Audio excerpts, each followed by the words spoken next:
I said, I'm assuming you were disguising yourself when you went to the ATM to pull the money out, right? So they didn't Oh get a picture of no, your face. no. I knew they have cameras. I didn't give a damn about filming my face or anything. I was actually going at night. And the only problem was when I was going to a ATM machine, I was going with 200 or 300 credit cards in my pocket, you know, and I was supposed to check them all and cash out from all of them. You will be cashing out like minimum $500, but some of them were credit cards which could pay you like 10,000, 20,000, 50,000, you know, insane amount of money. And In um, cash out of an ATM? Holy crap. yeah, yeah, yeah, yeah. They don't give you 50,000 at once in one transaction. You have to do it more because the ATM machine is limited like at 2 centimeter thickness of money, you know. Or Oh, yeah, yeah, I got yeah, you. So they only give you so much of it yeah, in the stacks. They probably give you like a yeah, grand or something at a time or whatever. yeah, yeah. Of course, depending So on whether they're hundreds, 20s, or whatever. you had to keep um, pushing back the card in the machine and retyping the pin, another transaction, repeat the transactions. Yeah, and some of them had a daily limit, like $500, so you cash out 500. But if you go at 23 o'clock, 50 minutes, you cash out once, and after 12 o'clock, when the day changes, then you cash another 500. So yeah, it's double. Pretty interesting. We probably shouldn't go too far with this because we're going to be Yeah, teaching and kids how to and try the to do problem was like the people, I happened once in the morning. I was like in a central place in my city at an ATM machine. It was morning, early morning, like 6 a.m. And I had so many cards. I was just sitting there at the ATM and card after card trying. And at some point, people, going to work, they just wanted to come to the machine, cash out some money, go buy their breakfast and whatever, coffee. And they made a queue behind me. I wasn't aware. I was so concentrated there. And then it just happened that I turned back. And I saw there's a queue behind me. So I just took the last card and move away. Yeah, funny. Interesting. I was going to say, did you ever have like be there in the middle of the night and then all a bunch of people showed up and they were like, "What are you doing, man? Hurry up!" Yeah. Well, they had no idea what's happening. But because, yeah, in those times in 2001, Why 2002, why did you stop? Why did you stop? well, 2005, I took another someone from my neighborhood, a young guy, to teach him to work for someone who I actually once hired him, like, to uh, watch over me that I don't have problems at night on the street. And then, okay, I was training this new guy, and this new guy was actually into drugs and robbing cars for the stereo from cars. And I told him, man, you don't have to do these shitty, crappy jobs. You better quit and start come with us, and you make good money. So now I was training him, and we were going at night to a ATM machine, But this guy previously had an encounter with the police and they saw him at night. Now they recognize him, that he ran away from them. And yeah, he asked us both to uh, come and show ID to identify. Yeah, I had no ID on me, and yeah, they just found me with the plastics, and it wasn't. They couldn't prove like I'm a criminal or stuff, but they gave me a fine for uh, holding these fake financial informations. Yeah, So they basically slapped your hand. So you got caught. So yeah, you but stopped. yeah, they came You to got a my ruler home, across the knuckles, made the right? search. Basically. You got, They came to my home. They made the search. They were looking for the writing machine, and they didn't found it. Uh, but I had some CDs with. should you really be telling this Um, on the live stream? I mean, yeah, this is a story which is Not to all be rude, I'm just finished. saying, You like, it know, might yeah. incriminate you. No, no, there's nothing. I've been caught, and I really went to prison, and yeah, I'm done with this. You know. So yeah, Oh, I see. the I just case didn't is let you get to the end closed. of that. I Yeah, apologize. yeah. How long Mm. did you go to jail? 2 years. Yeah, the crime was like I know on the offer. outside that doesn't seem like a long time, but when you're on, I've never been to Yeah, prison or jail. Don't get me wrong, but just from what I've heard, the stories yeah, based on the movies and stuff, I don't think that's a place I yeah, ever want to go, even for a few weeks. I'm good. 2 years, no thanks. yeah. I don't wish it to anyone, you I'd know. But rather work for for I'd me, rather work for yeah, crumbs. for me it was a interesting experience. I felt God's presence in there, you know, like You find extreme God in prison. rules, you know. I started reading the Bible and I saw that, hey, in this life, you don't get to do whatever you want. You can go that way, but it's not going to work out. You know, and we will all be losing uh, our mind, sanity, you know, and soul. Yeah, Yeah, when selfishness and ego and all that stuff takes over, yeah, it destroys the yeah, mind. It does. It destroys your mind. mm, You become obsessed with it. It's yeah, really strange how that works.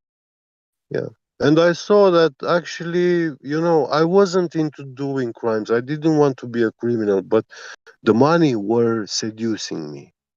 The money seduced me, you Yeah, know, no kidding. the Yeah, you can financial get a power. whole And thousands of dollars at yeah, a time. Yeah, that would be pretty yeah, awesome. exactly. And I haven't benefit of anything of that. Like I was crazy going, young man going to clubs and traveling the world Wasting it and all like a doing moron. Yeah. drugs, you know. Yeah. And yeah, Partying. Yeah, thinking you're the shit. Yeah, I got it. I bet that was yeah, fun, but I mean, yeah, you're probably gonna regret that later in life.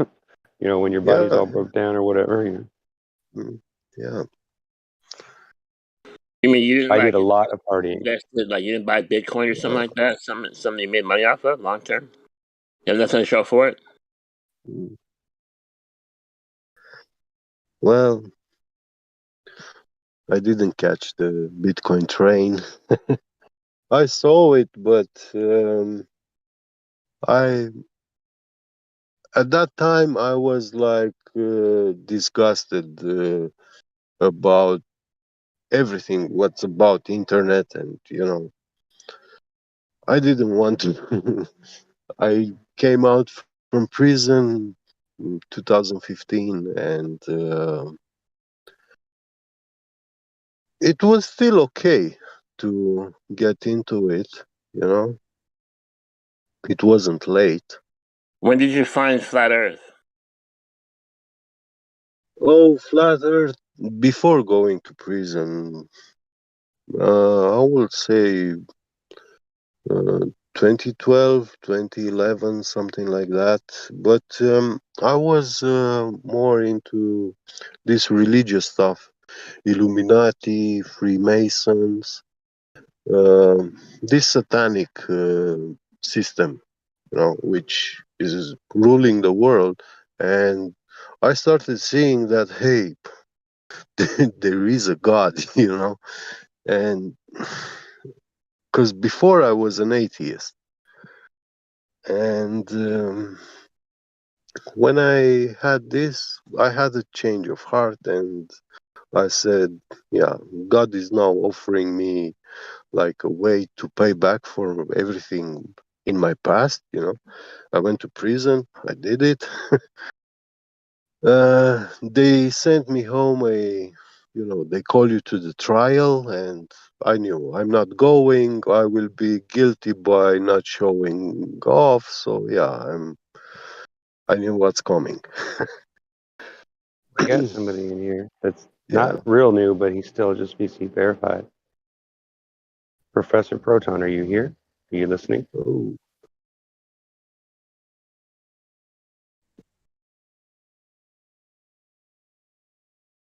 You, Professor Proton, are you there? Okay, that's a well, small I guess. professor. What's the little ring That's a doing? Little star circle there. Okay, I guess he doesn't want to talk, so I guess we'll move on. So and back to yeah, where we were before we I went to think yeah, the this flat Earth your criminal subject on record. the internet. Yeah. The Flutter subject was on the internet before Eric Dubay. There were some people doing videos and stuff. I saw titles, about this information, but Eric Dubay was the first who compiled this and made it a movement. Like,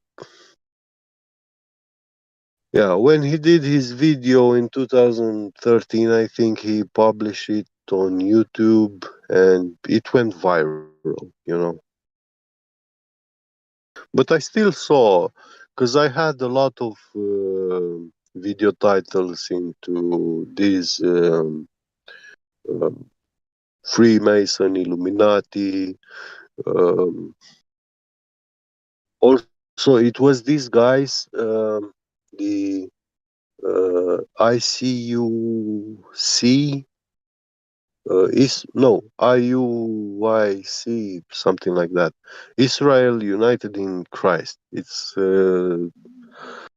small church, black American people, um, and in their beginning, that guy, now he calls himself Bishop Nathaniel, but in his early days, videos, he was making very good videos with world's history, and he was showing how fake we were taught in the schools about all these historical events, like French Revolution,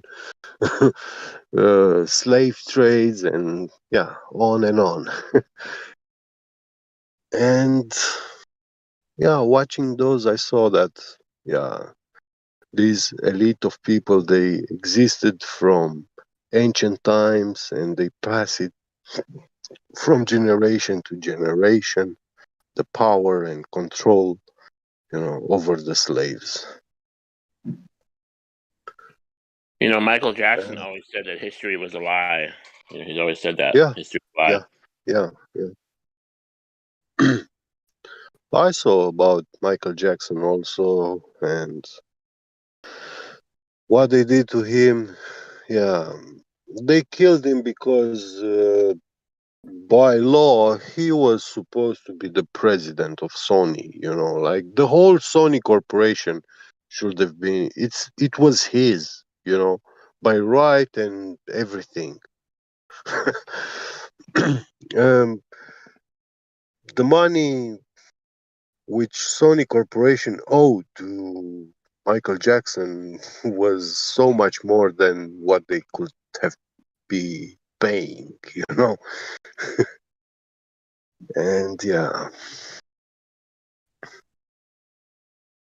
we think we hear this name Sony, but people, I don't think any man can have a full comprehension of how big this corporation is and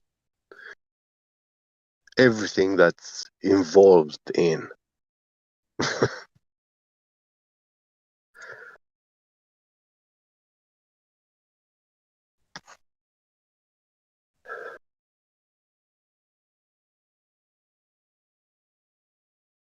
It's one of world's technology pioneers corporations.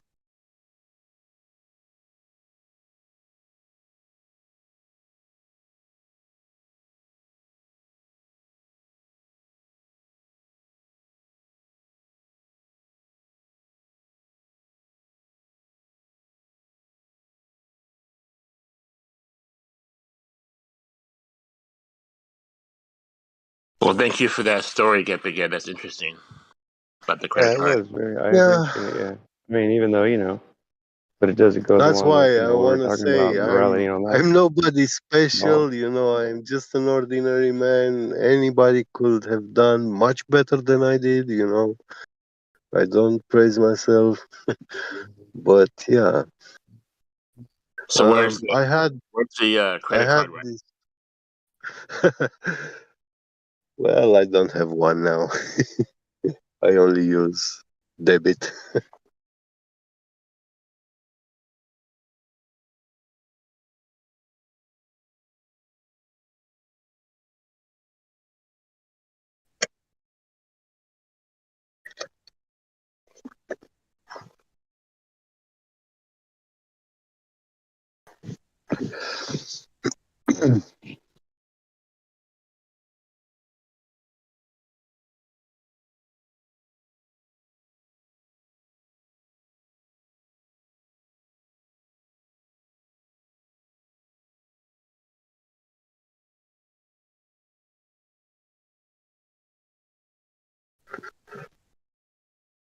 don't stop talking because I stopped.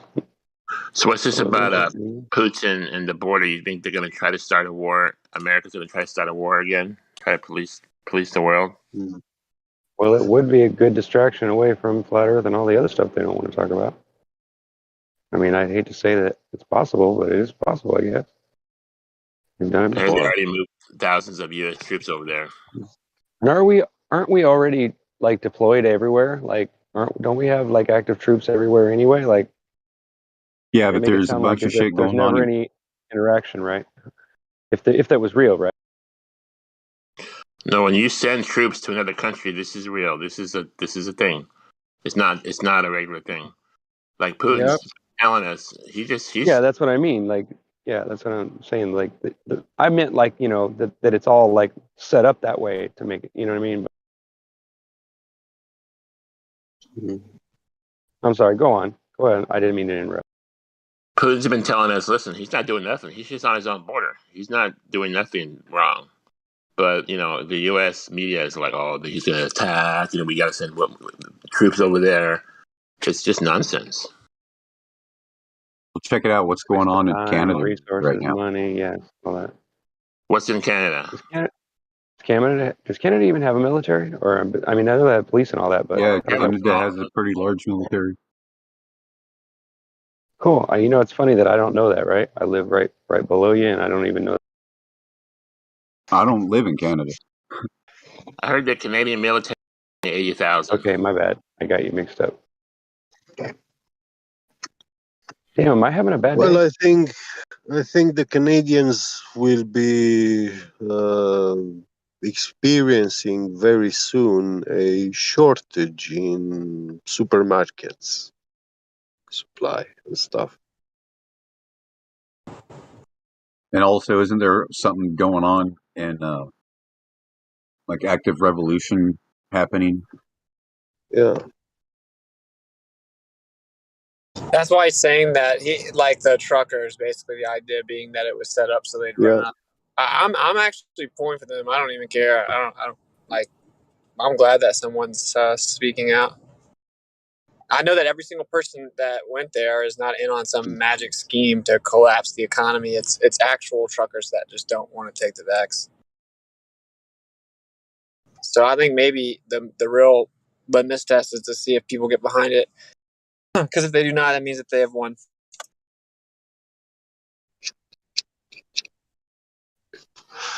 Yeah, we give them the good That's reason interesting. not to do their job, to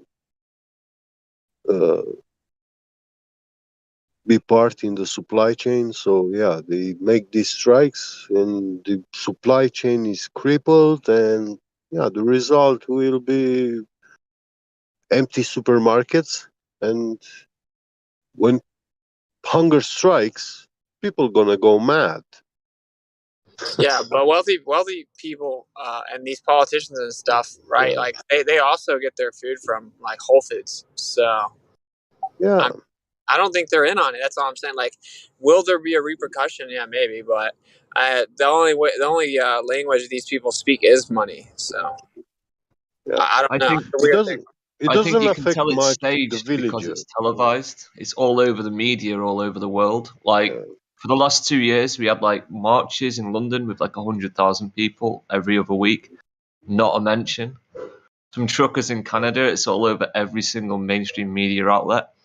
The That's leader crazy of because it literally wasn't covered for like 2 weeks in America. So I don't know what mainstream you're talking about, but like literally there were like 50,000 trucks, and CNN and Fox News both didn't cover it for like almost 2 weeks. well, it's pretty well covered over here, especially with the BBC, and they're usually pretty bad.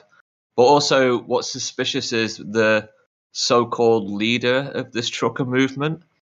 I found out his name yesterday. It's some gay guy, and he's got one of those joke gay names as well. And it's like I seen his Twitter handle, and it's just full of like communist stuff and things like that. Oh wow. Yeah, to me it seems pretty staged, like some sort of Hegelian dialect, problem, reaction, solution. Yeah, for sure, for sure. I definitely don't But, dispute that that's possible. Like if the BBC's covering it, that is definitely sketchy, and they love to use the little gay names. They do that a lot. That's like a CIA like calling card. They use sexually right. provocative names as authors or newscasters or whatever, actors.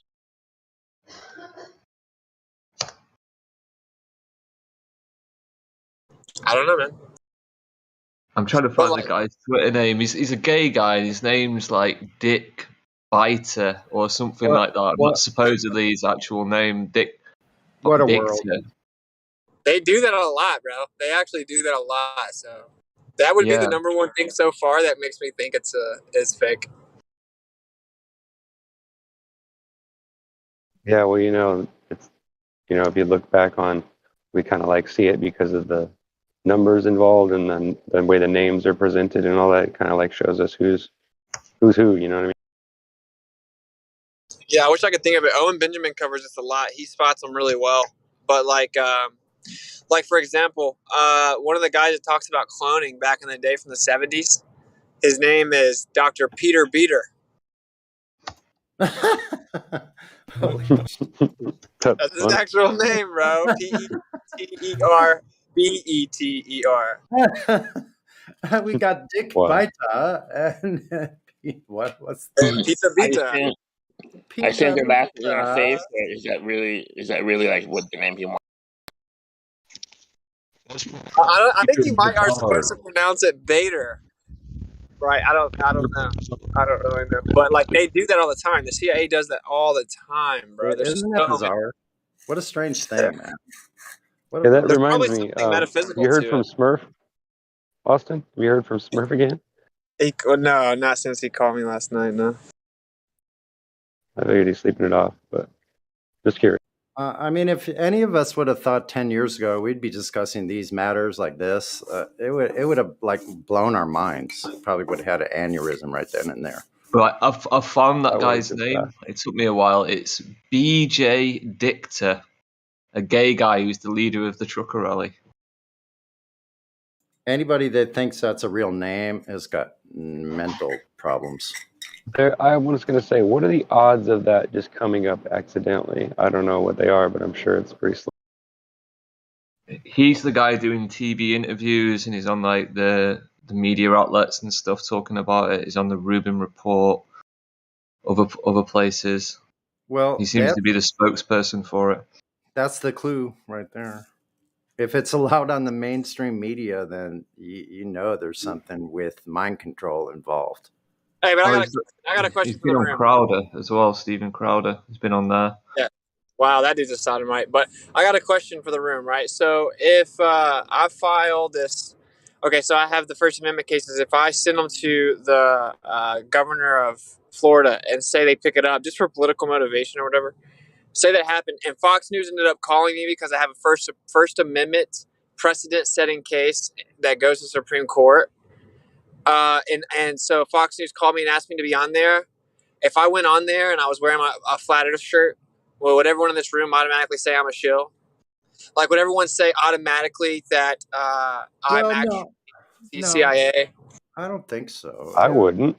Not. No, probably not. Some people would, bro. Some people would. I don't know if you've ever heard of. Well, you can't help those. Yeah, There's I'm only just so saying. many you can read. The truthers eat their own sometimes is all I'm saying. Like when Alex Stein is on like Blaze Network, he made the vaccine parody song at the Dallas City Council. That's a good thing, right? Because he wasn't fake on there. Like if they asked me to talk about my Supreme Court case, I wouldn't just get on there and be like the second law of thermodynamics. I'd wear a flat Earth shirt and just talk about the First Amendment case because that's, I don't know why I wouldn't, right? I do know that I would be and that Is it odd that he robots right at the end of that? Yeah, it is odd. I've noticed that. I've heard strange voices from the Discord. I don't. It's not. I know it's not just me. I've heard stuff too, and I keep thinking that it's in my house, and I keep tripping, and it's like, what is that in the background that I keep hearing? It scared the shit out of me the other day. Something moved, and I was like, what the? I literally ducked, bro. I was like, holy shit. I thought they were coming from my amplifier. Now I've heard radio sounds coming from pedals I own, like actual radio stations. Have you ever noticed that sometimes the roboting sounds like roboting, and then all of a sudden you hear what the person was going to say after, even though it just waited for a second? Have you ever noticed that too? Like you'll hear him start talking, and then it'll sound like a robot, and then for a split second it'll be all low, and then all of a sudden it'll come right back to normal, and it'll be like whatever they said, even though there was a split second in between there, it just continues on like as if it just was like, you know what I mean? Like as if they were looping it in with something or whatever. Yeah, actually, and some people, it's amazing that some people speak in a candor that goes right along with the roboting, and I didn't miss a step. Like I heard every single word, even though it was roboting the whole time. Depends on how fast you're speaking. That's true. My bad, I was picking up. I don't know how. I didn't mean to get off the subject, but I was listening to what Witsit was saying. I don't know if I was breaking up. It's my bad. All I was saying was just like, if you're honest, a lot of the truthers in this room would actually contemplate whether it's a CIA plan or something if I ever was on like Fox News and I think that we need to kind of not eat our own so much. I agree that if anything's just regularly on the mainstream media, if it's something that they couldn't help but cover, like in that case, it would be a Supreme Court case. So what are you going to do? They'll actually throw it out before it gets there. I hope they take it to trial, right? But I'm saying if it was a Supreme Court case, they'd have to cover it. This dude went in front of the Dallas City Council and just like went viral, doing a vaccine parody song. And so that Republicans kind of have to address it because their whole audience is on that side of the event. Well, yeah, Witsit. That's why.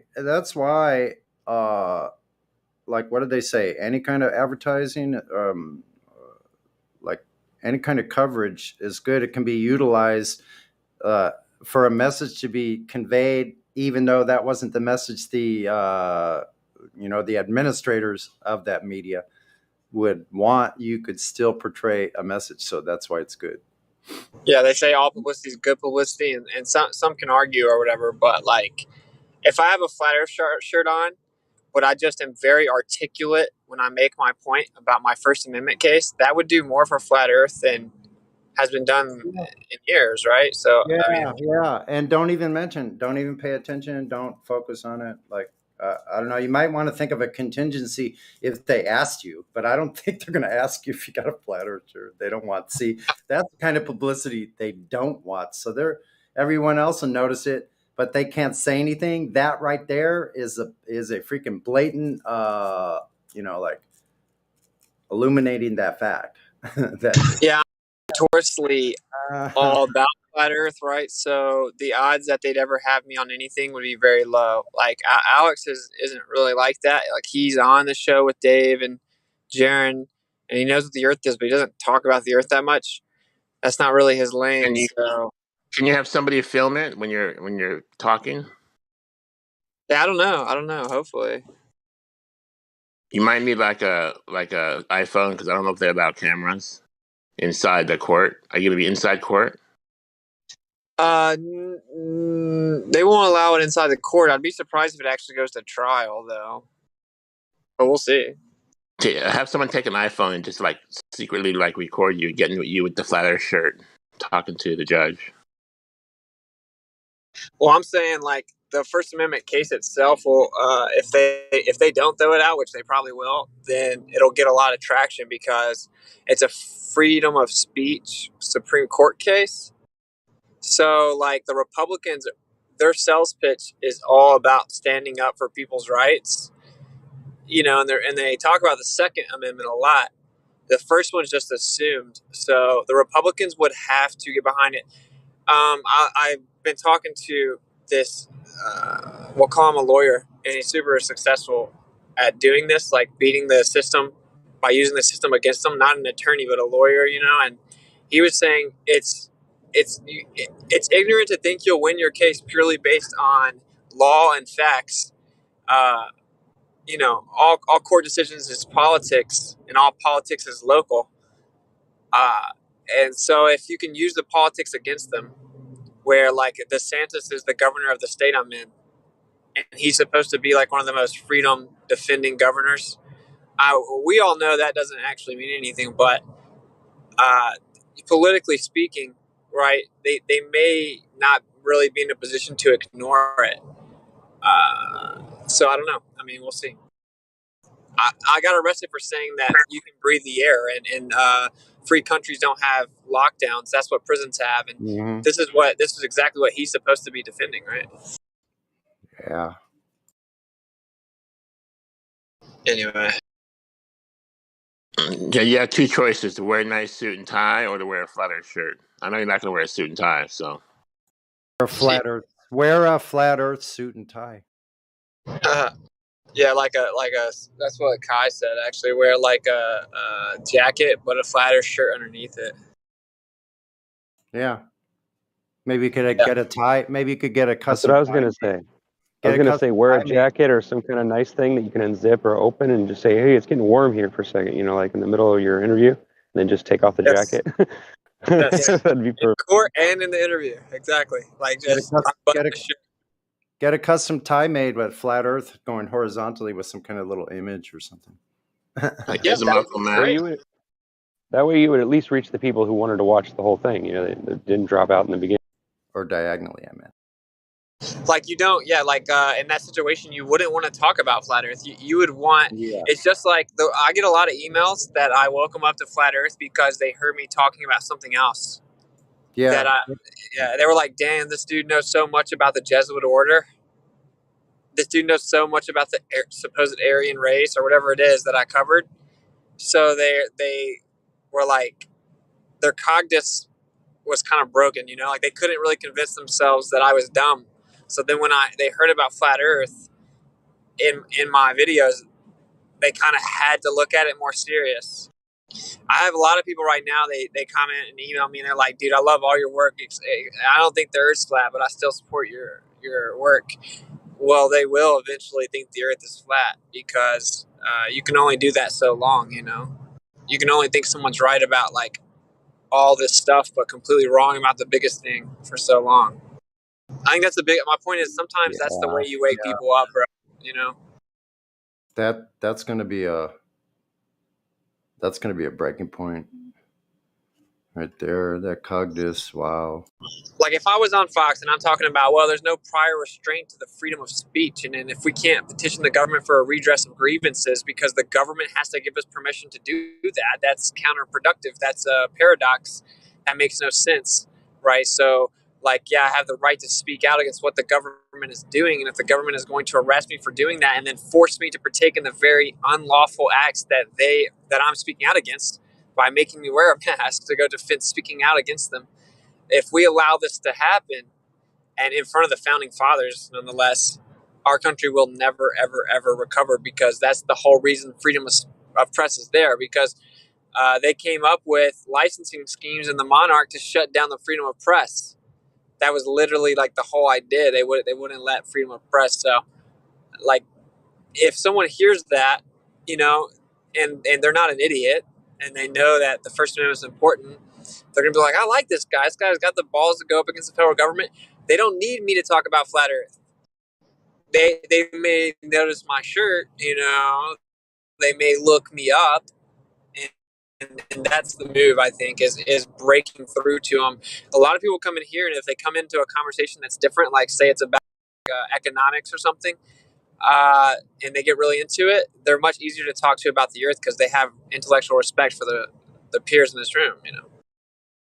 Yeah, absolutely. Walking the walk and being smart and intelligent and keeping it real and being honest is the best way to be. It really does attract more people than, throwing stuff in their face or whatever. Yeah, like stating that the Earth is flat with like this resounding confidence, where in which it doesn't come across like you feel the need to have to convince them. Like it. Human nature is they now want to know why you're so confident in that. Same thing when they come in to hear us having like lots of fun in here and laughing and making intelligent jokes.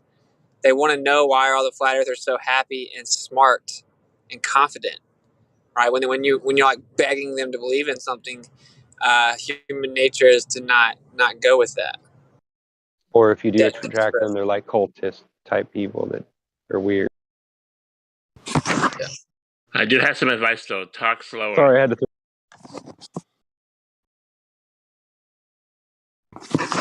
When you're in court, I mean. Yeah. Actually, the judge told me I was talking too fast. That's pretty funny. Yeah. Because I quoted Coons versus New York, or Nunes versus New York, which says that a permit cannot be used as prior restraint on speech. And I was like, that was a 7-1 Supreme Court. He's like, no, that's not exactly what it says. I'm like, that's exactly what it says, though. You're robotic. Like, don't be so smart and fast, man. You're supposed to be dumb and slow. Yeah, that's funny because I think a lot of us probably think a lot faster than that, and we can hear what he's saying and understand him. So I just assume that everybody else can. So I guess it's just something you don't realize until people start reacting to it. Most of my clients are dumb and slow. You're going to have to slow down. I can't understand you. Yeah, it takes you like 3 or 4 seconds after you start talking for him to figure out what.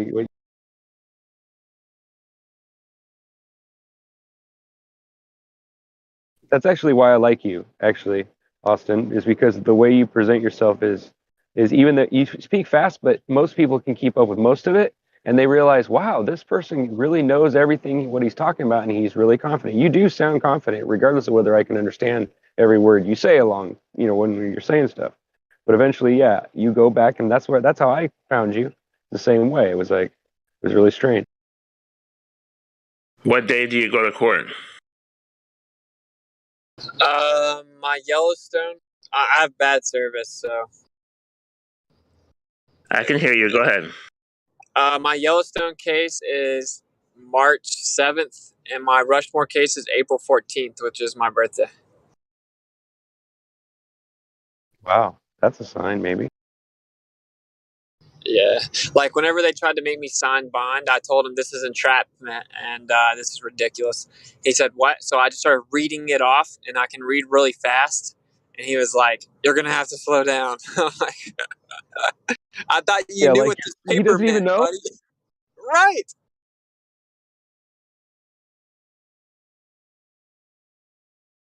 He should already know what the paper says.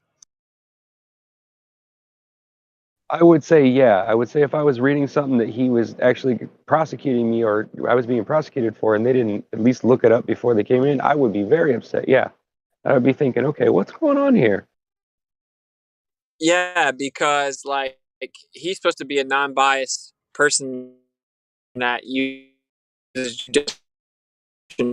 I was a quote unquote flight risk, and he disagreed immediately.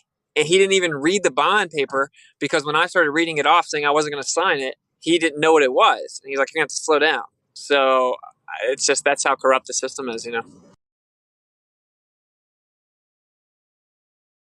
You would think that at least somebody in the courtroom would have been sitting there paying attention to that and would have motioned to him or told him, you know what I mean? Like, you'd think it would be coordinated to where that didn't happen, but that's scary.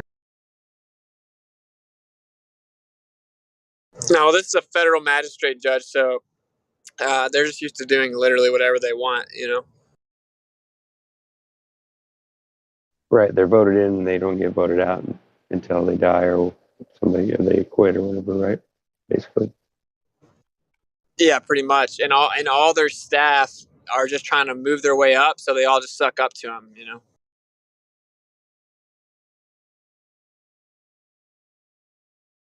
That's why people that are supreme over others is not necessarily the right way to do law. You know what I mean?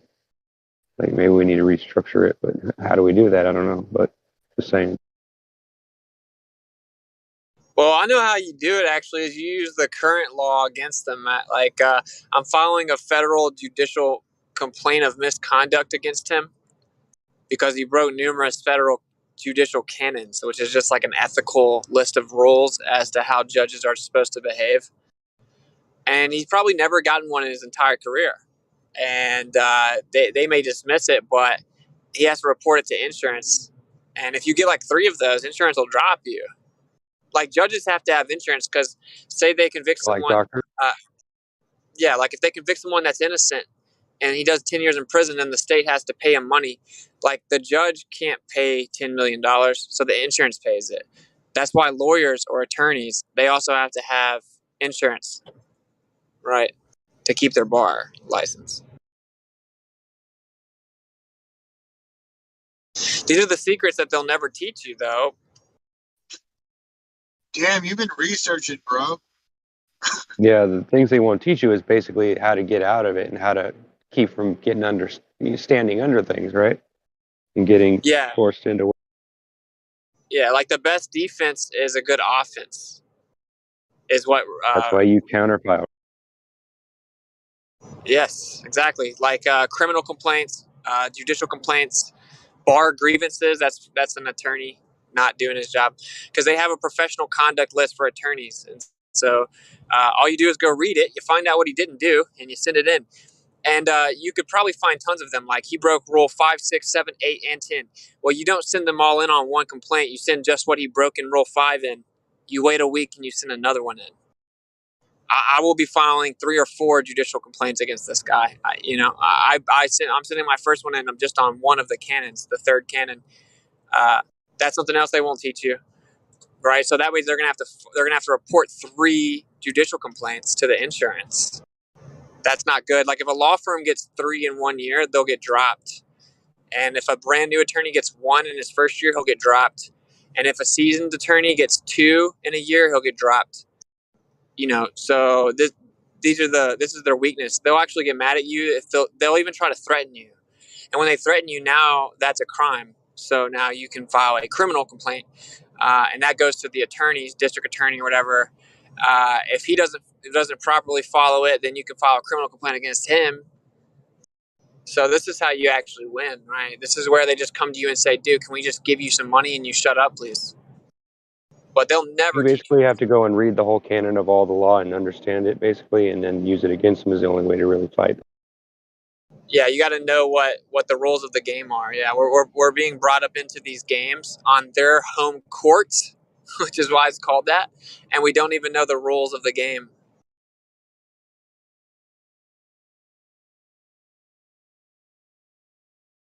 But you don't have to read all the laws. Like, I'm not gonna lie though, this does require research. Just like when you first found out about the Earth, like we've had to research a lot to figure out what we know about the Earth now, bro. You know, but that's what truth is like that. Like any truth worth finding out, it requires diligence and pursuit of the truth, and that's this natural balance because not everyone deserves the truth.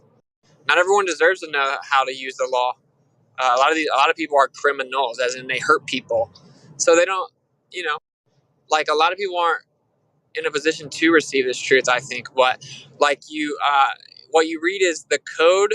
Okay, you read the federal regulations for criminal procedure, and then there's a federal regulations of civil procedure, and this is the rules that they have to follow. You just beat them by using their own rules against them and showing how they don't follow their own rules. And then there are something called judicial canons for federal courts. There's only like 5 of them, so it's not like it's fun.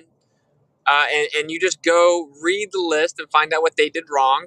And you have a list for it. You just get to pick it. You just pick what they did wrong, and then you quote it. And then you explain with facts underneath that. Concise, irrefutable facts, no opinions. Exactly how they broke that canon. It's that simple. But yeah, it requires us to relearn the system, just like we had to relearn about the Earth. I think this is right up there with flat Earth, though, because like we're talking about actual action you can take against the system that's perpetrating these lies. You know.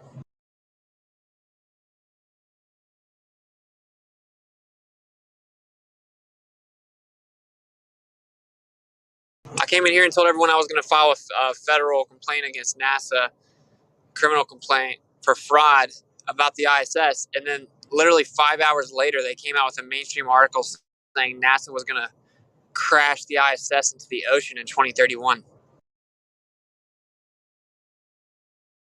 5 hours later. I'm not even saying that they heard us or something, but it's really weird. You know, it's like I think there's like a metaphysical thing going on.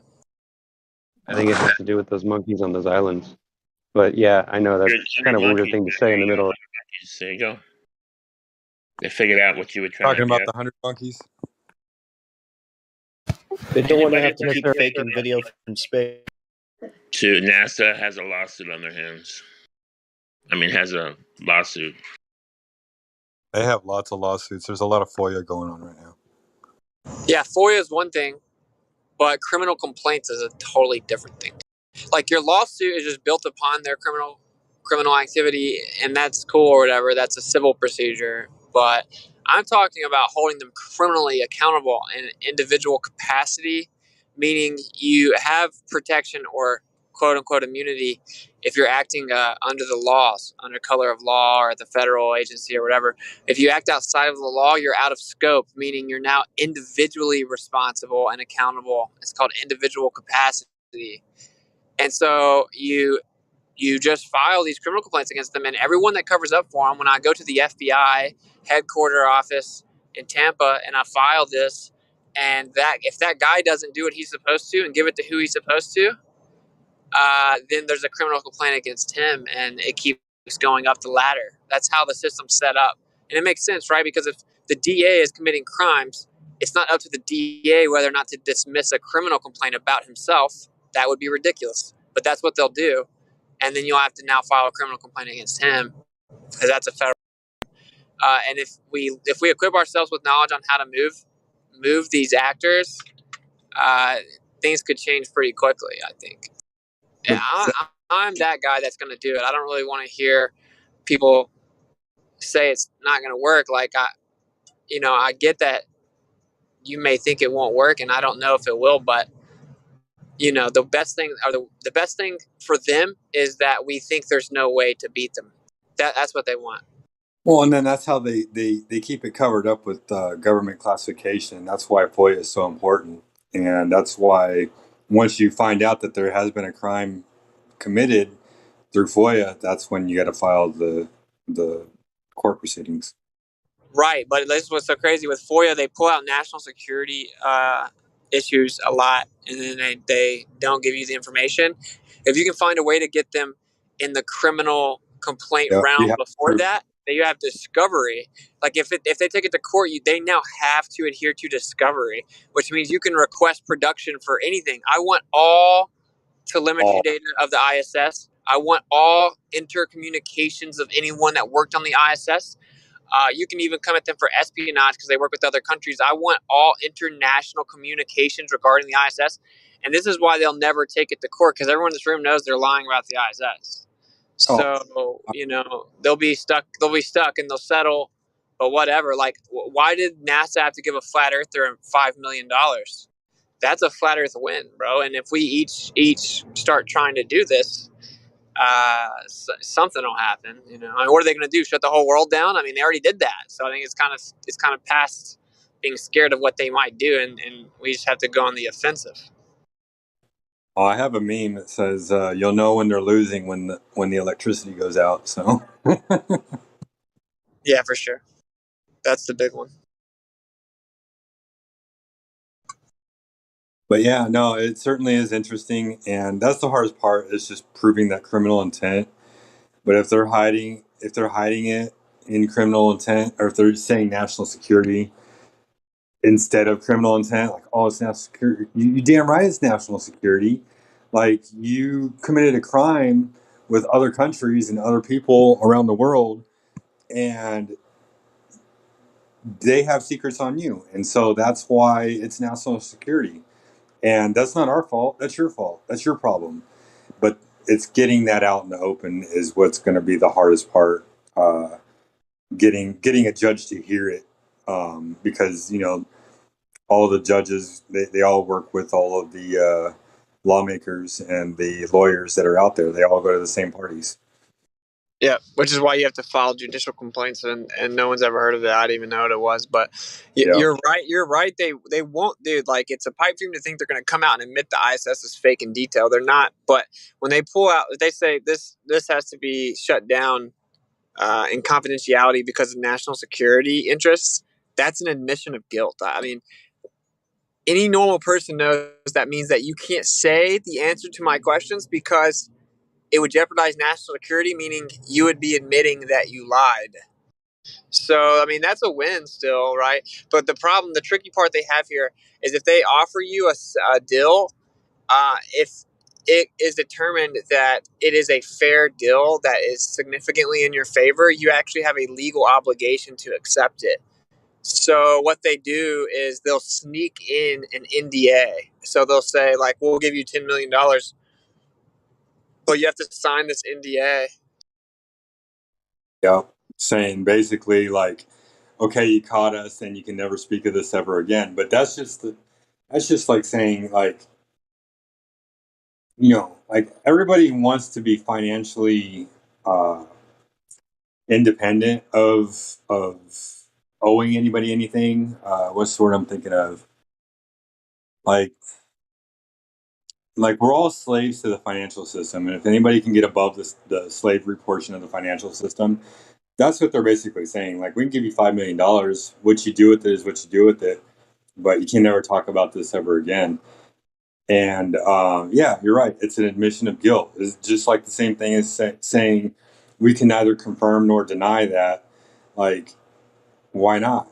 You're just telling me right there that you're admitting that something has happened, and you're going to hide behind national security, even though the evidence is out there, and like whatever's happened around it is the crime, or maybe the crime itself is what they're hiding. But their admission, there's always an admission to guilt. It's just, do you know the story? And if you know the story, you can take that to court. Right, and that's why it's so important that we do it individually, because if you do a action lawsuit like the people versus whatever, it's a one and done. But if they get me to sign it, they didn't get you to sign one, so you can still go do it. Like, and the only thing that this empty satanic corporation called the United States government is going to listen to is money. It's the only language it speaks. Yep, one and done, double jeopardy, man. That's how they get away with it. If you screw it up the first time, that's it. It's over. Right. That's why you don't want to do class action lawsuits. And if you Google it, that's what they'll tell you to do, and that's what a bunch of people have heard. Let's bring a class action lawsuit. They don't know. Let's not, actually. That's exactly what they want you to do. Because then they just have to dispose of one case, and they'll do whatever they have to dispose of it. But, like, for example, if they come offer me $1 billion and sign an NDA, or we'll go to trial, I'd say, no, go to trial. Then what they would say is, okay, well, for national security purposes, this cannot be public record anyway. We tried to give you a good deal. You should have took it because it's not going to be released anyway. So, but I would be like, okay, whatever. Like I wouldn't take $1 billion.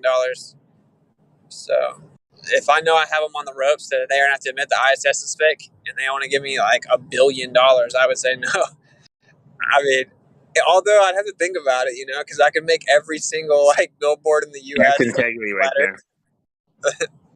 Live life debt free. Well, I can make sure every flat earther was debt free on my like self-sustainable network system of our own supply chain and stuff like that. It would have to be a serious thought for me. Money's a farce, dude. All money is a placeholder for resources, and like they change the value of money all the time. The only thing that you're ever going to be debt free on is if you own like several hundred acres and you have all of the resources that you need on that land. That's the only way you'll ever live debt free. You just have to mill and till your own land.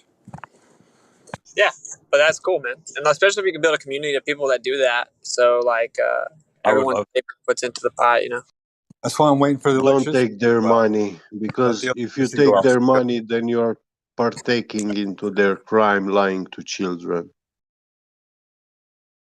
Yeah, I would never take their money because the government's going to have to pay me money anyway. They put me in jail for speaking. Yes. So I'm going to take their money for that one, just so everyone knows. I'm definitely going to take their money for that. Yeah. Because I'm the guy that if you had $200 million, I would literally spend $200 million to try to make sure that I glitch the matrix out about the earth. So a lot of people maybe wouldn't, but I'm going to take the First Amendment money. So you guys can go ahead and get ready to run 0 to 100 with how I sold out or whatever. But I'm going to put a flat earth billboard in every major city.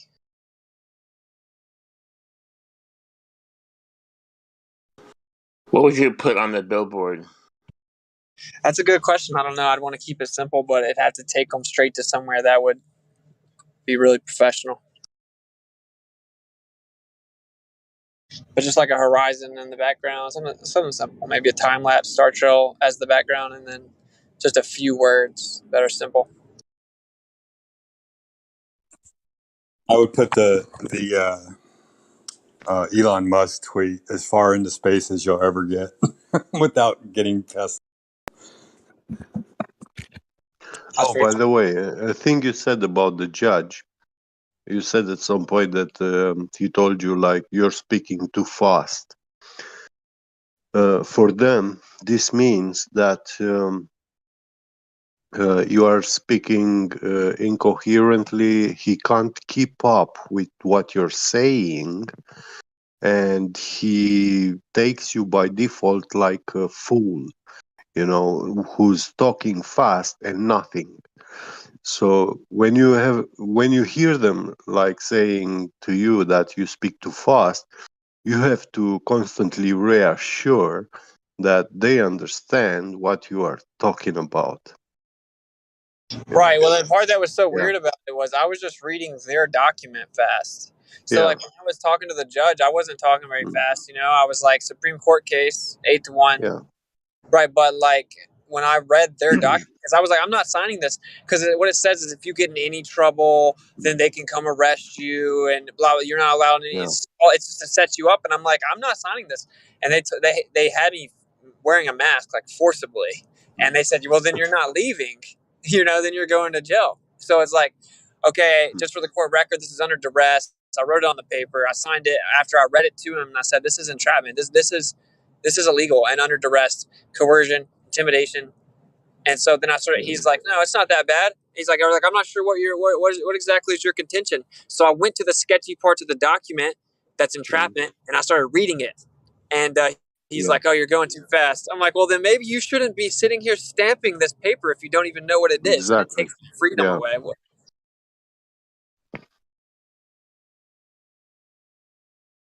Crazy Yeah, stuff. that's a great point. Looking like a true Glover who gives you an article doesn't even fucking know what it says. Yeah. Exactly. Yeah, don't put your stamp on it unless you know exactly what it says. The fact that I'm reading it, I'm showing you that I've read it, and then you don't know what I'm reading. How do you not know what I'm reading if that's all you've ever known? Yeah, and they give you like these like 5-page pack, right, with all this like complicated legal dialect, and then he was amazed at how quickly I read and understood it because it took me just a couple minutes, and I spotted the problems. So it's like, in my opinion, I wasn't reading it too fast. He just didn't know what to say, and they're not used to anyone comprehending the documents. I bet 99% of people don't even read it. They just sign it. They're like, "Oh, if you want to leave right now, you have to sign this bond." They're like, "Okay, bow," and they sign it.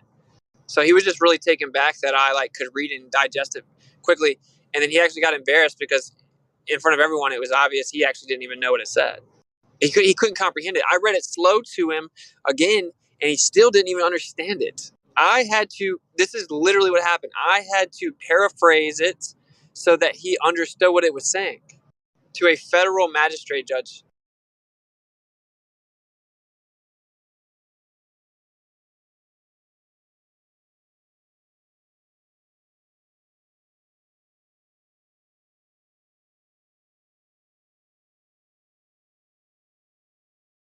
Anyway,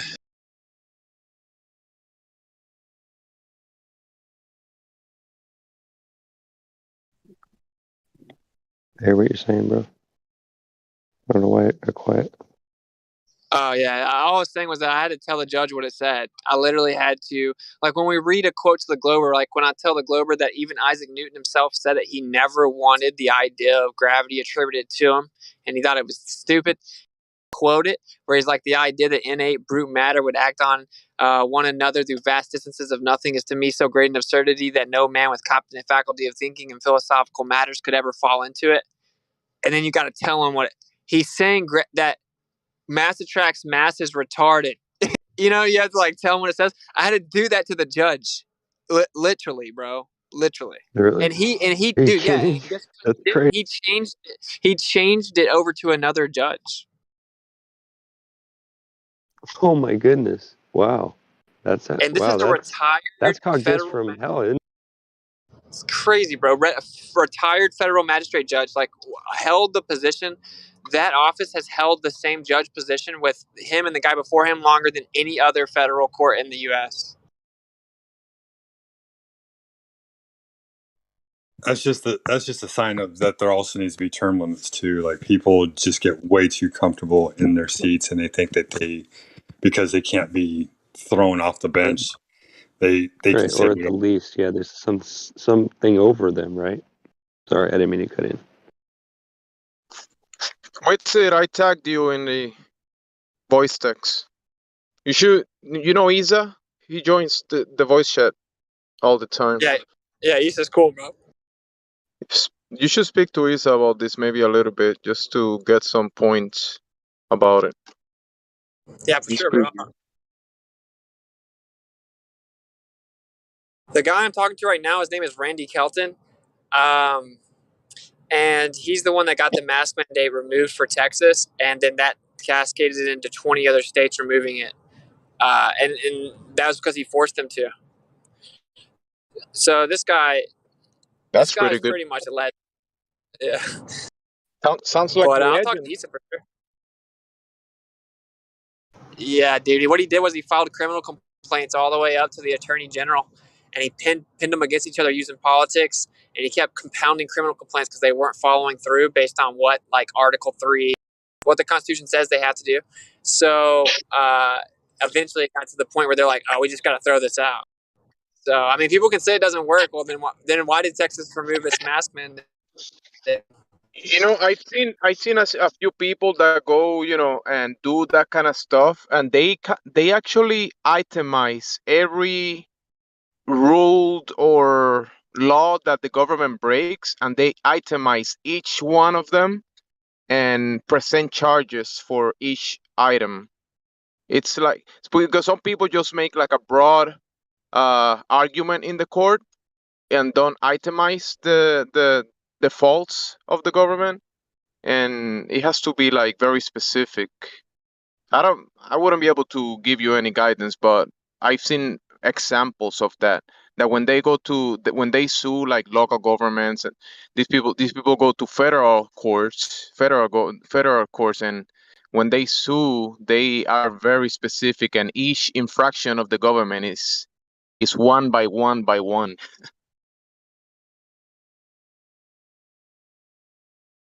It's not just like, oh, they were mean to me, they arrested me, that's it. It's every single misstep that they made is itemized. Yeah.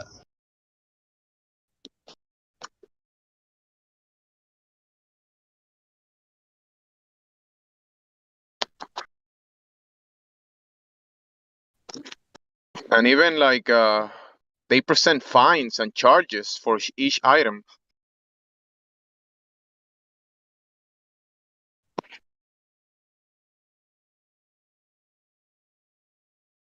Uh, it's like,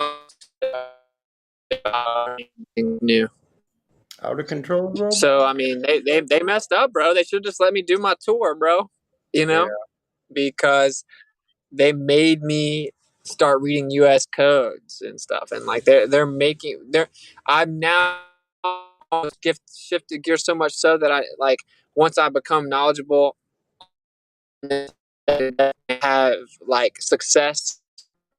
Is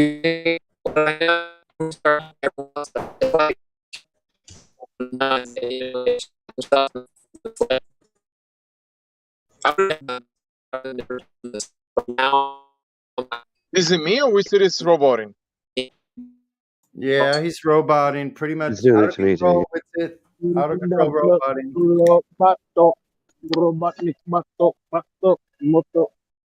Domo, domo, domo. Just turn on the 5G with come on.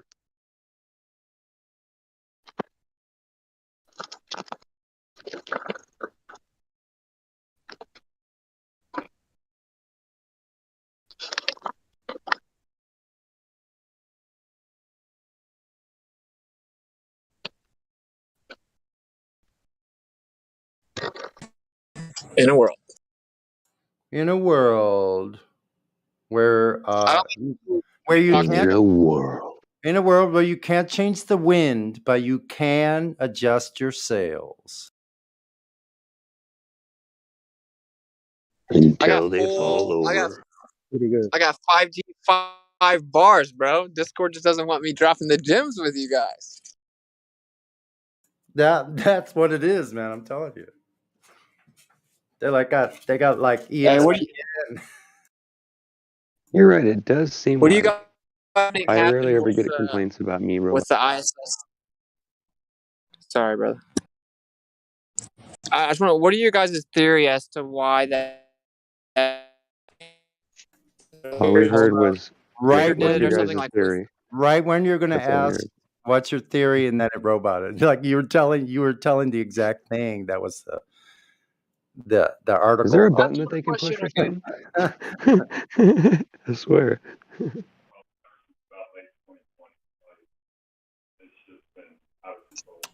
They got a button on Witsits like a Wi-Fi or something to where they could just robot it anytime. Yeah. Well, I think he's probably mobile. That's probably why it's happening. Yeah, right? I know. I'm just joking. It still seems odd, right? Googly moogly? Yeah, I got a philosophy about. I think from now on, whenever that happens, I'm just going to start singing the Mr. Roboto song. Great googly moogly. I should put it on my computer and then queue it up so I can play it whenever somebody does. Well, we're standing by for Witsit to tell us our theory on something, but we haven't got to the point yet. We're waiting. Been interrupted by the push button roboting mechanism. It's been Did he go out and come back in yet, or did he? sabotaged by the Illuminati, Freemasons. They don't like him learning so much information so quickly and then disseminating that to thousands and thousands of other people that are on the server with 25,000 bunch of flat earthers. Where are all those 25,000 that don't speak up ever? Oops. They're surely not all Globers, are they?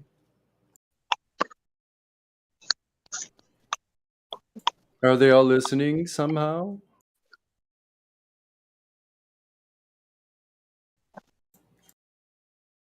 '94.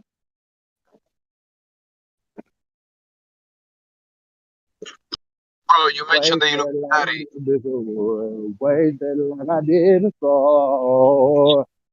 You mentioned the Illuminati. Check out this TikTok. Check out this TikTok that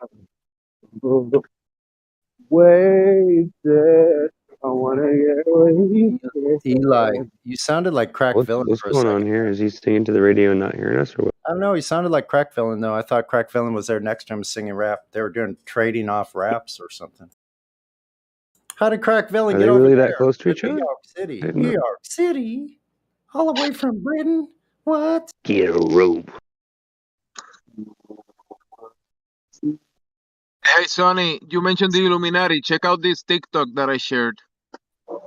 Okay.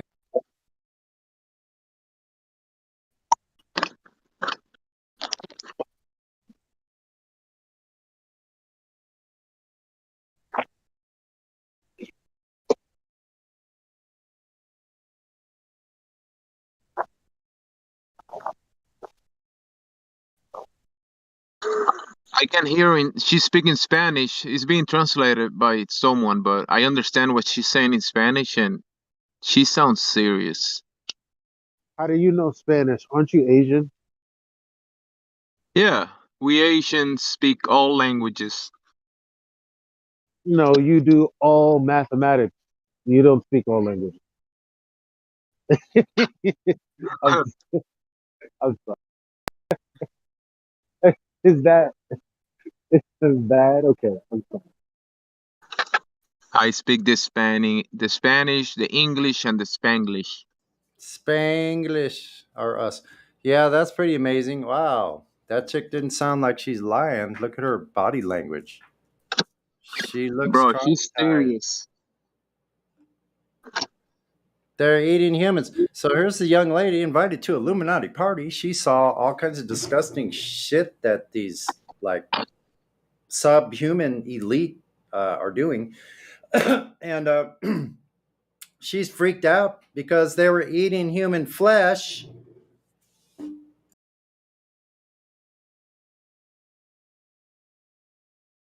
That's what we're up against. Yo, can you guys hear me now? Yeah. Yes. Yep. Sorry, this is getting Hooray. crazy. Okay, Austin, what's it? You're on the mic. Oh no! All I was saying was that they like forced me into the situation to learn the information, and it's gonna backfire. That's really all I'm saying. Yeah, I think it's perfect time. I think it's perfect. Like, couldn't have happened at a better If time. more people did that or were able to do that, it would be incredible. Right. Oh yeah, my question was gonna be, what is your guys' theory as to why? Like, I came in here and talked about filing the federal criminal complaint for fraud under U.S. code for the ISS. And then, like 5 hours later, all the mainstream articles came out saying that NASA now has come out and announced they'll crash the ISS in Theo 2031. I feel like I was being trolled. I have no idea. I don't even know what my theory is. Like, You're kidding me, right? no, You're literally. It's called Wow, synchronicity. bro. What? Yeah, I think they're It's probably trolling you synchronicity. because you're like out there. Like they know you're there. They know all of us are here. You know, anyone with a flat Earth server, anyone with a flat Earth YouTube channel, BitTube, any of that, BitTube, whatever. I should go change the name Anywhere of my you're at, channel. they know we're there. They know where we are. You were about to say flat ass. Come on. I was about to say, You're about to Better. say flat ass. There's nothing wrong with the Oh yeah. never. That's what I thought he was Good gonna one. say. Nothing wrong with a flat Nothing ass. wrong with a taut rump. That's honestly what I thought too. That's why I was surprised when he said it. A tight rump. Nothing wrong with it. Anyway, all right.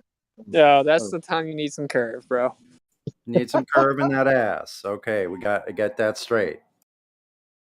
Hey Austin, can we get some curvature? Can we get some evidence of curvature here, Austin, please? Dude, he had me and Kai like Hey crying. Sonny. Hey Sonny. Do you have any Or, evidence of curvature? wait a minute, say it again. No, yeah, Smurf had Do me you have and any Kai evidence of crying. curvature? Yeah. that's Smurf doing. Smurf was doing that. Yeah. Yeah, it was Yeah. hilarious, bro. Yeah. I'm sorry, I didn't mean to be a dick, but it's funny. I think I was there. That you talk about like a month ago or 3 weeks ago. Oh, yeah. Yeah. No, this was like Yeah. yesterday Oh, Yeah. was it? Oh, Yeah, he yes. or the spam other called night, me. whatever.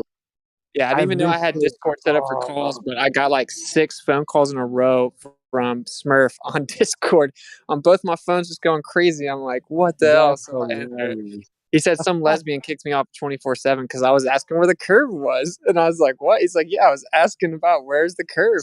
I said, "So That is flat earthers hilarious. kicked you out for saying where's the curve?" He's like, "Yeah, some lesbian kicked me off." I'm like, "Who's the lesbian?" He said, "Indio." Yo. Said into yo. Oh man, Oh, I was shit. crying, bro. I came right here and told India. What? India wasn't that mean to him. I didn't think. Well, I think Oh, he's just you're the one that kicked him or muted him. Yeah, I think he booted him.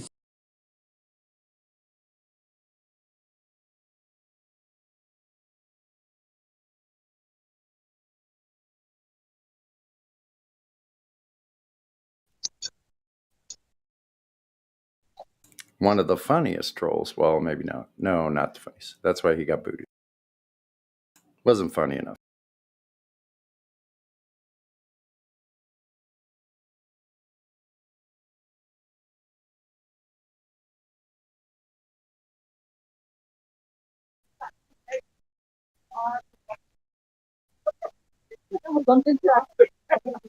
I need like the rest.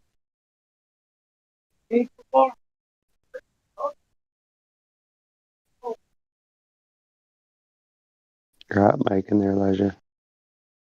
Oh my god, my background noise. It's all good. I just letting you know. Young kids is talking as ghettoly as they possibly can.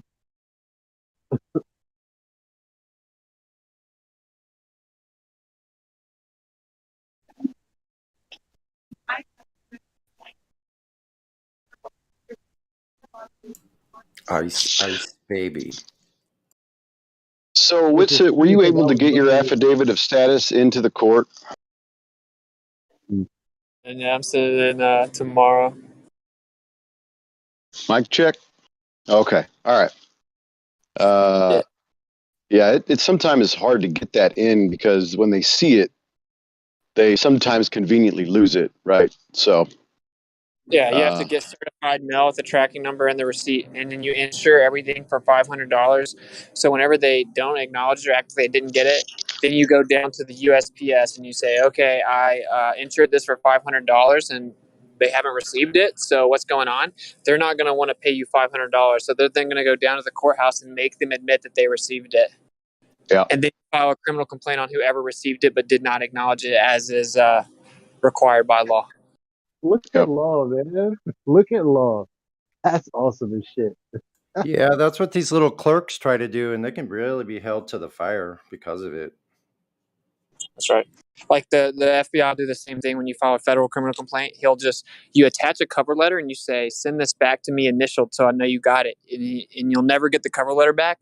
But then you just go down to the USPS and make them go make the FBI guy admit it. Or they have to give you $500, which they're not going to do. And then he'll admit it. And then now there's a criminal complaint because he's supposed to forward it up the ladder, but he just threw it away because he saw it was some federal judge and he didn't want anything to do with it. Right. Because that dude's way higher than him. So you have to beat them at their game. Like we're talking about like evil, basically, like the most honest people ever. Yeah, it's a bit like NASA. They're making a lot of money, and they don't want anybody messing with their little game. It's a shame. Yeah, and like it's just politics, right? Like people just don't, if you're like a little FBI agent, you don't want to go at a federal judge. Although illegal, clearly he would have repercussions career-wise for that. Sure. I think the best, well, not the best, but the most that I would ever want out of these types of situations, because, I don't file or anything like that anymore, is just to be left alone. For me, anyways. But, it could be an effective tool if you really hold their feet to the fire over all kinds of things, such as the ISS or whatever. I mean, you can mess with them if you know how it all works. So I'll be praying for you, man. This is kind of fun to watch. Thank you, bro. Yeah, I mean, this is the silver bullet. That's why they make it sound so difficult to become a attorney, because really attorneys, well, they're just corrupt. Like no one has to be an attorney or have a bar. That's stupid, but they make it sound really complicated and really difficult and expensive to be able to even understand the law and do anything with it. And people actually think you can't go in there as a lawyer without passing the bar. People actually think that. It's completely not true at all. People think that, though. So that's why it works. You should wonder if they had to set up this big of a system to keep you away from the knowledge. It must be something to it, right? Have you found the document called the Non-Lawyer Maxim? And it's backed by court precedents. I had it. I just couldn't find it when I looked the last time. I have not. I've heard of mini maxims. I don't know if I've seen what you're talking about. See, you get an intern at a law firm, an internship at a law firm, or you get a job at a mortuary helping out. Boom, there's your experience, and all you need to do is pass the test, and wham bam, thank you, ma'am. Yeah, I mean, you can take the test anytime you want. Like, I thought about passing the test just to show that I could pass the test, but I've decided recently I'm actually not going to play their game at all whatsoever. No, but I mean, you can actually be a lawyer or a doctor without the big ass debt. Oh yeah, You don't exactly. actually have to go to university to do anything. That's right. Yeah, for sure. Well, then the Now, are you problem gonna have connections? No, is, you're not gonna get But who would come and see you, and who would let you represent them? right. exactly. What law firm's going to hire? That's what they're going to say. But whatever. I guarantee you That's that cool. once I show everyone that the federal government can't stand up to me with this case, Bro. that I bet you 30 people hit me up asking for help. Dude, when I was in a court case for an attempted murder trial, bro, and I was the star witness and the professional witness in it, and I fucking absolutely destroyed in that case to the extent the judge and everyone, the police rang me up afterwards, and they were like, dude, can you come out for drinks with us? Like, you just secured us the biggest conviction we've ever had in this fucking county. Like, they loved me because I fought outside of the box, bro. Like, I worked in it as a, like, as so I acted as if I was a full-blown lawyer. That's dope, bro. You can do it with it. That's what I'm saying. Whatever it is that you're doing. But, like, yeah, you can do it. You've got the mental aptitude, bro. I don't even know what's going on, but, like, yeah, you've got the aptitude to do this shit. Like, whatever it is, bro. Like, shit. Like, we know that. Getting into NASA and becoming one of their spectral engineers. I mean, fucking right. Do it, bro. Do it. Hey, Eli, do you approve of this advertisement? what advertisement? Yeah. This offended me, bro. I'm sorry. I'm just joking. Yeah, what's it? So, like, yeah, where does the GoFundMe start for us to, like, try and get you into NASA, bro?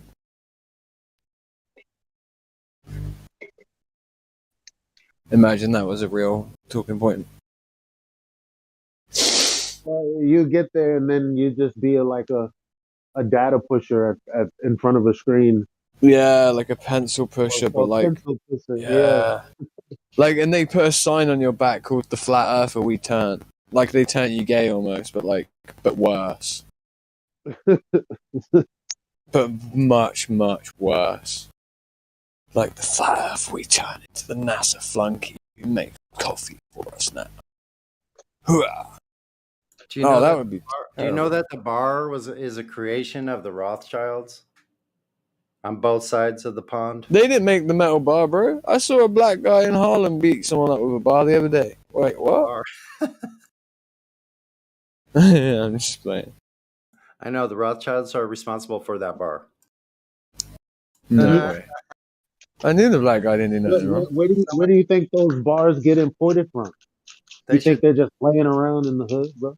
In England, they're pubs. Someone should sue the manufacturer. Where they get imported from. And this when they just playing around in the hood. You think they just laying around in the hood, bro? Just like out there, like, where do you think the motherfucking bar came from? Some white guy mined that shit. Some foundry owned by a white guy put that shit together, bro, and laid it out there for some brother to use on somebody. Same as the barrel of the gun. Deliver some of those bars to this ghetto area over here. Just drop them around randomly. Yeah, man. And some bricks, too. A couple of It was bricks. the craziest situation, like to actually see bricks just neatly compiled and in an area full of houses made of wood. Yeah, they weren't construction areas at all. They're just bricks just lit. Yo, you can't make this shit up, man. I didn't You can't. I didn't see any of the shit that they tried to say was on TV, but I saw a bunch of bricks in the aftermath. I'll admit, I saw bricks and shit myself, like in certain areas, just like piled up, like ready to be lobbed at buildings. I was like, wait, what? Because I heard about it first on the internet. That's bullshit. Lobbed, he says, ready to be lobbed. They got the bricks where I'm from. They're like, people just stole them and they actually built houses with them. Which is kind of cool.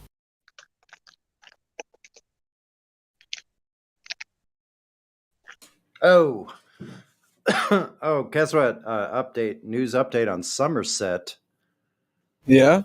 The family. Guess what? I found out that some of the prelates in Somerset from the township of my namesake, a couple of them were sent to the Tower by Thomas II. Nice. Second. You know that means that your people were like peasants, right? That might be why, like, my family, like, I've never heard of anybody like famous, but we go back all the way to William the Conqueror with night chips. Who's playing the bass? Because that's one of those weird noises. My phone. Hubbity, hubbity, hubbity, hubbity, whatty.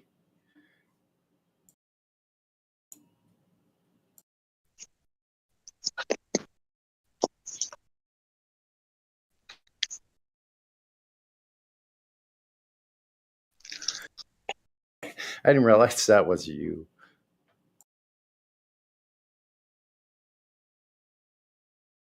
Hubbity, whatty.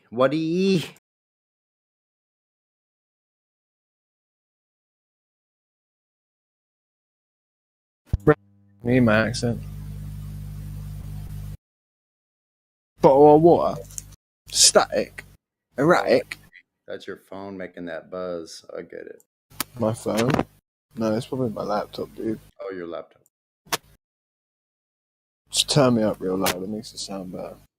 No, it's actually I got you going through some Sansui speakers. These are freaking concert quality speakers.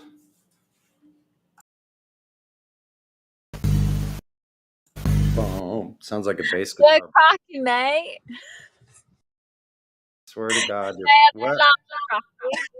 Wait a minute. What'd you say? Nothing. Hey, Dylan.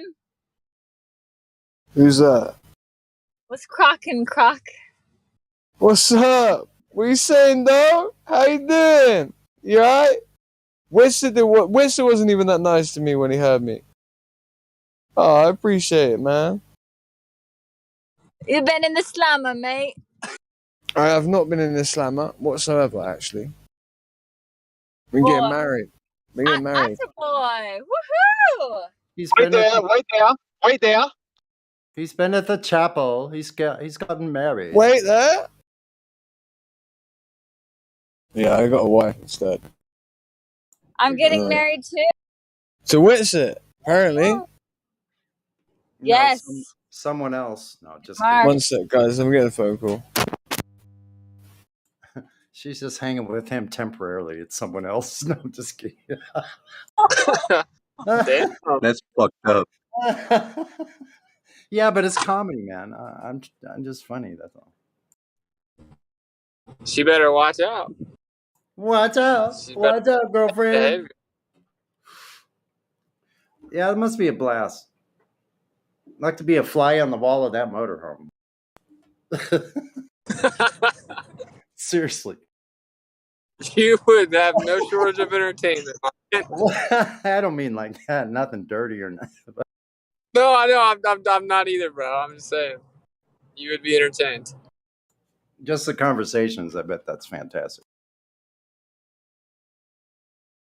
Yeah, it is pretty cool. Like we, we'll just like, do you want to go look into the giant ancient trees tonight? That's like our date. That sounds like a fucking cool date, man. Shit. I don't know anybody I could like ask to do that. Come and let's take a look at the ancient trees or something. How about let's look at mud flood tonight? How's that sound, honey? Yeah, that's how it is. It's like Tartaria? Tacos in Tartaria tonight, babe. Yeah. How about that Samuel Robotham? How about we listen to the Smoky Gods audiobook tonight while we doze off under the moonlight? No, for real, Duff. Like audio reading of Jasher. Let's do it.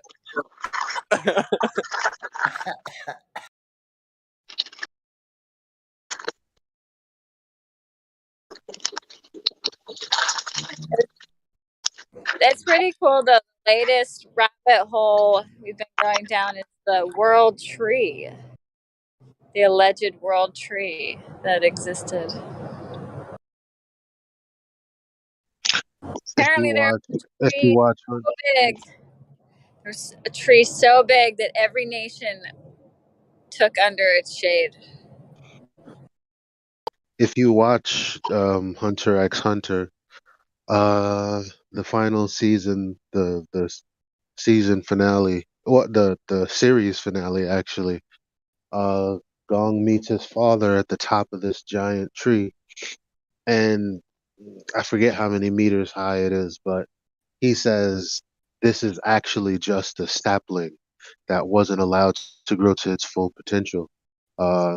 Most trees of its kind actually extend far out of this realm. All the maps that you've been taught about are incorrect. There's actually much more than what's on those maps, and that's what I want to explore. The outer Wow. lands. Yep. He literally says this. Who said that? Yeah. Like it Who said shows it? you, it literally shows you the map. It shows you the world maps that they show you in school, and then he said, actually, there's much more land beyond that. You've been lied to about. We should play that clip real quick, actually. Who said this though, Elijah? No, this isn't. Elijah. Who said This that? isn't. This Gong's Freak's father said it in Hunter. Gong's Freak's father said it. World Tree. Who's a freak? I'm fucking confused. Okay. Here it is. I'll get you. I'm sharing it now. What was I gonna say? By the way, your name is Eliyahu by now. Okay. I know. Or Elijah, whichever one you prefer. Eliyahu or Eliah? Eliyahu's fine. Eliyahu, okay. Well, you're accepting of that pretty quickly. I'm glad. Because I already came across. I already know the reason why. The Indonym situation and how we're just. Your name is Eliyahu. Okay, Elijah's fine. What? What? It's just it's in my opinion one of the first bumbles that they've done when translating the Holy Writ is just changing names just cause. I don't get it. Just cause. No, but your name's Eliyahu now. You know that, right? So who can? No. Oh, what's That was, I put that clip. Cincinnati? That was so interesting. Yeah, Because I feel like I there's posted it. I'm trying to get somebody to play it. I think Cincinnati Bengals can play it, aka Creation Bear. I'm just trying to remember like other If movies you've got where they the have thing, trees. I feel like obviously Avatar, they live in the tree and then they cut it down. post it in bot commands. I'll play it. It's basically the Viking cause the like that side of the world with the fairies and all of that. They have a Post it world in too. Yeah. bot command. I'll play it. I did post it. What in the bot command room? Oh wait, I'll get it from Um, the like voice text right there. Yeah, that's what the tree of life is talking about, right? So, like, it's pretty interesting because they say it was cut down. So, if you think about it, say the giant tree was cut down, and then what we inhabit is the earth, and it has like remains of a giant tree on it that we inhabit on top of. Then look at this picture. This is like the top of a wooden fence post, and then tell me if it looks familiar. Because if you think about the earth having the giant tree falling down on top of it, Are you posting the picture now already? yeah, it's in the voice text. Oh, dope. Yeah, bro. I like it. I see. I see. That's pretty crazy, right? I mean, I'm saving it already, so yeah, it's definitely crazy. yeah, like we might, we might actually some places that we inhabit. Oh, cool. I want to go there, bro. Sorry, I'm getting a bit of lag. I'm really sorry, guys. I'm over talking and stuff. Elijah, when you want me to play that, let me know. Kai, y'all are ready to hear it? Yeah. All right. Well, let me see if Oh, I've already pressed play. Can you hear it? Yeah. The real world tree takes root in magma, grows out of a mountain, and is taller than anything you've ever seen. As a matter of fact, it reaches out of the atmosphere. In short, it's outside of this world.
the wandering stars. It's really interesting. And they're talking about the Greeks, and they're taking the piss out of the Greeks for like their opinion on it. It's really funny. They're just like, oh yeah, the Greeks, they think it's this, like, you know, burning fireballs in the air, driven around by a magical force, like a power that drags it, like a chariot almost. When we know they're just fires in the sky for navigation. It's like really funny the way it's said. It's in the Netflix thing. Yo, in Daniel, when they talk about the giant tree, and it's because Nebuchadnezzar has a dream because he's going to be taken down as a king, etc.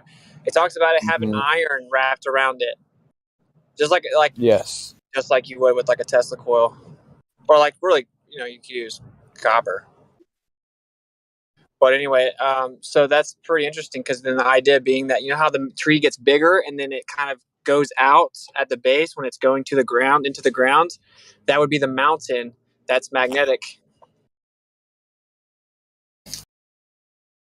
Mm-hmm. Yep, the ground, and then Like if you look at the bottom of a tree, it's a little bit wider than the rest of the tree, right? mm-hmm. Yeah. So like the wide part of the tree, because if you look at ancient depictions, it shows the tree coming out of the mountain.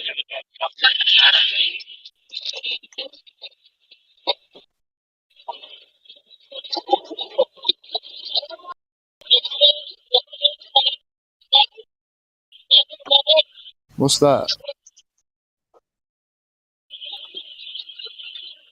Who be hot micing? Is it Yahoo? It's Gem C. Okay, I'm gonna post this, guys, but I feel like sometimes things that we think are like made from tertiary, just like from giant trees, like these mysterious stone balls. What if they're just like petrified grapes or petrified berries? I don't know about that, but Whoa! And 'cause then they where is it decompose, they have right? those giant cups? Where are those giant cups at? Do you guys know about that? Oh, the vases. I think it's in yes. I think it's in That Southeast could be used. Asia, like Vietnam or Cambodia or one of those places. Laos, maybe. Lao. Mm. Could that not be being used for like, I don't know. I'm not gonna say. I don't know. I was thinking about something, but The local legends say that they were giants that were having a drinking. They were drinking. Those are the drinking vessels. They drank out of the jars. They got all drunk and they left them there. yeah, I don't know if I remember that. And the scriptures talk about how it took numerous men to carry grapes.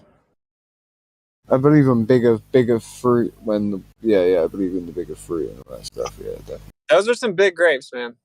Yeah, man. That sounds like what's between my legs, bro. Like straight up. Adult soldiers have to carry grapes together with a stick in between it.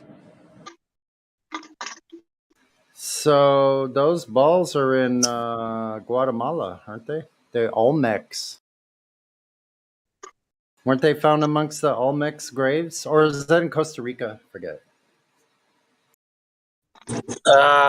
They're in a few different places, from my understanding. The Olmec stone heads in Mexico. The Olmecs were found, from what I know, in Mexico. Yeah. No. Toltec and the Olmecs.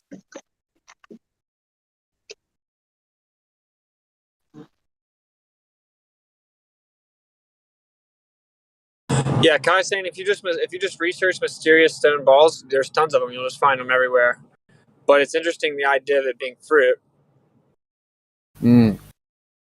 So like, cause Kai actually has like, she like blew my mind when I first started FaceTiming her about this, talking about how like the idea of if you lived in a tree or like even under a tree, but the tree was your shelter and it provided your food. Like that does sound like paradise, doesn't it? Yeah. But are you guys like fully living together now then? Oh yeah. Oh, and you said you're getting married?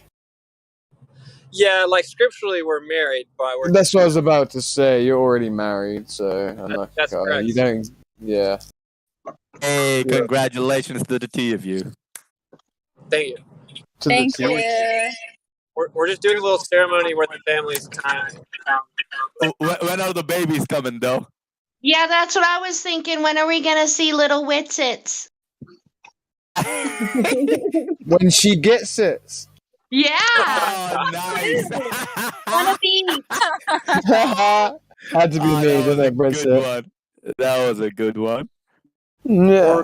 Or Kai Witsit hybrids. No, run. Those They children will not be talented whatsoever. Not at all. No. until the honeymoon to do that. Come on, guys. You know what? Your kids. Get going. Just imagine how untalented those children will be. Yeah. That was Oh so my quick-witted, you guys. Wow. Quick-witted as hell. You need to Hey, have as many babies as possible, guys, for real. Guys, check I this want out. one. Check this out. Those kids are going to have the highest number of uncles and aunts and uncles of anyone ever born. And godparents. Who's abusing who for the names, though? Hey, MJ, get online. All of us. We actually talked about the names. We were Shut talking up with your code.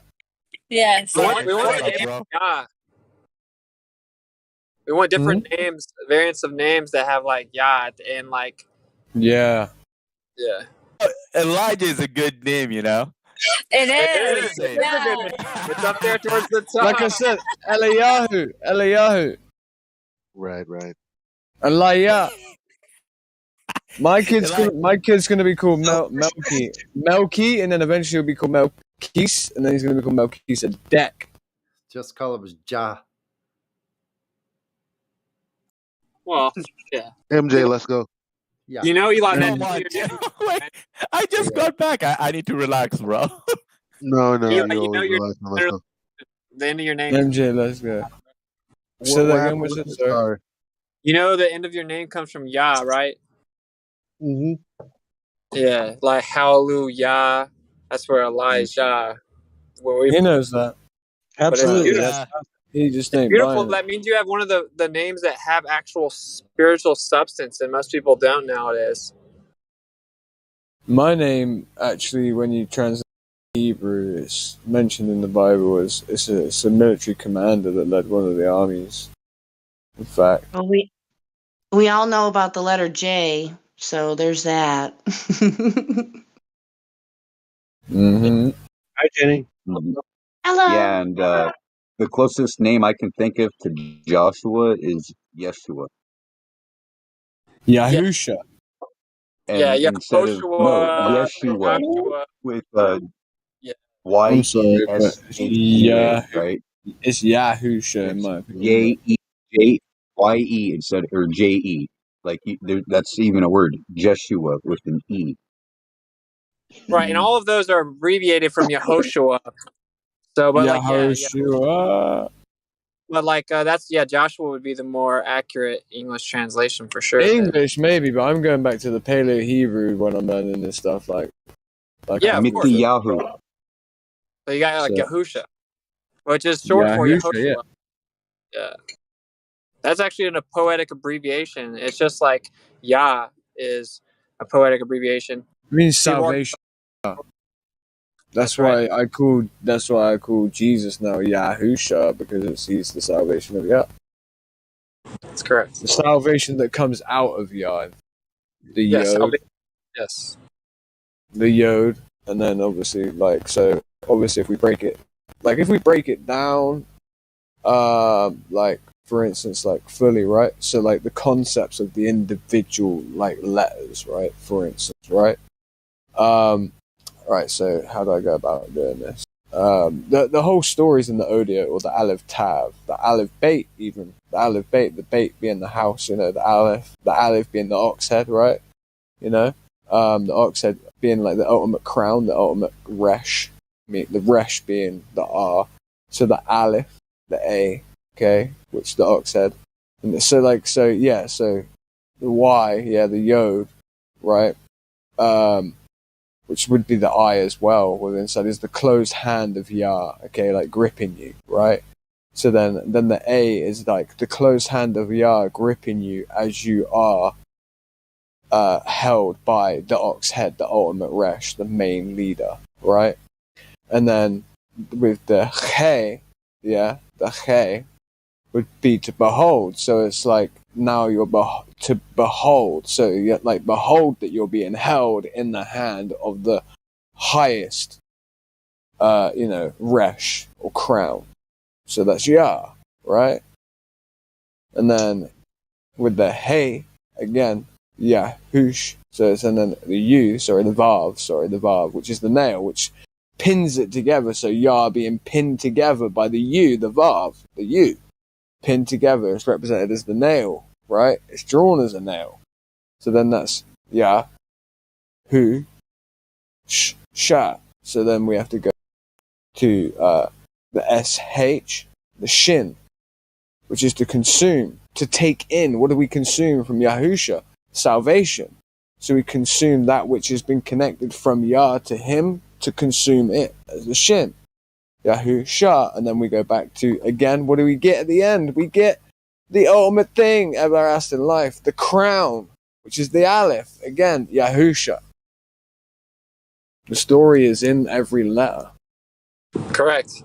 And that's why it's so deep, bro, because like scientifically, like right, cymatics, like the vibrational effect of each of these characters is significant. So like power wise, like actually, if you look at like ancient Egyptian texts, for example, they wouldn't say certain words that the Hebrew people would say. Yes. Or they would even write about how if you had to, you could try to, because this must be some type of magic, because the Hebrew people call on this word and magic stuff happens. Exactly, because again, remember the very medium, like thermodynamics, like as well, right? Praying, for instance, I'm starting to look at it some very physical Witsit, is that we pray out, right, out of our ruach, right? Our ruach meaning ruach hakodesh, the holy breath. Ruach meaning breath. And then it's like we pray, we speak spirit to spirit. Well, we speak ruach to ruach, breath to breath. It's like I speak my intent to you with my breath. So like the words where I say I love you, at someday you may even inhale them. But if I was in front of your face, you most definitely will. So like if I'm to speak in the medium in which all of this passes through, like the same way that entropy does in the air, right? And I'm looking now at the spirit of Yah, or the ruach of Yah, Yahweh, Sevaot, as a form of actual motion of entropy almost, in a sense, but like on a higher scale, like permeating through the frequency of the earth itself. And I think this is where a lot of New Ageism is going wrong, is that and this isn't me taking this from New Ageism whatsoever, it's just me taking it from the audio, taking it from the Aleph Tav, from the concepts written in the Hebrew language and the Paleo Hebrew specifically, and how that's where I'm learning this from. These concepts and how beautiful it is. It's like, the intent of the word that I speak has a phonetic sound to it, vibration to it.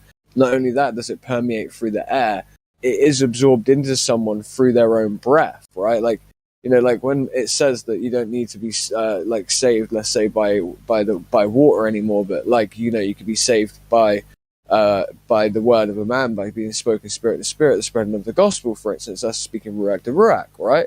Like, that's so important. It's like you're receiving the breath of life again that Abba Yah gave to us, right? Like he breathed into the nostrils. Remember, he breathed into the nostrils of Adam, and it's like we're knitted together in our mother's womb as we are in the Shamayim. And it's like, so in the heavens, so it's like, that's amazing. It's like, again, it's like when we speak to one another about these things, we speak life to one another because we're speaking it in breath, the ultimate form. It's like, what else do we need to live and exist? It's oxygen, everything like that, great. But like, what do we need to really exist? Breath. It's always breath. And it's funny, the Ruach HaKodesh, the holy breath. It's like, that's why this mask thing was so messed up. It's like, yeah, cover up. Don't breathe in the medium in which everything permeates through.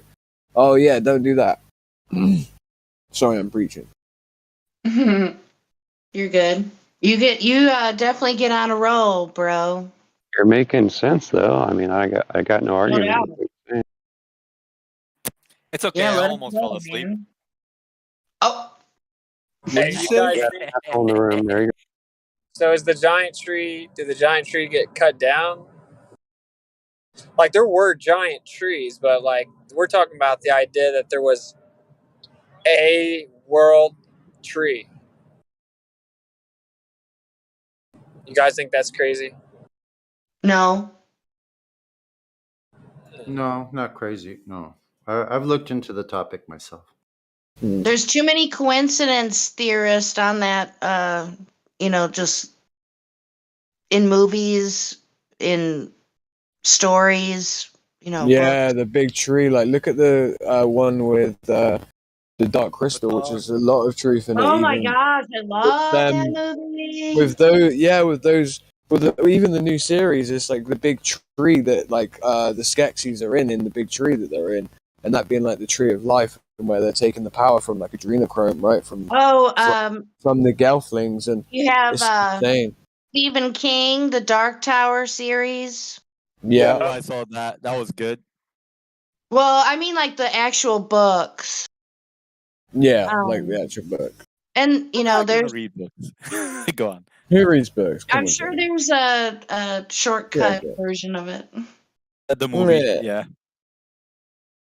Or, and you know how people on YouTube are to talk about everything under the sun, you could probably find a comparison from the books to the movie, Yeah. So real fast, like when we see these pictures, like Kai's posting, right? So what is that? Okay. So say that I'm suggesting, Kai and I are suggesting, this looks like it's pretty clearly the bottom of a giant tree. Okay. Now, if you disagree, what is it? Believe most Wait, of us let me over here look. go with the It's a tree. Yeah. coincidence. But how to Let me get? look. So do you guys believe the mainstream story then that it took billions of years? Good No. Later, lord. some just But it chose doesn't mean there. just because the billions of years thing's wrong doesn't mean that it was something else, right? But I That's haven't looked true. yet. That's true. But I'm yeah, not the making an rest of it, assumption. the rest of it's also ridiculous. And just so that it's just layered Meteorite, over. they could say, right? Which is bollocks as well. To me, I kind of feel like something like that would be like, I don't know. It looks like it could look like it could be like a volcano where an earthquake happened as well, and then it collapsed, right? Like, like an Well, old what's a mine, volcano? or a very ancient mine, even. Like a What's a mountain volcano that was though, rain right? Like from. that's what I'm saying. What's a volcano? No, I agree. Like, I'm just saying. I'm just explaining what could it be, and I'm just explaining. No, I know. Right? Yeah, Like, I'm glad that you are. For me, the idea that the land has layered like this, and then corrosion of those type of patterns going down diagonally towards the ground and not being consistent with the exactly. surrounding areas makes no sense at all. It certainly doesn't have like the logical default position or anything, and that's how it's sold, as if to say that that was a tree at one point is insane. But what they're claiming is actually just doesn't make Oh, sense. Witsit, what about, I don't know the location, so forgive me, but this quote unquote mountain looks like an elephant. And I Yeah, forget who it is that picks that apart, but he Helium goes 7. through X. Oh, go ahead on it. I I'll don't. Oh, listen to I was you. just Go going to ahead, say. bro. Sorry, Stellium 7 is all I was saying. That was Yes. Oh my gosh, there's too many coincidences on that one. Anybody who just takes one look and then shakes their head and dismisses it, you're an a-hole. Because there's all kinds of, he goes all forensic science on that. And it's just like, whoa, what's going on Very, here? very What? interesting. You're right. Yeah, Yeah. that's serious. That's some serious work that he did on that. Yeah, he's So, yeah, super cool, so man. giant He's super cool. animals, giant trees, not a far stretch in my opinion. I agree. Like he Mm. shows you the anatomical Yes. structures. Right? So like you can think that it's just a coincidence that it has the exact same anatomical alignment Right. intricately as an elephant. I mean, that's weird though. GTFO. Yeah, that's GTFO on that one. That's It's crazy. incredible. It's so incredible. I mean, they're actual rocks that look like people, like giant Yep. people. That too. Mm-hmm. And we know about the pillars of salt that were created instantly, biblically speaking. Lots. Sodom and Gomorrah.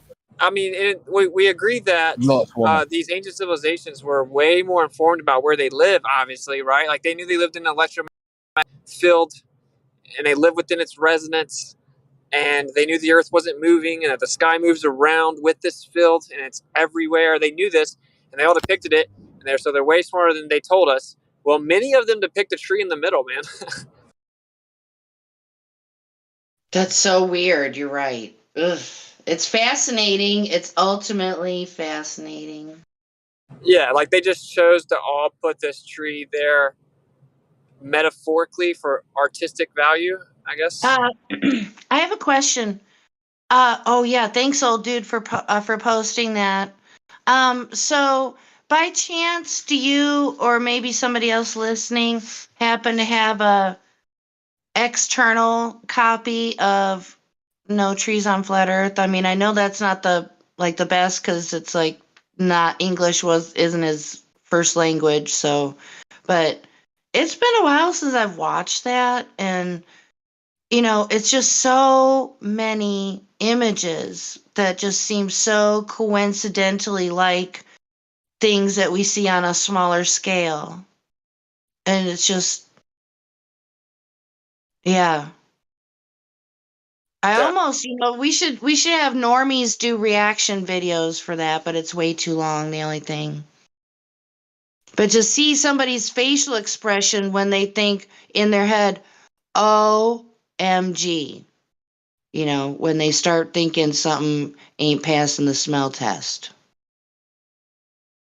I would love to get that facial expression from someone. And I'd love to burn that into my brain, and that would be like a carrot in front of a rabbit kind of thing. Because people have no idea about stuff like this. Not taught in the indoctrination centers, so. Yeah, they don't go into history or geography quite that much. Well, this wouldn't be entirely geography, but Well, you get something what I else, right? mean. So, like we've all heard that they make the joke, "Let me guess, you flat earthers think that the Earth's on a turtle or whatever." And so there's a lot of depictions with turtles.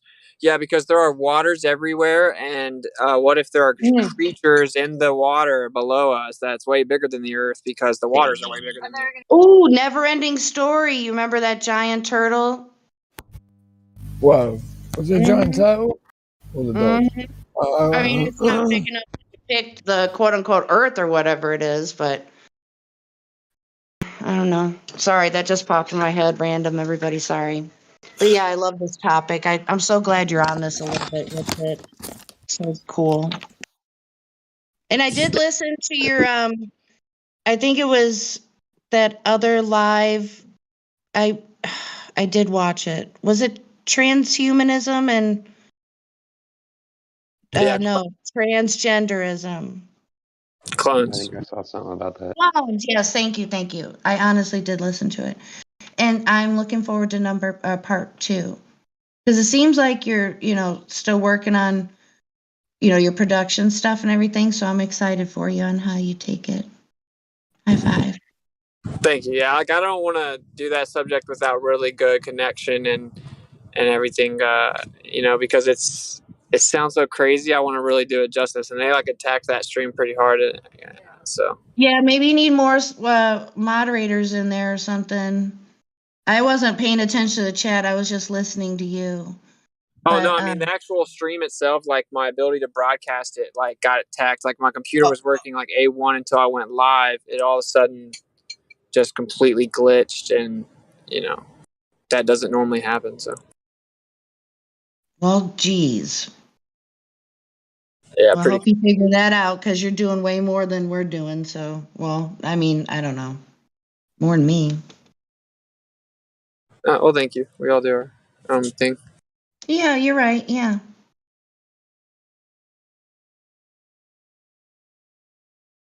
But yeah, that is some fascinating. You guys know me. I love off-topic stuff Because it all fits in together, in my opinion. Right. Yes. It's just finding out the truth. Yeah, I feel the same way. I mean, no topic's off limits as long as it's provable and falsifiable or whatever. You know. Ditto. How dare you not talk about curvature? All the time, every day, 24/7. Yeah. Yeah. It's like sometimes the flat earthers want to argue with the other flat earthers about a flat earth point. It's like, bro, we agree, bro. Calm down. Yeah. I mean, if they disagree, that's cool. But I mean, sometimes they just want to they take their Yeah, deliberate. and you know what? We don't all agree on a lot of stuff, and that's okay. But one thing we all agree on is that it's just not a globe. It's pretty simple. We all agree that we're trying to find the truth. So whatever the truth is, we should be willing and open to look at it and figure out if it is. That's what got. Amen. Let me see if I can find that. I do a lot of screenshots. Let me find that the R prayer. I got it somewhere here. Aristosthenes. There we Hallowed go. be thy name. Boy, did you have you heard about? Someone told me that Aristophanes or whoever it was that came up with the ball earth theory came up with it in 875 BC. I was like, no, they didn't. But I don't know if it's true. I was wondering if you heard about it. Man, all I know is shadows and sticks. That shit is some bullshit.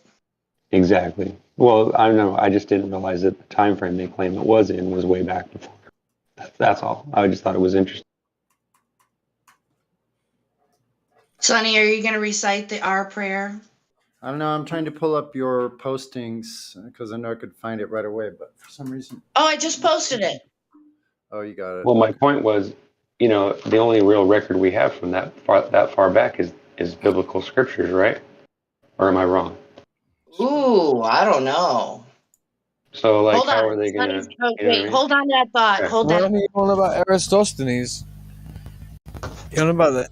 Are you on about Aristosthenes is in I'm like? saying I don't think he existed. I think they made it up. Yeah, but I thought you said the 1800s for some reason. So No, I heard. I don't remember where I heard it, but I was listening to something on some Okay. YouTube thing or whatever. I just heard about it. I thought. I'm glad we could all no, I'm gather. just asking to clarify. Glad we could all gather this day and this fine day with the sun above the horizon, always as it is. Our Aristosthenes, whose sticks measured the heavens, hallowed be thy name. Thy circumference come, thy radius should be done on earth as it measures in the heavens. Give us our daily shadows, and forgive us for assuming the distance to the sun to give us the globe. Amen. Amen. Thank you, Sonny. I hate that prayer. It seems like blasphemy. Sorry. Oh, you hate the prayer? It seems blasphemous a little bit. That's all. But I love the I creativity. felt the same way at first, but you know what? Everybody do what they got to do. I mean, No, I love the creativity of it. Yeah, I do too. I agree. We're making a parody of the globe. It's not anything to do with No, I know. That's where I'm like Of torn. course, the Lord's Prayer is sacred. Yeah, I mean, I agree with Yeah, that's where we're supposed to just agree to disagree and move on. Yeah, I agree with that. That whole, that whole claim. Like we can give each other a hard time, but See, that's a sometimes, prayer. yeah, we push it too. Oh, sorry. I wasn't trying to. It's okay. We're only going to read it Can you at get the the- top of can you read- every hour, so you have plenty of time. Well, see, what we're dealing with here with this R prayer, that's the prayer of scientism believers. And we all know that's a And religion, so it has to have a prayer. Yep, it's kind of making fun of the globe religiosity. Yes. Gotta be done. Next. I'll back you up on that, sure. We can do a song unless somebody's got something to put up on the table. Go ahead and play a song. Could you? Because I'm trying to get ready to go back from lunch. Sure, no problem. Happy to be of service. Let me see. Alrighty, thank you. Especially if you're on your lunch break. Yeah, thanks. that song. Let's see here. Alrighty there. In this world of calamity, dirty looks and judges and jealousy, and police when abused by barbarity. Some weird shit's been played on here. What's this? Young ragamuffin of an bush bungalow, and I'm off at seven of them in the bush bungalow. Song here. Let's listen to this. Meanwhile, I'll find a song in just a second, but we're just gonna play this too. Jah will be waiting there when we shout. Jah will be waiting there.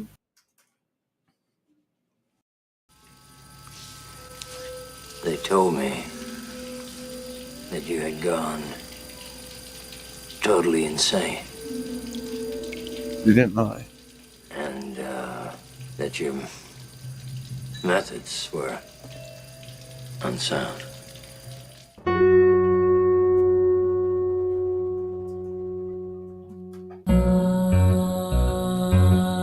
You know, come along and see what we're learning and see how it changes your life. And I mean that. Your life will be changed when you learn the things that we know for the better. It's not okay to think that the Earth is flat. Apparently this is something that we're debating. I have no idea why. You know, I'm one of these people that doesn't like to identify as a specific gender even. You know, I mean, I can deal with human. I'm one of these people that doesn't like to identify as a specific gender even. You know, I mean, I can deal with human. Maybe that's because you're you have this fucking rock. one tiny little chance to have the universe look through your eyes, and what are you going to do with that chance? And what I do, I connect to people too hard. I have sex with all the wrong people. Oh. Ignorant slut. It's not okay to say that the Earth is flat. I keep getting this question. There's no such thing as life, really. That we're very complicated rocks. Uh-huh. We're a chemical reaction that got complex enough to become conscious. There's no such thing as life, really. That we're very complicated rocks. Uh-huh. You know, we're a chemical reaction that got complex enough to become conscious. So I am saying actually that there are probably tiny little black holes forming all around us. But so the idea that we were all just hydrogen 13 billion years ago, we can take a She said black holes standing around us. Right. We can take a picture of that. That's not. Yeah, boy. Yep. She said have sex with all the wrong people. All the that time. will resist science communicators. Oh man. My main job now is communicating science, but I can't read a scientific paper to save my life. There's no such real thing as a scientific method. Holy crap. The last thing you will see is the very top of the mast of that Insanity. boat. And that's because the boat is actually going over the horizon that's curved. What a numpty. It's not okay to say that the Earth is flat. I keep getting this question. I mean, today I'm going to be talking about how every single one of your atoms was forged inside of It's a been star great that had speaking to die, you and that's guys literally again. true. I've missed you all. I love you all. For you have light years contained inside of you, except for your hydrogen, which came from the Big Bang, which is that doesn't suck. That doesn't suck. That's literally true. No, but You you have knew. light years contained inside of you, except for your hydrogen, which came from the Big Bang. I have never felt comfortable be all that with hot showing air you escape. personally. And that's okay to think that, huh? Yeah. Space is very hot. The gas right around the Earth. Space is actually very known hot, as but it's actually really true. also really cold. This is a real picture from Hubble. You I and love I this have the bit. same chemistry as one of these dust clouds compressed together. That's She said what it's we this are. real picture. You know, from one of these collapsing clouds of dust. I gotta share this to my wife. On any given date, at different cities and different You don't places have a around the wife. world, the sun is at different angles in My the wife's sky. gonna love this. That wouldn't happen if the Earth wasn't round. It's not okay to say that the Earth is flat. Let's have more people I didn't that even are know not this just existed. older white men in science. So that's one of my big passions, is getting people to shake loose science from our cultural definitions of it. My main job now is communicating science. You literally can touch the stars just by doing that, or by doing this. Unbelievable. Heaven is not a place. Heaven is not a place. This is something that we know. Fucking witch. To me, science is going to die. Ladies and gentlemen, Dr. Michelle. You're right. Science is going to die. The kind of science you believe in, anyway. I fall in love with everybody all the time. That's what being a scientist is to me. Thank you. Holy fuck, that was funny. It's rarely ever seen anymore, except in primitive cultures. Oh my goodness.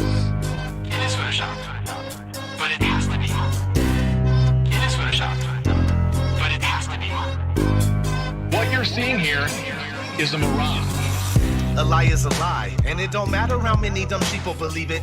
And the truth is the truth, hiding right out in plain sight, and still people don't see it. Man, this shit got me heated, and I won't stop till the elite are being defeated. They keep us deceived about everything that we think, and they keep the secret. What we're taught is not conducive with reality. Big bang, evolution, and there's gravity. I tell the truth, and then these motherfuckers laugh at me, telling me the earth is photoshopped because it has to be. Most people accept the deception happily, but what they're doing to us all is a tragedy. God created the heavens and the earth in a verse, but we're living in a famous on the galaxy. They say we're monkeys on a ball flying through outer space, but there's no proof. It seems to have vanished without a trace. NASA and other agencies falling down from grace. You can take that bullshit pseudoscience and get out my face. I'm the antisocial type. You're a government prototype. That's why you make it a point to tell me that I'm crazy every time you're angry, cause you know I'm right. I'm standing outside the house of cards about to watch it fall. No more living cartoon ball. Horizon means horizontal. Indoctrination is awful because you're taught the globe model. Ever since y'all could we follow rapists and murderers, liars, thieves, and sun worshippers, saying we can't see curvature cause we're all too small. And though it's never been proven, they say we're ripping and shooting. The earth is spinning and moving. Oh no, not at all. It's a criminal enterprise where deception intensifies. Assholes got us all living life on a cartoon ball. It is photoshopped, but it has to be. What you're seeing here is a mirage. They say that we went to the moon 6 times, but pure BS is the way that smelled. Now they're telling us that we can't even leave the planet because of the Van Allen radiation belt. Yeah, okay, sure. NASA, what you lying for? You lying now? You lied before. I can't take this anymore. The only thing they took to space was your imagination. Fake aliens are coming, now they have you waiting. We need to do something about it, no procrastination. Trying to cause the masses to awaken, that's the path I've taken. But you can see if you check all the percentages. So many people having cognitive dissonance. But that's what happens at the loss of your innocence. Then you get involved with all of this wickedness. They try to do all the humans this way. So are they just idiots? Who is to say? Conditioned by the television, it makes your decisions, opinions, and you just obey. Stuck in the material domain of Satan, where everything in each and every day is pagan. Mandela effect, cause the game is changing. People waking up and now the cage is shaking. The earth is flat, and that is a universal fact. If it isn't that, then tell me where the fuck the curve is at. They tell us that we can't see it because we're all too small. And now we're spinning on a cartoon ball. Horizon means horizontal. Indoctrination is awful because you're taught the globe model. Ever since y'all could we follow rapists and murderers, liars, thieves, and sun worshippers, saying we can't see curvature cause we're all too small. And though it's never been proven, they say we're ripping and shooting. The earth is spinning and moving. Oh no, not at all. It's a criminal enterprise where deception intensifies. Assholes got us all living life on a cartoon ball. It is the world that has been pulled over your eyes to blind you from the truth. Like everyone else, you were born into bondage, born into a prison for your mind. You bunch of gimps, I say you're gimps, a bunch of gimps who wanna follow the flow. We're gone. Same as in take. What you're seeing here is a mirage. Castles. Oh, that's in the castle. High. I know. Not how would the king of the god. What? How you doing? The world that you're presented. What you're seeing here is a mirage. We accept the reality of the world with which we're presented. It's as simple as that. That's right. Some people live in castles and others don't, and nowadays it's possible that you can own for hundreds of thousands of dollars the most expensive cars that have, Mustangs on the front of the badge, much like the Ferrari. Yet, that costs lots of money, and it's the same types of people that can own cars that have those types of horses and Mustangs on the front of their badge. Those types of people are the same types of people that also are the only types of people that can afford to actually own a horse. Which is kind of weird. Equestrians. Equestrians. How dare you? That is kind of weird considering everybody used to have a horse. Right? Right? Did they, though? Every family member probably had a horse if they were like older than 9 or 10 years old. I would have been the kid that got the pony and never got a big horse, and everybody made fun of him my whole life. It's like everyone else had a Nokia everyone else had a Samsung D500 with a speaker, and that you had a Nokia 3010 for the rest of your life. Builds character, but geez, not fun. Well, yeah, ponies are always slow for some fucking reason. Yeah, but that pony goes everywhere. Sorry, Alia. Whatever, dude. Your connection's a little better, Crack, than it was yesterday. Are you on your phone? Yes. No. Oh, good. I'm on my laptop. You better fix it and make sure it's crackling. My phone is currently trying to charge, and for some reason I'm stuck in this chat room and I can't leave it. So yeah, it's all well and good. I'm having a great time right now. Great time. I know our feeling. I can't click anywhere because it goes all weird. So yeah, my wife thinks I'm ignoring her. So yeah, everything's going great right now. Alrighty. I'm still enjoying talking to y'all. I'm sure when you're paying attention to her, she knows it. Yeah, I'm sure she does. I didn't even know you had a wife. Well, I would hope personally. so. E.T., why would you know that I did that? I had that, huh? You're right, because I know very little about you. It just Did you ask? It just surprises me, is all. Yeah, it surprises me too. He's a big sweetheart. It doesn't surprise me. I know everything. Just ask. I know, because I think of Crack Villain as like carrying around a battle axe all day. Yeah, but he's got a big heart. He's like a big teddy bear carrying around a big axe. Why? How does a knight have time for a wife? You have a big ass. Yeah, who would throw that tie around their neck? Who would do that? What did you just say? Get over here. I say that in English. Seriously, I couldn't understand that for some reason. It sounded Who way would too commit Spanish. suicide like that? Who would do that? Who would do what now? How did we get to that subject? Mi amigo es muy guapa. Don't get it. No homerito. Very handsome and what? No homo. Is he cute? Gemsy, what are you smoking?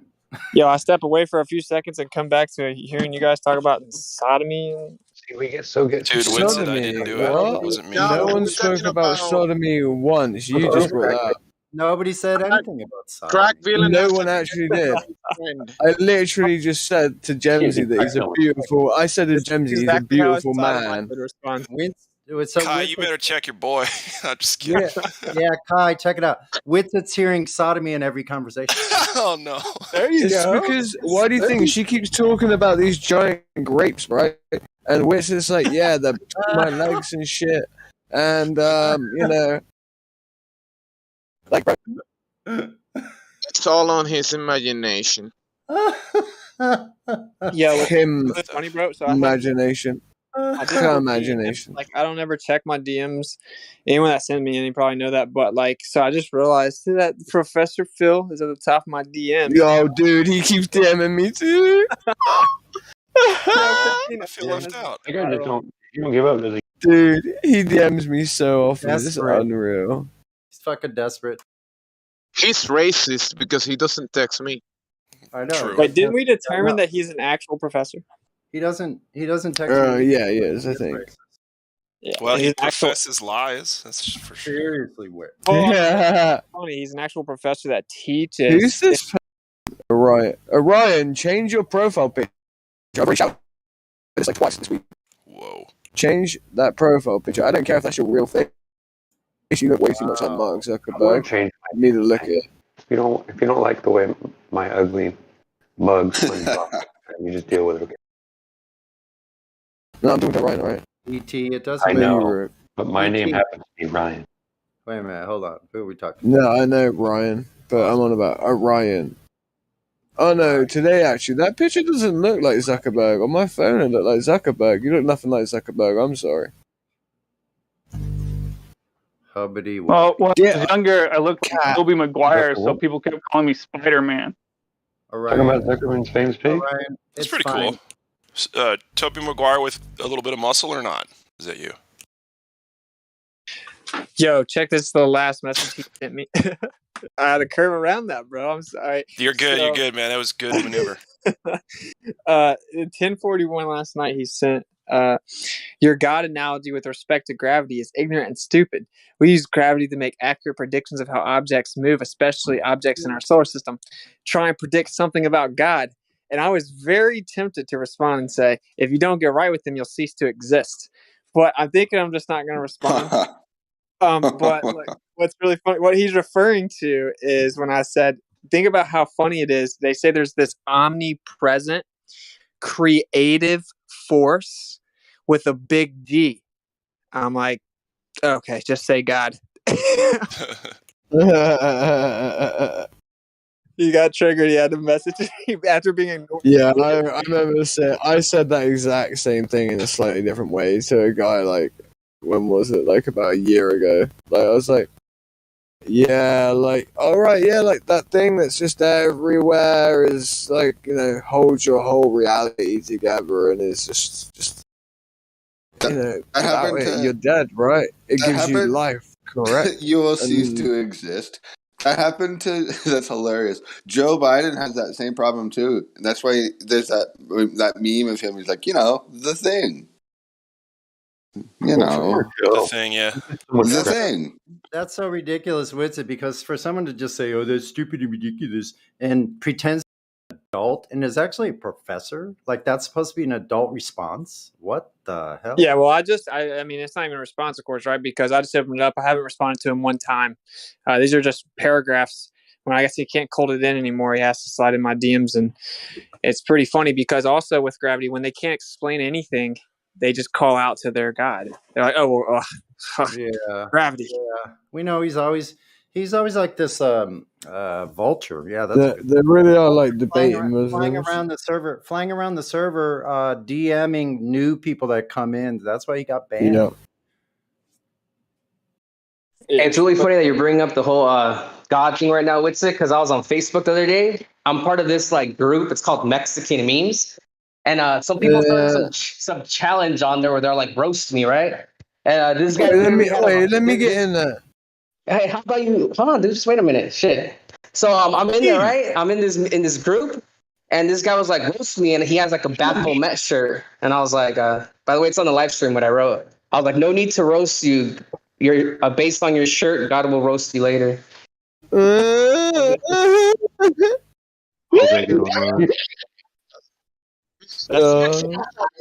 good. Jose, get online. That's a good one. Stop telling everyone to get online and play on that game with you, boy. Dude, Jose, go join him. I'm running away. Yeah, like he's like MJ online now. God now. He's like Jose online now. I wish I could play on it. I wish I had a fast enough phone. I'd play. Why does that dude that says MJ MJ, Jose, go there, and then we go. He never backs us up. We die, and then blames it on all us. Wait, what are you trying to say that my boy isn't that good at it? What are you trying to say? He sandbags the team. All right, that just got too personal.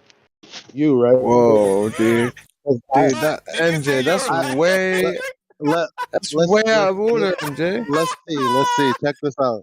Hey Jose. Oh hell no! Hell Hey, no! hey Jose. Who Jose, saves yeah, you? come on. Who saves the team and brought us to number one No! by the mere chance No! of getting saved? Hell no! Me You're or MJ? smiling while you Who say saved that. more? Hell no! Look, this is Hell what a no! Glober does when they try to stop you from Yeah, getting. he's spiraling, bro. He's spiraling right now. Nah. He's trying to change the Admin, you're narrative. gonna have to I'm mute just, it. he's trying to change the narrative. He's talking about a team Numbers. sandbag. Well, Admin, weigh in. no, numbers are a red herring. Who has saved you more? Who has saved you and allowed you to continue to play more of the game? right Who now, is the one right now more serious about starting the war?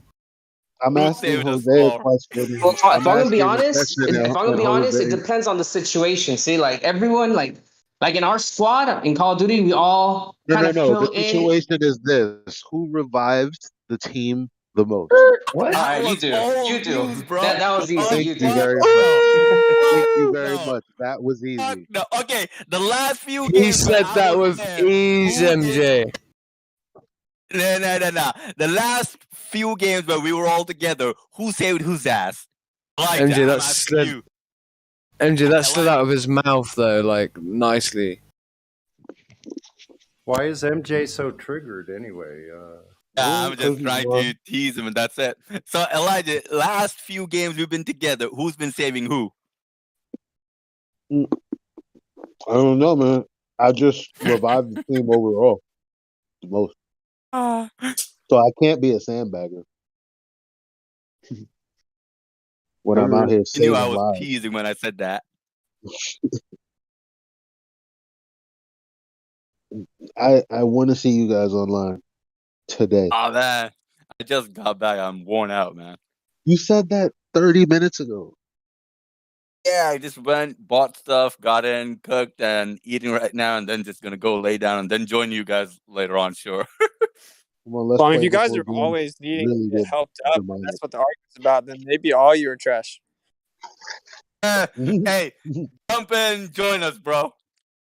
No, I put my gaming days behind me. Face.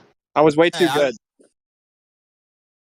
That I'm just playing with them because it's team, family, and it feels good. No, yeah, of course. Especially the shit talking. Oh, it gets really good. Yeah, it's really funny when you have an open mic all the way and Elijah kills someone on the opposing team and they're like, fuck Flat Earth because Elijah's name is Flat Earth Guns. Oh, poor babies. You make them cry when you put the flat earth thing in their mind. Oh. People get triggered all the time. Yeah, that's kind of funny. I bet you could probably take advantage of that, right? And get behind them when they're not looking and tell them something's crazy and then shoot them in the Dude, every time I'm sniping, it's like a birth. I'll be like, it's because I didn't account for the Coriolis, motherfucker. That's why you died. By the way, with it, it's not going to be easy over here because it's touch screen. I'm not going to be using the computer or something to play it. Touchscreen. How does that work? You playing Or mobile? iPad. Yeah. Okay.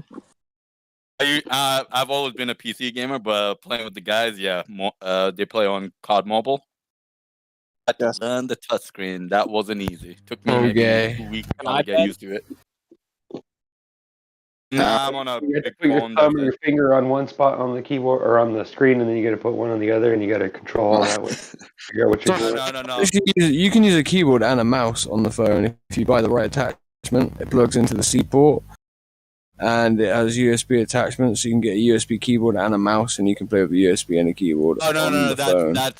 That's not good. You need to learn how to use 4 fingers or 5 fingers. Oh, 5 fingers, man. Well, I'm pretty sure you can use 10 on the other, but whatever. I use pad, 2 yeah. fingers. So.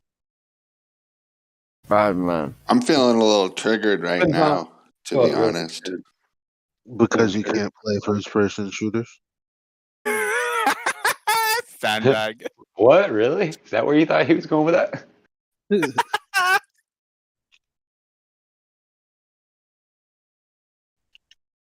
Definitely fun. Come on the clan and show us. Truth, get online now. Are you talking to the rookie? You should know better than that. That's why they call me the rookie. Everybody's here, but nobody's online. How dare you call yourself Klansman? Dare you? Hey man, I'm actually trying to put time on Discord, and every time I do, you guys try to take me away, man. Just let me put in some time on here. All right. Well, there's a submission. It's your mission slip. Okay, I'm You all. What time are we playing tonight, though? What time are we playing tonight?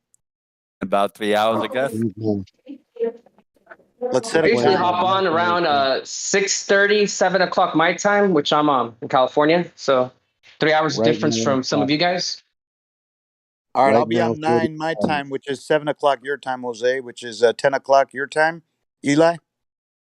this moment 30. Eli's gonna fall asleep on us again. Right, because I'm up now. Sounds like you could go back to sleep That in any sounds minute. like a challenge. That sounds like, yeah. Come on, you want some? What do I need to What do I need to play so I can get in there and beat all y'all asses? Yeah, let me find a game I'm really good at. Witsit, by the way, it was great speaking to you. Witsit's misses. Mitsit. That doesn't gets it because there's no children's yet. Nice to speak to you too, Kai. Should probably get Kai into the game and then Yeah, just bless follow. you. And peace out, my homies. Nice to talk to all of you, MJ included. Even though he's diabolically crap at Call of Duty and he keeps getting everyone killed apparently and doesn't revive anyone. Love you, Sonny. Love you, Yahoo. Thanks. Hey, don't forget about me, dude. What's up? And there's a guy in here somewhere called like Fuck that other guy. Jakey Gyllenhaal or something. I don't know. There's a mean lesbian in here somewhere. Jake Gyllenhaal, him. Yeah. Rookie. Well, yeah, you too, Rookie. I identify as a lesbian. Jenny. Oh, I'm shouting out everyone by name. Albert Yaga, Jose, E.T., Yemc, Julius, Glatflo, Batman, Dave Hinkle, obviously. Cut the shit. What? I said Glatflo. I'm saying goodnight. And I'm saying goodbye. G is a Bye, Ryan. Bye, Seisu. Bye, Seb. Bye, Sons of Thunder. Isn't it like 8 You bunch of o'clock your crazy time? flat earthers. Someone disconnected I'm not me. going to bed. I'm doing something else. Okay. Yeah. Bye, Joshua. Peace and love. Thanks. So somebody called you to the duty. See you later, buddy. Yeah, see you, man. Later. I might think about jumping on here pretty soon. If I can get my phone unlocked. Yeah, right. Hey, Liar. hey, you should No, post seriously, a I picture put of I'll leave people with that. that you look like a famous actor. I'll leave you with that right now. Joshua will not do shit. He's lying. I could always just play it on my computer. Nah, you could always do that, but you're not going to because you're not going to back up your team. Could I do it with a mouse and a keyboard? I'm not even on the squad, dude. I'm in a different freaking. I'm in Savage. Yeah, see, exactly. That's my bro. You're not in the squad or anything. Savages. I'm in the Savages clan, man, because we're Indian, man. Yeah, bro. You should be in the Flat Earth squad, but like legendary clan, man. Send me an bro, invite. I ain't even judging because I'm not willing to play that shit because I ain't got a phone that's fast enough. See, that's the That's what I'm saying, bro. If you got a good enough computer, you can use I haven't Game Loop. That's the only one because it's adapted for Game Loop. I haven't. So Yeah, not gonna be I've got superior, an, but I've like got the an 400 Xbox. screen though. What was that? I've got a good Xbox, like a really good Xbox, like one of those new ones instead. I mean, you won't be able to do ranked past Pro. Once you hit Pro 1, you can't do ranked matches anymore. No. Unfair advantage.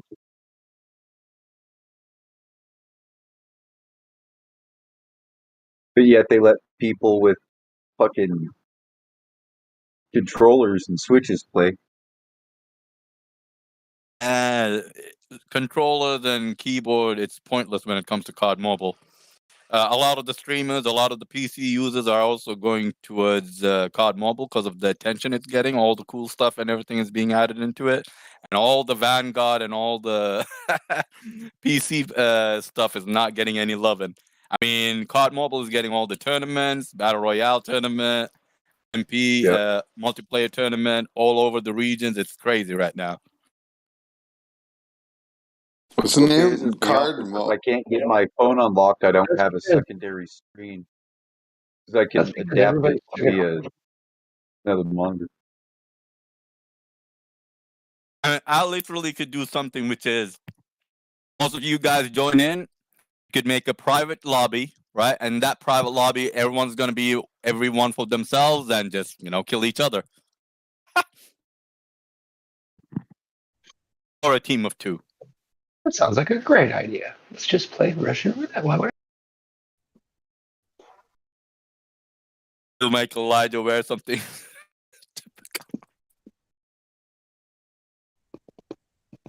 I'd rather sew my face to the carpet. Who says that? I don't Isn't know. that from a movie? I was trying to think of what it was. Yeah, it's from a movie. I don't That's remember. such a good line. Most of the crazy shit that I say comes from either music or movies or something. I don't make the shit up on my own, just so you know. It's just practicing time.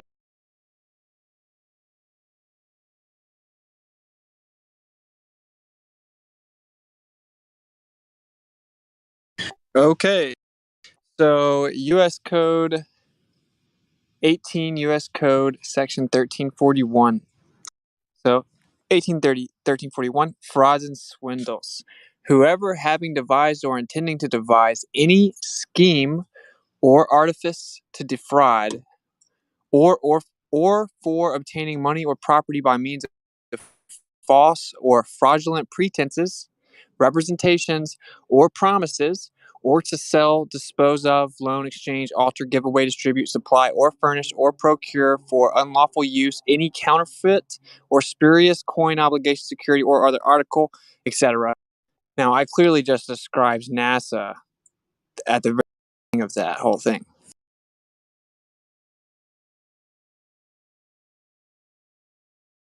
I was going to say, saying Good one. I can think of Go it. on. Okay.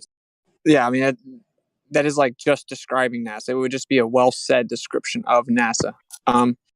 So we're going to come down here. This is, delivered by the Postal Service or deposits or causes to be deposited, any matter or thing, whatever to be sent or delivered, et cetera, et cetera. At this place, which is directed to be delivered by this person whom it is addressed, any such matter or thing shall be fined under this title or imprisoned not more than 20 years or both if the violation occurs in relation to or involving any benefit authorized, transported, transmitted, transferred, dispersed, or paid in connection with a presidentially declared major disaster of emergency, blah, blah, blah. Then they have, it's $1 million or 30 years in prison. So the important part of that whole thing, because that's the individual assessment, right? So like an individual could be held accountable by up to 20 years in prison. Not more than 20 years. Right. But NASA is comprised of a bunch of individuals, right? But it very clearly says whoever having devised or intending to devise any scheme or artifice to defraud or for obtaining money or property by means of false or fraudulent pretenses, representations, or promises. I mean, that's just describing NASA. Who keeps those secrets for them would also be involved in that, right? Basically. Yeah, I mean, NASA's done all that. They make all kinds of promises. They promise that we're going back to the moon every couple of years. Yep, and they own all Yeah, kinds of at least property, every 3 or 4 and years. they've gotten a bunch of money from ill-gotten gains. So what you would do is Now hold up. Go ahead. What's it? That's U.S. code? Yeah. Okay. So none of that applies. See, this is the trick, right? We all are fictions of law or legal fictions within the system of the United States corporation.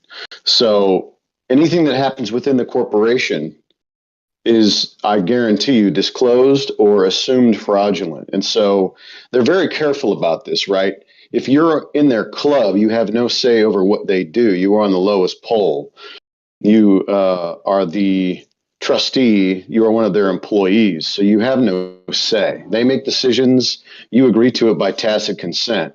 It sounds like, I mean, most definitely they are, defrauding the people, but the people don't know that they are a part of that particular corporation and tacitly consent to everything. So there is no recourse on their side of the law. You have to be outside of it, if that makes any sense. Yeah, of course. That's very true, and that's why everyone should send in affidavits of status, right? Because we're not in a corporate municipal entity like your county of, city of, all that. I agree. And then the United States, all caps, and that's why it's Constitution of instead of for United States, because it's like the rules for their company. But if you can actually get them in trouble for not following the rules within their own company, though, and that's the funny part, right? Like, because they're just dumb. Yes, you can. Yeah. That's what a business is all about. It's going to crumble. You got to get it to the right. Now, this is going to be right. See, so the lower judges have nothing to do with any of this. So at very least, it's going to have to be a federal judge, but it may have to go higher than that. And then, of course, you have to make sure, which I'm sure that Randy Kelton has told you all of this stuff. You got to be on the outside, not the inside, and see if you can push those buttons, get those things to move. So that will be the struggle, but it could be done. That would be a hell of a thing to pull off. I'll tell you that much. Yeah, what he says is that it's ignorant to think that you'll win a case solely because you have the facts and law on your side. Cases are won by politics, and all politics are local and controlled by money. And so the local part's important, right? Because this FBI office has local colleagues. And then they have a hierarchy locally to them as well, right? And that's who really matters. So, like, if you bring a case that's against the judge and the DA is buddies with that judge and politically needs him on his team, he's just going to dispose of it. Well, too bad for him. He actually can't legally do that. So when you start to do that, so now he has a criminal complaint for disposing of the criminal complaint. We'll see if the third person gets it right. And they're so dumb, and they're not used to ever being challenged. They never get it right. They all literally just instinctively abuse their power based on like policy that they were taught. Like, this is just how we do things type of thing. So they don't even know what they're doing. They have no idea. I think we can use it against them, right? So just like you said, from the side of it, we just point out that within their corporation, they're breaking their rules.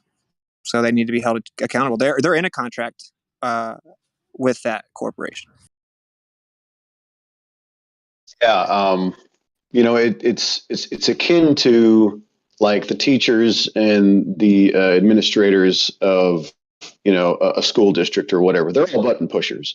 They've all been indoctrinated. They're second and third generation indoctrinated people. They have no idea that teaching the globe is teaching lies, right? So, but once you turn it on them and show them that what they're teaching is fallacious and they could lose their jobs, right?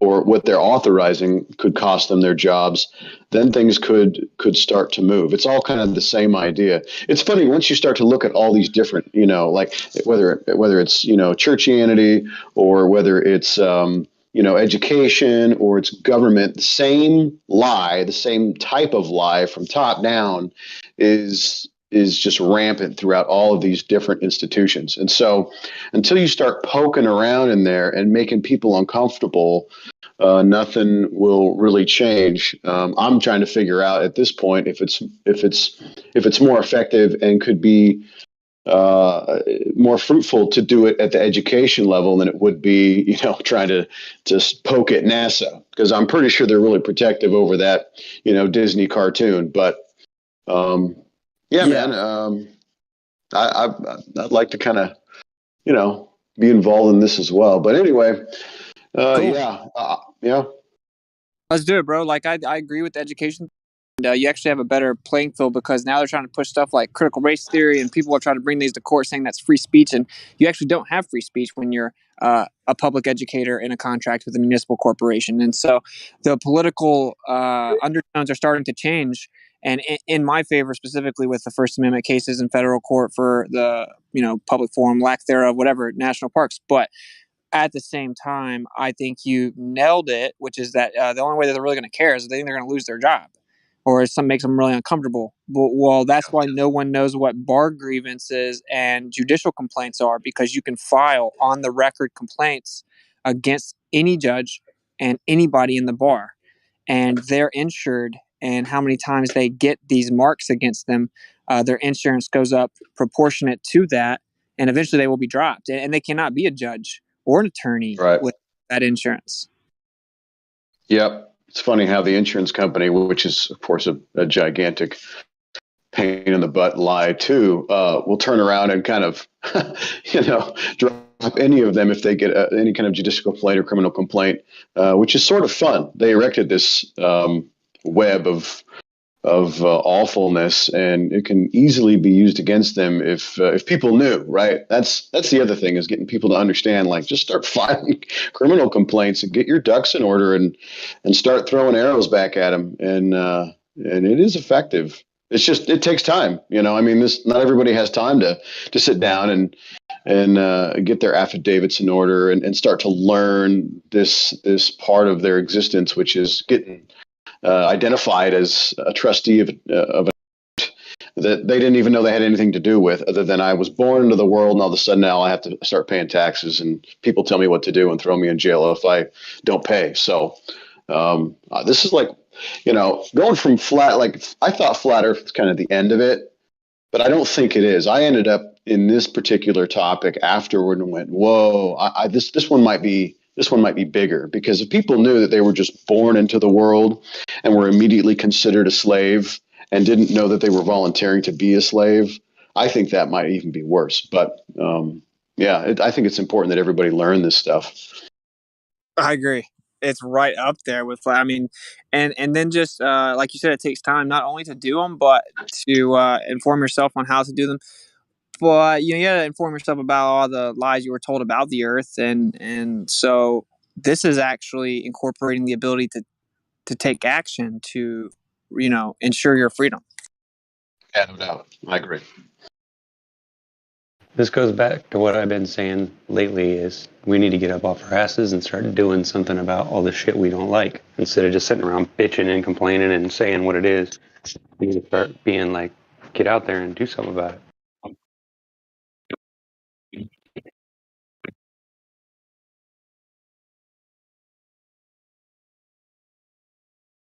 At the least, fight back. I mean, when somebody's wrong or somebody's doing you wrong, then you should do something. There's a paralyzing fear that people suffer from. It is, mind control is real, but it's usually just a form of, I'll call it fear control, right? Fear-based mind control, where when they raise you in the institutions, whatever it might be, they're already training you that this is what the world is, this is who you are, and this is what will happen if you don't do what we tell you to do. And so, you get pulled over for speeding, even though there's no damage to anybody's property, or there's no loss experienced. Someone will, essentially harass you, kidnap you for a few minutes, tell you what you've done wrong, make a legal determination, give you a bill in the form of a ticket, and then make you pay for it when nothing really has been done wrong. You're traveling, you're minding your own business, you didn't hurt anybody, and then all of a sudden, crap, I got to pay someone because, reasons, just nothing. And you're terrified because as soon as that red and blue, hits your rearview mirror, you freak out, that feeling in your stomach. You're like, oh man, I just better pay and get this over with because I don't want to bother. I don't want to go to court. I don't want to do any of this stuff. And it's just sickening, right? And so they use fear-based mind control for everything. That's our best word for it. But when you grow up, you're shamed because if you don't learn the material that they tell you have to learn, your friends look at you like you're stupid. Oh, you didn't learn, we learned. So, there's this incentive everywhere from all parts of society, shame you if you don't learn, be afraid if you don't obey. Like, it's really kind of disgusting and very evil. And once you kind of, Full Metal Jacket, unfuck yourself, pardon my French. You begin to see what they're doing, and you realize that everything that you do in this life, all the control is experienced in the mind first. The prison is in the mind, right? The Matrix was telling us so much, I can't even begin to expand upon it right now. But everything that we suffer from, all the things that we obey, come from what they've done in our mind and our soul, not from the reality of the world that you live in. The reality is you were created by a creator who gave you authority, and you unknowingly handed it over, and you have to reclaim that by, be transformed by the renewing of your mind. Once that happens, they're not so scary anymore. Right, bro. And like, one of the simplest ways I think to put it is, you don't have your rights until you exercise them. Right. It's like your muscles. You Yep. know what I'm saying? Like, if you don't ever use your arm, you don't have an arm. It's going to suffer from atrophy, right? But like, say, I've heard Alphonse say this: if they gave you this crazy military jet that was just souped up and could just take out so many men, right? If you didn't know how to use it, when the people came to attack you, you'd still lose, because you didn't even know how to get in, open up the cockpit. So you don't know how to use your rights. It's like they don't have to respect your rights until you exercise them, because they're not a thing until you do that. Yep.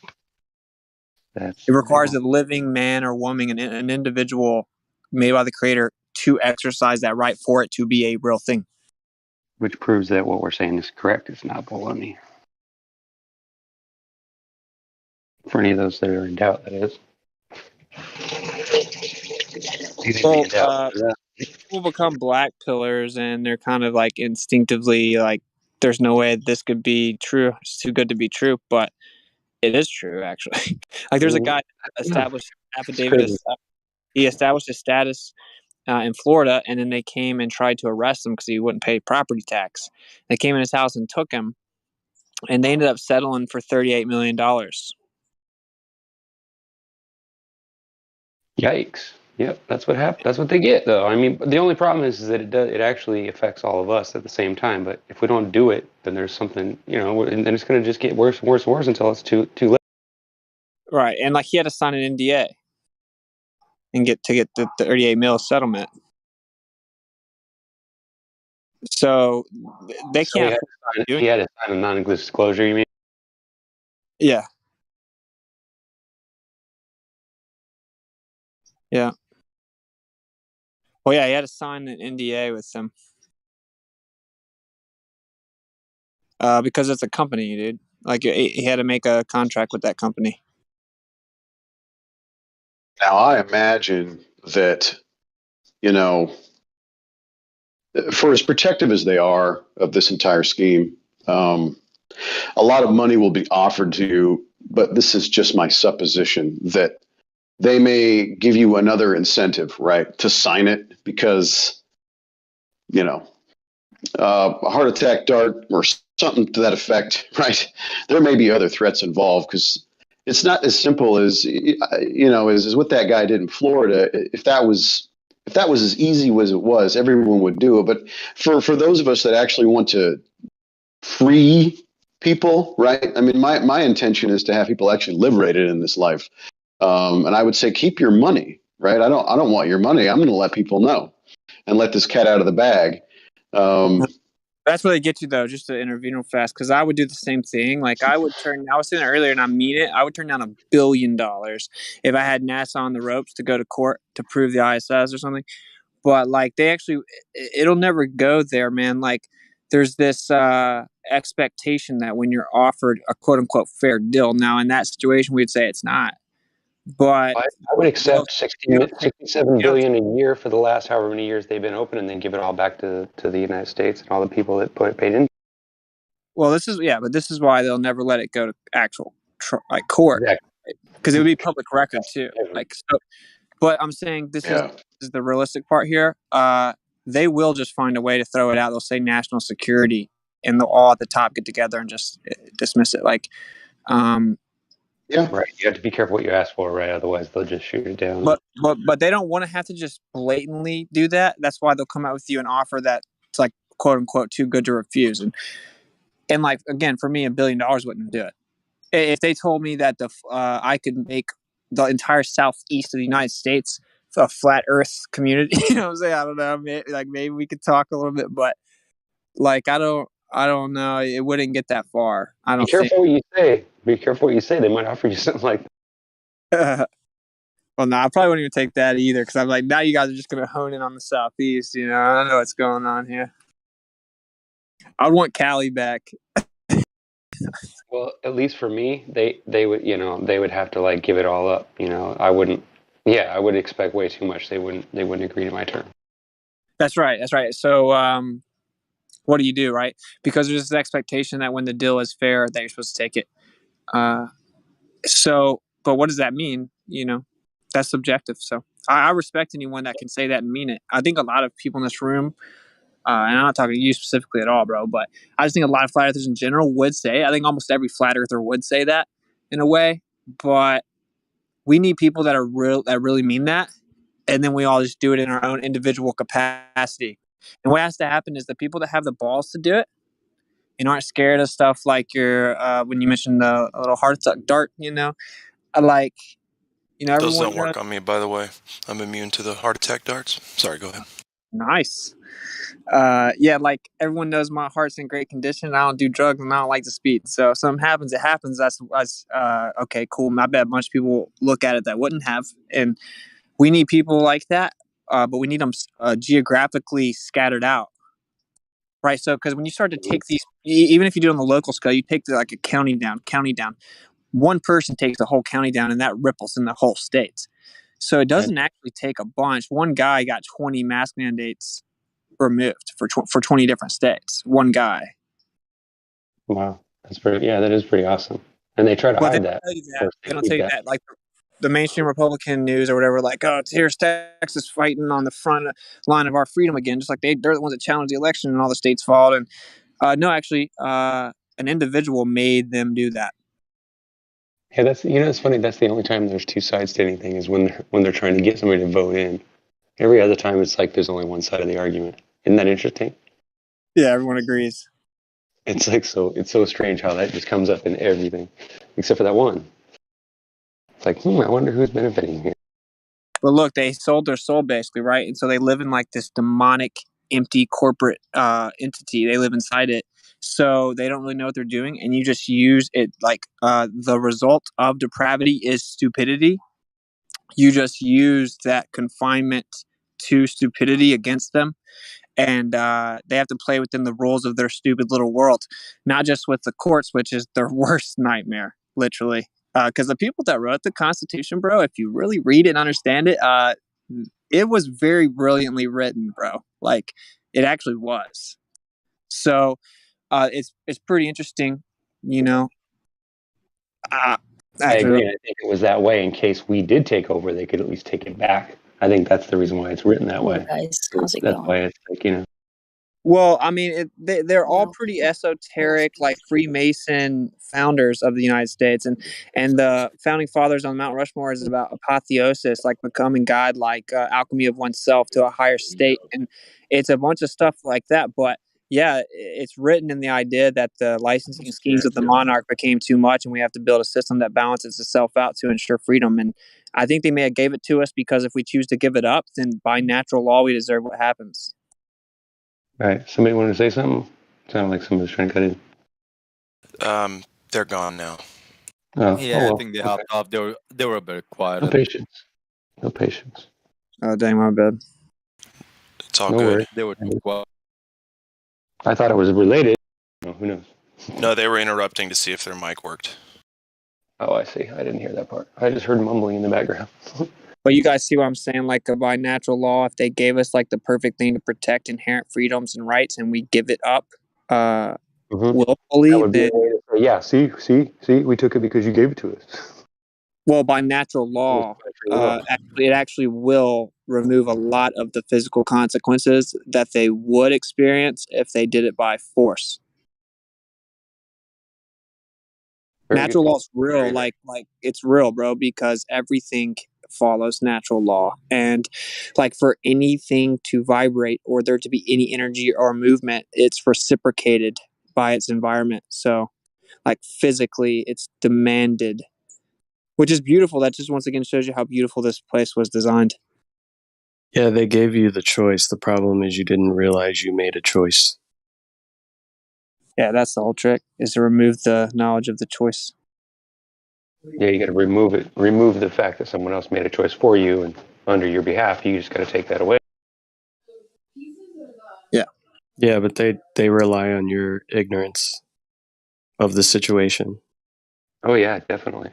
But you have the duty to do your own due diligence and understand what's going on. That's and right. If you don't do that, don't you think we all should be taught that from the time we were young? You know, like there's a reason you're not taught that. There's a reason you're not taught that. Oh yeah, I understand, but I'm saying like logically, like when we all sit and think about it, we think, well, why is it like? Yeah, it's like it's obvious. It's obvious that that's part of it. It's just how does it all mingle and how is it integrated to be used against us? What I mean. There's just so much information. We're bombarded. At least for me, it's like there was so much to learn right away to fit in and to be quote unquote learned up to be just to hang out with my peers. Right? There's just so much fucking like random just history and math and all kinds of stuff that I'm just like, what is all of this?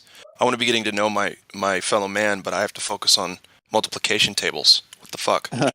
Right, and what's crazy, bro, though, like on that same subject, the big boy question that you have to ask next is, well, does one who doesn't search for the truth deserve the truth? Is one intrinsically entitled to full truth without pursuit? No. That's a good point. Yeah, without free will, Right. man. You're not using your own free will, then it's worth it. There should be some kind of connection there. I feel like I've earned something. I would like to believe that. There is. You have an intuitive connection to the truth. So. I think it's not a behavioral thing, like you where realize we that can earn it. learn about how the world lies to you. You start to really see the truth about it. I don't think we deserve or can earn any of it. I think if it comes our way, we should be grateful, and that's about it. That's my opinion. I did feel stupid when I said earn, but I mean, like when you. I get it. When you put enough like energy into it, like after years and years of like searching and looking for it, like I would like to think you get some kind of reward. Yeah, man. Even like a pat on the back or taste something. It. Yeah. Yeah, but can you give me an example of? Sorry, go ahead. When people actually do that and don't ever get any kind of reward. Yeah, that's the random chaos of our lives, I guess. That's what makes it so enticing. See. I bet you'd be hard pressed to find anyone that looked for years diligently for truth about a certain subject and did not gain any major pieces of knowledge and truth about that subject. Maybe, or at least learn something along the way, right? Well, yeah, of course. Did you learn exactly what you wanted to in entirety? That's a different. You spend enough time in a barbershop, you're bound to get a haircut. You can be manipulated so easily. Wouldn't that bother the crap out of you? I mean, like, or would you just think that was cool and try to be part? I think, when just to correct what I said earlier about intuitive, I think we have an intuitive drive to know truth. So it's not like we were left hanging, is what I'm saying. It's not like we were given like a cut deck or something. It is a deck. Like you have to play the game. Right? No, I agree with you completely. I didn't mean to sound like that was. No, I'm not even. I'm just trying to. I just don't know if I'm articulating myself too well because the power they have over us is they have these. They know these big boy conversations, and so they try to use it against us, right? And it does give them an advantage because, like, if you agree to do something detrimental to yourself, like if people go get like 17,000 jabba dabba doos, like they just shots every 2 weeks, like bro, like by natural dabba do. By natural law, something has to happen to them, bro. Or you would talk about chaos, like the world would have no order. I think my point is that it has to be like that for there to be order and freedom. duality.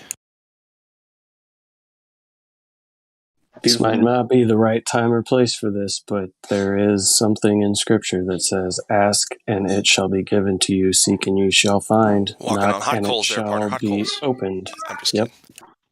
Yeah. Just Well, kidding. that's it. Yeah. I mean, and it is the glory of the Creator to conceal a matter, and the honor of kings to search it out. Right. And you're not supposed to partake in darkness, the works of darkness, but rather expose it. Right. So there's actually like an obligatory undertone there. How can you understand heaven if you haven't gone through hell to get there? That's the question I always ask. Maybe that's why we're here. These topics, make you really start to kind of just sit and meditate and ask the why questions, as far as our relationship to a creator that would put us in a situation like this. Because whether or not we would like to admit it, this is all allowed by him, right? So once you end up at like Romans 1 verse 20, for since the creation of the world, God's invisible qualities, his eternal power and divine nature have been clearly seen, being understood from what has been made, so that people are without excuse. And what he's saying is that once you open your eyes to see this world and go, well, obviously someone else made this, so who is it and what is my responsibility / relationship to him or her or whatever, right? Whatever created this place. And so if you don't actually want to know, you're not going to look. You've already handed off your authority intellectually, everything. And so you never ask the questions. You just go along to get along. You chase the dollar. You chase whatever it is that you think makes you significant in this world, your idol. And you live life in ignorance. And then there's no way you're going to stand before any judge, an eternal judge, and say, I didn't know. He will say, no, you never looked. Even though you had the question, you never bothered to ask why. And so they love not the truth, right? The Bible talks about they love not the truth. So people who don't care to know aren't going to find out, and they will live in darkness, and they will, be subject to eternal judgment. There's no excuse for anybody. Well, you know where it gets those really... Sorry, bro. Go ahead. No, go ahead. Oh, on what you're saying, like where it gets really deep with that is, did they, like, okay, when they didn't choose to say ask why, everyone's subconscious does ask why. Right. So like it's actually, yeah, I mean, it's not like you didn't even know that why was a thing to ask, right? I mean, it was consistently asked in your subconscious. And I think that's pretty beautiful, man. I mean, that's so, yeah, literally you're without excuse. My goodness. Yep. That is pretty cool. But those people who don't ask questions, a lot of those people are like really beautiful people, right? Like they're not bad people. They're just ignorant.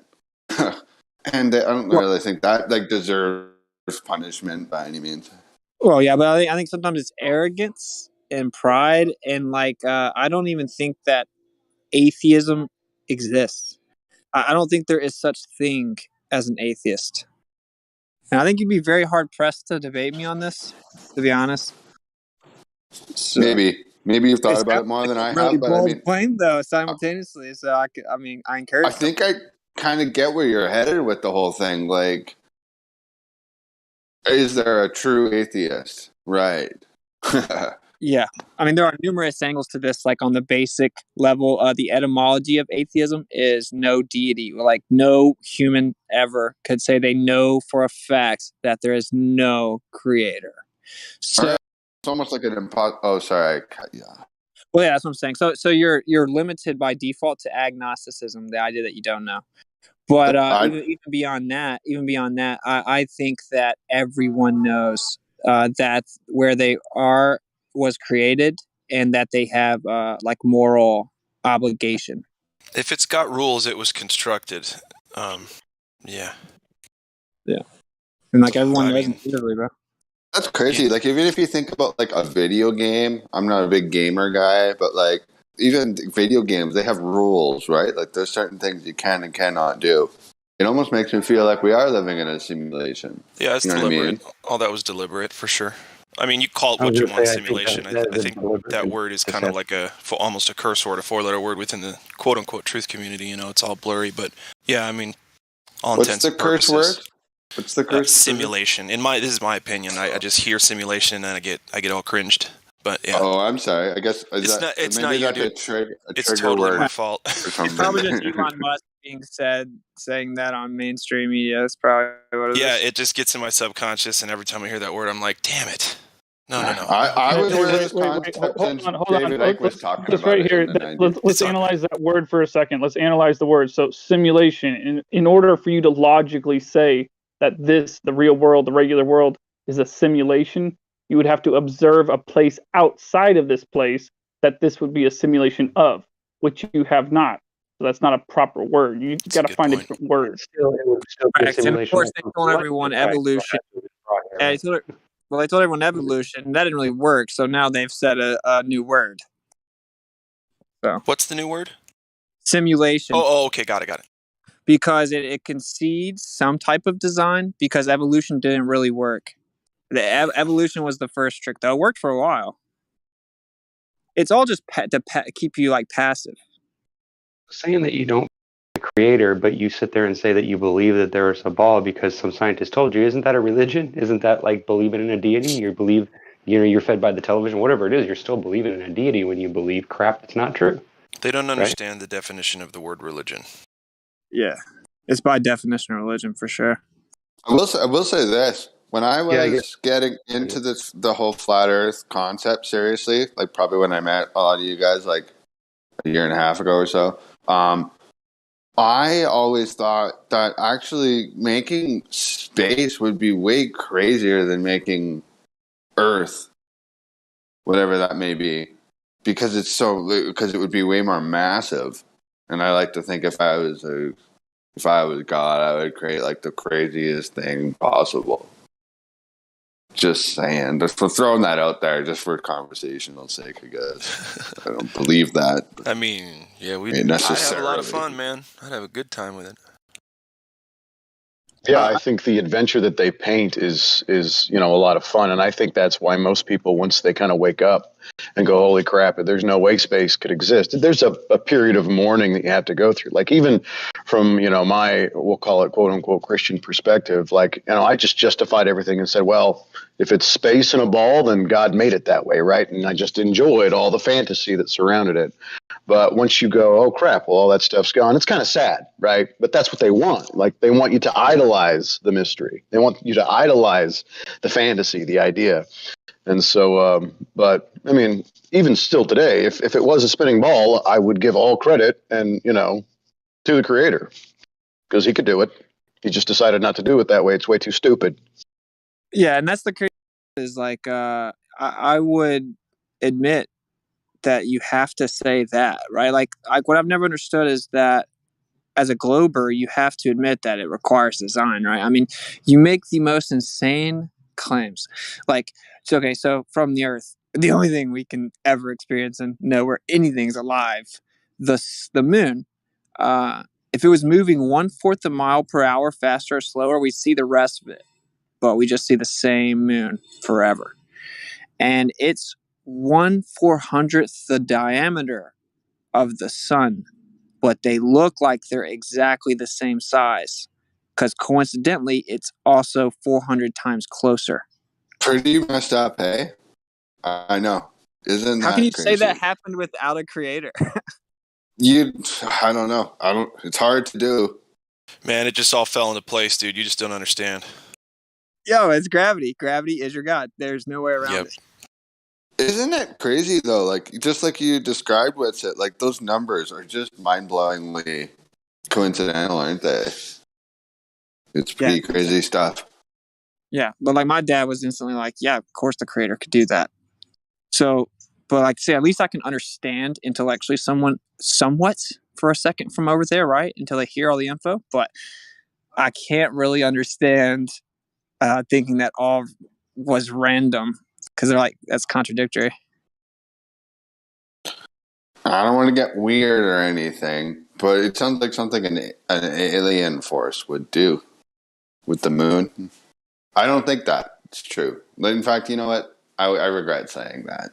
It's just something designed all this for sure. Well, that's definitely what was on Ancient Aliens. They tried to say that basically there's no way they were honest about the statistical improbability that the moon would ever be right where it is to where we could have perfect total eclipses. So they said aliens already artificially placed them in there. That's just people trying to come up with like some kind of solution, and they're not Right. believers yet. Everything They're has to so have an scared answer, of- even if it's wrong. Yeah, they're just that scared of, like, they act like they don't know there's another answer. Yeah, Well, everything has to have a materialistic scientific answer for them. I'm a hell of a lot more terrified of there being like this God force that we're discussing, or God itself, more than I am aliens at this point, because that seems pretty powerful. You know what I mean? I think that people have been tricked into thinking that acknowledging that it was created by the creator is synonymous with like tapping out intellectually or taking the easy way out, but and being uninformed. But the truth is actually you can only adequately appreciate it if you understand the base, right? So like I know all this stuff you claim would have had to happen in your model, as do all of us in this room.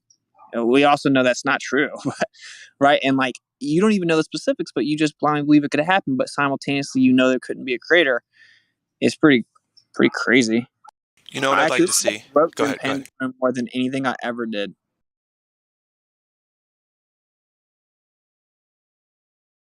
That's awesome. Like Panda's room, like when I did this to them, it broke that room more than anything else I brought up.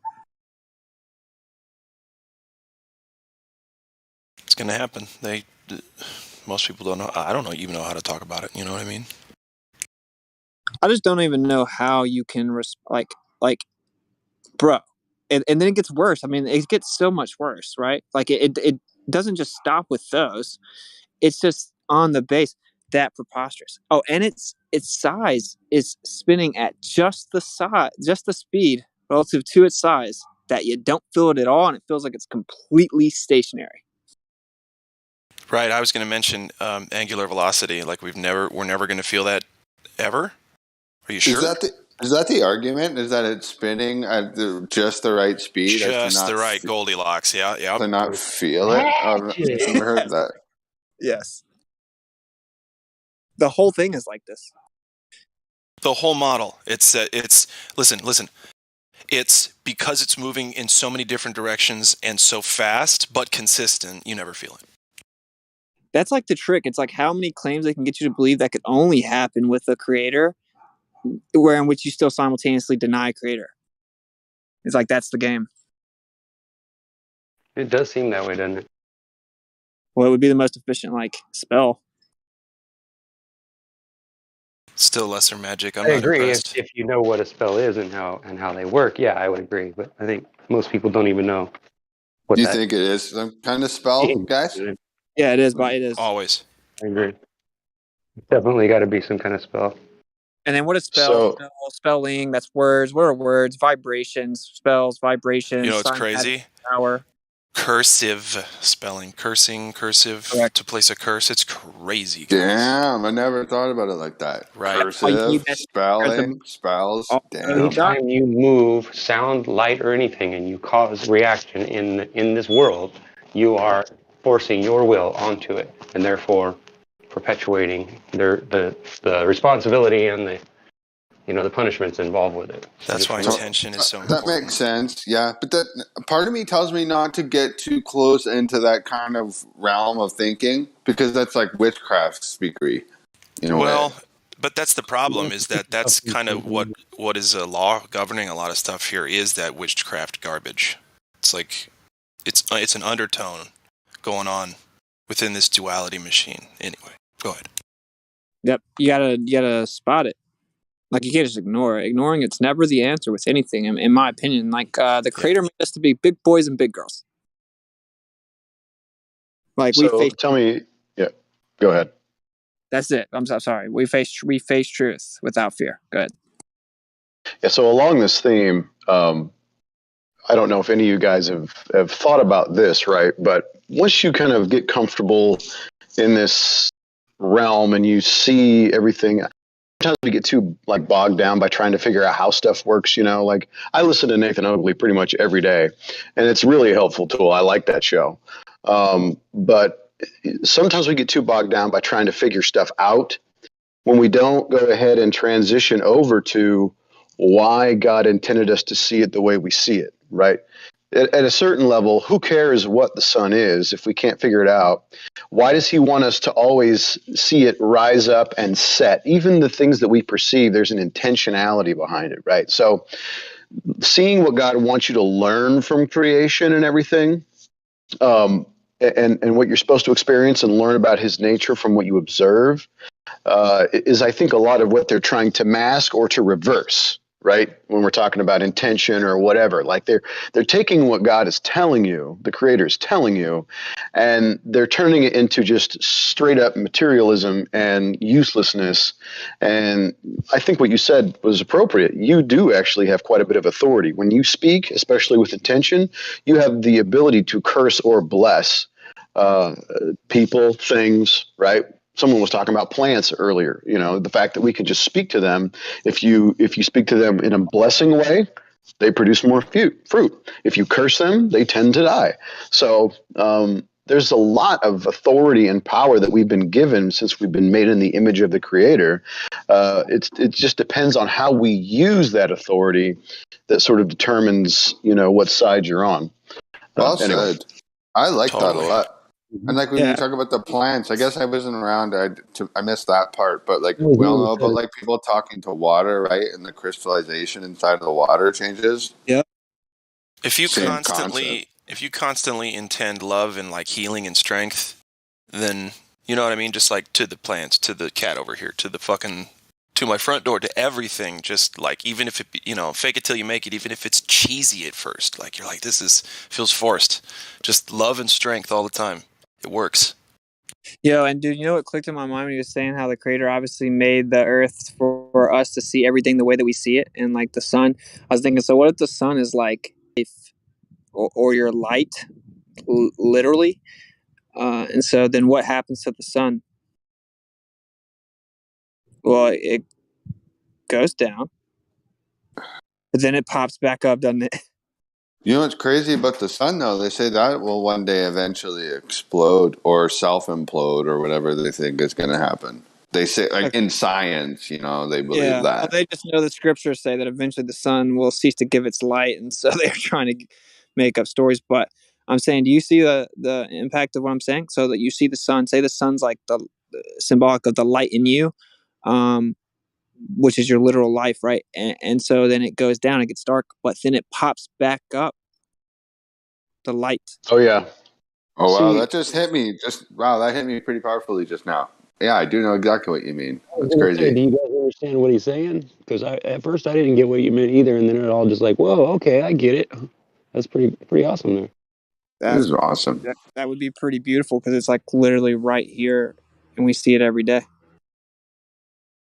The English language is so graveled that you don't want to get too bogged down with Helios and the sun god and so forth. But I think they're just trying to kind of divert this idea that a rising sun and a resurrected sun, right, all the time or every day, or just the idea of mercy is being new every morning. Just even that simple idea is what they're kind of trying to divert from, right? There's so much within just the light of the sun and, the life-giving power of the sun that they have to strip so much of that idea away from it that, because if people started to realize that, oh, okay, well, if I start to associate just the light I see every day that is beautiful and powerful and warming and blessing with the Son of God, then I'm I'll start to really expand my understanding of this place and His power and so on and so forth. So it's all diversion tactics. It's really very simple how they do it, but it's very effective. So then we go to sleep and like we close our eyes. And so what do you see when you close your eyes? Well, it's dark. And then what happens? Your third eye your literal third eye, it becomes more active. And what will happen to your other two eyes is they'll start moving really fast. They'll have rapid movement. That's what REM sleep is, rapid eye movement. And so it gets real dark, but you still have a light, just like the moon at night.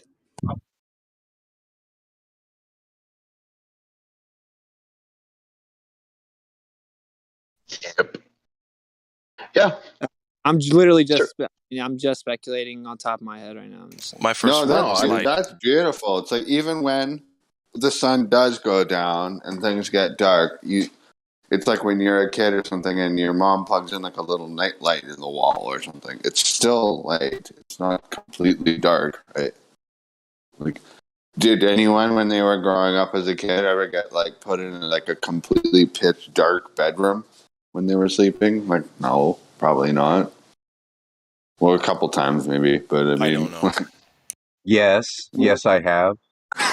Okay. But the whole point, though, is that like what I think what he was saying. It was a converted garage. It was the back half of the garage that was converted like a lot. Oh, I've lived in a converted garage before. I I was didn't gonna know the say, what did feeling. they do? Lock you in there? They had it covered. Point much. is, even when it gets dark, it's still not that dark. Usually, Well, yeah, right? it's never pitch black, unless you're inside something that blocks out all and filters all And light it's so out. Yeah. crazy when you look at the schedule of the sky. It ensures that you always have at least a little bit of light, even when the sun goes down. It's almost poetic. Well, and when you're a kid, were you like, oh, look, the Earth's moving, so that thing in the sky appears to be moving? No, you just say, Mommy, the sun's leaving, right? Someone had to tell you. Someone had to make up a story and give it to you that is different than watching the sun move by itself. They had already screwed with my head at that point, but it's okay. If you ever live into the woods, my cousin lives up in the mountains, you know, like above where the snow line and all that is. And when you're out there on his property, there's like literally no light, like at all, and the sky only peeks through like a few spots in the trees. So at night, it's literally so dark you cannot, even though you try all the hard as you want, you cannot see anything. It's like so freaking dark. It's terrifying. It's like you walk out and you walk past the porch and you just walk into this. You can't see nothing. All you hear is like the sounds, and that's it. You're so like you literally will fall like on stuff because the difference in altitude and the bumps in the road will actually make you trip because you can't see.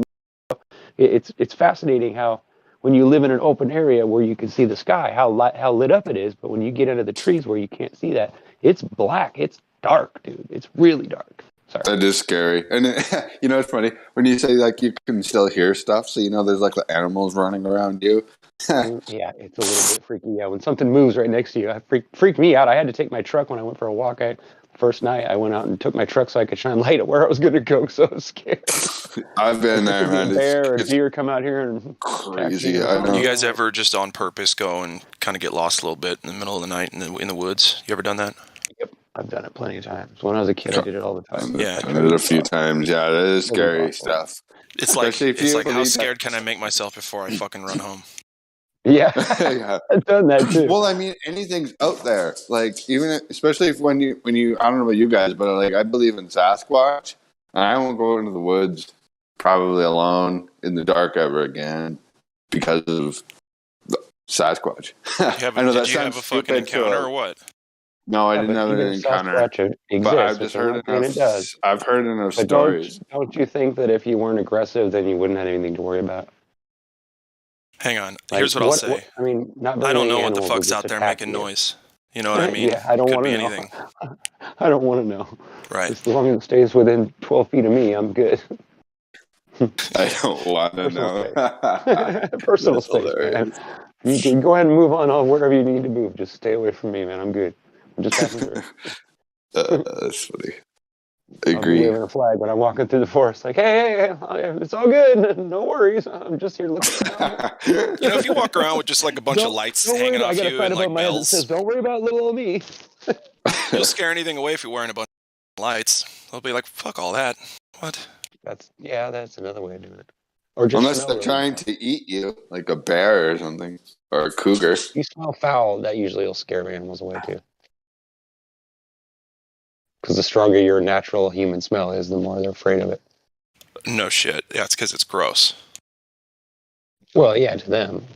They're Well, like, it is kind of oh my gross when you god. think about it. So If sharks people don't even didn't want to eat shower for people. weeks at a time, I think it would be pretty horrible. I think the old West was probably a dirty, nasty, disgusting kind of situation. I don't know, And man. I most think people they couldn't tell us stand. that. Like, I don't know. oh yeah, that's I right. think that It they is. didn't have as many toxins from everything that they consume, so they didn't smell near as bad. For sure. Yeah, you might be right about that. Oh, it's definitely true, bro. Because say you use like the aluminum type of deodorant and eat all the nonsense, but then you clean up what you eat for a couple weeks, and you actually can just not wear deodorant, and you won't smell bad. Or if you do like natural, very light something, you know. Milk does a huge job on that because I think I have a small allergy to it, and whenever I drink lots of it, Oh it yeah. makes me smell really Dairy strong makes you and smell bad. like garbage. Yeah, you're right. It does. You're It makes you putting smell a sour like ferment. You're sour putting milk. almost like a fungus in your body when you're doing that. I stopped using that stuff like 3 or 4 months ago. Like I literally just shower and put on a shirt, and I'm just like, You find fuck something it. that'll replace that creamy taste of milk, and I'll take it. But nothing compares, bro. It just tastes too damn good for me not to drink some of it. You'll be It's like, fine. bro, good. You'll be You know what I fine. mean? Like if milk happens to be like whatever it is, you know, that sends me to hell or gets me killed or whatever, It's then just I have to one of accept the it many. 'cause I love It's it one so of the much. many very small but detrimental things that are part of living in a society, living in quote unquote civilization. There's tiny things always you're right. just like making you slightly less healthy than you should be, and that's I one of always them. explained it a way that people back in the past starved. You know, they went without food a lot, so that they just ate grease and flour and things like that because it was all they could get to make calories. But then I started to think different of that as I got older. It was like, well, wait a minute, that doesn't make a lot of sense, you know? But at first it seemed that way. So I don't know, it's just kind of funny how, you know, we all have our own little like different things that, you know, we come up with in our minds to explain things that we don't really understand or that don't fit with, you know, what they're telling us, and how we kind of like twist our reality around in order to contour to this argument or this thing that people tell you that you just accept. Of course, it's just accepting what they say, but I don't know, it's just so fascinating to me how even today in my mind, even though I'm looking through all this other stuff and I'm learning a lot about the truth, I'm still completely baffled by a lot of stuff that still catches me off guard all the time.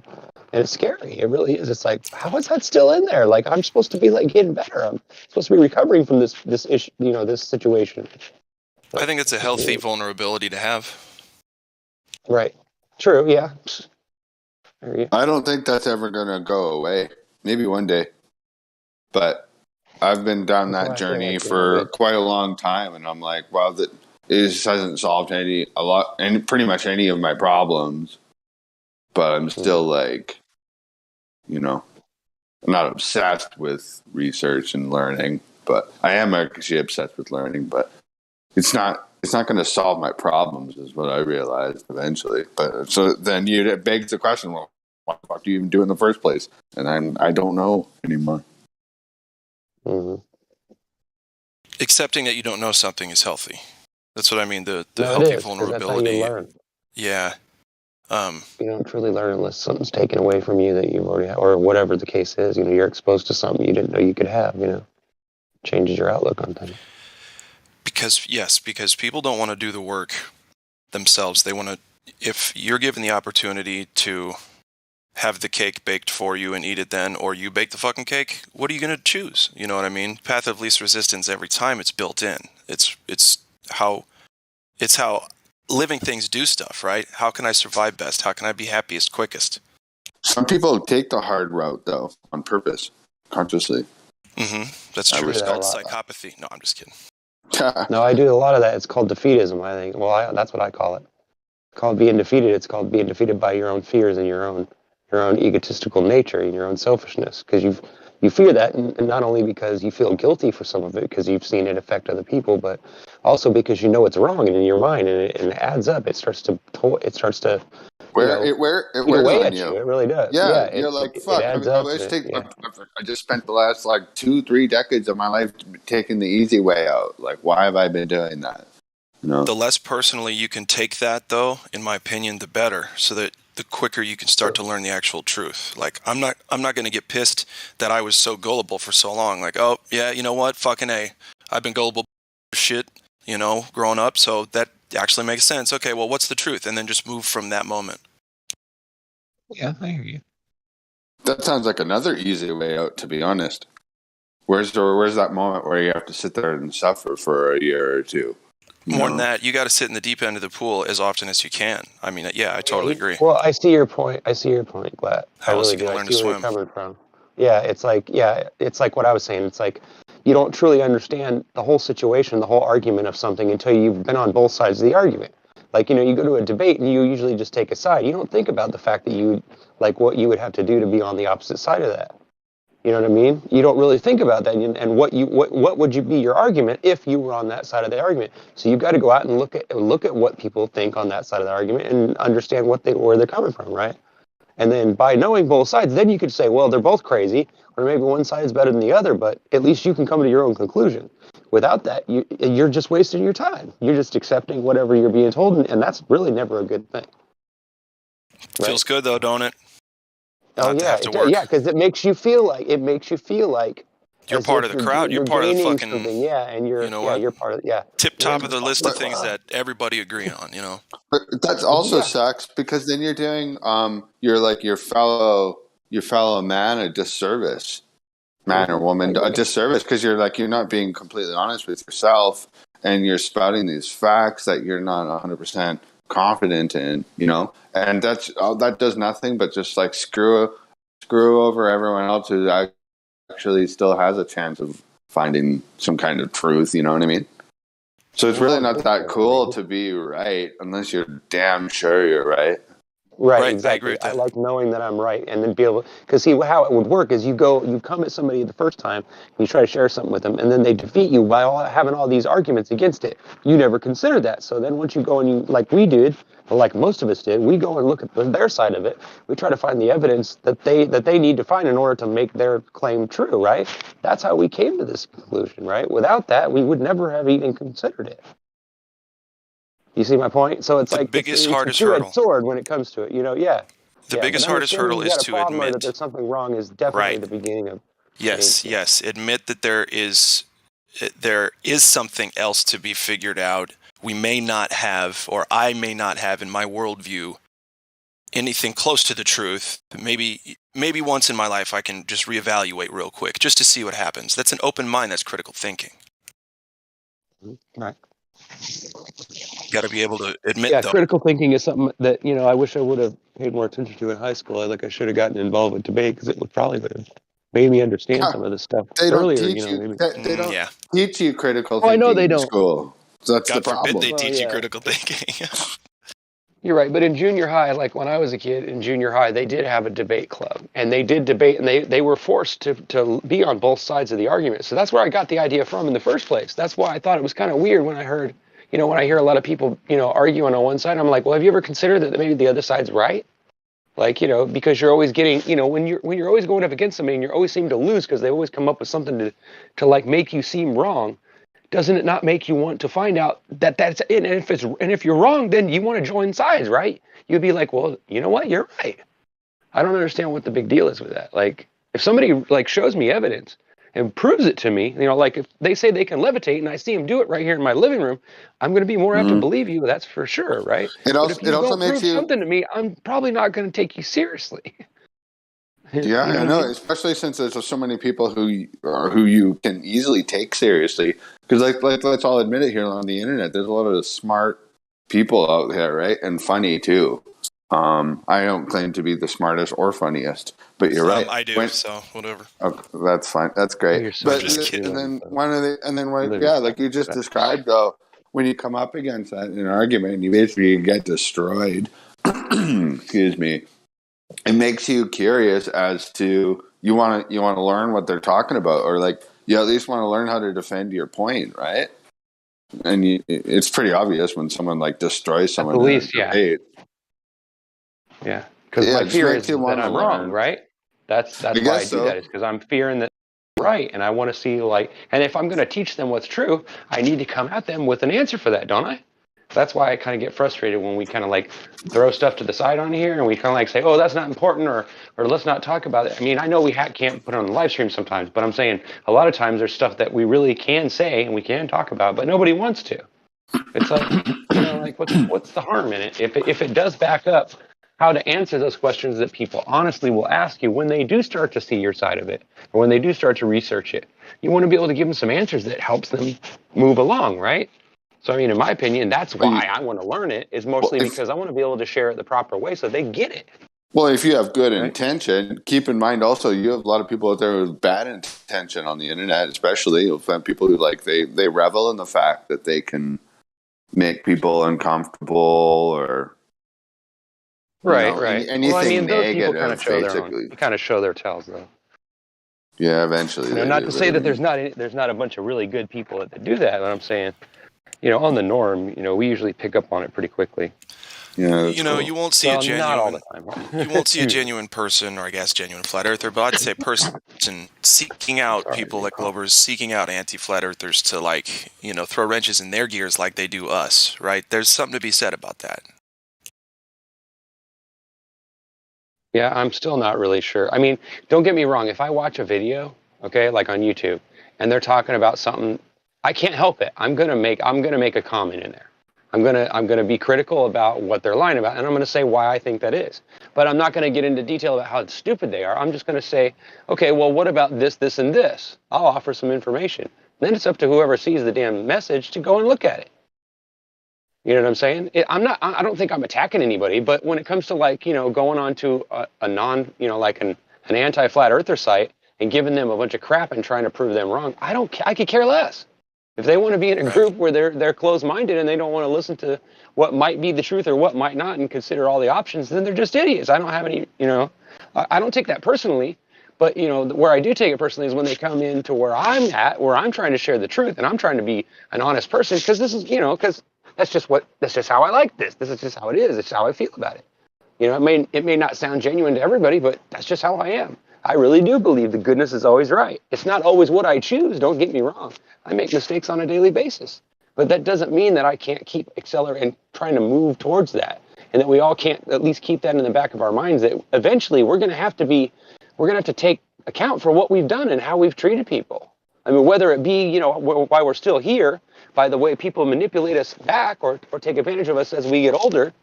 I mean, there's all these different things that can go down. It's like, I don't know, it just seems to me like it's easier to try to work with that side of it than to try to just consider that all the other stuff in the world is all bullcrap, right? And I'm just going to accept what I believe in my reality, because my reality might not be real. And I'm going to have to explain that when I get wherever I'm going. You know what I'm saying? I'm going to have to say, okay, well, why? They're going to say, well, why didn't you do this or that? And I'm going to say, I don't know. I don't want to say that. I want to be able to say, well, this is what defeated me, and, you know, I want to be able to at least have an explanation, or I had thought about it at least, right? I don't want it to be like stuff where I don't even remember it happening. That would be embarrassing, especially if there's people involved that get hurt or whatever. Totally. Think about all the times in your life where you did something and it affected other people and you didn't realize it until later on. Yeah, You know? and embarrassment will be the least of your problems if you're under, like, true judgment, right? And it should be the least. You'll wish you were just embarrassed. Right. Yep, it tastes good when you first chew it up and swallow it, but then it becomes bitter in your stomach. You know, there's all these passages that come from the scriptures just blow my mind. It's like when I go and read, you know, go back and read, it just blows me away how it, like, fits into, like, arguments or comments or conversations I've had. Every time I read it, it just fascinates me. It is, yeah, and it almost gets more interesting the more times you read some of it. Hey? You're right. It's amazing. I don't know why that happens, but another thing about it's because we believe in it, and I guess that's where, I don't know. Maybe it's all psychosomatic, but the truth is a powerful thing. And also, when you were saying, like, you don't want, you know, in the future you might have to, like, be accountable for your decisions and all that. Even before that time in the present, like, don't you want to just, like, look in the mirror every day and, like, not be ashamed of your choices? You know what I mean? It's like, I'd like to be proud of myself, at least on one level. I don't necessarily believe that that's possible, but yes, I guess we try to get as close to it as we possibly can. So I believe in striving for it. Yeah, I agree. Yes, as long as you choose to do the next right thing, whatever that means to you, you're going to be fine. But you have to do the next right thing, not just what feels right, seems right, maybe what someone else has said is right. Look at that group And of not people just over there think agreeing this is with right, them. maybe I'll do that. Right. No. You know genuinely what right means. Absolutely. Here, let me stab you in the eye with a fork. Does that hurt? Oh, well, you said you didn't care about it. You said nothing mattered, right? Why are you mad? All I did was poke a hole in your eye. You'll heal up. Everything's fine.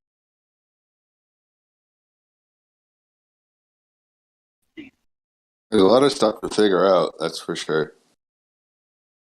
Eye poker guy. Poke people in the heart with love. It sounds cheesy, but, you know. Why not? Well, the truth is, when somebody comes into a conversation, whether they're right or wrong, if they have a huge passion and a huge energy and they believe what they're saying, I'm way more likely to take them seriously and actually put forth effort to show them what I believe and why. Because I know that they're interested in what I'm saying, and they want to understand me in some sense or another. If you don't want to understand other people and you don't want to see their side of it, then you're never going to really understand people. You're only going to know how you feel and what you want, and that really isn't a way to just be, because it's selfish, right? I mean, not to say that you can't take care of yourself and numero uno, but when it comes down to it, once you learn to love yourself and know who you are, then you can share the parts of you that are good and keep the bad stuff to yourself. I mean, that's really what it's all about, is it not?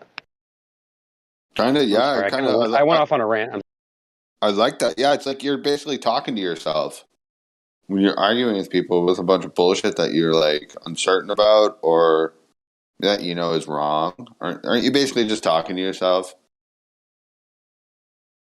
I don't know. Yeah, Maybe that's a basically, yeah. stupid way to put it. Well, these are the conversations that go on in our minds, right? The things I'm saying. You don't think about it that way, but if you really think about it, like, sit down and think, okay, well, how do I reason out things? How do I come up with the answers? How do I make decisions?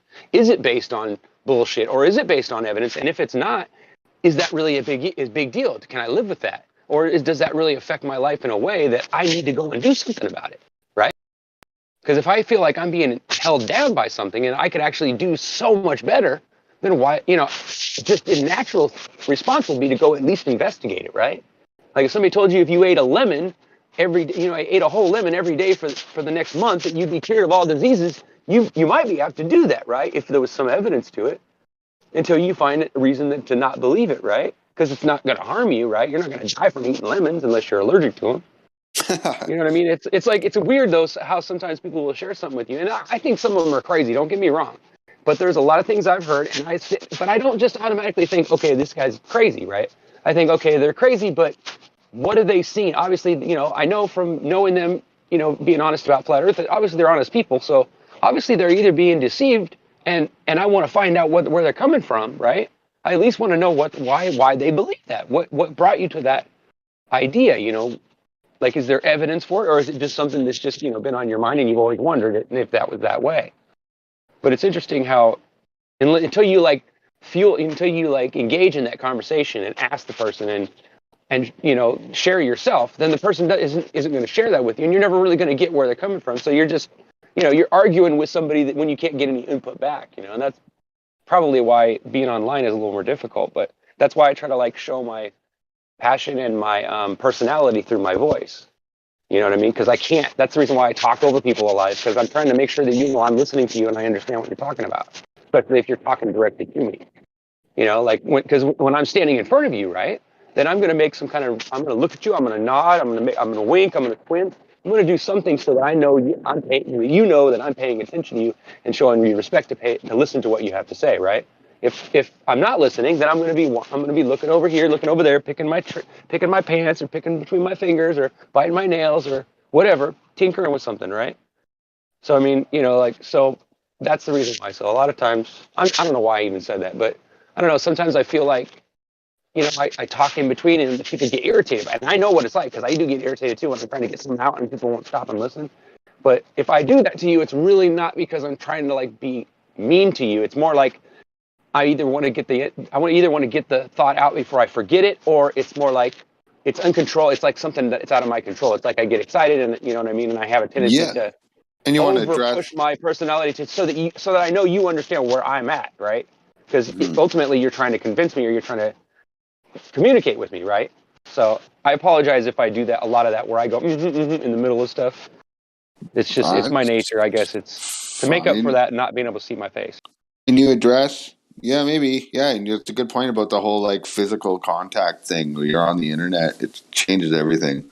Like that's not how we're even designed to communicate with each other. Really, talking on the internet is actually pretty weird. But yeah, I think it's okay to talk over people like every once in a while to prove your point, or if you feel really passionate about something. Although it can be very rude, also. So. But I think you made a few good points there. I really did.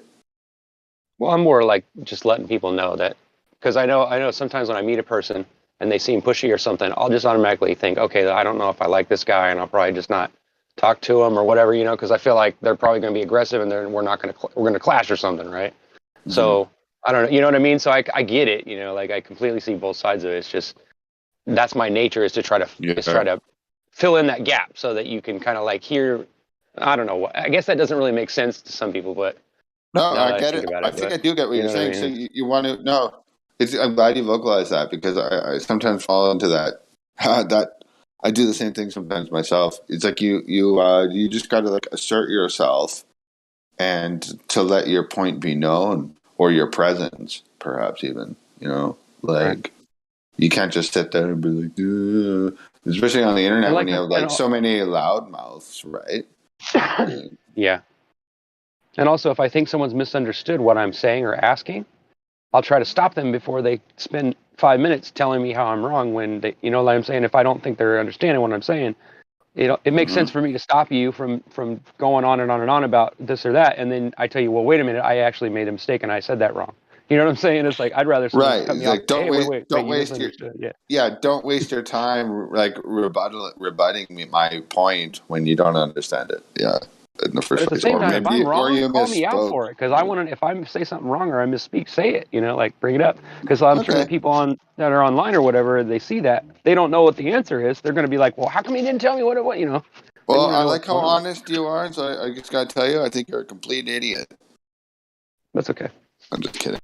I allow you. You're allowed. You're I allowed to I am just joking. I'm think what just you want. I know. I'm joking. kidding. Looks Sometimes you looks got to like respond to Witsit it. took off. That guy is Oh like well, a I scare ninja. him away all the time. He's like a ninja. Yeah, He sneaks well, he in does have a and life. ends in him. We all Does do, right? he? Just because I don't, it doesn't mean that Do everybody we? Oh does. That's God. funny that you say that. I used to take it personally when the room would empty out or whatever, and then everybody's like, "No, that had nothing to do with that. I just something came up, bro, and I'm not on here all day long just for my health." So I guess you're right. Yeah, I get it. It's just some people leave without saying goodbye, you know, and it's just like, why? I have to sometimes. I have to You sometimes, know. because if I try to cut in, then everybody's gonna think I'm being rude. It's like, Well, can I that's say goodbye now? Can I cut in? Yeah, and then everybody forgets what they're talking about. right. Yeah, it makes sense. Yeah. I would say I'm glad to see him again. Though I hadn't talked to the guy, and feels like it's been almost a year. Crazy.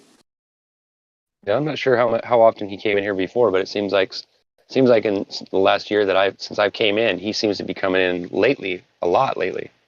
I don't know Yeah. whether I should pop in. it's just natural boredom or what, but still, it's nice to have Yeah. him on, of course.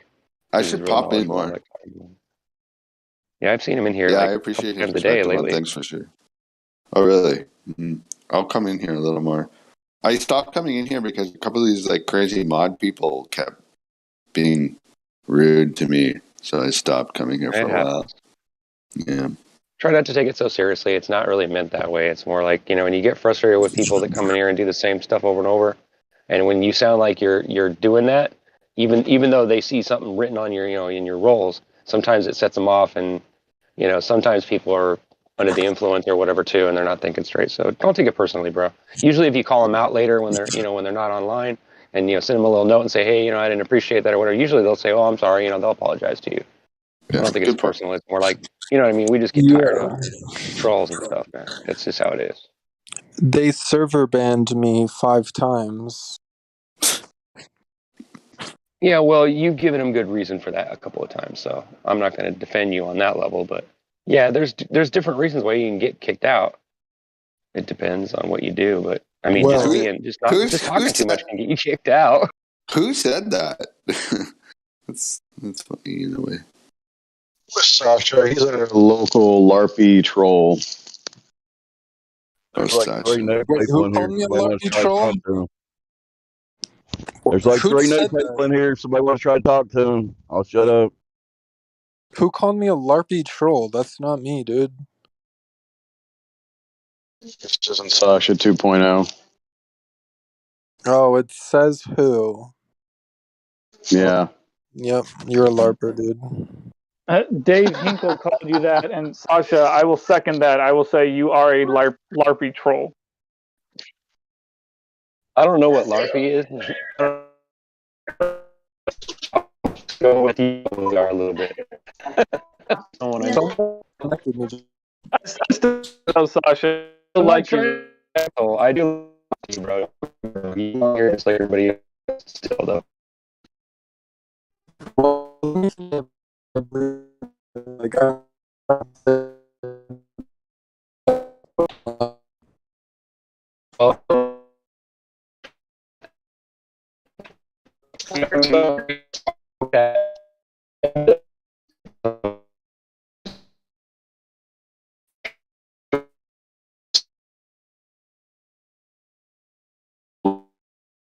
You troll. So that's most of it.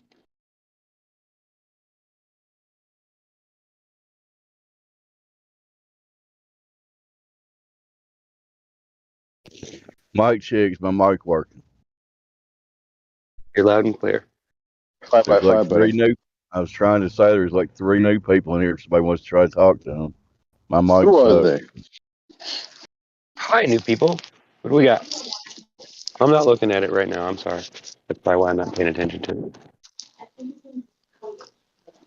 Yeah. Sorry. When is ladies' night? When is it? I thought you guys. I thought you guys canceled ladies' night. Someone put ladies' night On Friday Central Time. Sorry. I missed When will the ladies ladies' speak, night. guys? I used to log in every day. Did you have something to say? I'm Just sorry. wondering what ladies' night is. Yeah, it's something we it's a do night- where the females come in that are flat earth females. They come in and they debate the people that come into the channel to talk, and it brings a lot of people in. They want to hear the ladies talk. It's kind of interesting. Oh, cool. Check it out. I will. And all the guys go on mute, I like so it. I there's like no going in there. testosterone in here. Well, except for the people talking. Who the people they're talking to are guys and girls both. But yeah, we try to stay out of it. We're not very good at it, but but we try.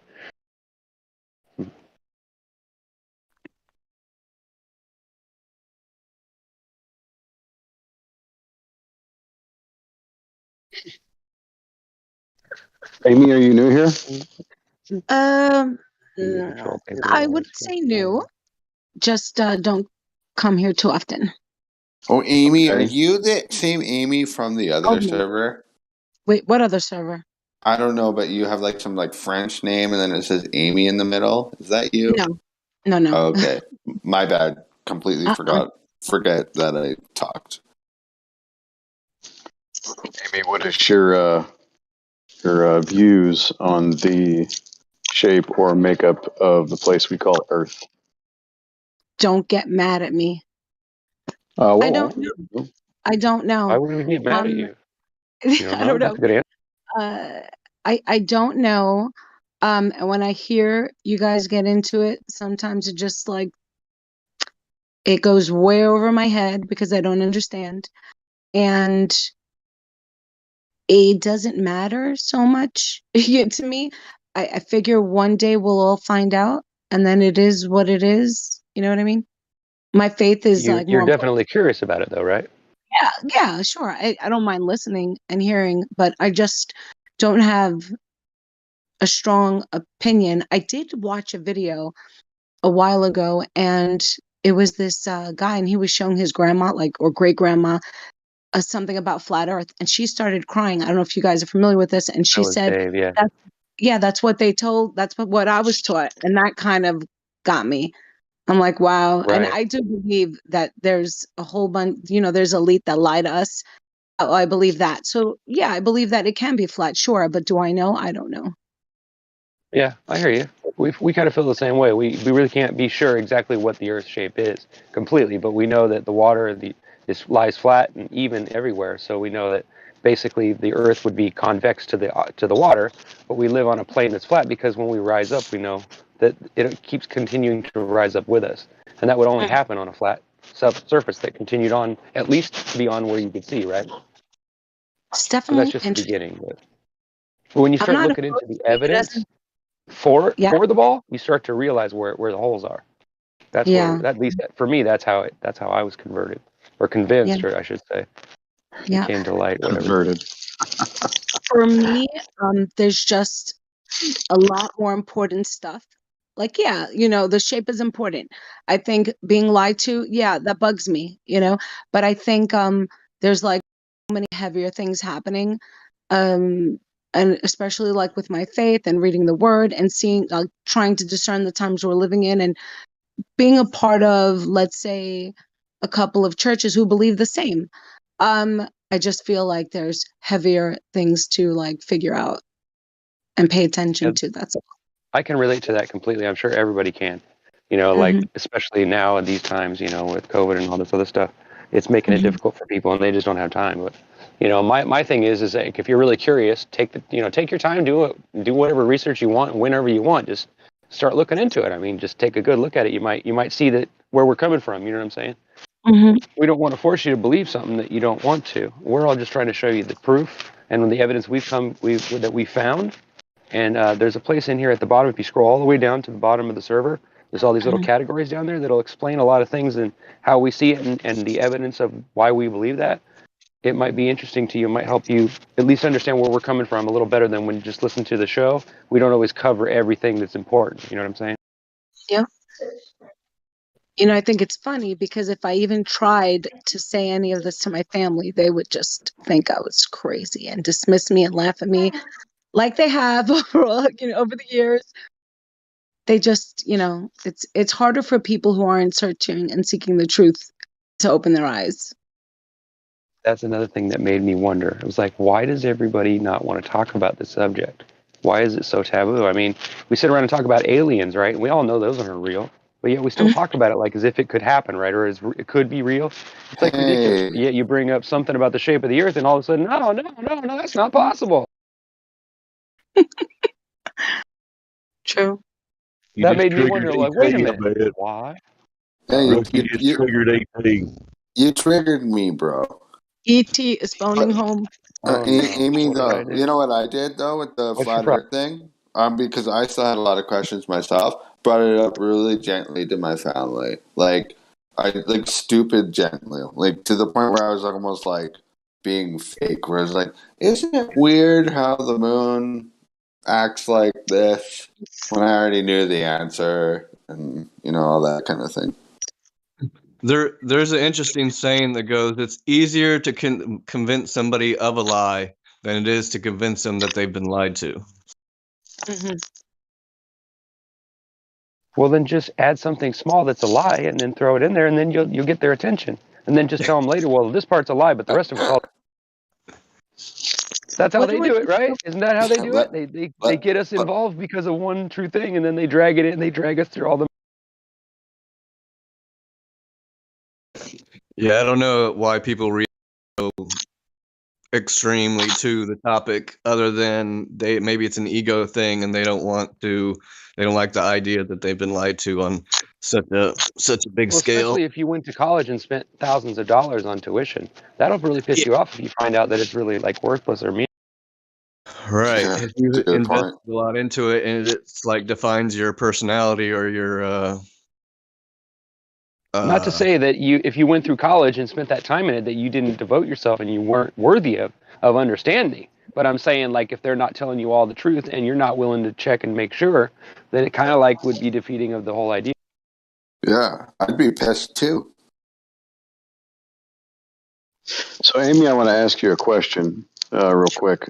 You say that you don't quite see the importance of it, but I guess I'll ask you a few questions. Number one, do you think it would be morally appropriate to lie to children? Of course not. Okay. So if the Earth is indeed not a spinning ball flying through an infinite vacuum, um, and that is being taught to children to give them a particular worldview of, for lack of a better term, hopelessness, do you think that's a big deal? Of course. Okay. Now, let's just assume for the sake of argument, because I know you don't like to get into the technical stuff, let's take this a different direction. So if in the institution, the educational institutions are teaching children this on a massive scale, that means that their worldview is skewed from the day they're young until the day they end up where they might later on, because I can kind of detect that you might be of the Christian persuasion, and so am I. But let's say they enter a seminary or a college that is teaching fallacies or heresies because they also don't know the truth. Would you think that's a problem? That is a problem, and I'm sure, I'm sure the enemy has had plenty of time to infiltrate, where the leaders don't even believe that certain things that we're living in a certain time. So that's a problem. Correct. Yeah. So I think the nature of this particular topic, you can say, well, it's not really important to me because I just really desire to know the truth. If it's a lie, that's bad. But if it is just a facet of a broad range of topics or things that affect our worldview, but the nature of the deceit is the same, the way that we kind of unpack this lie about the globe is the same way we can unpack many lies, whether it comes to governance, religion, so on and so forth. So this one is handy just to kind of go, oh, wow, they really can convince us of something this absurd from childhood to adulthood, and we are none the wiser. What else is it that they are not telling us the truth about? I think that's why this is such an interesting topic. So, For sure. Amy, can I make one point about why flat Earth is important? Wait, of course. Before you do that, I just want to congratulate that man on making that point. What else are they not telling us? Yeah. Right? That's huge. Anyway. Okay, no, I just wanted to ask Amy, have you heard the aspect of flat Earth that it tends to reinforce the bigger view of a creator, like say opposed to like how science and Big Bang and evolution is like we're an accident in this infinite thing, and and it was all just randomly happened, whereas flat Earth tends to promote that we are special and that there is a creator and we were created, and that we are that we're special and that there's a creator. Have you heard that aspect? Because I think that's probably one A of the little most bit. important I have heard a little bit of it, and it does. I have seen like Christian images of a flat Earth, and I could see how some biblical stories align with it, which would be important as well. So I do see that. Yeah, that's one of my favorite parts about it, is it just reinforces the aspect of we are special and there is a creator, and makes us feel like like we're the whole idea we're ants on a tiny ball, we're insignificant, like I said, happened by accident out of nothing, and the whole kind of like scientism versus creation, and that we were created. So I think that's very powerful, that part on why it's important to know whether the heliocentric model is true, or if we live on a, what our senses tell us of a stationary plane. The thing is that's the only thing we've ever experienced, other than given some images of stuff we can't confirm. Everybody on Earth has only experienced a station plane. That's what we've all experienced. But then I think it takes way more imagination, uh, to believe the heliocentric model than it does. It's just that, just like all of us, we've all been raised since we were kids, believing that we were on this spinning ball, even though, like, even when we were kids, it didn't make sense to us. Like, we were asking about gravity and how people can be sticking to a ball and, all these type of things. So I just think that aspect. Go ahead. That's a crazy point. Never thought of it like that. It takes way more imagination to think that. Yeah, because basically we experience one thing, and then they tell us it's like basically the opposite of that, and all these, they got to come up with this to answer this question and this and this and this, when it's really simple. If you just, it's a stationary plane, and there's lights above us that move around, that haven't changed for as long as we've had recorded history. That just a whole bunch of things that are illogical that you have to like jump through mental hoops to believe. It's way more simple just to be like, yeah, it is how it appears to all of us. It's not moving. Just if you break down 1,000 miles per hour that the Earth is spinning at the equator, if you break that down, because I did the math, because I was like, how much is that? It's like 750 feet per second, I believe, if I remember the math that I did right. And that's pretty fast, because so you could like, just think if you even jump up in the air 750 feet, the whole thing of helicopters, drones, hot air balloons, airplanes, the Earth is rotating underneath it. You just stay in one place, the Earth moves, and you're 1,000 miles away an hour later. But if you just break that down into by second, but they'll tell us they come out, oh, the air moves with it, and all these other things that, like I said, takes way more imagination and doesn't make sense logically, in my opinion. Yeah, what's the speed of Earth traversing around the sun? Dude, I can't remember the number right now. How fast does that go? Miles, we're spinning at 1,000 miles an hour, going 66,000 miles an hour, going 600,000 miles an hour, going 2.1 million miles an hour, all in different directions at the same time. It's intense. If you've ever seen that one GIF where it's got everything moving, rotating together, just I've seen them. hurling through. Yeah, but the speeds and the different directions and everything that it's supposed to be moving, it's like, yeah, cool story, bro. Yeah, but saying it all moves with the Earth is such a dumbass excuse. It doesn't make. I mean, the first time I heard that, I was like, "What? Come on, that's a dumb excuse. Like, why can't we have another one if there's evidence for it, right?" Like, gets on my nerves when I hear that. It's like, what? Really? Do you think all pilots know the truth? That's a great question.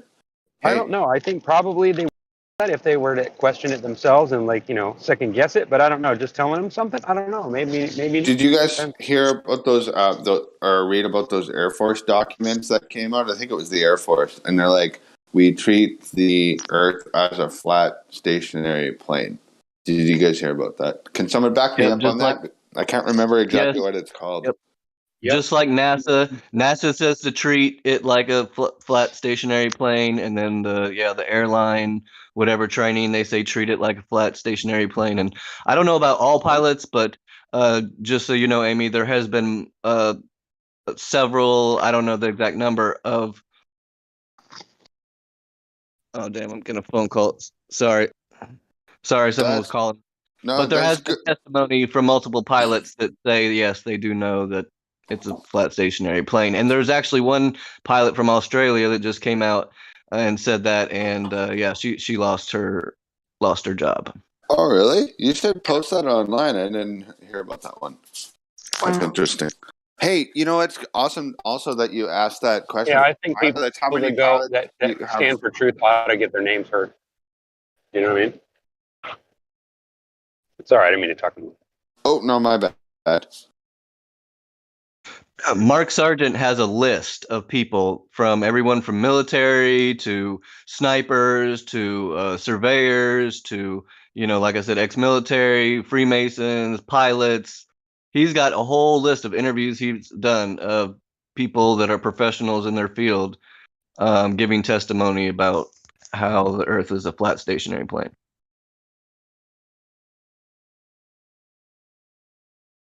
You know what I find interesting about the pilot thing? Like, how many pilots are speaking up about chemtrails, right? I don't know if you guys are on the same page with me on that one, but I'm pretty damn confident about that subject. And you have almost no pilots talking about that. They're afraid to talk because they mostly just don't want to lose their careers. It's like nurses in hospitals today with vaccines. They don't want to bring it up because they don't want to lose their jobs. They want their pension because they're invested. So they're invested and they only got to work for a few more years. And then if they bring up the whole thing, they lose their job and they don't get a pension, and it's not worth it. Just so you know, we're not going to talk about the inoculations of any kind in here. We don't we go don't into talk that? about that. Okay. Nope, Yeah, we yeah, don't okay. get into that. Well, with the Also, pilots Amy, and the chemtrails, though. Yes. Yeah, same point. Also, Amy, if you want to, I'll just bring your attention to the live voice text. We posted a link in there for a video that also has links to the documents, 35 different documents from a bunch of different agencies that treat the Earth as a non-rotating flat plane. So anyway, if you want to look into that. Yeah, thanks.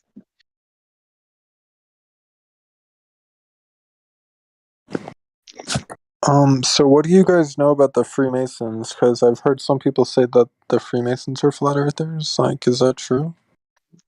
Sasha, cut it out, dude. Not today.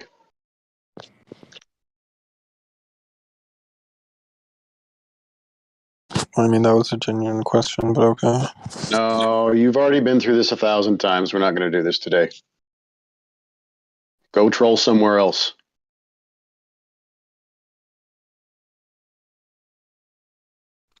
I would say we're not going to make a stereotype fallacy, but there have been some that have made testimony about the nature of our reality. But we can't make a stereotype fallacy and say that every Freemason thinks the world is flat. But some of them have gone on record to say they do. If that was a genuine question.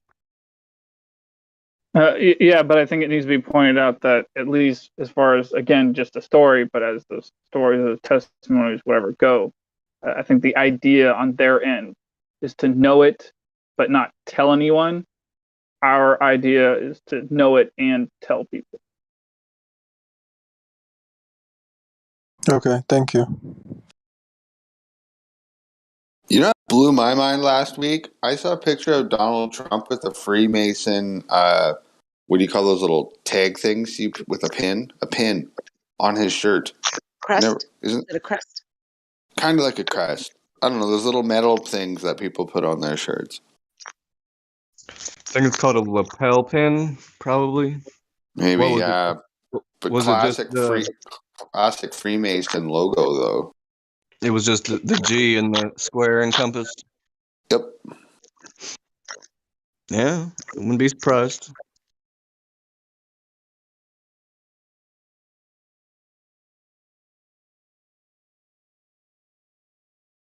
I mean, like, I actually like Donald Trump, but when you see shit like that, you have to wonder, you know.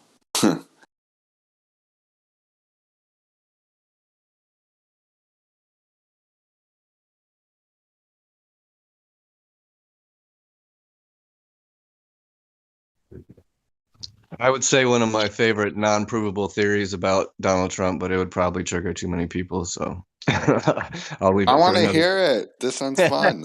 Let's talk about it. Okay. All right.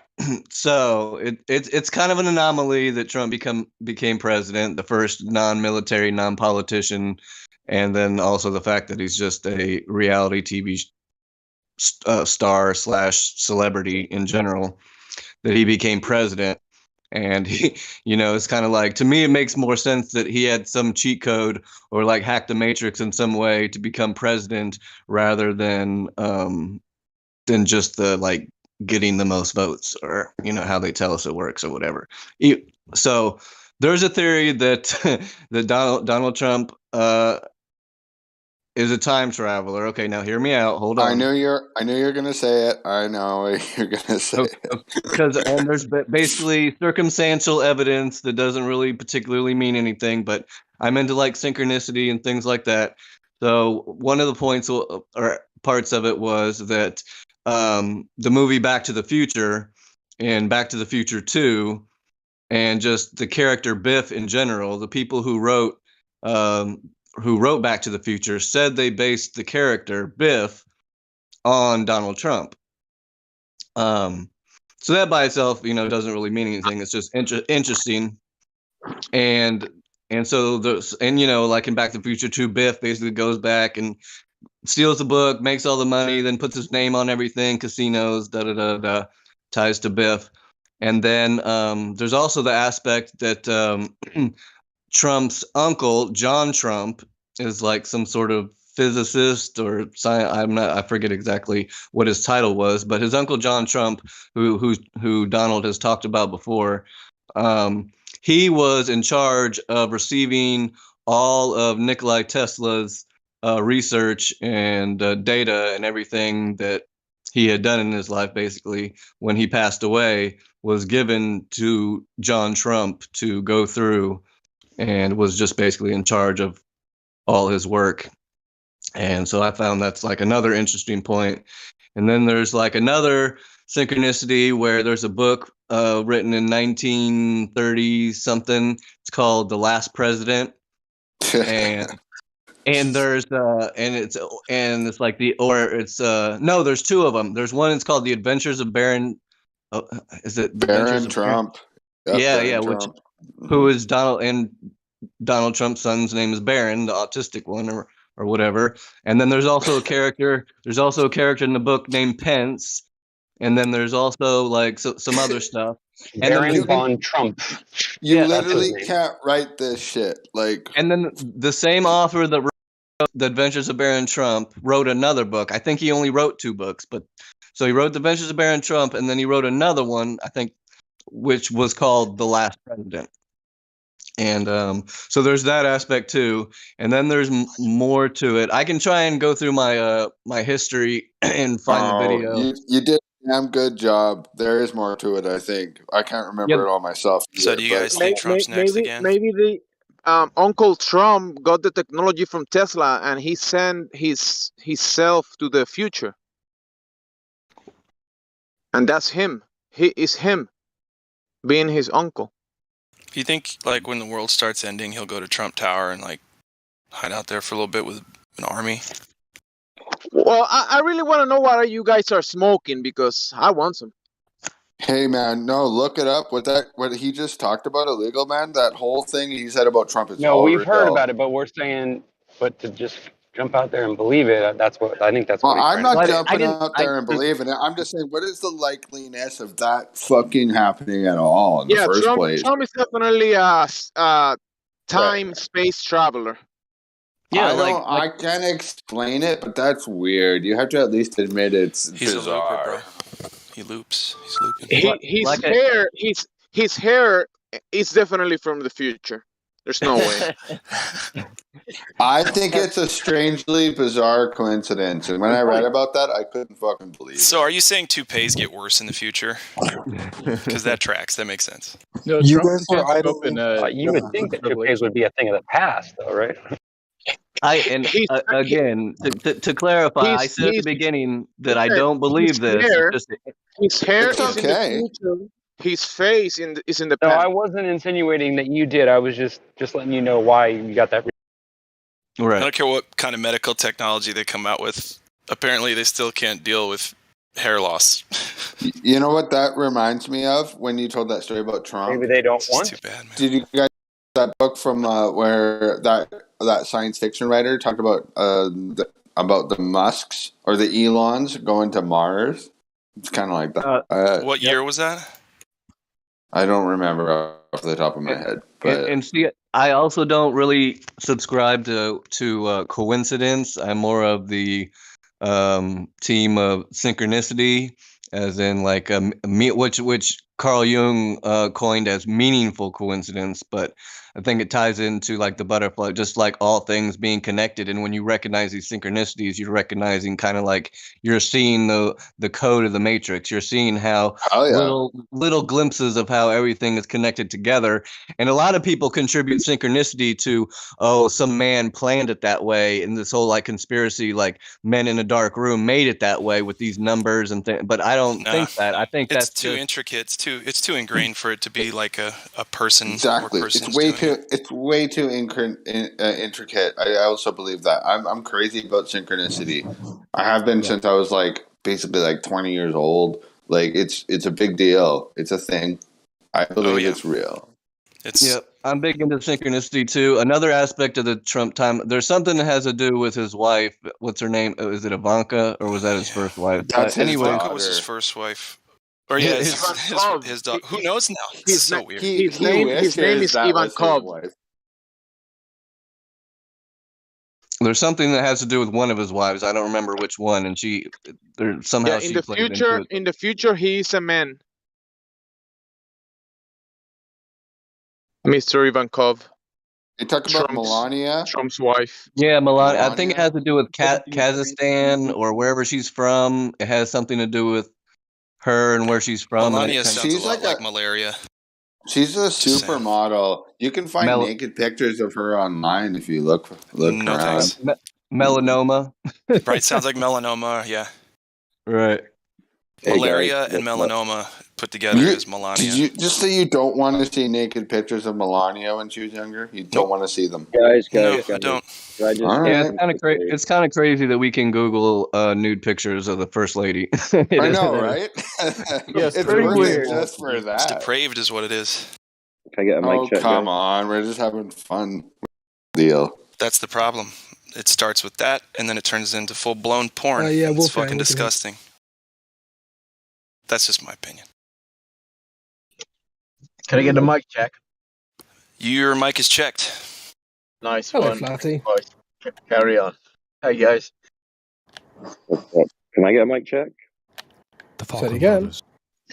I don't rescue you. Yeah. Okay. Mike's not here.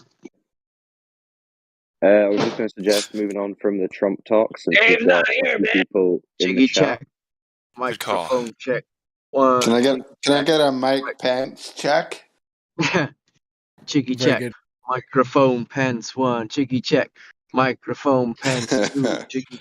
Can we stop roasting Wolfgang? Go ahead, Wolfgang. Yeah, no, Yeah, I was sorry just about that, going bro. to say, can we get move on to Earth chat since there's 40 odd people in the chat?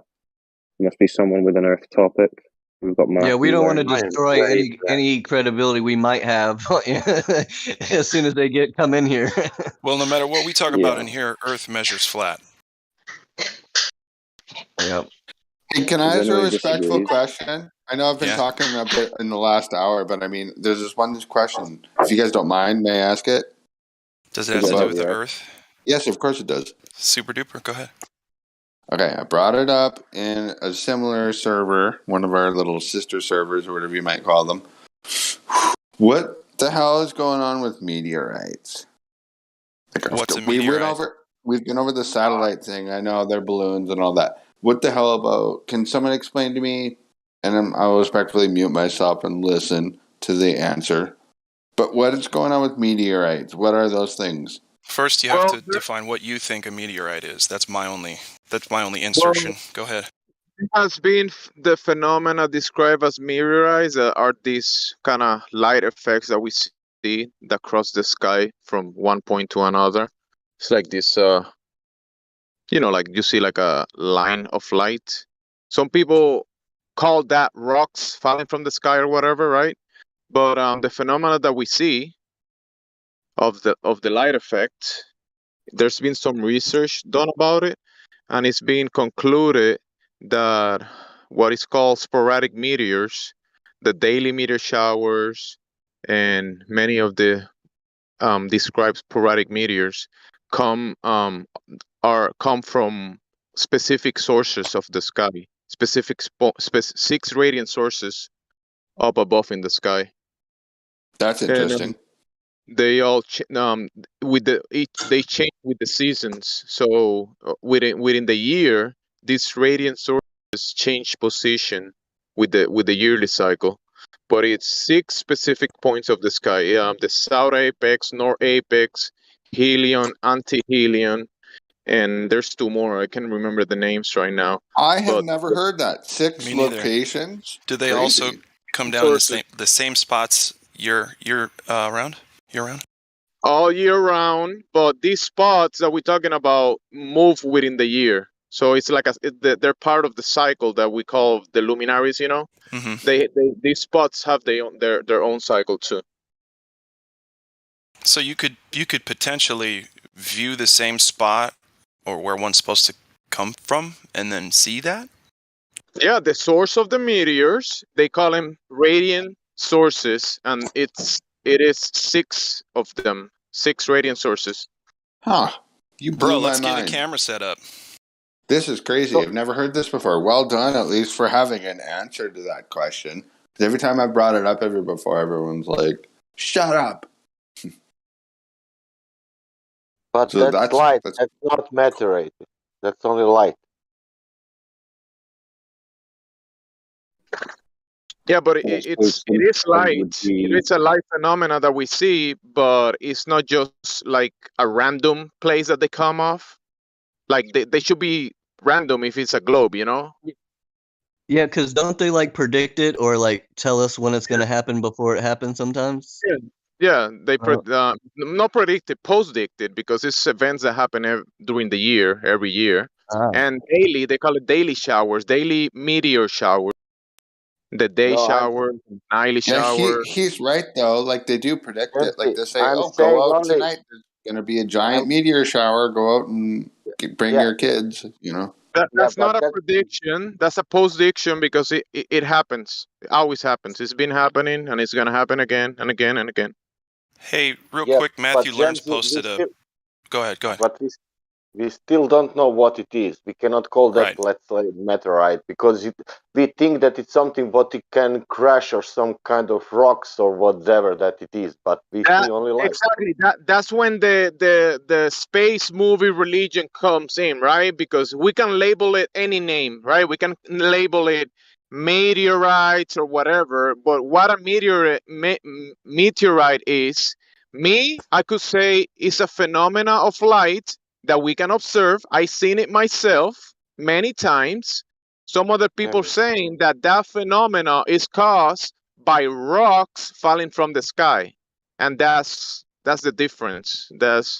You're right. We see the phenomena. Nobody can deny that this phenomenon happens. If anybody here denies that this phenomenon happened, they probably have to don't go somewhere dark in the night and look up in the sky, because this happens every single night. This phenomena. You could call it whatever you want, meteorites or lights in the sky or whatever you want to call it.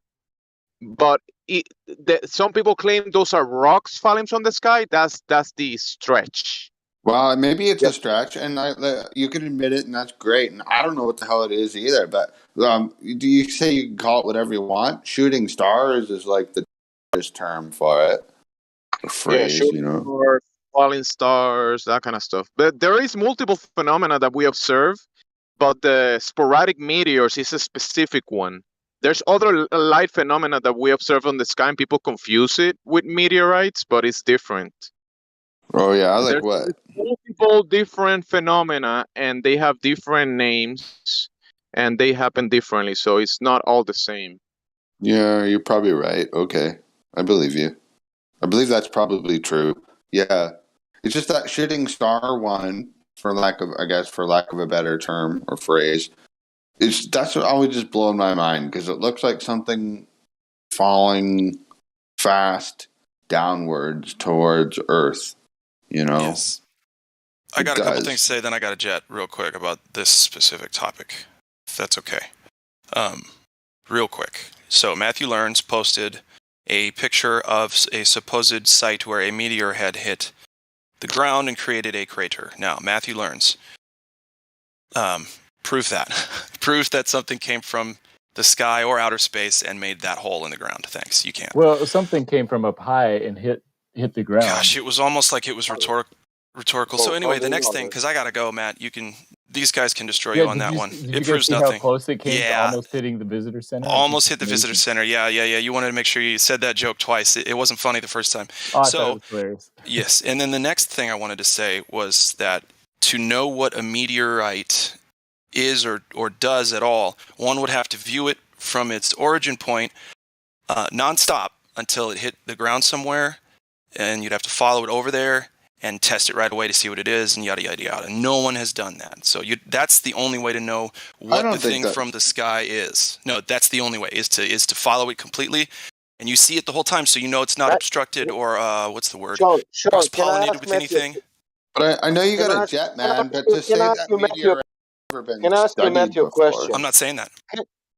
Can I ask you, Matthew, a question? That hole could be something, let's say that it was water there and now it's not anymore. It was lake. I suppose that's a possibility, but usually we see that kind of phenomenon.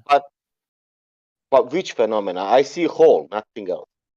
I mean, if you take a bullet and shoot it at a piece of metal, it makes a similar kind of pattern. If you take a hole and put the water, you will have lake.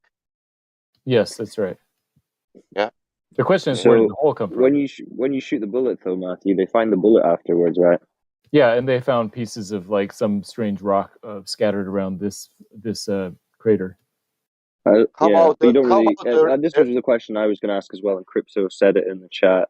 It's like, where's any trace of anything hitting it from the sky? I'm going to be charitable, by the way. I think your joke wasn't bad. Some people don't dig it. All we know is it seems to have come from the sky, right? Can we at least agree on that? No. Came from the sky. No. Yeah, but there's no evidence that something did come from the sky, though, other than the story. Where did it when you come see from, that hole? Well, Matthew, second question. Where does it come from? The question, second question. That could be. Can you chill for a sec? Sasha. Sorry. It's question. Where did it come from? Then is not. It must have come from the sky. That's a logical fallacy. Well, obviously, we're just trying to figure it out. Yeah. No. And I'm just pointing out. I'm not getting heated with him. I'm just saying. Well, where did it come from? Then is not evidence that you know where it came from. I guess so. I just don't imagine it coming. I can't imagine it coming from underground or something. It doesn't matter where you can or can't imagine something coming from that you're imagining hitting this piece of land, which has then resulted in a hole. All you see is this crater, right? Anything beyond you claiming what caused that crater. Let me ask you this question, then. Do you remember a few years ago when there was this thing that fell from the sky and it landed in this Russian town and like smashed a bunch of windows and like injured a bunch of people? Nobody died, luckily, but it was only light. It was only light that in Russia. It was only light that in Russia. Nothing hit the ground. Well, again, it's the same case, right? You see a light in the sky. You don't know what that light in the sky is. You don't know what caused where that? it's Did landing someone or what it's explode doing. a bomb or something? Well, who knows? How would you know? But not knowing doesn't mean that you know. You're right. I'm not claiming I know for a fact. I'm just saying it was weird how that thing happened in Russia a few years back, and yeah. No, we've all seen that. But anyway, don't we all like Matthew explanation? So chill for a sec.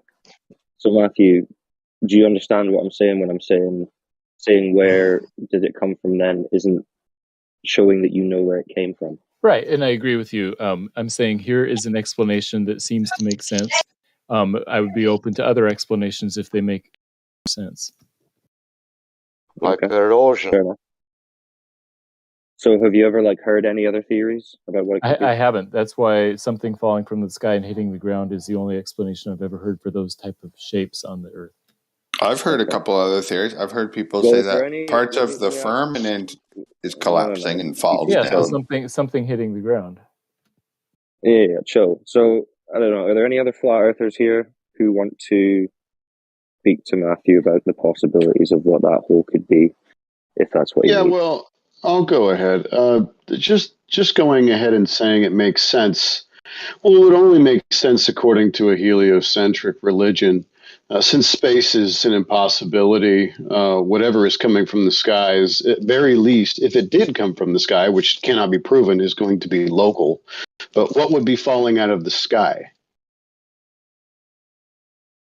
But Even if something falls from the sky, let's say rocks or ice that it has happened before. I mean, that doesn't prove a heliocentric model or a spinning globe. No, it doesn't. Sorry, could we let Says Who have the conversation one-on-one with Matthew for a little bit? Let's give it a few minutes. So, Matthew, your explanation is based on nothing, just other than something could have fallen from the sky. What would that be?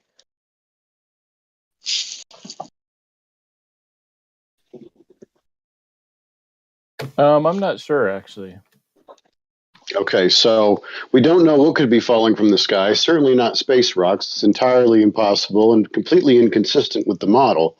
So you're just going to say that something fell from the sky, not knowing or even offering any kind of idea of what it could be? It No, just seems consistent with an idea that doesn't make any sense? You're right. If it was inconsistent with an idea that didn't make any sense, then that would be a stupid idea. I'm saying that here is an explanation that when we see that kind of shape, that crater shape, it's usually from something falling. Actually, usually that particular shape in the soil is more consistent with geothermal activity. So that is also an untrue statement. But the geothermal has a slightly different shape. Usually, they make volcanoes and calderas. If a volcano like blows the top off a mountain, then it has a volcanic crater. So there are differences, and this is a very flat place where there is no volcanic activity right there. But you're asking the right questions. I mean, yes, we don't know for sure. We just have to look and sort of make guesses, I guess. But could be lake also without. Yeah, it could be a lake, right? Okay. Yeah, there's a lot of things it could be. Not having any evidence to go from other than a divot. It's anybody's guess. Yeah, that's fair enough. Fell from the sky. Okay. What would you think that? Says, it's so lake. Are we drawing a line under meteors proving a globe then, and agreeing that craters, meteors, lights in the sky aren't proving a globe? That's right. Yeah, they don't prove a globe. That's right. It's just a question. It's just a question. What are these shooting stars? Is all I want to know. No. But to move it on, we're going to say, okay, so if that doesn't prove the globe, what does prove the globe? I don't think the globe can be proven because it's a scientific question. I think science gives evidence that we come to conclusions about, and proof belongs in the realm of math and logic. It's a scientific question. Right. So you don't think that the globe is? So you don't think that the globe is proven? That's right. So why are they teaching it in schools as if it's proven? They're saying they're teaching it as the best like the best. Well, they teach a lot of shit in schools if you think about it. They're not saying, hey kids, here's the best guess that we've got of what we live on, and our best guess is that it's a ball of water and gas that spins in a vacuum. They're not saying that. They're saying, hey kids, you live on the side and underside and top of a spinning ball in an infinite vacuum. That's what they're saying, isn't it, Matthew? They're not saying this is our best guess.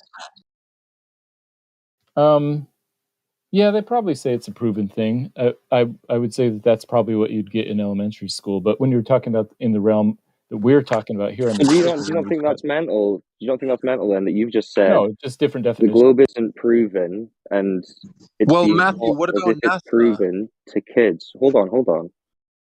Yeah, like if it's not proven, how could they be teaching it to kids as if it's proven? And would you not have a problem with them teaching it as proven if you don't think it is? Oh, why do you have transgender guys running into girls' bathrooms in elementary schools? E.T., chill, please. So I would say that if somebody, an elementary school teacher says, we have proof that the globe is the shape of the earth, that they are using language that is simplified, and maybe it's not philosophically correct to say it's technically proven, but we here on the server use proof to be something more strict, that you actually have to step by step prove something. And so I'd say, okay, But on you the just server, I'm not going colloquially said.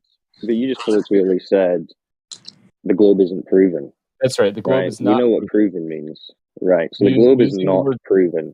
using So logical why did proof. why are we getting so many people coming here on a daily basis telling us that it is proven and that we're retards? Why is that occurring, do you think? Because they're If you don't using a think it's different proven. definition of what proof means. When they say proof, they mean the best explanation of the phenomena. They're not talking about logical proof. They're talking about scientific evidence and the best So scientific. where do you think these kids are getting this idea that they know that it's a globe?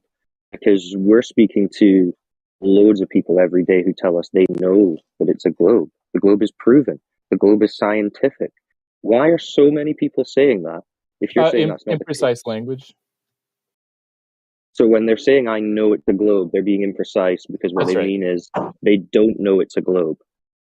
When they say they know it's a globe, they're being imprecise. If they were to take philosophy and Yeah, logic, but there's imprecise, and then they're saying the exact opposite, or meaning the exact opposite of what you say. If you say I know it's a globe, you're saying you know it's a globe. You're not saying I don't know it's a globe. If you meant to say I don't know it's a globe, you'd say I don't know it's a globe. Saying I know it's a globe isn't imprecise. If what you're saying is that the globe isn't proven, and that you can't know it's a globe, it's completely the opposite. I think when most people say, I know it's a globe, they are meaning that the best evidence is leading to this conclusion that most people say that it's a globe.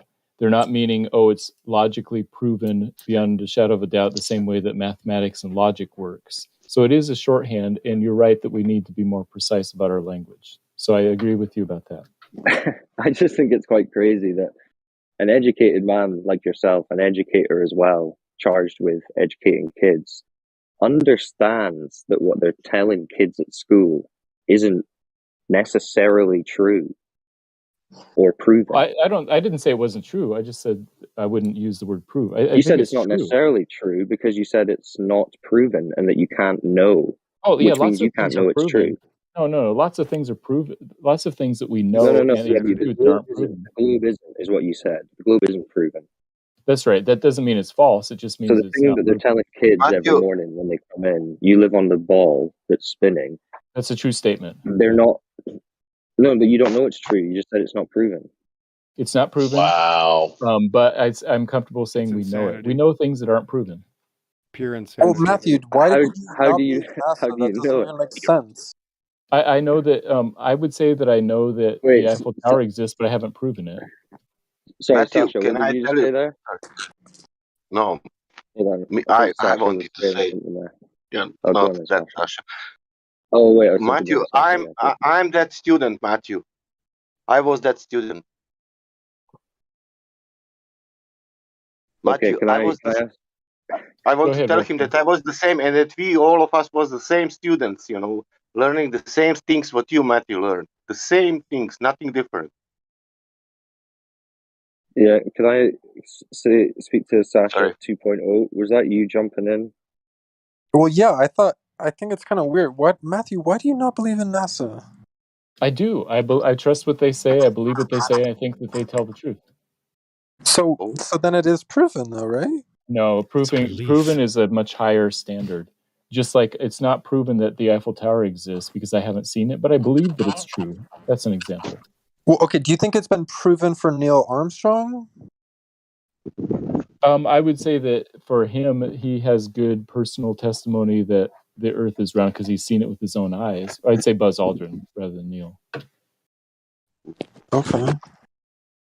So Sasha, you're saying that you trust or believe NASA.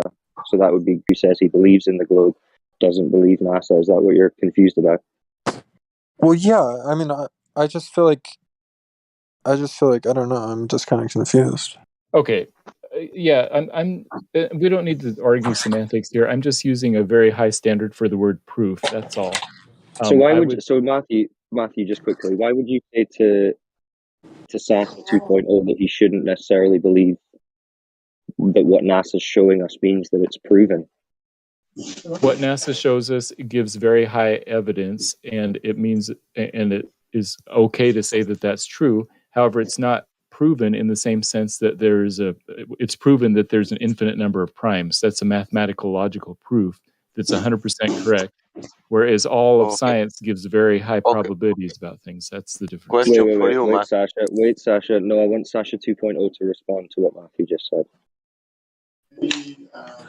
I mean, yeah, I guess he's technically correct that it's not like formally proven, but I would say like it's been proven enough. Like the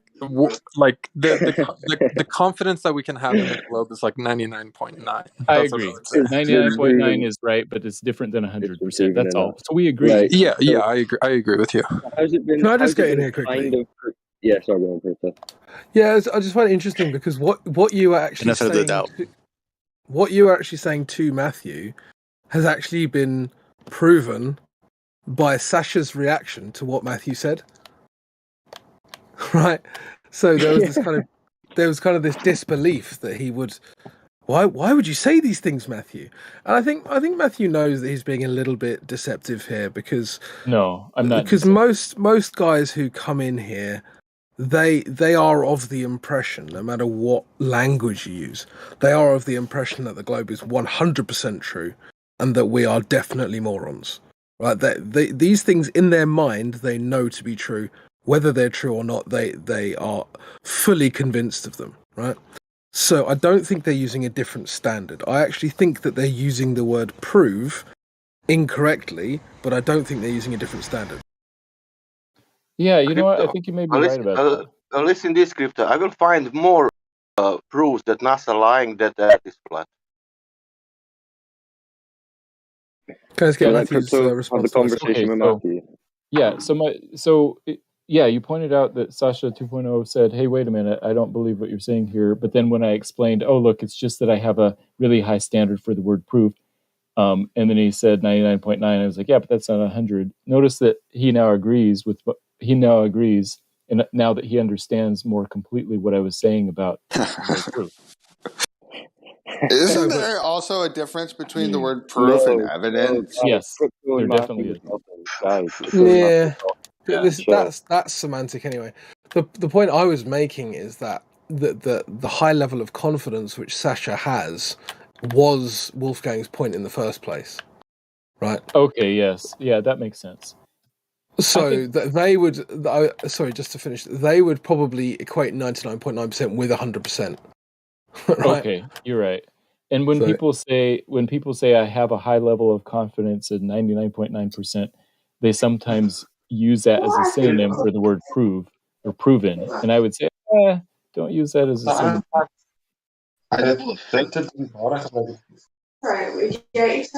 So would you say then, Matthew, that Sasha 2.0 maybe has a lower standard of proof for thinking that it's proven, or for believing that NASA is showing proof? I would say that when he used the word proof, he was saying a very high level of confidence, and he thinks it's true, and he thinks that the evidence points to something. But not that he has knowledge. Not that he has. Yeah, not that he has knowledge of a globe. Sorry, I think Bong, you're breaking up. Says, right, Matthew? No matter how dumb it sounds, we're just gonna roll with it. Nice. No, I'm just trying to be 100% precise because I know you guys are as precise as Neil deGrasse Tyson, right? Because no matter what the schools teach, Neil deGrasse Tyson is the most precise, right? You cannot see the curvature no matter where you are. Nah, he's just science We got to educated. go up 1,000 miles, right? Not even the ISS can see the curvature. Do you agree? You don't see the curvature of the Earth. If you even believe the ISS is a real thing, or people go up there, I'm starting to wonder about that whole thing. So can I just ask Sasha 2.0 again then? So Sasha, do you agree with Matthew then that you can't know that it's a globe? I think if you went to space, you could know. All right, but we're talking about you. We're talking about you though, Sasha. Not just this vague idea of someone you don't know going to a place that you don't know exists. We're saying, do you understand what Matthew's telling you about you not being able to know that you live on a globe? I don't know. I think there is proof even without going to space. Right. Really? Okay, but Matthew said. Well, what do you mean by proof? Do you mean it's proven? Well, I me- mean, I don't think I don't think it would be possible for Maybe you have the evidence. phenomena that we Wait, you observe. see, chill. Right. So Matthew, could you explain to Sasha 2.0 maybe how it's not proven? I mean, Yes. I think celestial poles kind of do prove it. So, Sasha, I Right. understand what you mean by the word proof and proven because lots of people use it colloquially that way. I'm just saying I'm a math teacher, and so when I say that when people hear me use the word proof, I mean 100% proven, as in math, logic, and logical proof. So I use a yeah, slightly different way of using proof. That's all. No, yeah, exactly. Matthew, that's a bit disingenuous because Oh, we this weren't is how I talking use it. about is it a mathematical proof when you were asked is the globe proven. I mean, we were speaking about in the sense that is there verifiable, Well, I think you can almost undeniable prove proof it of a by. globe, I think you right? can And you said almost no, prove it's not. Sorry, Matthew. I Sasha. think you can almost prove it by like proof of contradiction though, because like there's so many contradictions in the flat model, so I feel like you can almost prove it by proof of contradiction. I would Name say one. that the first contradiction is saying model because no one here claims one. Yeah, I know you don't claim a model, but like, So then why are you bringing up something that nobody claims? well, there's a lot of things that just wouldn't work on a flat Earth, in my opinion. Okay, so your opinion is worthless, to be honest, Your because you're opinion. talking about a model no one claims. Can I ask him a question, mean, quickly? Can even if the flat model water No, work? we're gonna let Can flat Crypto. water flat, work that's on still a model. flat Earth? Like what? Like cellular Crypto phones? speak. We're gonna let Crypto speak to Sasha for a minute, guys. Let's let him do it one-on-one. Yeah, no, that's basically it. I did want to ask Sasha another Can I question. sometimes a question? Maybe. Sasha, I just wanted to ask, if you went to Azeroth, would you believe that Azeroth was real? I don't know what Azeroth is. Have you ever heard of World of Warcraft? Yeah. It's I based in love Azeroth. So if Okay. you went to Azeroth, would you believe Azeroth was real? Kalimdor. I don't think I could go to Azeroth, so I mean the question doesn't really make sense. Oh, Yeah, that's how we feel whenever someone says, you can just prove space by going to space. Just think Azeroth. That's all you need to do. Miranda's is coming out. I don't think it's the same though, because Azeroth is a video game, whereas space is real life. Yeah, see, the thing is, you're not understanding that they are exactly the same since you've not been to either and can't verify the existence of either. I haven't been to Canada. Does that mean Canada's fake? Okay, so when we were talking about things that you could legitimately do, you could actually go to Canada tomorrow if you wanted, but you couldn't go to space tomorrow if you wanted. I can confirm these Canada are is definitely okay. 1 second, real. please. 1 second. So these are very fundamentally different because, like, you can actually go to Canada tomorrow, and you can't go to space tomorrow. Okay, yeah. Or in 50 years. No, but I was curious what Matthew thought about the proof by contradiction idea. Matthew, where's your YouTube channel? He doesn't believe that we came from monkeys, I'll tell you that. So Sasha, I would say it this way: that in principle, I don't use the word proof to mention anything about science or the physical world around us. Like, I would even say that you can't prove that the ocean is made of salt water. I mean, you can look at it and be 99.9%. What? You're That's an crazy, idiot. dude. You're a complete idiot. Sasha's realizing how crazy the Glovers are. No, Oh, it's I'm just priceless. describing my high Oh, it's standard good for stuff. that word, and I'm happy to not use that word. High proof. standards. What standards? There are no standards. You have not set any So standards. can You I said ask there it? are no standards. That's what you said. No Well, standards Can I ask to know Matthew this? anything to prove for anything. We can't know anything at all. Pinch yourself. Does that hurt? We can know that there's an infinite number of prime numbers using logical reasoning and mathematical proof. That's the type of thing we know. No. Oh, he got you there. Wait, He got you there. No, you didn't get anyone there. No. I just want to see. So, Sasha, were you surprised when Matthew said he doesn't think you can proof salt water exists, or whatever he said. Yeah, I was. What surprised you about that? I mean, I guess technically you can't prove it because your like senses could be being deceived. Like you could be receiving like false sensory data if you like live in the Matrix or something. But Yeah. assuming So that this life is something real, I mental. think we could prove it. Yeah. What Wait about there. the data that What comes about his from last NASA? comment about infinite prime numbers? Conceptually, there could be infinite prime numbers, but to prove, however, that there are infinite prime numbers, how would you go about doing that, Matthew Learns? A proof by contradiction. The most famous example is the proof that Euclid came up with 2,300 years ago. What? What? I didn't ask you that. What somebody else did. I asked you how you yourself can prove that there are in fact infinite prime numbers when the actual term infinite itself, in definition, says what? That it goes on forever. That it goes on forever. So to prove that something that never ends potentially does never end is ridiculous. It's unfalsifiable because, oh, guess what? I'll keep counting something that never ends. But it could end, but we'll never find out it ends because it never ends. It's one of those things where it's like, well, what if That's it the ends genius of a proof by just after contradiction. the point? Exactly. This is false logic. Your Can I logic answer and it? the way you do it is silly. I don't like the way that you speak. It's double speak. Nah, here. Let me carry I on have an this answer for that. conversation.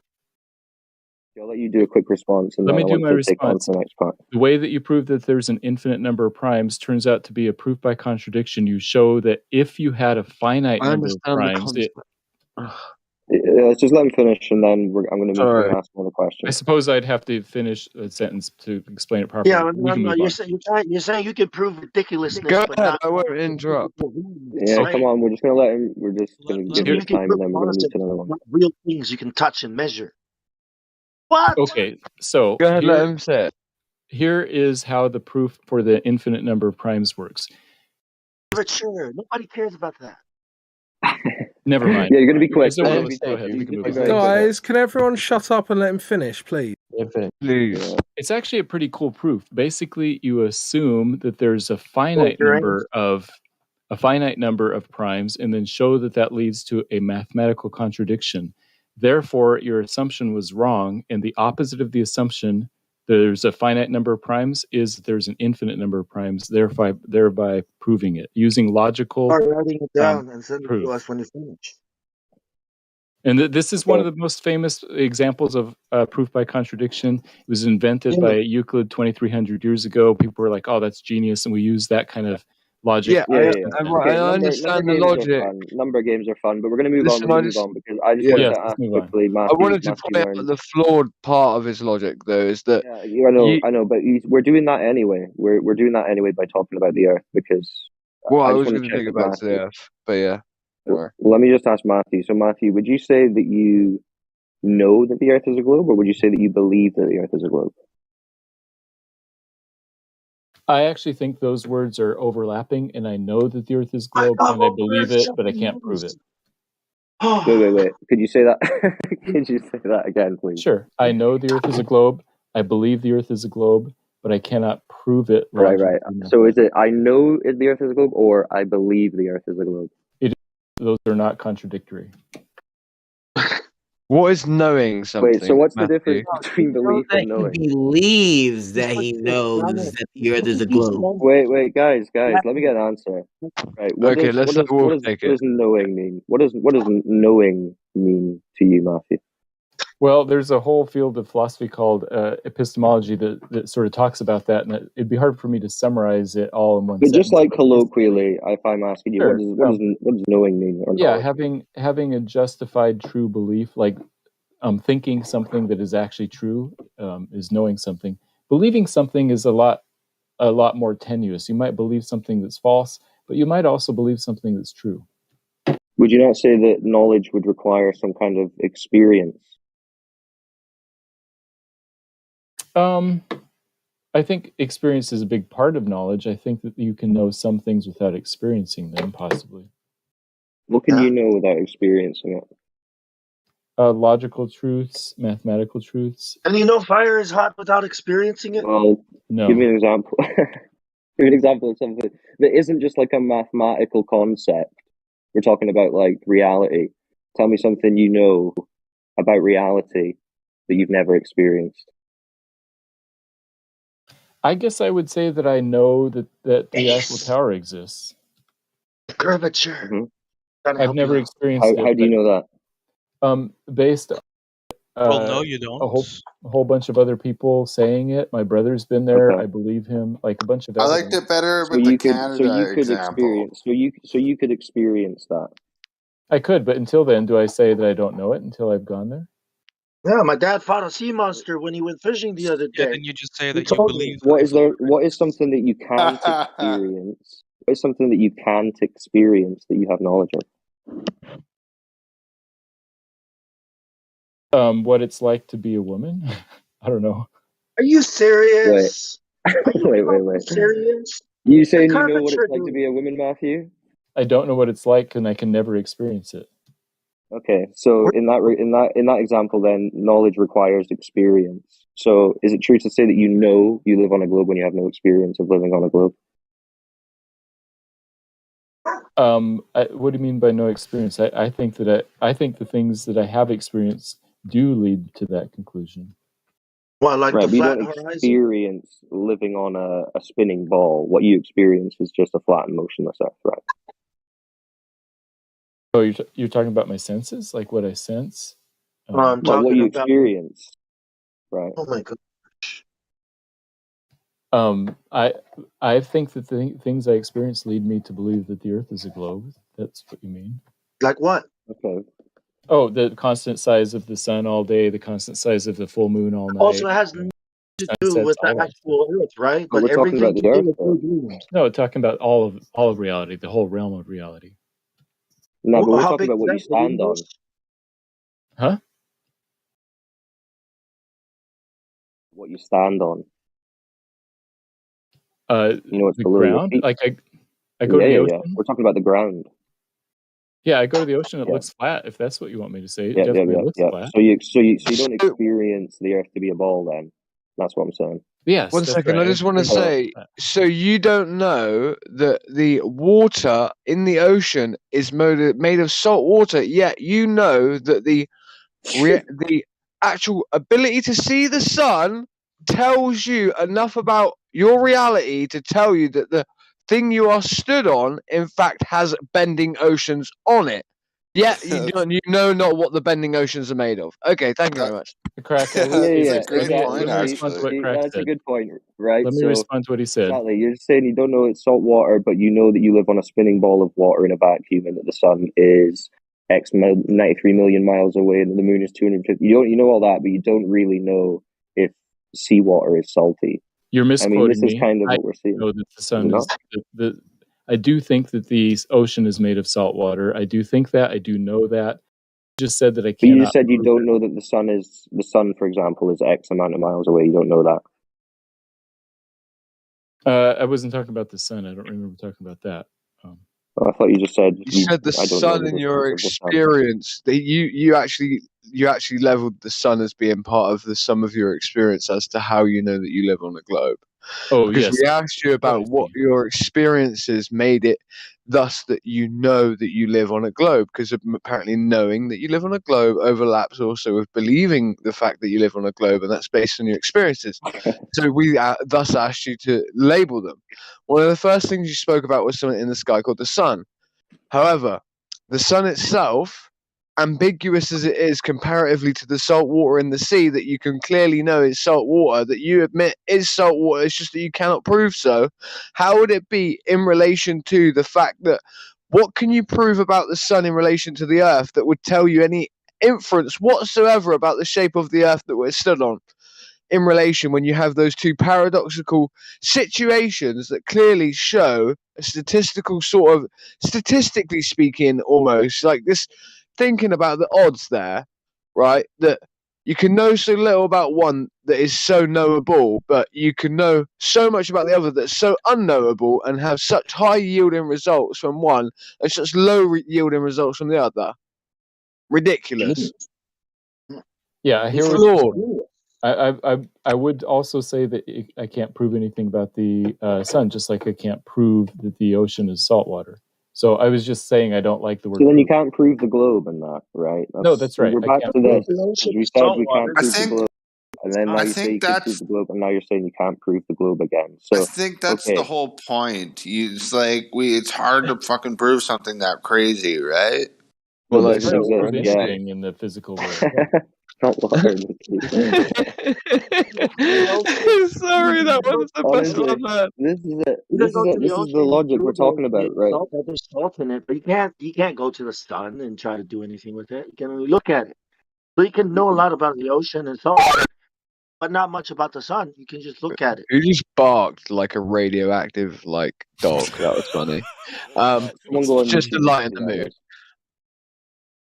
But yeah, so I'm just saying it's funny how you list as your as one of your experiences that allows you to know that you live on a globe is the sun, but yet you admit that you know not enough about the sun to effectively prove anything with it, thus admitting that what your claim was false already. Well, more than that as well. We just spoke a few minutes ago, and you agreed with me that the teachers shouldn't be telling the kids we know we live on a ball, because you're saying they don't really know they live on a ball. That's just their belief. I mean, that's basically what you just said a few minutes ago.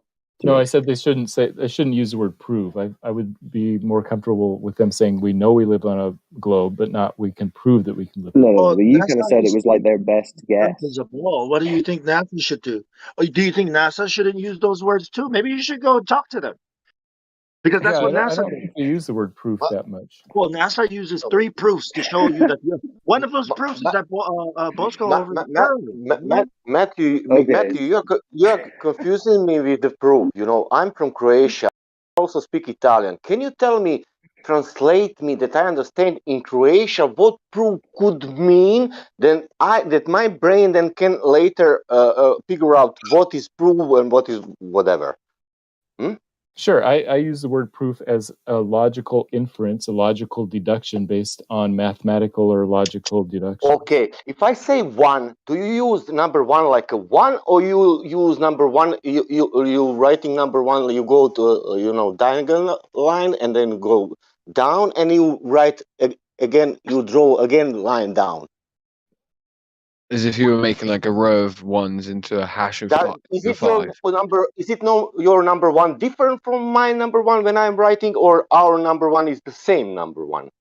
When I say China number 1, what does that mean to you? When I say 1 and when you say 1, we mean the same thing and we're using it the same. Yeah.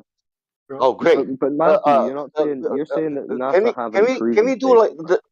Can we do the same thing for like with 1 now? We did the same thing with the word prove. Let's say that your proof it's like my proof. It's the same, like a number 1. Can we do that? Yeah, so I would just maybe we should just not use that word prove. Okay, because I'm normal human being. I'm not a scientist. Let's do like this. Let's say that if we boil the water because we add the heat, because of that water is boiling. If you just want to use it colloquially, is that a proof? Is that a proof that water is boiling? If you just want to use it colloquially, I guess people could say that that's proof that the water is boiling. I'm just uncomfortable with that. It was kind of wishy-washy. Again, I don't want to speak colloquially. I want to speak like a number 1 and number 1. You know, we are speaking now about number 1. That means that proof in this moment means number 1 for us, for me and you. Can we agree on proof that it's the same thing like a number 1? He wants to be like 1 specific, not 1 colloquial. apple. Okay, so we put 1 apple in front of us. Okay, can we prove that there is 1 apple in front of us?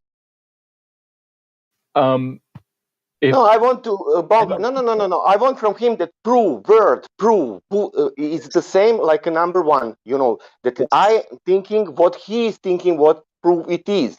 You know, but I Set also a bar, want Let them set a bar. Yeah, so I would say proof. The word proof and prove only should exist in the realm of mathematics and logic, and not when we're talking about apples sitting in front of us. And to illustrate how much I dislike that word, I would even say I can't prove that there's an apple sitting in front of me, even if I'm looking at it. Maybe it's an illusion. So what can you Yeah. prove? Okay, great. But I ask you one specific question: Is it a proof? Is it a proof if we add the heat to the water, that water will boil? Is that a proof? That too could be an No. hallucination or an emulation. No, that's not. Yeah, that's all What I'm is saying. that? He's saying, wait, Sasha, he's saying he doesn't use the word that way. That's what he's saying. Yeah, and That's so what we he's. should just Yeah. I'll just avoid using that word. That's all. Yeah, We can, but we here's can agree. here's three proofs that NASA teaches. See, these things are taught in school, okay? Like, and you said they shouldn't be teaching these things in school. They shouldn't be saying proof. This is what NASA is saying. This is why the teachers are teaching it. So what you need to do is go tell NASA. And they need to stop using the word proof, right, Right. Matthew? So, I would agree with that. Yeah, right. And that, Matthew, I want to draw a baseline with you. So, how many senses do we have to use before we start to? How many senses are impacted before we start to say that those senses indicate that we have experienced something in reality? Would that be sight mixed with touch, mixed with, let's say, and touch, for instance, could also go into the parameter of pain. For instance, all at the same time as also smelling, all at the same time as also, let's say, like feeling almost like an energy field or a frequency, which we can feel. So what we do this time is we boil water in front of your face, you see with your eyes. You're downwind from it, so you smell the boiling from the gas, right? At the same time, this is in a progenerated field of electricity, right? Because the heating element that's heating it as well. Also, we also use an electronic heating element that's overly charged, right? And just for some reason has an electronic field. So you're feeling an electronic charge, like your hairs are standing up on end. There's electrostatic in the air. You're feeling the heat from this touching your face to the point of almost like pain. You're seeing the water boil. You're breathing in the moisture of the water that's boiling into your mouth. And you're also seeing it with your eyes, all at the same time. So, what would constitute a form of proof in the sense that what is it that defines things that can be conceivably true in reality if it is not, in fact, the apparatus in which we basically observe reality with? That's a great question, and I like the way that you put it. I would say the more senses we experience something in, the more and more sure we can be about something. I would just say that Would the none water of be them, boiling then? but I don't think any of them ever reaches the with our physical senses. I don't think any of them ever reach the threshold of proof. The same way that mathematics. Okay, could you then explain to me how we could create the exact same situation that I did with the impact that I explained upon the senses of the eyes, heat feeling on the skin, almost hair standing up because of electromagnetic field, breathing in of the warm steam coming off of the pot and the smell of the gas all at the same time? How could you experience all of those experiences all at the same time without outside of it being with it being outside of reality? Please go ahead. Oh, sure. So yeah, I don't think it would be outside of reality. I think those would be great evidences. It's just that I'm saying that I would use words like, "Oh, that's strong evidence that the pot is boiling." I don't think no matter how many physical senses you would ever be able to prove that the water is boiling, because I reserve proof for something stronger. So that means you just deny reality altogether. So No, I'm saying that I use the word proof for a different realm, not the physical realm. But you're saying that your reality that you experience isn't necessarily, proven. That's not necessarily true. Everything it's that not you provable. experience. Yeah. Sure. I just make a difference between 99.999 and 100. I think that there's a fundamental. But you're at the difference point where you between don't believe anything is technically real. Then, like No, you, I'm not a skeptic at all. I'm not a okay. radical skeptic. You sound like You the are. most You're radical skeptical. You just skeptic said I've you're ever heard of. skeptical. Matthew, you just said you're. Radical. Oh, Listen, damn. no. Wait. Matthew, you just said you're skeptical of reality. No, Because reality is let what me we explain the difference. experience. Reality is what we experience, and you've just said that can't be relied upon. No, you can rely on all that type of stuff. You can rely on it. You can think it's true. You can believe it.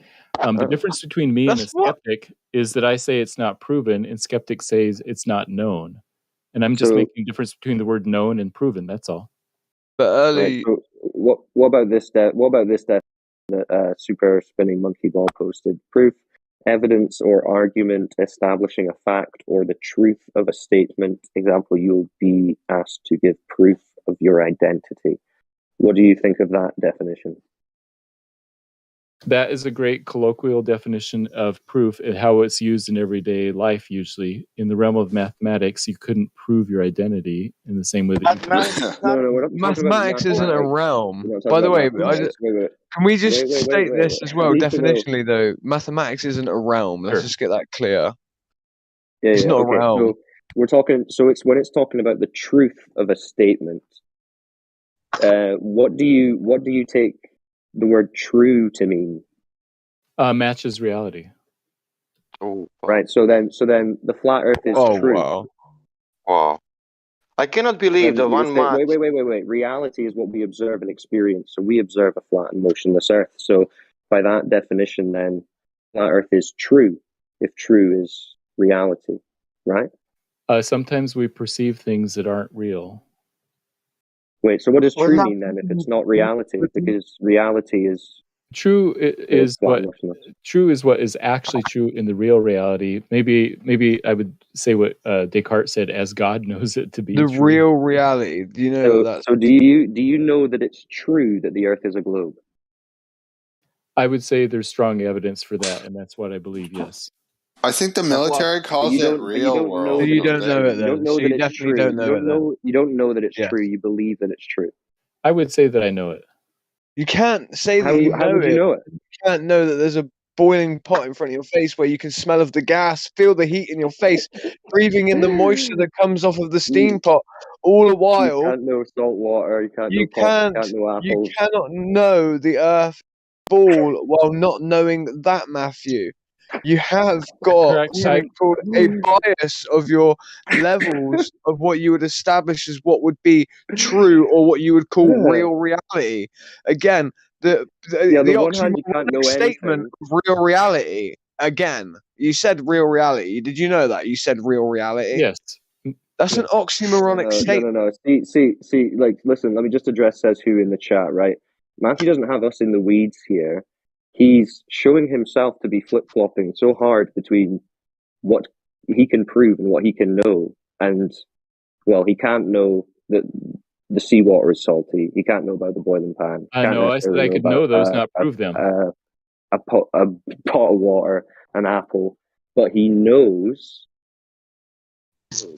I said I could know all of those things. It's just that I didn't like the word No, proof. because we found out your burden of proof for knowing, and your burden of proof for knowing is not able to be met out to know those things. Because that's why we asked you those other questions about logical frameworks around how you know something and what makes up the body of knowledge of knowing something. And You can't know something and say it's not proven at the same time. You already said it's not proven. You can't then say I know it. It's not proven. I No, can't say there's it's a true. difference between knowledge and proof. That's all. That's what I'm trying to point out here, that I can know things that I can't prove. Yeah, but you can't know something that you've never experienced or observed. Can So, you? crack your example of the boiling pot's an example, a perfect. I know the pot is boiling. I just say that I would reserve the word proof for something else. I get what you're saying, that like you can know that Canada exists, for instance, without going there, right? Right. Like you Yeah, know hell that yeah, Canada exists. Canada. You know Canada. for a fact that Canada exists. How can you accept something like that as part of real reality? But like, for instance, you know, you do not see where your logic seems like double speak almost. Yeah. Where So you're not sure about salt water, but you know Canada No, I'm exists. sure about saltwater. Okay, I'm does 100% Canada exist? Canada exists. And saltwater is in the ocean. Hey, man, if I ever hear you misuse the word proof again, I'm going to mute your ass. So, Matthew, when you said at the beginning then that the globe isn't proven, what did you mean? What I meant is that Now like show the all strong evidence for the curvature of the Earth.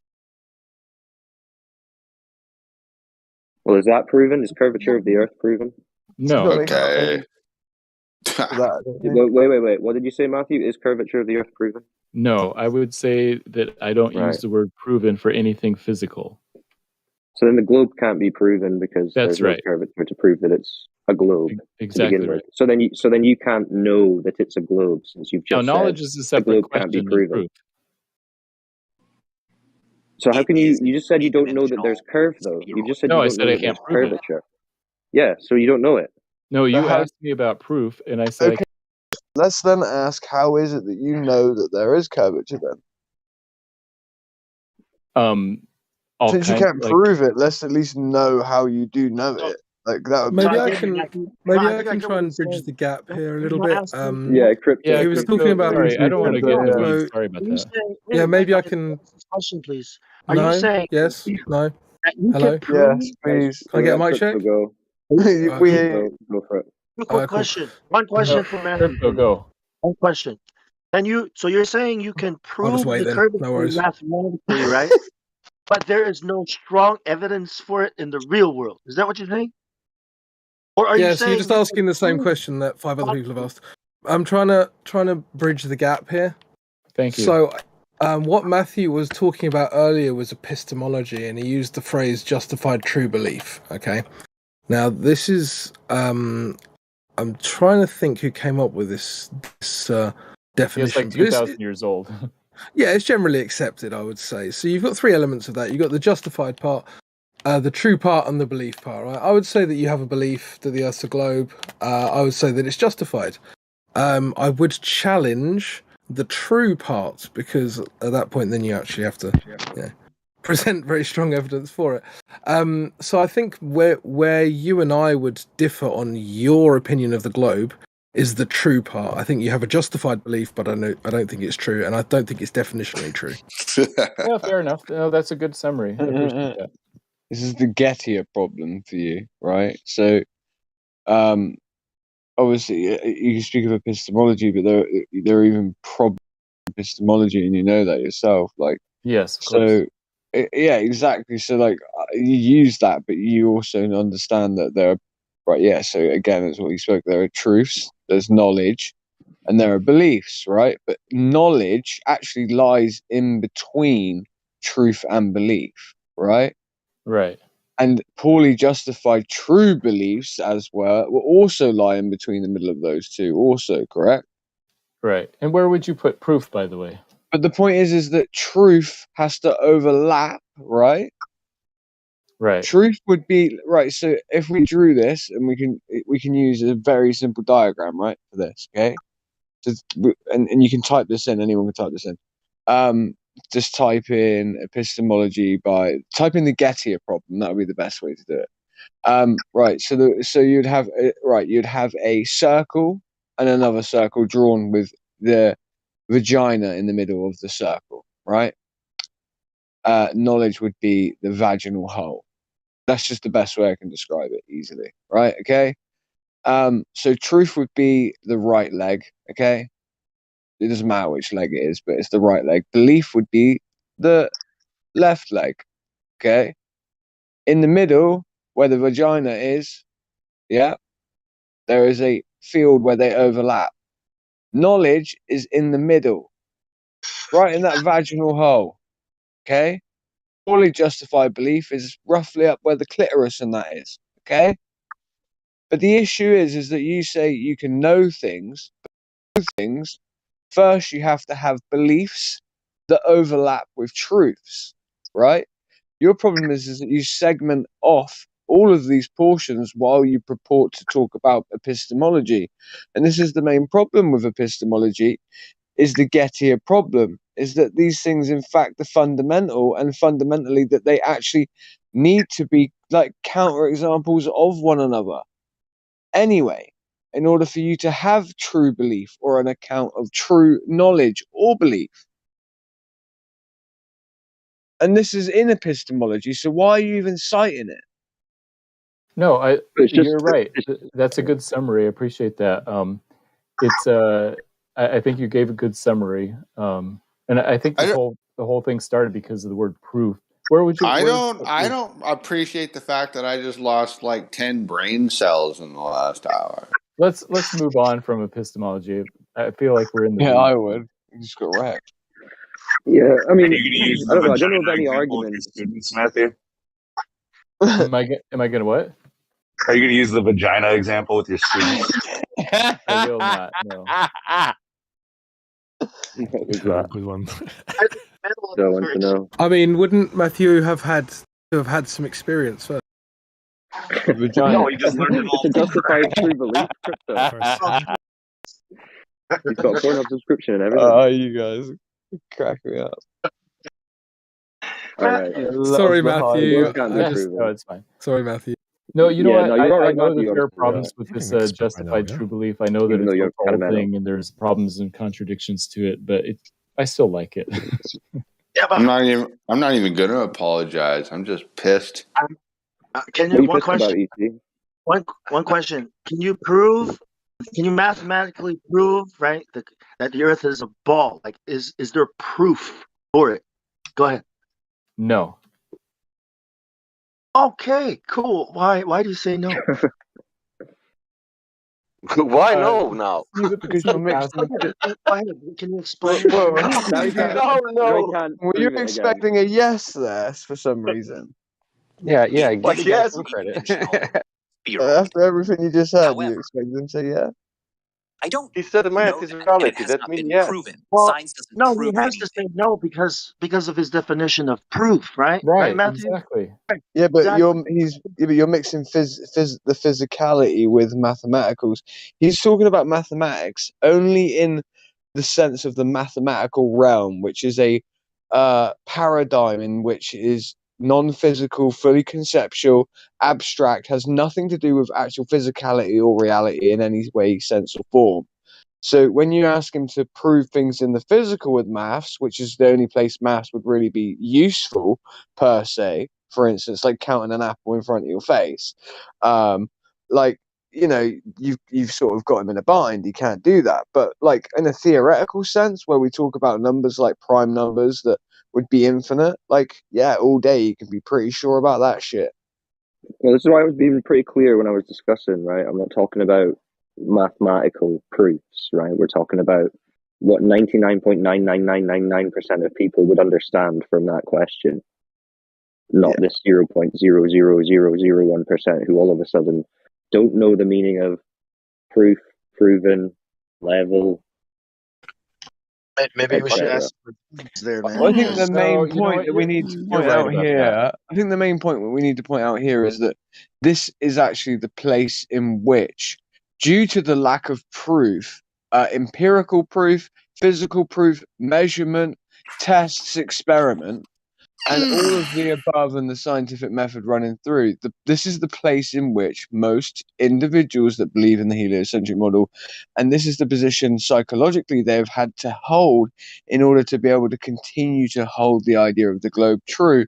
Because if you hold any other form of knowledge or proof in any higher regard with any further form to it, that even on an epistemological level, actually it would start to become again improbable, completely ridiculous. And so this is the position and the logical position they have to hold. And this is, I believe, what Wolfgang is trying to show everyone, is that this is the position they have to hold in order for them to say that the Earth is a globe. Yeah, right. I mean, you get to the bottom. You get to the bottom of the barrel, and it's kind of like, well, now we've gone through the proof. The end result is you trying to change the general meaning of the word proof. That would indicate that the whole proof discussion didn't go so well for the globe, and now you're trying to pansy around the word and change basic definitions that everyone understands. Right. This is so telling for this whole discussion. Right. Exactly. The side of proof on the globe side is so bad. We're down to quibbling the definition. You know what we've proved is how easily it is to waste a bunch of your time. Well, this No, wasn't we a waste haven't, of because it's a time. good example. This is important for people to hear, right? Because this is what they're doing. They're changing the definitions of words so that they can keep up this fantasy belief in a And you globe. realize, Right?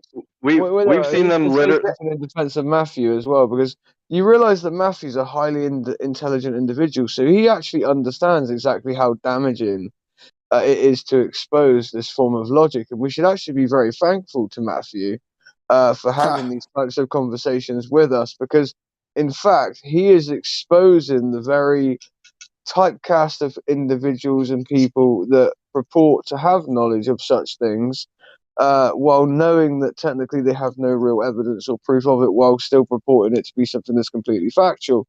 And in doing so, he's not necessarily betraying any of his cohorts. It's just that he is honestly just showing the position in which that needs to be held in order for these things to occur and still sort of be able to be held in the mind as true in the minds of these people. So we should thank him really for actually helping us expose exactly what it is that's Yeah, occurring. no, exactly. And Matthew's chill, so I give him respect for coming here and having the discussion, and at least you're kind of honest enough that you realize you can't use the traditional word proof, which most people do with the globe, because you understand it's not the case. It hasn't been proven in that sense that you just said most people think it is. You said teachers shouldn't be teaching but I it in the take way your they're point teaching that it. not that many people use the word proof the way I do. So maybe I should rethink Yeah, about Matthew, of can I that try word. to translate because I was asking for an. Please, 1 minute only. Yeah, but Sasha, you Crack, can. But crack. afterward, wait there a second, Sasha. All I'm saying is in a second, just wait for each person to finish speaking before you come in. I understand it's hard sometimes to get in, but just we'll try and moderate properly so that everyone gets a chance. Sasha, go ahead. Sorry, dude. Just so it's smooth for the live stream. We don't want to No, waste no. a good conversation. That's all. I Go ahead, dude. I stop it now if Matthew wants to finish. No, I believe you'd wrapped up. Yeah, I was done. Go ahead, Sasha. Yeah, Matthew, maybe this story will be rude for you, or I don't know. Crack, listen this. You are Matthew now. Can you be Matthew now? Only for this second. Yes. And okay, and I ask you about story about number one. Let's, because I'm Croatian guy, I don't understand. Let's understand. Let's make me understand what proof means for you that I understand. And then he understand. And now my understanding is this. Listen, I have the video, Crack, that your girl, real wife, is cheating you. You know. Show me it. And now I have proof. And listen, and we were married like 1 day, man. And I have proof that your wife is cheating, and I can show you that proof, you know. But now you are Matthew. You will say to me now, Sasha, this is not. Maybe that's for you. It's proof, you know. But that's for me. I'm not looking proof like you. That I understand, Matthew. That is the story of Matthew, you know. That Okay, I right. have Just still to that quickly move it video. on. Even if you see that video, you will see your wife. Doesn't matter. You will say, Sasha, you know, that's for you. It's proof, but for me, I don't see the proof. A normal colloquial term of proof, and even a very specific one, would be like me saying, "Oh, wow, you have evidence. There's something. You have evidence that establishes a fact of truth of this statement that you're making, right? That effectively, right? You do, okay, and then you would show me some form of evidence. Let's say it's film, for instance, right? This film, knowing that light obviously could lie to us in some way, and that you could be using CGI, for instance, right? But then there would be other ways as well, also that I could go along with the fact that there would be Woman. Yeah. That story. Okay, Yeah. okay. So are we robo getting? If women, we want to get, if we want to get an answer out this of is what Matthew on most that, people would understand what proof would be. Yeah. do we want to get an answer out of Matthew for that? Matthew, if you were shown a video of your wife or whatever with a neighbor, what would you think? Would you think, oh, my wife has slept with a neighbor, or would you think something else is occurring? I'd say, oh wow, this is strong evidence. I believe she was sleeping with somebody else, and I'm really sad. I think it's true that she was sleeping with somebody else, and that this evidence definitely leads to that conclusion. Yes, I would say all those things. As your Let's say solicitor in a it in court such of a law for calm way. divorce. But notice that I didn't use the word proof. But I understand the colloquial definition of proof. Let me So listen to Wolfgang's this. right So, about what that. if you were trying to divorce your wife based on said evidence in court, right? And I was to basically, as your solicitor, turn around and say, well, as the defense for your wife, say, well, do you have any proof though? You would have to turn around and say no. No, right? I would understand what he means and in by front that of a word. jury, Yeah. you would understand what he means by that word. But That's no, right. but you've got your definition of the word proof, remember, because you are now very rigorously. So I'm just saying that, like, I could formulate it, and this is why we can't change meanings, because if, let's say, you'd also change the meaning of belief at the same time as, you know, evidence and all these other things, right? We could throw the case out of your wife cheating on you very quickly and disregard the evidence, in fact, based upon the fact that you yourself wouldn't be willing to establish that these terms were fixed in any way, shape, or form. Thus, I could say, do you believe that this is proof? No. Do you believe you have evidence? No. Do you believe it occurred? Well, it may have. Well, okay, I don't think that's enough to go on, says jury. Get the fuck out, mate. And guess what? She's keeping her house because you've now slandered the bitch, and she's not a bitch. She didn't cheat on you, even though we got video of it, mate. You know what I mean? Yes, you Do you make know a what I good mean? point that definitions are important. And in fact, in real court cases, the judge spends a lot of time instructing the jury about what counts and what doesn't count. So you make a good point. So I guess just to summarize, all the people who come in here and tell us that the globe is proven, they're wrong when they say that, Matthew. I understand what they're saying, and they're not saying something the same as I would. But what they're saying is incorrect based on what they think they're saying. Based on what they think they're saying, they're right. But I wouldn't use the same language. That's all. Well, I'm nobody trying to be gives a straight. let's get this out in the open. Nobody gives a shit about your definition of the word No, but proof. wait, Okay, no, wait there a second. ET, this is brilliant because, again, it shows that, again, the language trap is this.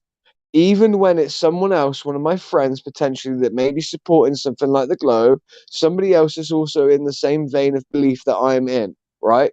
If they want to use a different definition over the word proof, right, I can't say that that's untrue what they're saying. This allows for them to stay ambiguous in terms of, let's say, throwing each other under the bus at any one given time. you're Because right. then You're right. professors aren't making other professors be held to account. I So blew up. we've got I'm sorry.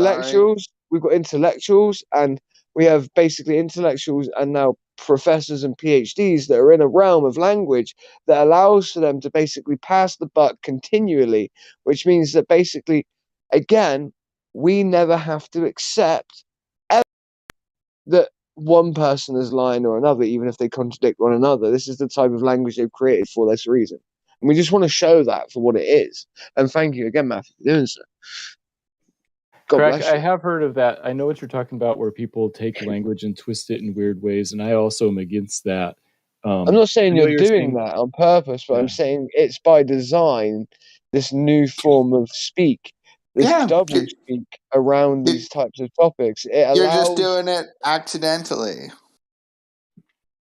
yeah, it allows for obfuscation or any true sort of bar of or form of true sort of accountability Discussion across the or board. accountability. Yeah, both of those things. And then watch, he'll disappear and no one will ever see him again. You watch. Not worried about it. I don't know what he meant there. Don't worry, he's not threatening to kill you. Yeah. So all right, just quickly before we go on with Matthew, I just want to make sure there's no other new people in here who want to ask questions. I see we've got Borja. Yeah, let's move on. Let's talk to somebody else. Just in case you're here, we've got BC verified if you want to unmute and ask questions. App Kalu. I'll unmute you, App Kalu, if you want to say hello or ask a question. Feel free. You watch, that Matthew guy will just disappear. I mean, in a Discord card. But yeah, no, I didn't mean like right. that. It's not. I just mean he won't come back, is what I mean. Fuck's sake. No, I'm sure he'll go I want him back. find that proof. Okay, he's yeah, gonna I'd make like to sure have of this it. discussion. Sounds like, fuck's sake. I honestly, I find this guy very interesting. I want to listen more, to be honest. Yeah, same here. Same here. All right, Who said same here? How about we go around the opinions as to why people are finding this interesting instead? Because like, because ultimately we want the audience to see what it is that we're talking about. Wolfgang, you've illustrated this perfectly, and I'm glad that you frame it in this way. And you in crypto do this when you speak to people, and you don't lose the value that is in it, because sometimes people would just basically glance over the value that is in it. Even myself, I might do so. A year ago, I definitely would have just glanced over the value that could be sort of like gleaned from this. So, like, yeah, who was it last that said that? I definitely want to hear some more of it. The guy after PMAC, and then I guess then go ahead to PMAC. I think it was PMAC before the first guy. But it's good to get opportunity for other people as well. Oh no, it is. That's what I'm just asking them what it is that they found interesting about the discussion, Matthew. Well, ET, you were listening. ET, That what was did a you? Quetzalcoatl that was directed at you. Oh, okay. So ET or Quetzalcoatl, are either of you guys there? Sorry, what? Quetzalcoatl, he was you- asking why you thought it was interesting and what specifically you might have more to say. Go ahead. Your way of thinking, basically. Just want to learn more, I guess. Your perceptions. Or perspective, whatever you call it. But what I guess more the implications of what those perspectives are. What do you think of the implications of those perspectives, and what do you think that means for us in society as today? I just want to learn more of his kind. Just that. Okay. He's like he's in the core of what we built, the deep root of belief of NASA and other agency and government that we sometimes just fall into. So it's like a psychological study. Yeah, some sort of it. Yeah. Yeah. Okay. ET, are you still there? Hell yeah, I am. So, what did you think of that conversation? What did you glean from that? Was that a Actually, I thought it persuasive was thing for the globe, or? I thought it was a pretty positive conversation overall. I think Matthew was pushing it a little bit, but I appreciated his honesty with his opinion, because that's exactly how I still feel to this day, being part of this community for almost 2 years. So do you think that argument is a good argument for the globe? That kind of line of reasoning. Was it an I argument? don't think it was I don't know if it necessarily was. a good argument for anyone, but I mean, what do you mean exactly by that? Well, I mean, if you're listening and he's saying Okay. you can't prove the globe, the teacher shouldn't be teaching it like they're teaching it. I mean, Right. if you're a I will believer in say the globe, this, would you and not Matthew, be wondering why he's saying it's not proven and it shouldn't be taught to kids in the way that it is? right. I know Wolfgang, yeah, and Matthew's probably still here. I would say this is what I learned in my experience, at least. I would learn your facts and remember them really good, like really damn good, because there's a lot of people in this room who are probably a little more clever than you are, and I would do that. That's what I learned. Well, thanks, ET. No, and Matthew, listen, this isn't a dig at you or anything, so we appreciate you being here. You're chill. I think it's interesting, right? Just when you get down to this kind of level of it. It is interesting. I Deep take and back my psychological, insult. So It is I don't know if any of the other new guys. I take back my insult, Matthew. By the way, I didn't mean to insult you or try to get you or anything like that. I take that back, actually. Thank you. I accept that. Okay, well, Matthew, feel free to respond, or we'll move on, or let someone else. Who else was talking there? Lalo, I think. If you've got anything you want to add. Well, like the whole started with the creator thing, because I don't know if he wants to explore other options, other theories for himself instead of just sticking to this one. I can present some evidence if you want. Hey, man, what do you think about that Russia meteor? Then, if you want to talk about that lake thing, if we're going back to that, do you remember that giant lake? It's called the Tunguska. Whatever that was, it's called Tunguska, I think, in Russia. And it was a story about this giant asteroid that destroyed like a huge area in this Russian town. What do you think about that? I don't know much about it, but it seems to match what they've been able to figure out about how meteors work. So it's likely that it was a meteor. I don't think anybody will know for sure since it was so long ago. Okay. May I ask you a question then about previous talked about things. How could that possibly be a lake then? If we have all these stories about, like, remember when I don't know if you do remember or if you're listening, but like when I brought up that Russia meteor that crashed in Russia, like in 2016 or something like that, and smashed a bunch of people's windows open and everything. Like, that's not a lake, obviously, right? So, how could you say that these are all just lakes? I don't think they're all lakes. I don't know who said that. Okay, well, that was me, E.T. Oh no, I mean, I don't think that the crater in Arizona was a lake. Okay, 2 seconds, guys. Crispy, are you here? Do you want to say hello? What's up? What's up, Crispy? What? New to the server. I think I broke my microphone. No, I don't think you I have. can hear We hear you. you perfectly You're fine. a bit quiet though. If you could turn your mic up a little bit. It was lagging. I couldn't tell if I was muted or not. Alright, no, you're unmuted. How's it going? I'm good. Sweet, you got any questions about the Earth? Or Yeah, any I got thoughts? lots of questions. What's some of your questions?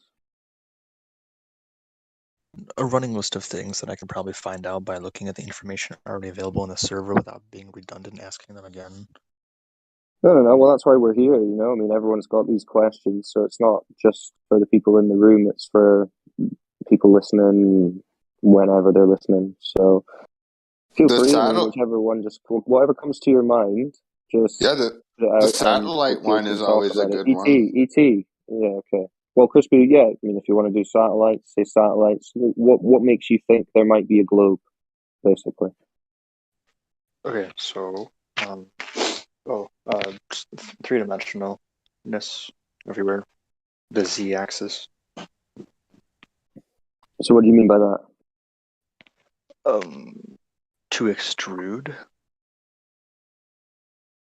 Right. So in terms of how, like, what proof exists for a globe? Like, what things would you think of? What makes you think Earth is a globe? Now, you could say this with anything else without having experienced it firsthand. I could experience something and then tell you what I experienced, and you can believe it on faith in trusting my word. I know it for true or not. You know it on my word. So anything we really know, unless we have experienced it firsthand, is purely on word or photo or So you're video, saying, which can be altered. or evidence. So you're saying you can't know that it's a globe, or you don't experience that it's a globe? Is that what you're saying? Yep. No, I don't have all of the fine connections. I do have broad ideas, but I don't have the very specific links that actually connect everything personally off the top of my head. But there are things like seasons, eclipses, time zones, inertia, gravity, GPS, wind pattern, generations, tides. Okay. I see what you're saying. below So the Earth. why don't you choose the one that you think is the most compelling for a globe? What would that be out of all of those?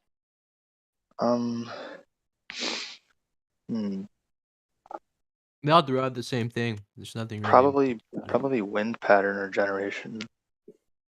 Wind pattern. Okay, so what about the wind makes you think that the Earth is a ball? Wind. What do you mean by the generation of wind? Like where it originates or comes from, or if it's all really constantly moving, recirculating. Where do you think constantly the based wind? on pressure zones? Okay, so where do you think the wind originates from?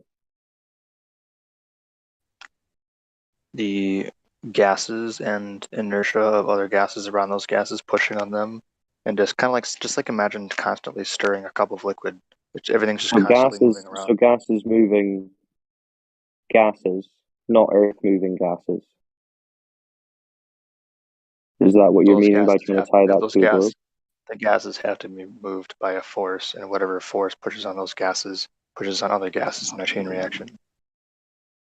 Yeah, but how are There you has to saying be, that those there has to be something gases set in moving? motion. There has to be an initiator. Right, and what do you think that initiator is? Like, what's moving the gas? What do you think's moving the gas? The Earth spinning. Is that what you're saying? Yes. So you think that the winds are generated by the Earth spinning, like so it's spinning into a static atmosphere and generating a kind of wind? Is that what you're kind of saying? Yeah. Okay. So wouldn't the wind always be in one direction then, that it's rotating into? Not necessarily, depending on cold and hot areas. And right, but generally, if you're saying that the wind is caused by the rotation of the Earth, dry areas, then it would just be one wetter way, wouldn't it? areas, evaporation. Right. So, It's going to all affect. But you're saying the main factor is the Earth spinning into it, aren't you? You're not saying that's the thing that's moving the gases. Factor. Okay.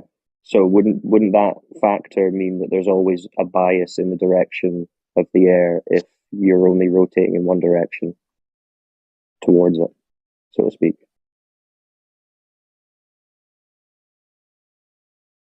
Like, how do you have omnidirectional surface winds, which we do, if the wind is caused by the one directional spin of the ground? Damn it. Sorry, hold on. My headset's dying. It's clipping in and out. I'll be right back. Yeah, you need your brain power is going. In the meanwhile, until he comes back, we're talking about what your argument was, right? We are going omnidirectionally in a circle, and then how does the spherical shape affect that? I was just talking about the wind. Oh, right, okay, from the gold perspective. Yeah. No, well, that's just what that's what he thinks, right? But that isn't the globe argument. But he's just said that the most compelling thing for him is a basic misunderstanding he has about the wind. So I know. I had myself muted the whole time. I wanted to jump in, but I didn't. But I was just like, "Damn it! It's wind pressure from difference of temperatures." Is what the argument is. Let's Crispy, are you still there? Yeah. Yeah, sweet. So, what makes you think that the wind is caused by the Earth rotating? Has someone told you that, or have you read that somewhere, or? No, it's just from my own observation and understanding of. What do you mean your observations? Your observations of the wind. But you're not observing the Earth moving, are you? I'm on it. I don't feel like it's moving, but that doesn't. Yeah. So you don't observe the Earth moving. So when you say you observe it, you don't really observe it, right?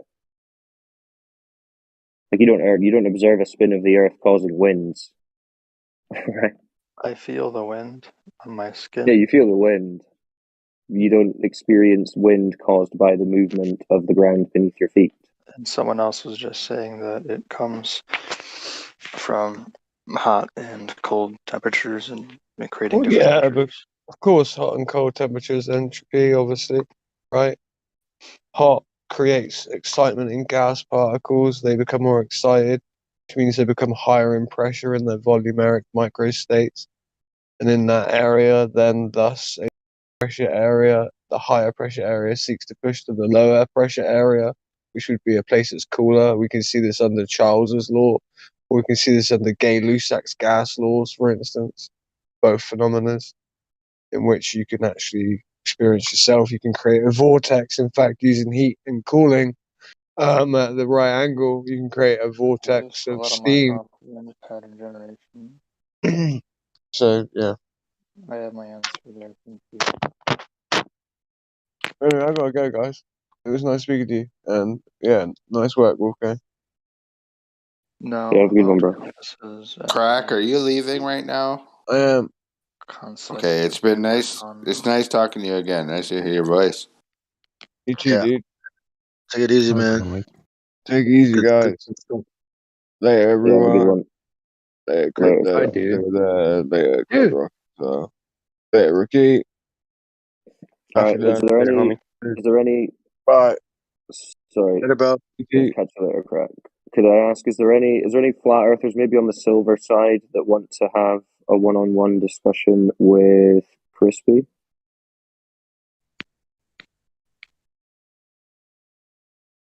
Anyone else on the flat earth side want to have Crispy? I'm just curious what the silver side is. I just mean if you're I'll have still a talk. those in the chat. Who was that, sorry? The what side? Yeah, I'll give it a silver. Yeah, says who? Yeah, let's have says who speak to Crispy. Crispy, are you still there? What do you mean by silver? You mean like roll? Wait. Yeah, no, I'm just making sure that anyone on the flat earth side who wants to speak, who maybe doesn't speak as often, who wants to have a discussion, let's do that. So says who is going to have a quick discussion with Crispy.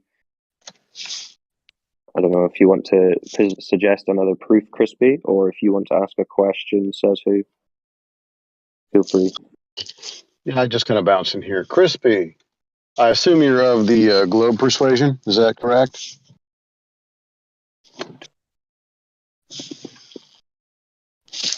Mic check. Hello. What? He's gone. Still there, Crispy? We're gonna have to start calling You're him good. Toasty, I guess. Yeah, you're good. No, he's here, guys. He's just got a quiet mic, so you maybe need to turn him up a little bit. Crispy, did you hear the question? What was the question? Okay. So I assume you believe in the globe, correct? Currently, yes. Okay. So do you have any particular questions, or is there any hump that you just can't get past in regards to the idea of living on a plane? Well, I got past some decent answers for wind pattern, wind origin, whatnot. So, Okay. the next one, 1, 2, 3, 4, 5, 6, 7, 8. I have roughly 7 or 8 topic of questions concerning the Earth. Oh, that's Okay, well, impressive. That yeah. fucking go through them. Well, hit me with one, man. Go ahead. Well, talked about, I'll do one by one, but in all there's seasons, eclipse, time zone, gravity, compass, GPS plane, car, etc., tides, what's below the Earth. Like if you were to dig through it, would you just fall into quote unquote space? And what's outside the atmosphere? Did you just literally go through them all? Bro, jeez. That's them in their Well, that's entirety. good. This But guy's coming It prepared, does right? appear This he guy gave us an knows idea, so we can think. one at a time, of course. Knows what he's That's so says who. just an Yeah. overview. Yeah. Or maybe he's afraid that we're gonna silence him before he gets a chance to get out all. Before actually anyone goes into that, can I just point out that what you're doing is you're pointing out things that you don't understand about the flat Earth. You've not actually got any kind of, like, let's say, evidence of the globe. Does that make sense? I don't understand what you just said. Well, what you're saying is the flat Earth can't work because of X, Y, and Z, right? But you haven't actually said the Earth is a globe because of X, Y, and Z. No, I have not. Just wanted to know that you understood the difference. Yeah. Okay. So you're in the zone of the what about, like I call it the what about questions. What about this? What about that? Right? How does it all work? Because you've been told one thing and how it works on a ball, but right from the onset, we have to establish whether or not it's a ball. Then we can, kind of discuss some of these other particular issues. So is it a ball and can you prove it? That would be my question for you. No. I could ask the same thing. Could you prove it or attempt to take the other side and try to... Can I prove the Earth is flat? Sure I can. No, a globe. No, I can't prove it's a ball because there's nothing about our...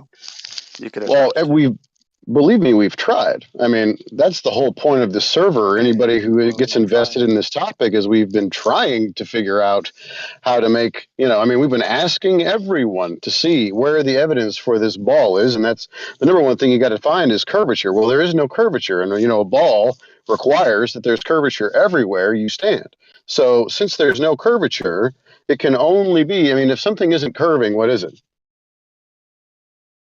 Anything else but a curve. What would that be? How do we name that? If it's not curving, it is. Well, depends on if it's 1 or 2-dimensional or 3. Well, is a sphere 3-dimensional? It's definitely not 2-dimensional because we can go left, right, and up. Okay. Well, what does it look like? Flat? Oh, hold on, guys. Let's let says who carry on the conversation for a little bit. Yeah, sorry to interrupt. Go ahead. You're fine.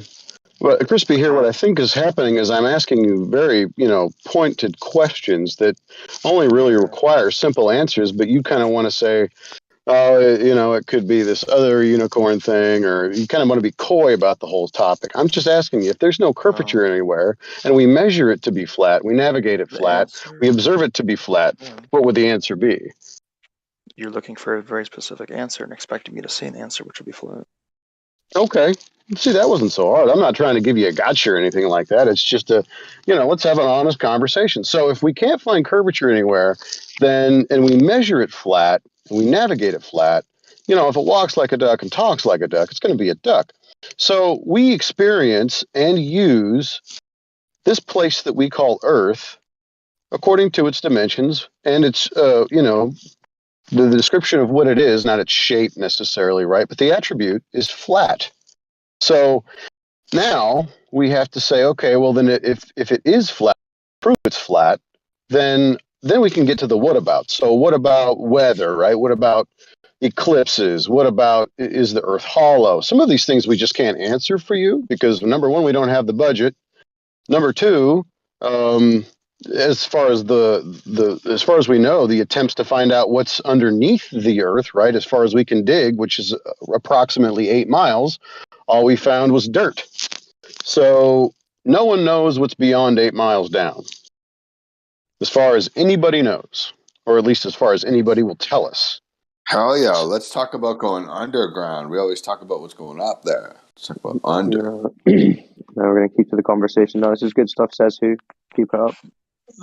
Okay, so what is the actual, as it is currently understood, if you don't know, just say you don't know, the most accurate representation of the flat Earth? Is there any set order shape? Is it? I have a feeling I've seen people say that it's not really a literal disk based on a flattened globe. Well, right. So that's the idea that most people have in their head. I would call that predictive programming or just brainwashing, right? You always see the painting or the picture of the water falling off the edge into space, right? And the boat's going over it. Well, that's just an image that most people have in their mind. Now, No, what not this water place going looks over like the as a edge. whole. There's a shelf of ice all the way around the edge, but would you say it is a disk, or you don't know the actual boundary shape? Well, we know two things, that water needs a container and air needs a container, right? To have level, flat water, it's a kind of a necessary antecedent that there has to be a border to stop the water. So it's kind of like sitting in a large basin. As far as water is concerned, that's what we can know, just by the necessary antecedent. What it looks like, all people always talk about an ice wall and stuff. I've never been down there. I don't know anybody who has, far enough south where we run into this water barrier. But, it makes sense, but I can't say for sure, especially since there's no independent travel that far south or in any direction away from north. So, and as far as air is concerned, if we have air pressure, the natural antecedent for air pressure is a container, unless you have any evidence that you can have air pressure without a container, which we don't have. We do know that it is contained for sure. Contained, as far as air is concerned, yeah, I would say it's sealed off. And as far as water is concerned, there has to be some kind of shoreline to keep it all in. But beyond that, what's beyond that? I don't think anybody knows. So yeah, that's one mind-blowing concept. What if it just keeps going? Well, there has to be some sort of barrier. Does there? Like maybe Hold on, ET, ET, we're having Crispy and says who are discussing. Can we get my bad. Crispy respond? My bad. Is anyone yet to observe this border or container? I've never put eyes on it. I don't know anybody that has. are going by, this is a good example, right? If you've got a ribeye sitting in front of you, there had to be a cow. You know what I'm saying? Yeah. So if we've got air pressure and we've got water that typically maintains a certain level, then we're going to assume that there is some sort of basin, some sort of edge that holds this water at the level that it's at. So that is the best that we can offer you. Anything beyond that would be speculative. And we are not about giving people really bad stories, to help fill their head with ideas of what it could be. That's the best I can offer you. It's okay. Like, this is the thing. I think when you go from believing that the Earth is a globe to going to some sort of other type of reality, is that you always believe that there has to be an answer. Someone's giving you an answer for everything. Even though it's not true, you have some kind of explanation. Sometimes you eventually come to the point where you say, it's okay that I don't know, because some things cannot be known. That's just the reality of life. There's a lot of stuff that we don't know, and that's okay. I know we'll not know everything. Right. But concerning the so like back to the boundary like deal, or the edge of the container, would the not just storming, like say if it was all in the budget to sail in a direction absolutely going away from all land, would that be a death wish, or would you eventually hit something? Is there a Once predicted again, distance that it may be to the end? We could go by the maps that we have, right, and assume that they're accurate. And if you sail off the tip of South America from Chile, right, and just keep going, that'd be your closest trip or shortest trip to hit what they call Antarctica. Now, you can look at the map and see, according to it, how far it's actually going to be, and you might hit, an ice wall. You might hit some kind of landmass or ice wall or whatever. But beyond that, it's anybody's guess. In fact, to see that there is no travel beyond a certain parallel south, and that's agreed upon by all nations, right? All nations that kind of operate under central banking systems. If you can't even take a can of gasoline, so you can go a little bit farther, there's no way anybody here could tell you what's beyond that. So, just honest. What if someone in a direction and eventually what happened to come full circle where they started? Like, say you start on the coast of California and go straight, you eventually hit Japan, you go into Russia, across Russia, Eastern Europe, Western Europe, come back over the North Atlantic to the East Coast US, go all the way across the US and come back into California. Would that be possible? Or would you be going in a circle, or would you be going in a straight line? Well, if you're always keeping north to your right, then it's definitely possible. It's possible both on, a flat model, quote unquote. It's also possible on a sphere model. So it doesn't really prove or negate anything. It's always possible if north is to your right. So what's the truest map available?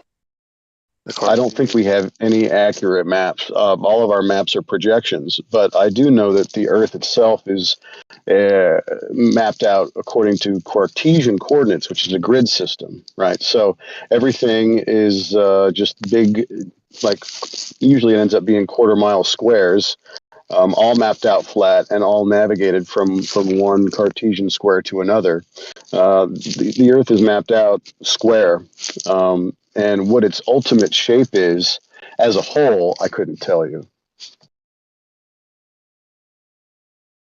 Okay.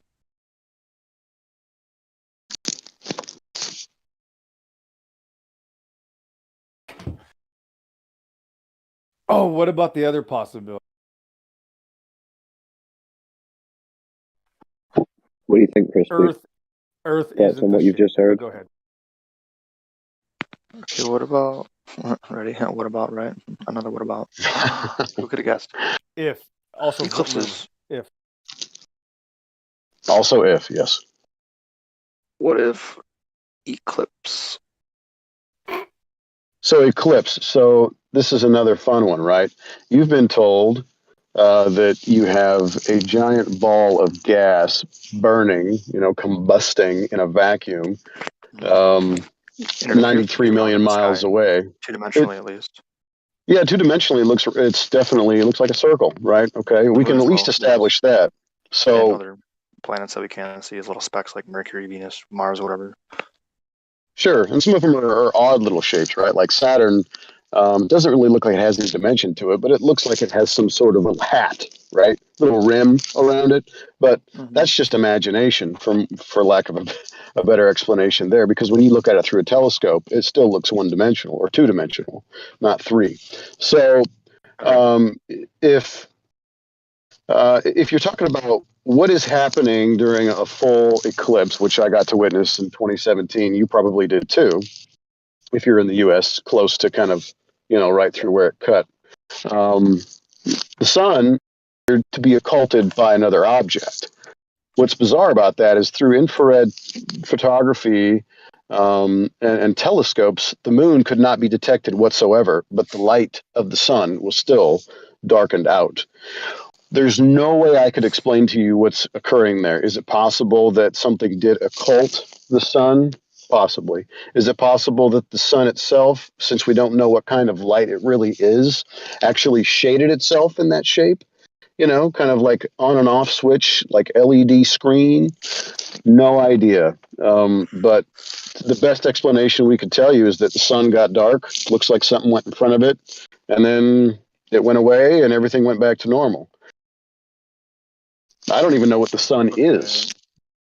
So something the quote-unquote sun was obstructed by quote-unquote other object for a period of time as you saw them coming together, one over the other slowly, that eventually was purely on top of it, leaving a ring or rim of light, and then revealed itself again as it moved away further. Yeah, I mean, that's what it looked like. Explaining it is a lot harder, right? What it looked like. Yeah. Saw it with my own two. Yeah, so did I. Put a welding mask on or whatever and watched it happen. But what was really happening is hard to say. I mean, to say it was a giant ball of burning helium and hydrogen in a vacuum 93 miles away it's an impossibility, because space as we know it is an impossibility according to the laws of physics. So that story we can just flush down the toilet. But anything beyond that is going to be pure speculation, because I don't know anybody that's been to the sun or the moon and could tell me what they are and how they give their light. Well, if you went to the sun, you'd be incinerated, number one. If you went to the moon, you would freeze to death. Those are presuppositions without evidence. Wow, okay. That is true.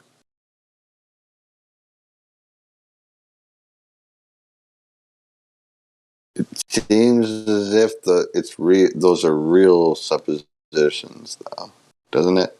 The sun is hot. Every time the sun is fucking glaring down on me, I'm like sweating. And every time I look at the moon, I'm cold. Yeah, but of course we would have to establish that they're physical objects first. That is true, yeah. Hey, you guys ever hear this point? Have you guys ever heard? This always trips me the fuck out. Have you ever heard that people have taken temperature readings with devices, right? Like temperature devices in moonlight, and under the shadow of like a leaf or a tree is actually warmer than underneath the light of the moon. Have you guys ever heard that before? Yeah, that's been floating around for a while. I have not done that particular experiment, quote unquote, but there's a lot of people that have that say that there's some truth to that. Yeah, I've never done it either, so I don't know 100% either, but like pretty interesting if it is true, hey? Pretty cool. Like what the fuck also? Crispy, you got any more questions? Or, I mean, listen, you could, a lot of us in here ask all the same questions that you're asking, mostly because a lot of it is hard to prove. But we're not going to blow smoke up your ass, right? And tell you that we know the answers to some of this stuff. But no one does. That's the beauty of it, or at least telling us they know. And that's probably the bigger question. I would also like to admit I'm not a representative of this community by any form. Just so you know. Okay, so what happens when you send a weather balloon up into space with a camera and it appears to show a curved surface and there's no lens distortion? So, of a widening fishbowl like lens for a greater field of view. I mean, I don't know, man. I've seen both. I've seen the fisheye lenses, and I've seen lenses that are corrected, and I've seen normal lenses, right? And there's plenty of times where the horizon is completely flat. So, some are curved, some are flat. Well, if you're zoomed in too far to something, your field of view is very narrow. There's not going to show much dimension around it. The further you zoom out, the more it will be skewed. So wouldn't there be almost a sweet spot of sorts of a certain zoom millimeter field of view? I don't know. I mean, if there's minimal distortion, usually, as I understand in video games, I don't know how this pertains to actual real life, but it's usually like around 75 to 80, upwards of 90 before it starts getting distorted. Well, we've got some photographers in here. I know Exo does some photography. He would know more about lenses and such. But if you're going to be at 120,000 feet, your angular view is quite large, and there should be some sort of detectable curvature at that height, and we just can't find it. So, I don't know what to tell you. I'm watching videos of it showing it right now. I don't know what lenses they have, but they all appear curved. Right. Well, yeah, there's plenty of those out there, and there's also plenty of the others. So it's like, which one if you want to pick the curve, then I guess I know which way you want to, at some point you're going to have to say, am I confirming my bias, or am I just looking for things that confirm my bias, or is it possible that I could go find other evidence? I'm just accepting evidence that proves either one. I'm staying completely neutral about it. So if you have evidence, one is curved, one is flat, would you call it inconclusive? Having both? Yeah, Having both? You would have no conclusion. Right. So the best thing to do is actually just measure the Earth itself directly, correct? Yeah, and how do you do that? Okay. Well, usually if that's No, I mean we have laser tests. At and I can't remember. I think it's 26 kilometers. Someone can correct me if I'm wrong. 26 miles or 26 kilometers over a frozen lake with zero deviation. And to get a laser to shine that far, that consistently takes a lot of power. That's a long ways, right? So that's a heck of a laser. First of all, anything beyond that, you're going to start to see the light kind of divert and diffract and become more conical, and then it becomes hard to actually test whether or not that's accurate. So that's a good long distance to find zero curvature. And the other thing you can do is you can find objects or islands or whatever over water, which we know maintains a level. And if you can see things beyond the projected mathematical given number of curvature that we are supposed to have, and they are obviously there, even though they should be occulted by the Earth curvature itself. The bulge, some people call it. If you can see those things, then once again, no more curvature. And we have that. Has anybody taken you through the black swan? Can I ask a question before we go into that? No. Hold on. Sweet DT. Lord. I just want to check I've heard with of the black Crispy. swan once before earlier today, but I don't know what the black swan is. Okay, Crispy, can you see the live stream voice text channel just above this voice room? Yes. Right. Can you just look in there, because people are posting, resources for you to look at, because YouTube and Google are going to give you one thing, but this you won't find on there. So I'll post the black swan image again. And says who? Do you want to go through this? Yeah. All right. So, Karl Popper, I think is his name. Anyway, made this logical consistency argument, right? People always said that all swans are white. It used to be a thing, right? Until you find a black swan, which then again just kind of destroys the entire idea that all swans are white, correct? So once you find the exception to the rule no longer stands. Make sense?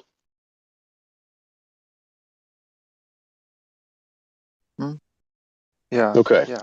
So in modus tollens, it's the same idea. If A, then B.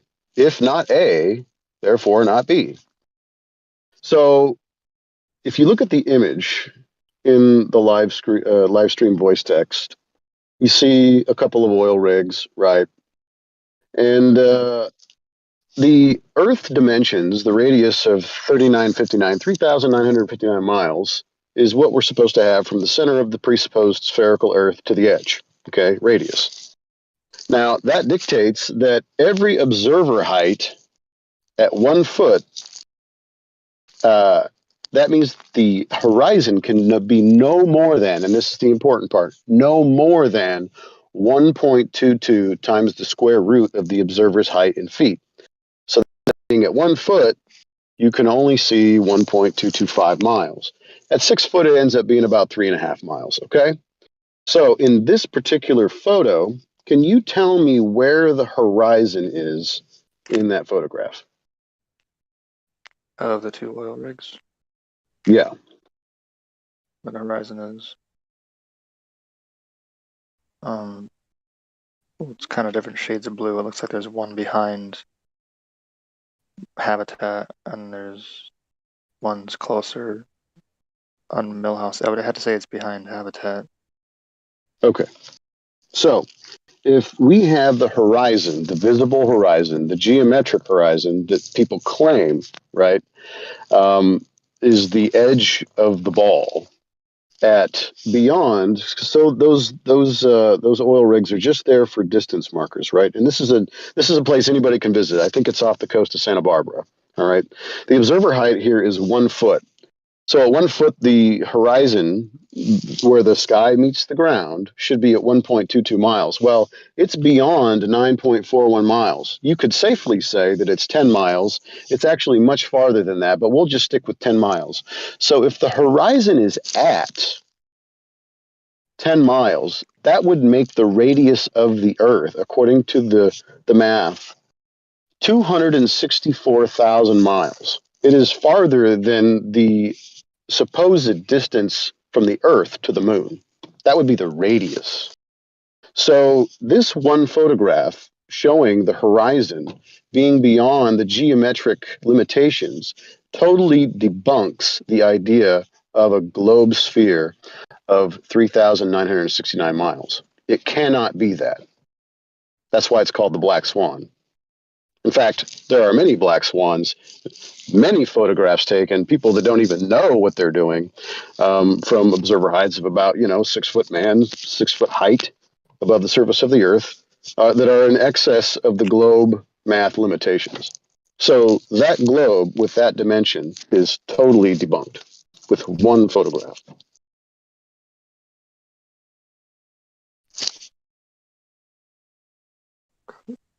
Okay.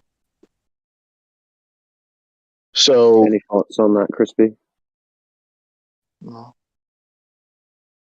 No? No. You're not curious why the horizon's in the wrong place? Not really. Not really. Continue, says who? Okay. Well, I mean, if you have no thoughts on that or opinions on that, that's fine. I mean, the biggest rebuttal, and I'll just give it to you because it's fun for me. But most people say, "Oh, it's because of refraction," right? Do you know what kind of refraction you would require on the Earth to extend the horizon 10 times farther than it should be? Quite a bit. Yeah, well, I mean, there's no refraction that would be able to do that. I'm just going to let you know right now. Even with atmospheric refraction, according to the math given for atmospheric refraction, which is 7/6R, it would only extend the horizon a little bit farther, not nearly 10 miles. But all that to say, that would have to be a presupposition anyways, because that particular formula still uses radius. And we cannot find a radius of the Earth, so we can't even use that type of refraction. So this is kind of like the first silver bullet to the globe, and it's about 2 years old, this particular argument. Thanks, QE. Shout out to QE and Nathan Oakley for putting that together. But if you wanted to really affirm the flat plane that we live atop, then all you would have to do is use celestial navigation, which requires a flat plane to find angles to any of the stars to navigate. So all the angles that are ever achieved from a viewer position to any star needs a flat plane to measure off of to navigate. So it's impossible to navigate on a ball. Absolutely impossible to navigate with a curved adjacent. And if you're not familiar with sextants or planar geometry and stuff like that, then I won't bother you too much. But I get it. Okay. Yeah. So it's an absolute impossibility to live on a ball. We can't even make it work as much as anybody has tried. Even those that would like to have us believe there's a ball, they have to start with a flat plane first.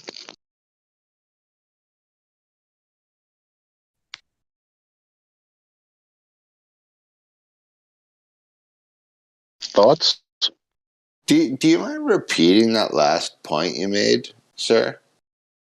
Yeah, no problem. So in celestial navigation, if you're going to use a sextant, you need to find an angle to the object or star, typically the sun or a set of stars, but usually just one star, to get an angle to determine your distance from the geographical position of that star. So you kind of know where you're out in the middle of the ocean or wherever. You have to measure off a flat baseline and achieve the angle. You cannot have an angle without two straight lines. You can't have an angle with one straight line and then a curved baseline. It's impossible. You will not find the particular angle to get the distance that you need to get to find out where you're at. So wow, that's hard to visualize. So you're saying that it's impossible, basically, to do it on a sphere, basically. It's impossible. Absolutely impossible. Why exactly, though? Because you cannot achieve an angle with a curved baseline, a curved adjacent. You have to have a straight, flat baseline and then measure your angle off of that. So is that like putting a meter stick on a flat floor? It's like, yes, as opposed to like an exercise ball or something like that. Exactly. You can't achieve an angle off of a curved surface.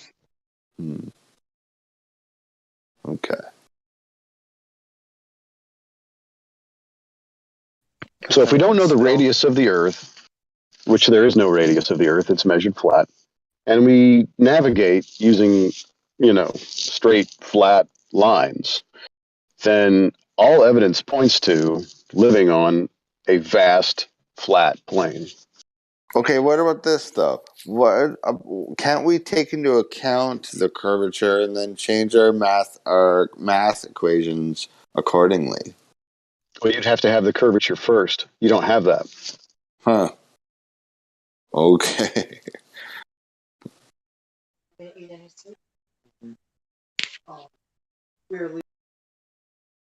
Crispy, I know it's kind of like drinking from a fire hose, so I don't want to labor these points too much with you. If you have any thoughts or comments, if you want to just sit here and think about it, that's fine, and kick back in with more questions. We'd be happy to give you what we do have. But like I said, we're not going to give you just so stories or bad information or things to make you sleep better at night.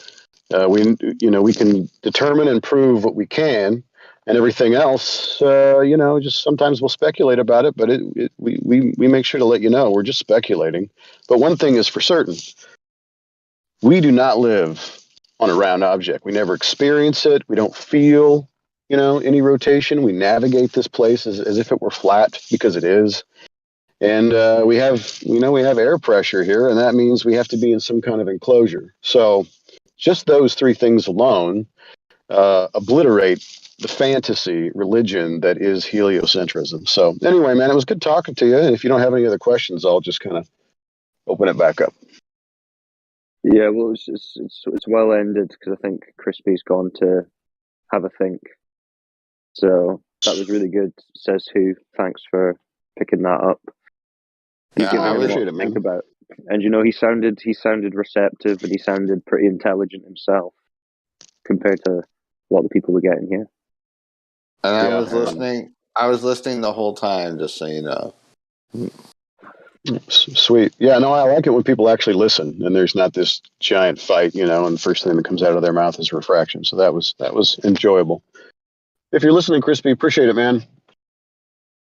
Yeah, I mean, he even said you need a lot of refraction, meaning I don't think there's that much refraction. And you know what else is amazing? Matthew is still here. Can you believe that? I assumed he would leave, but No, he Matthew didn't. likes hanging out with us. That's awesome. Yeah, I don't. No disrespect. I just mean that's not what you usually see. Hey, can I ask you a question for real? Yeah, just hanging out, listening. Good Only if chat. it's real. Yeah, ask a real question. Only real. Okay, well, I'm about to because you guys were asking about the refraction thing with the black swan and all that. So, Nobody was asking about that. No, you already filled. oh, thanks. Okay. Well, okay. So what We're I going was anyway, talking about was I've heard this theory that lasers actually can bend. What do you guys think about that? I think you got to get some life experience. Well, I mean, I've never even really hung out with lasers, let alone bending them. That's not. You said you were going to ask a real question. I just did. It's not real. Okay. Lasers are dependent on a line of sight, though, right? So line of sight, I have to be able to have the line from the laser reach the target, right? That's what the military systems are dependent on. I don't know what systems you've used, but if you look them up, it's real simple. They're all based on line of sight. If they can bend, that's not going. Do you think something that bends is going to make something look? It was ET, a question. I almost got the sentence done, but that's okay. You don't want an answer. It's fine. Go ahead. Well, Jesus Christ, man, it was a question, not a statement. No, you're declaring. Yeah, but let him finish, man. Come on. Congratulations. That's fine. Go on, XO, go again. Yeah, so ET, just relax for a second. I'm trying to talk as fast as I can because I know I have a limited time. So ET, it's dependent on line of sight, right? So do you think imagine this. Imagine claiming something is bending, thus it looks flat. Now that really surprises me that people are so desperate they're still claiming this. If you're claiming something's bending, correct me if I'm wrong, Crypto, how can you claim it's looking flat? You see, that's the problem. If somebody's claiming that, they have a serious psychological issue, period, end of story.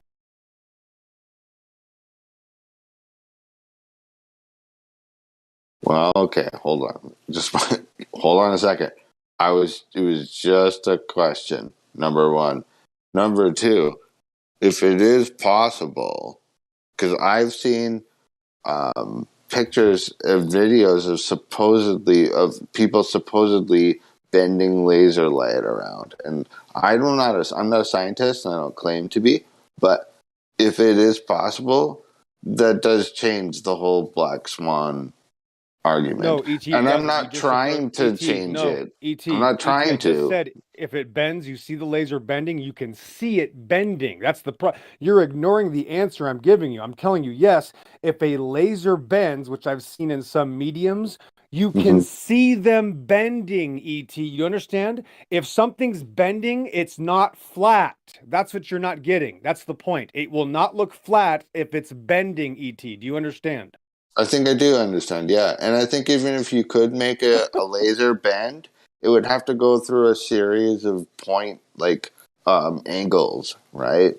It wouldn't actually curve like we imagine a curve. It would would bounce around. Do you think there are people that exist, ET? Let me ask you a question. Do you think there are people that actually exist that claim things bend and therefore they look flat? Are there people that exist like that? Apparently, I hear them talk every day in here, almost. I mean, if not here, in other servers, for sure. People believe it, can bend. So I just wanted to hear that that someone say it that like, can a laser bend? Like, is it possible? You know, I bet it is possible, but I just bet nobody here we wouldn't understand it even if it was. That's a fallacious term. Light does not bend. It changes angle of propagation as it slows down. Yeah, that's why I brought up the angles. Exactly. Refraction through a medium. I agree. Yeah. If it's a laser of 600 nanometers, then when it's entering a different medium with a higher refraction index, it will slow down. And every 600 nanometer electromagnetic wave will change its angle of propagation. Every 600 nanometers. That is a very, very small size for us to perceive. We can't really perceive that kind of size with our eyes. It's very small.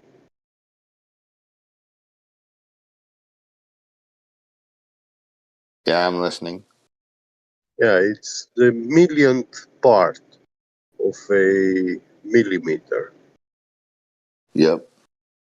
Yeah.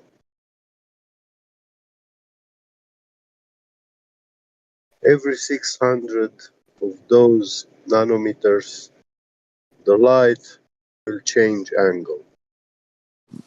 1 degree, 2 degrees, 4, 5, it depends on the medium's refraction index. That gives you that angle at which it will change. Right. I'm kind of familiar with what you're talking about with the refraction index. Yeah. Can I ask you a question then for you guys?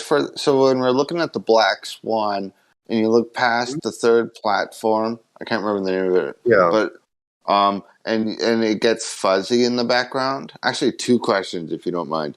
What? Let me ask the first one first. You notice in the black swan image how why does the water look weird like halfway through?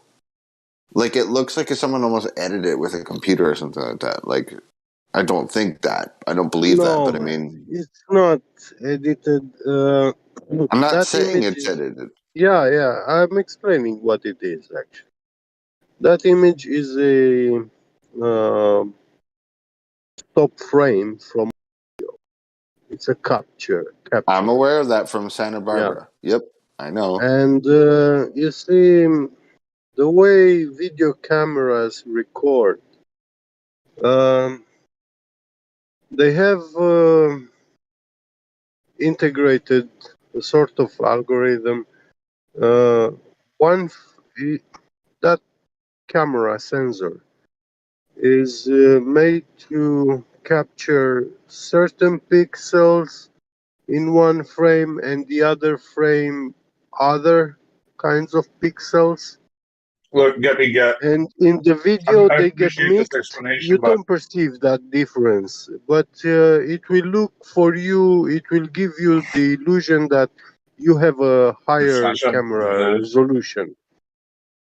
It's good to get. Look, listen. The still that we use often, with that line he's talking about, Huey did put a little bit of a color contrast adjust to make it more obvious. Yeah. But it comes from that video. So that's all that he was asking is just why does it look edited? Well, because he did a little contrast adjust right there for the still. Okay, thanks for explaining that. And by the way, I Yeah. didn't think it was edited. I wasn't claiming that it was. It was just that I've always noticed when I look at that picture, which I've seen like hundreds of times, that weird line in the ocean. Like, I was like, why is that there? You know? Before even the platforms. It's just like right in, or somewhere right in the middle. And it's like, why is that there even? That's odd. Well, it is Photoshop, but it has to be. Ha. Okay. Hey, second question. I can show you also a picture with refraction type looming.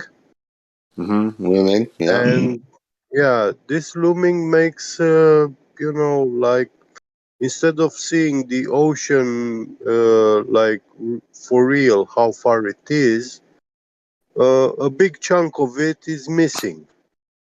But you still see the horizon like it's a straight line, horizontal. Okay. Yeah, Okay. but it should be a little bit higher than you actually see it. You know. So yeah, when refraction takes place, you see this strip band. Like a band line. Yeah. Okay. Yeah. Which is either missing or it's some kind of distortion. Mm-hmm. That brings me exactly to my second question. Thanks for describing that. My second question, though, right on that front, is that when you look behind the platforms in the black swan image, it looks blurry, right? So a lot of people will be Yeah, like, "Well, exactly. there's your refraction right there." But am I right or am I wrong when I say that that's very possibly due to the atmospherical distortion? Because with all the atmosphere in the air, at a certain distance, you won't be able, even with the telescope, maybe you won't be able to see through it because of it's just so dusty or something like that. You know what I mean? Does that make sense? Can I say Well, shortly something? sure, Sasha. Go If you ahead. say something like that, you are getting away immediately from the argument. If you start to speak about oil rigs, you are getting away from the argument. What's the argument? I was just talking about what? I don't really understand your point. If you speak about Black Swan and you speak about oil rigs, then you immediately going away from the argument. I don't really see how I went away from the argument at all. Actually, Yeah, look, because the only reason for that whole image is to show you where the horizon is in comparison to the rigs. Nothing I else. get it, because if there should have been like if it's I get bendy or anything, none of that matters. It's just whether or not the horizon is beyond that 9 point whatever mile distance it is. I get the point, because you shouldn't be able to see back there anymore, right? At 8 inches per mile squared, right? Yeah, there correct. you go. I am aware of that.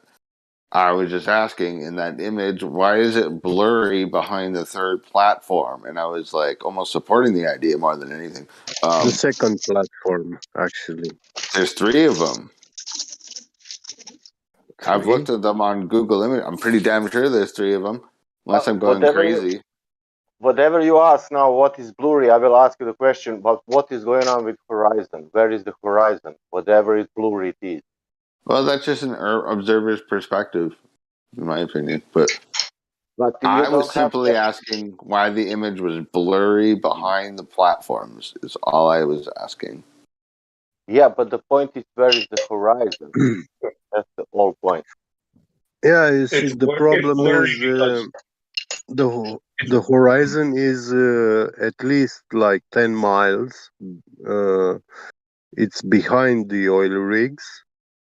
And actually, at those 10 miles, that's where you start to see the problem of atmospheric refraction. That's exactly what my question was. Yeah, so it's very, very far away. It's not really where it's supposed to be, you know. Yeah, okay. Well, that, I guess, answers my question. So, yeah, we agree on the behind the platform question with the blurriness. And that also answers my question, the first one I had about the line. You guys said that they used some Photoshop stuff and it messed up the image a little bit. And you know, in so you can see it easier. if you go hunting for a very good weather day with a very good visibility, you can actually see even further than that. I know.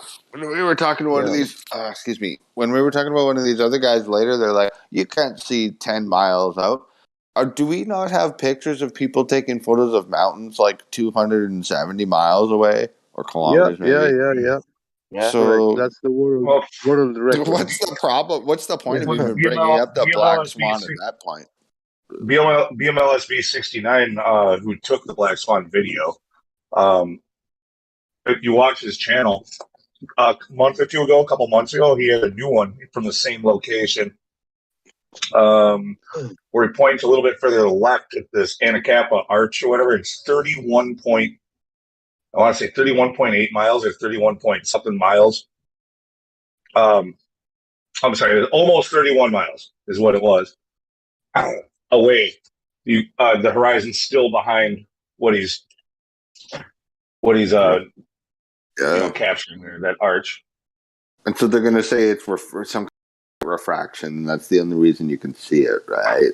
That's the argument against it. Well, it's the only argument they ever use. They don't know. Again, they don't know what kind of refraction it would be. They don't even know there's multiple kinds of refraction. Yeah, looming or lurking or whatever. It's a magic word. You don't have a refraction which extending horizon. That's the problem. That's part of the reason I brought it up is because I don't really understand refraction, to be honest. I'm not a scientist. I don't get light. I'm not good with cameras. I don't really understand. It's distortion, man. You cannot get see distortion. more. I get but distortion. You cannot see. But you cannot. You have 5 types of distortions, but you cannot see more with distortion. You can see only less with distortion, or the same distance where the object is. That's a good point. You should see less. It should be It should be weirder, right? Yeah. You don't have any scientific, I don't know, proof that we can see more with some kind of phenomena in the air. And then depending on the lens or the quality of your camera or whatever, that you shouldn't be able to see more, right? Because it would just get distorted, and it would get more distorted the further you looked out. Correct? Yeah. And plus angular resolution, you cannot see forever. And if they say refraction, they're throwing the globe in the trash anyway if they say refraction, because the distance to the horizon never could have been measured in the first place if it's constantly being refracted like that. Yeah, that's also the point. How they came in the first place. Yeah. It's checkmate. They lose any which way they go with it.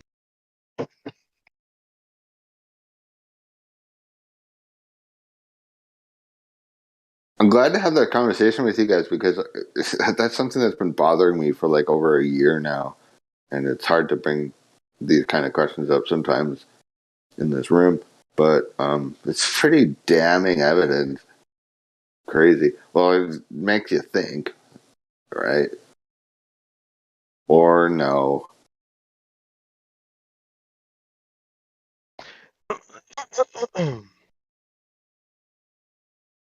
I would say evidence would be show me curving water.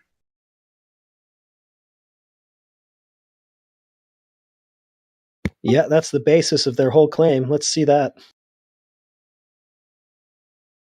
Number 1. Yeah, that's step 1, and they're like on step 500 talking about space and distant galaxies and stuff. It's like, dude, get the first step over with first, and then we can move on. But that's never going to happen. So the whole thing's a fairy tale.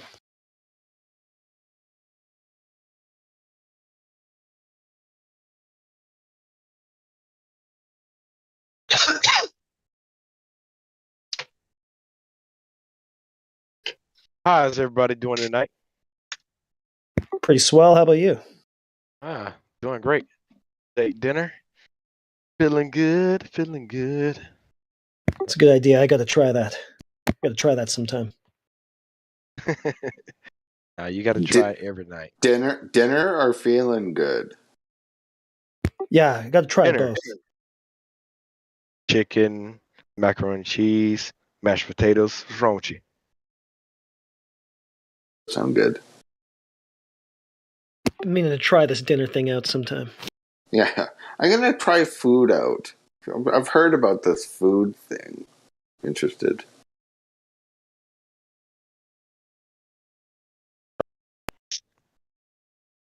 like I said, I have a picture. I like this picture. Well, you know what? I'm just gonna post it up. I find it hard to eat food because my food's always being refracted off my dinner plate. Yeah, you don't even know if it's there or not. Is it round? I don't know. I'm afraid. I'm sticking the spoon in the wrong place, and man, it's hard. Yeah. You might Well, that's why you don't use the spoon. You just grab it with your hands. Well, then what makes it even worse is once you're pretty sure you've done it, you can't be 100% sure because you can't be sure of anything. I like to see somebody put the curvature in this photo that I'm about to put up. Where is the curve?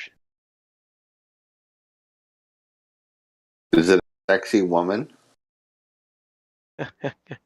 No. No, okay, sorry. No women involved in this.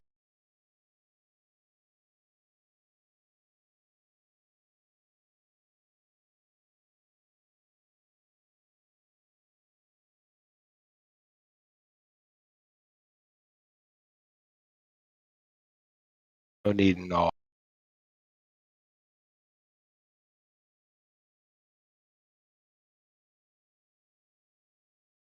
Yeah, that's a cool GIF. Did you just say GIF? I did just say GIF. We talked about this yesterday. Were you around? Definitely GIF. No, the maker of GIF came out and said it's pronounced GIF. No one cares. Well, okay, at least I'm pronouncing it properly. No, you're not. Yes, I am.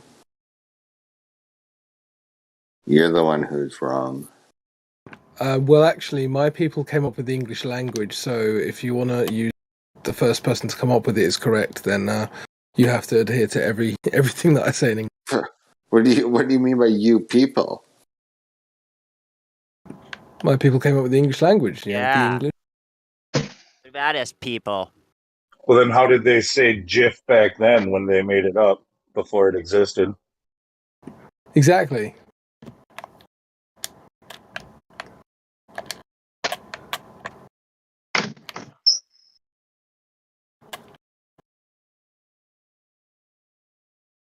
Back then it was Jiffy, but we don't talk about that anymore.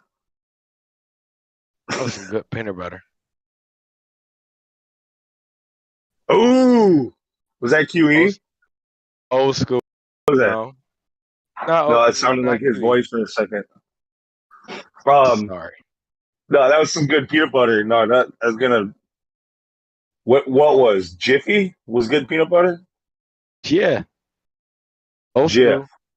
Okay. It was good peanut butter, and that's how you pronounce those things. They're GIFs. They're not GIFs. Just be aware of that. They're definitely GIFs. If they were GIFs, they would have a J. I know, that's why he had to come out and correct the whole problem. No, is because he's like, wrong. Even though it has a G in front of it, it's actually pronounced GIF with like a J, you know? No, it's not. I know. Yeah, I'm happy it might enough with blow your either mind. one of them. This is basically like we're having a flat earth discussion about whether or not it's GIF or GIF. You got to just look into the facts here. You know? Sir, let me stop you right there. So GIF stands for Graphical Interchange Format, therefore graphics, therefore GIF.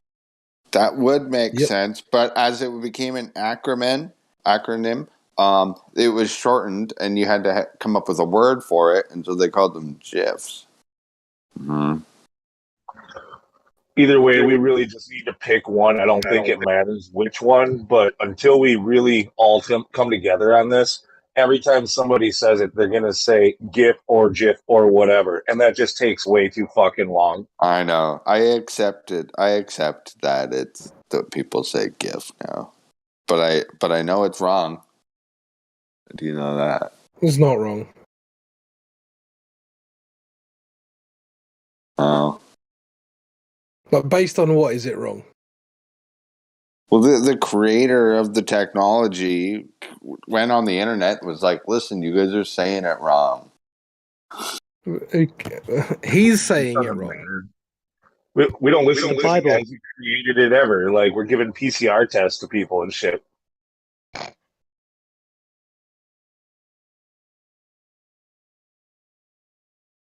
Yeah, it's all wrong. That's for sure. Wrong stuff today. Yeah. Well, I just posted a picture. Can you show me what a curve is in that picture?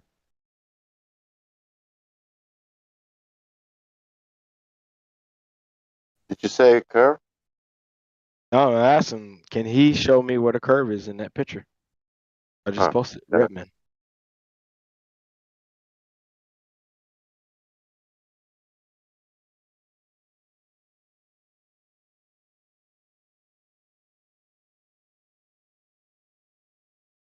E.T. Oh, you were talking to me. You want me to look at the picture? Okay, one sec. Sorry. There's an angular resolution curve. Angles are curved, right? Got you a couple more. 3 cities in a row. Okay, I'm looking at the pics. I'm not seeing what am I supposed to be looking at here. That's it. That's it. Can you see the curve in the picture? Where's the curve? Yeah, I don't see it. It's You know pretty what? flat and motionless. Yeah, it is. You know what's hilarious though, and you see pictures of people going up into the upper atmosphere, for lack of a better word, right? I don't want to trigger anyone here. You actually can see some roundness, which is weird. So we the pictures I just posted. Okay, well, I don't know. Okay, you're right. I'm looking at them. I need the observer height. What city is this? I need the observer height and distance to the horizon, sir. The horizon is behind the 3 cities in a row. This almost might be Chicago, maybe.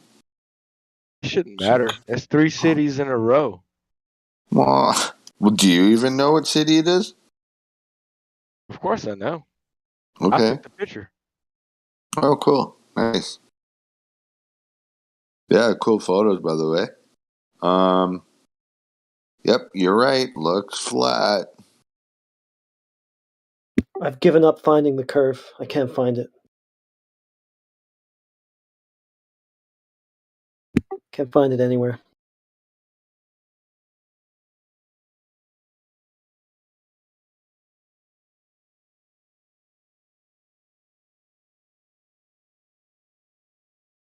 We'll need to get a globe earther in here to point it out to us because I can't see it. Yeah.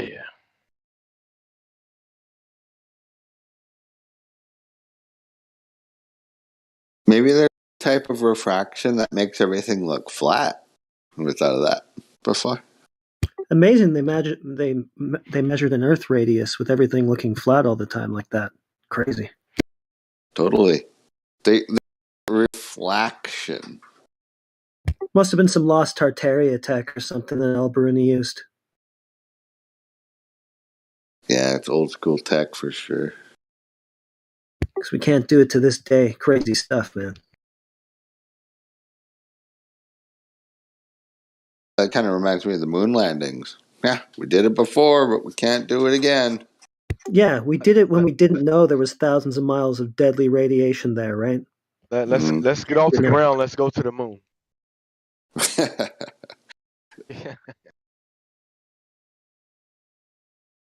Well, if you can't prove your story about the ground, better just shift away to something else. Yeah. That might be the best thing for them. Better talk about anything but the thing in question. I told you I thought the cities were flat. They look very flat. I mean those images, it looks very flat. Okay. It's just a really, really big ball. It looks flat.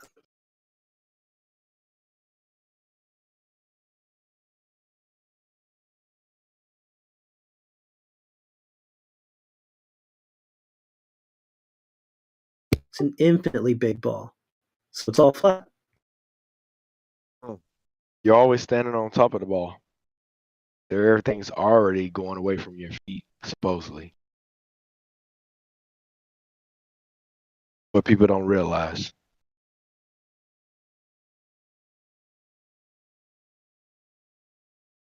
You know, another one that trips me out when people are all like, how can a helicopter float straight up and not travel across the earth? It's a good question. Well, you know, Coriolis is selective like that. Got a good one for you. There's another picture coming. This mountain is 14 miles away from me.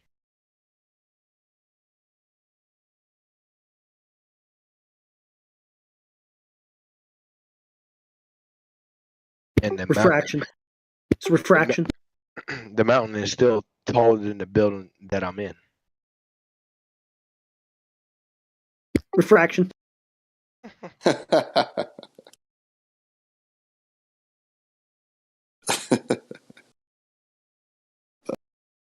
That's funny.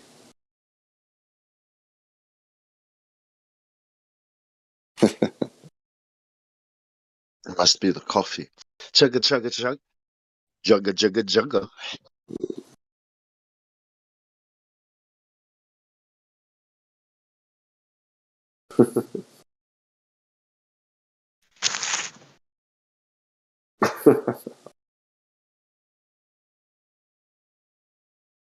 It's been about 30 seconds since I mentioned the word refraction.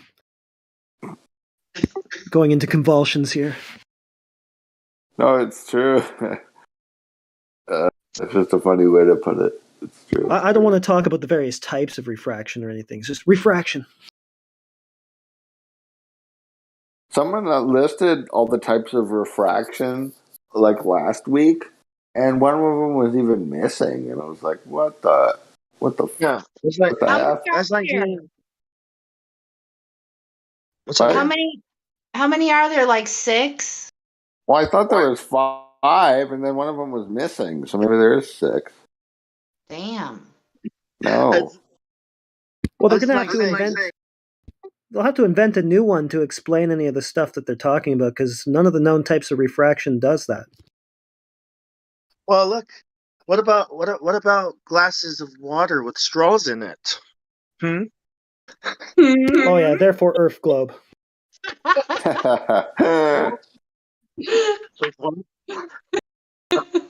Rainbows. Say refraction. Okay. Explain seasons.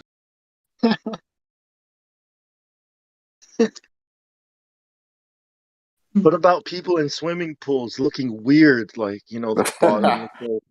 What? Looking weird. All wavy. What about tires at the bottom of the course looking really big, but when I jump down, what about that? What about refraction? Okay. Yeah. If Earth not globe, explain aliens.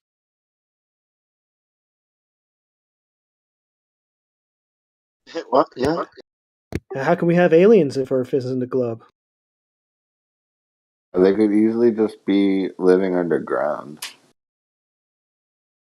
You can still have aliens. If you want to call them. Yeah, that really doesn't change anything with the whole alien idea. They're just from unknown lands, that's all. Yeah, they're undocumented. They could be from they could be from Antarctica, for all we know. A derogatory term. They're undocumented beings. So they have no passport. Aliens are people too. But the Pope, he'll baptize them. So there's that. Right. Well, what about refraction? Remember when the Black Swan was new? And whenever somebody said Black Swan, like 3 or 4 people would echo in a whisper, Black Swan, Black Swan. That was so fun. Good times. Yes.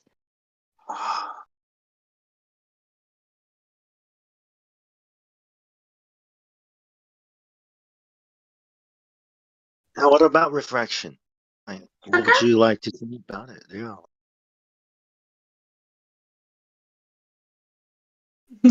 You're just gonna say something and not be specific about what you know. There's a lot of kinds of refraction, right? Like, which one are He we said talking he about? didn't want to talk about the specific types. Yes. He just wanted to say it. Should we Is it the break them down? Should we break them down? That would be nice. No, I don't want to break Actually, it down. I'm I due just came in to for see you guys good didn't for count. a two breakdown right now. I'm due for it. I'm ready.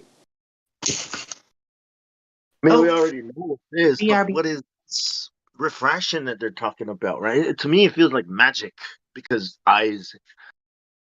I think it's because light acts crazier than like most people understand. It bounces around itself and all sorts of weird shit. But Mick West understands it. Yeah, they're saying it's always going to look totally flat, but that's because of magic. That's why we can't see the ball. Unless if you go to 1,000 miles in space, right, Matthew? Hey, that's how Eratosthenes did it. He went to space. Yeah. What That's how about he got the 250 Arthritis. Yeah, he went to space. Yeah. What about 250 miles? Is that high enough to remove for refraction effects, magic effect to wear off and then it starts to Oh no. At 250 miles, that's flat. That's where the ISS is. Like, what the hell? Are you saying the ISS is showing us CGI or what? It appears so. So if it takes 1,000 miles, right, to see the curvature, right, and then we multiply that by 2, and then we say 238,000, right? You're saying if we go up 1,000 miles, we can barely see the curvature of the Earth. But if you go to 238 times that, right? All of a sudden the Earth looks like a tiny little ball. Like, what happened there? Like, you're on the moon and the Earth like looks like a little thing. It's like doesn't make any sense, man. I thought it'd be a lot bigger. Oh, it does make sense. If you go further enough away, it will eventually turn into a smaller and smaller sphere, won't it? Right. So Well, we're just sometimes the Earth looks bigger from the moon, depending on the refractive conditions that day.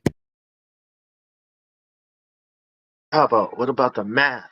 You know what I'm saying? Like, there's got to be some kind of correlation, between our experience and the math, right?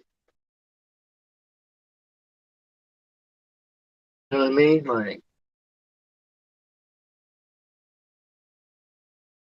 it will always appear flat until you go through a drawer, like some kind of dresser in someone's house, and you pop out the other side and look at the ball. So pretty. How did I get here? Where did I come from? Like Why do that you one like movie. messages, right? All right, go ahead. Oh no, I was just gonna say like that one movie. I can't remember what it's called, but when they go to like this magical winterland, because they walked into somebody's bedroom dresser or something. Yeah, they walk through someone's bedroom, right? And then they sit there and the chair is facing up, you know what I mean? And then the room shakes. And then they look out this little glass window and, oh, look, guys, we're in space. But how did we get here? When did we get here? Like, I went into a room. What they told me. Guys, what's that movie called? Not The Wizard of Oz. It's like something close to that, though. Never ending story. Damn it. Very close, but no. The Lion, the Witch, and the Wardrobe. Boom. Boom. That was a good movie. It was a cool movie. I'm due for a rewatch. I haven't seen it since I was like a kid. It's a trippy movie, actually, now that I think about it. Weird. So which world is the real world? Is it Narnia, or is it this? It's like the world they come from. Like they have like the wardrobe, and then they're like going down like Narnia is like the fake world or something. Yeah, facts. But if they came from Narnia, if people in Narnia knows them, then aren't they originally from Narnia? Who got? I don't know. Well, isn't Narnia just like the creations of like their like imagination, like the kids? Oh, unless Like you're I'm not from too into Narnia. Narnia lore, man. Imagine if you're from Narnia, you would disagree. But maybe Define Narnia real. was only created once the wardrobe got opened. Maybe. Could be. So Maybe we're spending a lot of time contemplating like this like really like old movie. So in 1969, right? That's when they entered the wardrobe. Right? Oh, wait. When Kubrick released Odyssey 2001, and then when they actually flew up to do the moon landing, that's when Narnia was created, right? Kind of like we created it, right? Our imaginations. Is that what you mean? Because I agree with that. Yeah, I remember being part of creation. Yeah. Mic check. Mic check. Mic check. How's that sound? Okay. That's great. Sounds great. Trying to get my settings right. I had a problem for a second there. I'm downloading a Ubuntu Studio audio controls, so I got to learn how to use it, which I've never been successful at, but I think this time I will be. What is Wait, it are you used for? downloading Ubuntu? Sounds What's like a that? success. If you're downloading Ubuntu, that's for Linux. Listen, I'm not downloading Ubuntu. I downloaded the Ubuntu Studio audio controls. I've already had Ubuntu for years. I actually installed the brand new system a few months ago. I wiped the whole entire system. What's Ubuntu? You start with Linux. That means it's an internet browser. Oh, No, it's like Opera or something? Alright, I see. Operating system, you're wrong. It's outside. Oh, you're right. I'm wrong. It's an operating system, baby. Shit, I got pizza outside. Is it like a system operator like Windows? It's a whole entire operating system. It's open source. Oh, it's like Linux. Oh, I see. It is Linux. Yeah. That's Linux. It's just a different flavor of Linux. That's all. Windows flavor. Fuck Windows. Guys, I just noticed something. We got a QE in here. QE. Oh, okay. Excuse me. You're creeping on us. Let me shut up now. Too damn late, Sonny. Why don't you go make your friggin' macaroni and cheese with Ritz crackers somewhere else? I'm not. I'm making freaking awesome. Here's what I'm making. I'm making beef tartarea. I mean, isn't that like raw meat? I mean beef tartar. No, I mean hold on. Making the pizza? No, it's actually a meatloaf. Oh, can't you get like salmonella from beef tartare? I make the gourmet mac and cheese. We were making a joke about. I was making a joke about what Witz had said earlier about tartaria. Anyone like pizza? It's pretty good. Yeah. Who doesn't? Yeah, I mean, it depends how it's made. If it's like Chuck E. Cheese, I'm not really into that. I've never heard that about I don't know. I don't know if I've eaten before. Really? I heard that. Yeah. Can't be entirely sure if you've eaten before. Can't be sure. Can't be Never sure. been Yeah. I think we need a song about that. What do you think? Negative. Okay. Duly noted. I could drop a couple bars. I'll put some bars down about pizza. We're never had truffles. We're gonna talk about what pizza means, and the Comet Pizzeria too. No thanks. Anyway, you actually get like a really good like beat in here, like it's like a trippy red type beat. When I say no thanks, I mean it. So you got to be quiet then. QE. Hey QE. QE. What? Have you seen the navigational adjustment logbooks for the curved adjacent? Nope. Neither have I. I guess no one's using it because you would have to Funny, to adjust be for fair. it somehow. Curved adjacent's a married bachelor, man. It doesn't exist. It's paradox. It's like Bob and Yakamac rainbows. It's military intelligence. It's Uh-uh. dark. It's dark sunlight. FedEx. FedEx.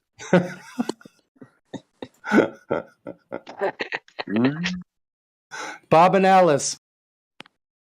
Damn, I forgot about Bob and Alice. Top legend he is.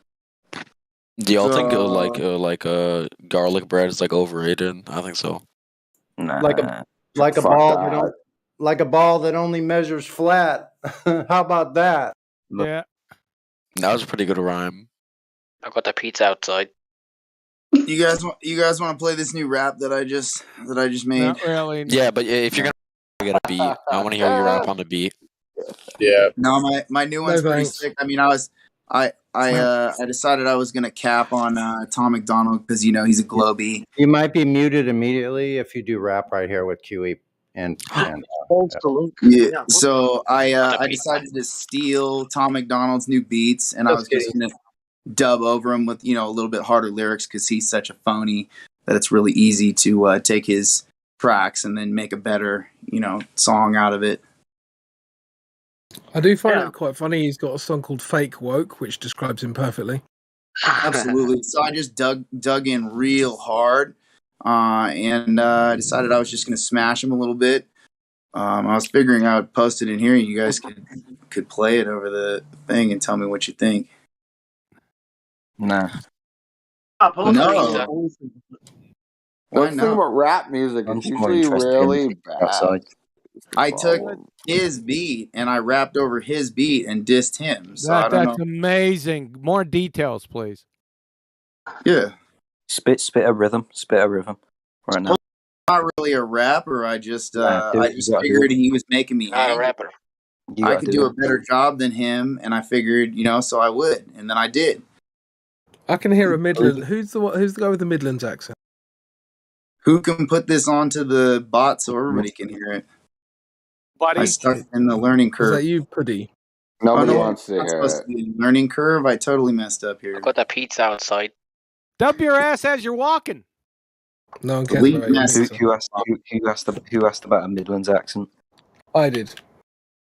What about it? Livestream voice text. Here we Oh, go. well, I was just wondering who it was with the Midlands accent. Yeah, Puddy. Wondering. Yeah. Yeah, cool. right, So what do you who think can, that the Earth is then, bro? Me. Yeah. Who can cue this I up don't for know. me? I don't I care. got Really. No the one, pizza. because we're not doing it. Puddy, what do you think the Earth is? Not really Wait, what? interested.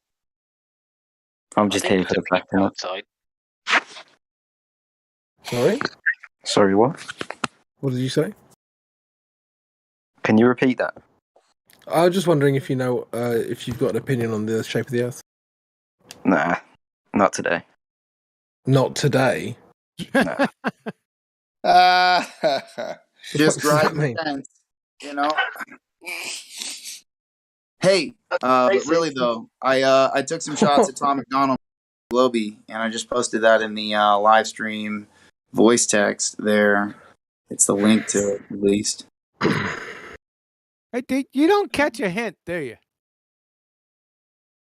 You don't want to play the rap because your guys' debate is so stellar that my rap is. We don't want to play the rap because it sucks. Well, I understand. That's why I was saying that Tom McDonald sucks. So I took the beat from his newest rap that he released, and I.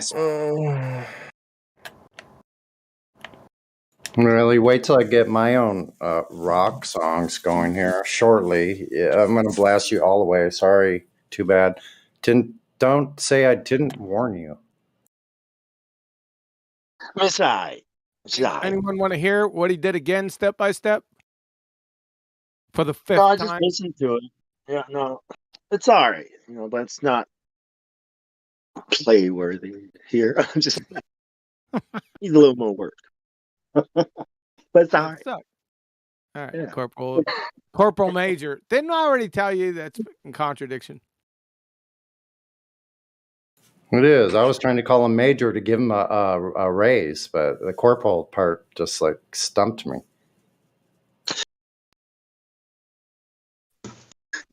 It's like Corporal Major. That's like a married bachelor. No, he's going to Sergeant Major. I don't know why he thinks Corporal Major. Yeah, yes, we blocked you from talking, yes. But now you're off mute. We had mercy on you. Now don't talk about your rap shit anymore. Move on. Yeah, well, I make content for this community, so the rap. I don't give a fuck. I want to rap for QE. How about that? Hell yeah, go right now. I want to hear this. Trying to throw gasoline on the fire, Jenny. I don't know. Maybe. No, seriously though, the one that CB did, you've heard that one, haven't you? I can't stand rap. I hate rap worse than ballers. No, I get it, dude. I do. I really do. So I'll spare you. Don't say I didn't warn him. I'll spare QE, but maybe here later, I will, because I've got it almost memorized completely. I'd actually like to hear that. Maybe you got a pass. What do you guys think? No. No, I don't want to make QE mad. Come I don't on. want to irritate I want to him. move on. Yeah, we can. You guys don't want to listen to it, is what you came to, but you want. Yeah. We don't want to listen to the rap song. Can we move on from this topic, please? Because I'm getting really bored. I want to listen to Jenny's rap. I mean, to be honest, I want to listen to it. Well, you can click the link and listen to it yourself. Yeah, send a DM. Where's the link? Where's the All link? right, we're all business. QE's here. Come on, you guys, let's get to it. Send a freaking DM to your friend. No problem. Just send a link there. We don't want to hear about rap right now. The link is at 2 after the hour if anybody wants to listen to it. All right, let's get to business. What's the next block of instructions, sir? Matthew reckons at 1,000 miles we start to see curvature. Did you want to talk about that, or were you just saying stuff? With Matthew? Burns. Yeah. Hey, I gotta ask QE while he's here. Hey, QE, do you like a conspiracy music guru? Do you like Alex? I don't know what the hell are you talking about? He plays rock music. He plays flat Earth rock music. I'm pretty sure you've heard of him before, QE. He's been around for quite a number of years. I think he might like it. He does all the stuff himself. Television. What was that name of that, you guys? Television. Watching. Oh yeah. I think QE would like that one. You too. Yeah. Can we try it out on QE? What do you say? Yeah. Does Let's do it it. come anywhere close to Zeppelin in ’73 at Madison Square Garden? Yes. Yeah, right. Well, maybe not quite that. Yeah. Then I don't want to hear about it. Oh, shit. Yeah, you do. This is an exception, QE. It is good. We can always stop it. Listen to the guitar work. I know you like electric guitar. Listen to that guitar work. Just play it, Jenny. He's not gonna. I'm not at a computer like you guys. Crypto on you. Okay. Man. I'll do it. Don't leave, QE. Thank you. I'm making a pizza. Okay, I'll find it. Thank you. Scrolling. Banning. No, you're not gonna. You're gonna ban who? No. Who? Come No, on. please, no. That's No. not cool. That sounds like a party foul. Okay, well, hold on. It's rock, so it gets a multi-pass. I'm excited. Multi-pass. Hold on, I gotta take this glove off. Ew. Okay, one moment, folks. Talk among Un yourselves. momento, por favor. Second.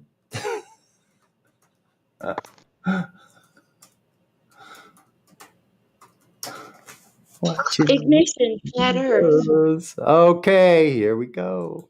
I told you I wouldn't disappoint. Here we go.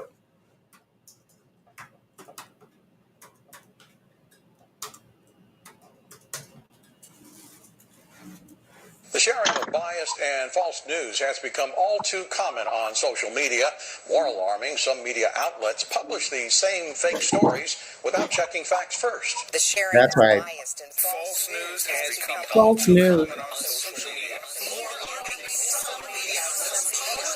A threat to our democracy.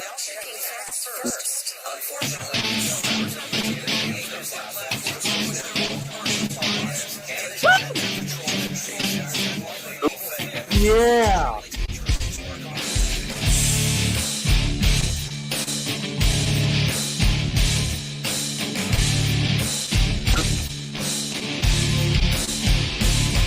Because of you, we're in this mess. Forever you will acquiesce. How do you love to be deceived? Whatever they tell you, you believe. Dead of sight, dead of mind, news believer, you are blind.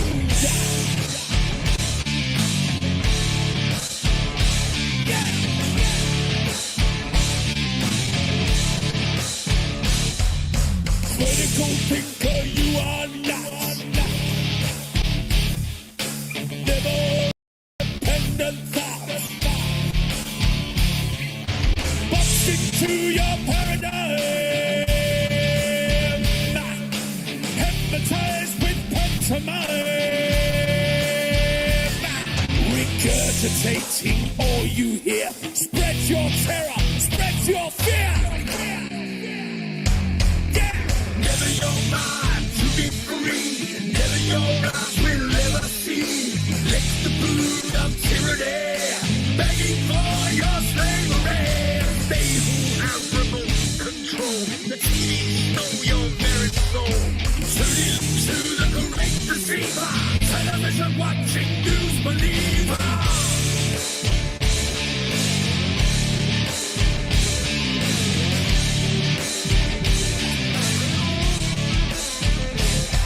Inject your poison where your mask. All they have to do is ask. Never questioning authority. Blindly following like sheep. Yes sir, no sir, free backs fool. You television watching fool. Never your mind to be free. Never your eyes will ever see. Lick the boot of tyranny, begging for your slavery. They who have remote control know your very soul. Tune into the great deceiver, television watching news believer. This is extremely dangerous to our democracy. Extremely dangerous to our democracy. This is extremely dangerous to our democracy. This is extremely dangerous to our democracy. This is extremely dangerous to our democracy. This is extremely dangerous to our democracy. In their world forever locked. Into their world forever boxed. Reality you leave behind. A prisoner of your own mind. Forever you will be deceived, never ever to be free. Never your mind to be free. Never your eyes will ever see. Lick the boot of tyranny, begging for your slavery. They who have remote control, the TV know your very soul. Tune into the great deceiver, television watching news believer. Never your mind to be free. Never your eyes will ever see. Lick the boot of tyranny, begging for your slavery. They who have remote control, the TV know your very soul.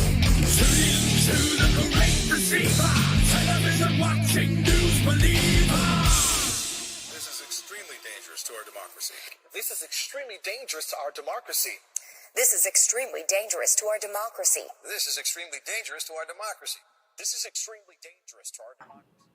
This is extremely dangerous to our democracy. Shout out to Alex. This is extremely dangerous to our democracy. Oh, that'd be something we could all America is say. not a democracy. America is a constitutional republic. So shove that democracy crap up your ass. That was extremely dangerous to my mind. That was bad. I'm sorry.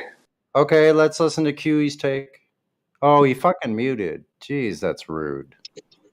Man, those okay, like as a rock song, it was decent. Almost even aside from the fact that it was almost exactly the same as "Sad Is True" by Metallica. Right?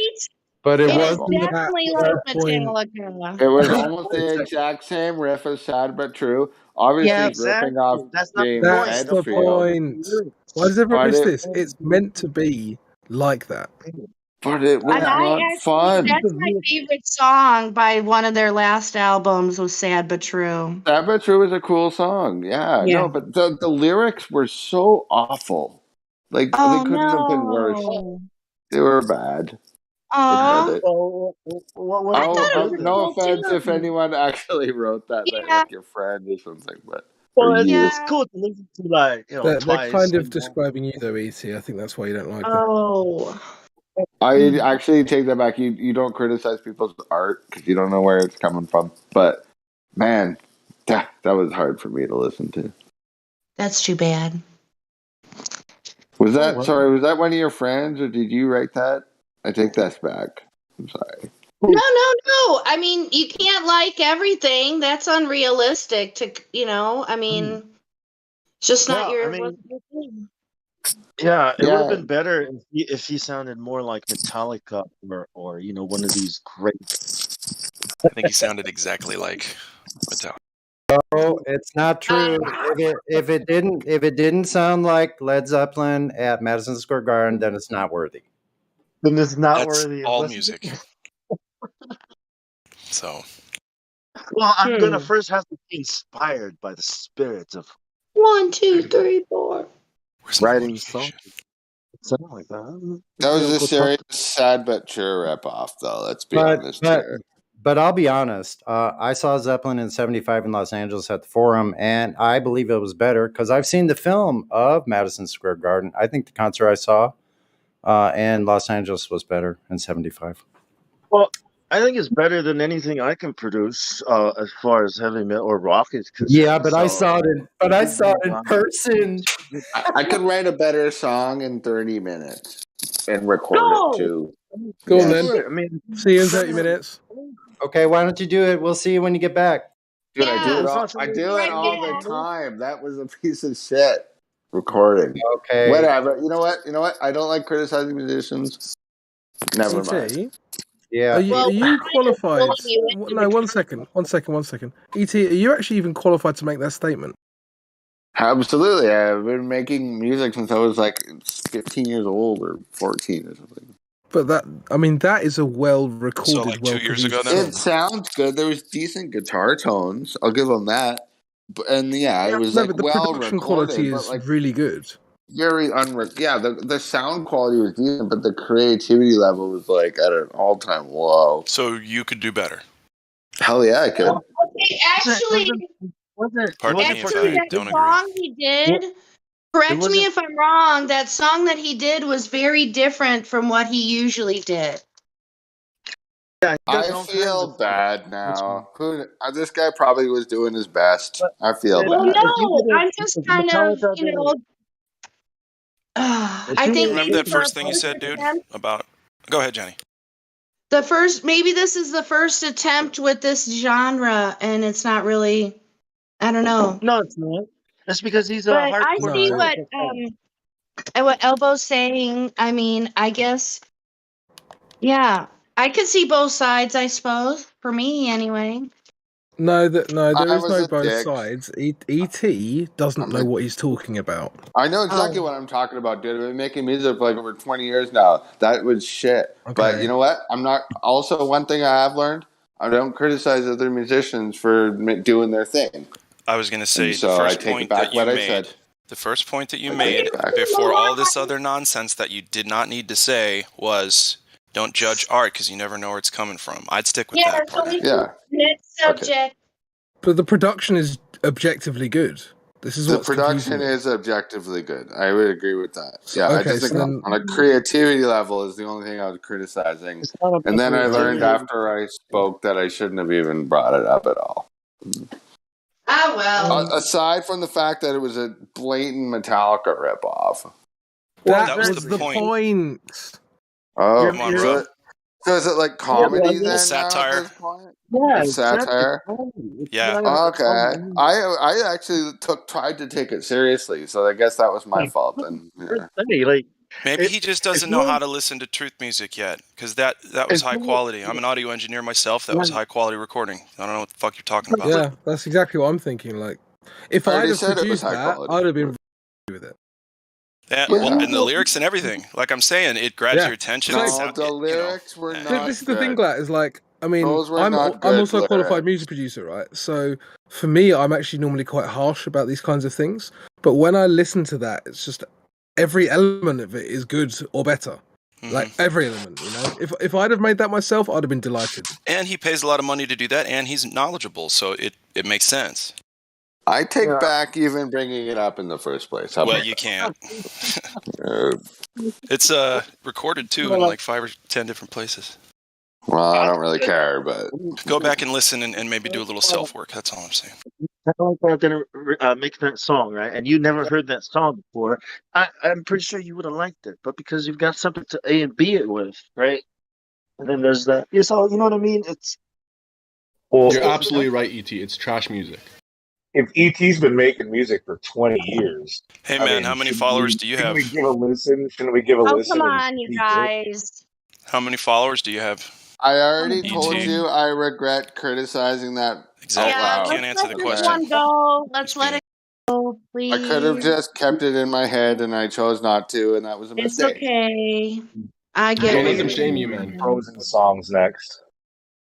Man, this is what rock guys always say about other rock guys. I have all these rock friends that play guitar, and this is all they do, criticize other rock. You don't have to diva to kick it. You feel me? Over that. Yeah, but it's good, right? I mean, it's all right. It's not Metallica, but it's all right.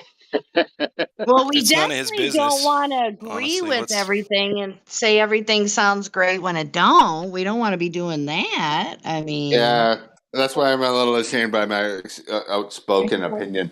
I will say that was some damn good guitar tones, though. Very metallic-y. And very like, not a metal guy. He's not a metal guy. He's just like this musician that does all kinds of funny songs.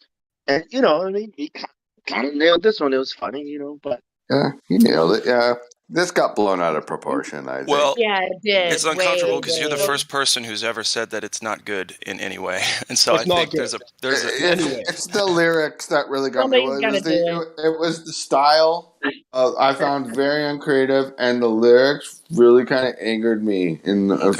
But that's all. You know, it was a parody, right? You ever done a parody? Maybe you could do a parody of the parody. Oh boy. How about we just keep on What about criticizing the that? criticizer? No, we should talk about the Earth. Check out his other songs and you'll get it. You'll know where he's coming from. Yeah. You'll see who he is. It was my bad. I was ignorantly expressed my opinion. You're good, dude. As long as we can move on to a different topic, I think that'd be great. Stick to your convictions. Don't let them gaslight you. Dude, we're saying everything's fine, so no gaslighting. Anyway, I still like that term, metallic-y. It has a metallic taste in your mouth when you listen Hey, to it. Glad, did you look up that song by chance? which one? No. Oh, Edvard Grieg, Hall of the Mountain King. Oh, that one. Yeah. I have it loaded that up is my on a search. all-time favorite classical song ever. That's a great song. Did you say that I was close? Did you say I was close with Dance of the Sugar Plum Fairies? Maybe one or two parts, like in the beginning when it's really slow, but Listen, then when brain- the song progresses, now. I don't remember things properly anymore. So Okay, get this. Okay, one time I was at this library. I used to live in Aurora, Illinois, And right downtown, there was a huge parking garage. I think it was like three stories. And it was so odd because I was going to the top of the parking garage and I happened to be listening to that song right when the song was progressing, and it was so fun. It just was like one of those coincidental things. I don't know if it was, but because I don't believe in coincidence, but if I did, that would be a coincidence. Yeah, it's always good when songs remind you of those connections. Yeah, it is. Yes, it is. It's funny how, well, not funny, but how people don't associate that type of happening with other things. I don't know. I guess you would call it a trigger. When you hear a song and it triggers you back to the past. Sometimes with me, it does that, but how they say smell is someone says it. I don't know if it's true. Smell is the strongest sense tied to memory. It's in an Old Spice commercial, so whatever. But anyways, if that's true, sometimes when I hear a song that means a lot to me, it'll be the same thing, like feeling like I've smelled a place in time and I'm getting whisked back there for a moment. I would believe that for sure. Definitely. You can make your mind control your body. Well, isn't that how it works? Sorry. Well, a lot of times, Mind over your matter. your body controls your mind by the foods you eat and stuff like that. Oh, sure, yeah. That's what I meant. I probably didn't say it right, but it's all good. We got there. We made it. Unscathed. Unscathed. I have a question, if that's okay for me to ask. Shoot. Mm-hmm. So, how open are you guys to questions or opposition at all? What do you mean? Be specific. Well, so if I was, because I personally don't think the Earth is flat. If I was to ask or bring up questions about from my observable reality, in this server, in this live stream, would that be a problem or not at all? What's your question? Yeah. We're looking everywhere for Earth curvature. Help us out. You come to the right place. Okay. Well, so I want to talk about certain things. Maybe we could start with solar and lunar eclipses. I'm sure you guys have before, right? Well, see, the thing is, we usually talk about stuff on the ground that we can observe and measure, verify. Oh, I was just saying, we look at the moon and its reaction to the Earth's shadow. But you just said you don't think the Earth is flat, but you're talking about stuff in the sky. I'm a little bit confused. No, I was talking about yeah. What I'm trying to say is I think what we're trying to do is look at. So you don't want to talk about how it's flat? You don't want to talk about that? Oh, I mean, sure, I would love to hear. So you want to talk about how we can debunk the heliocentric theory all over the place? I mean, that's what you want to talk about? I mean, sure. I mean, sure, we could talk about that. But I was asking if I could bring up a point of contention at all. Go for it. Bring it. Okay, so with do you think so? If you think the Earth is flat, do you at least think it's like a disc at all? I'm really not trying to be a troll. I'm just actually curious. We think the surface measures flat. Okay. I don't think it. So first, I think we should cover what flat Earth society is. Thank you. Yeah, there's this model you're talking about, the disc. Okay, it's a model that the Flat Earth Society pushes on YouTube and all over the world. Even Barack Obama endorses it. We do not have time for a meeting with the Flat Earth Society. Right. They have replaced the ball that's in their model with a disc, and they're saying that goes up, and that's ridiculous. It's ridiculous. It has nothing to do with the reality, with the horizon, with what we call the Earth is not a ball, right? Because if we say flat Earth, that's going to trigger a disc, this model that they've taught you. This is called controlled opposition. Okay, it's like the government. It's like what is it? Stalin, right? Said that if you want to control the opposition, you have to lead it. And this is how the government propaganda, all this stuff works. So that's not what we are. That's not what we think it is. That's probably the government lying to you again. So look at it.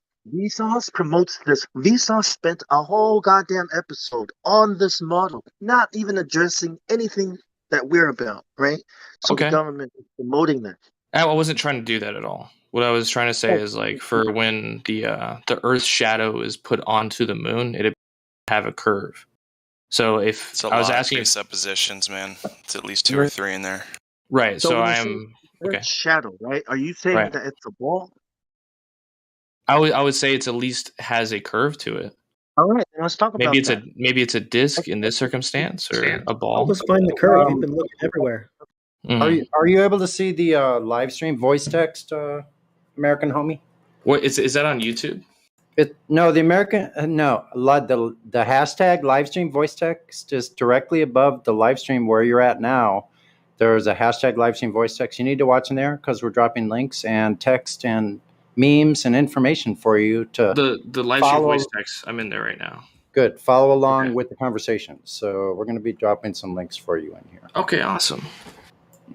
Yeah, so when you say there are shadows, right? The Earth's shadow is being casted to the moon. You're talking about a ball, right? So here we are talking or about a disc. Yeah. Why? How? A disc? I said, How or would something someone that looks make that round. claim? If someone said, "I think it's a disc," how would they back up that claim? Well, I would say. You're talking about the Flat Earth Society's model. Well, I don't agree with the model. What I'm trying to say is I think that when you have the No, let's clear this up first. Hold on. Let's clear this up first. American homie. Yeah, what's up? No one in here and no real flat earther that I've ever spoken to in person or online believes in a disc in space. Oh, I was not saying that. Okay, I'm not saying that you guys believe that. Okay. I know. Listen, I know you weren't. I just want to clear the air so that we get that out of the way. That's the opposition. That's them doing controlled opposition. That's a flat Earth society. None of us here believe anything they have to say about us. So you probably come in here with a false impression of what we actually believe. And if you're in the right place, you'll want to know what we've actually found, because it doesn't have anything to do with belief. It has to do with fact and measurement. It's a geometric question. That's it. So what I was saying, Matthew Learns, he posted exactly what I was talking about. The shadow that the Earth puts onto the moon from the sun. And I was saying, at least with that shadow, it's either from that observable reality, it's either round or a disc. Yeah, well, the trouble like that. You can't say the Earth is casted. I mean, the shadow is being casted by the Earth, because now you're assuming that you know what's up there, obstructing the moon. Mm-hmm. You understand? Like, and how are you even going to explain such a thing unless you think you live on the ball? And if you think you live on the ball, well, here we are looking for curvature again. Yep. So are you in the live stream voice text? I just put a link. Yeah. I put an image at 32 minutes after the hour says eclipse. Right. Right. So the failing. Are you Flat Earth Buddha? Is that you? The bot that put in there? That's what was put in there. Yes. Okay. Yes. So no, I'm Sonny. I'm the one that activated the Buddha. So anyway, the failing globe theory. The observations of lunar eclipse proves flat Earth does not cast a shadow on the moon. On a globe Earth, the shadow should be cast on the opposite side of the moon from the bottom up.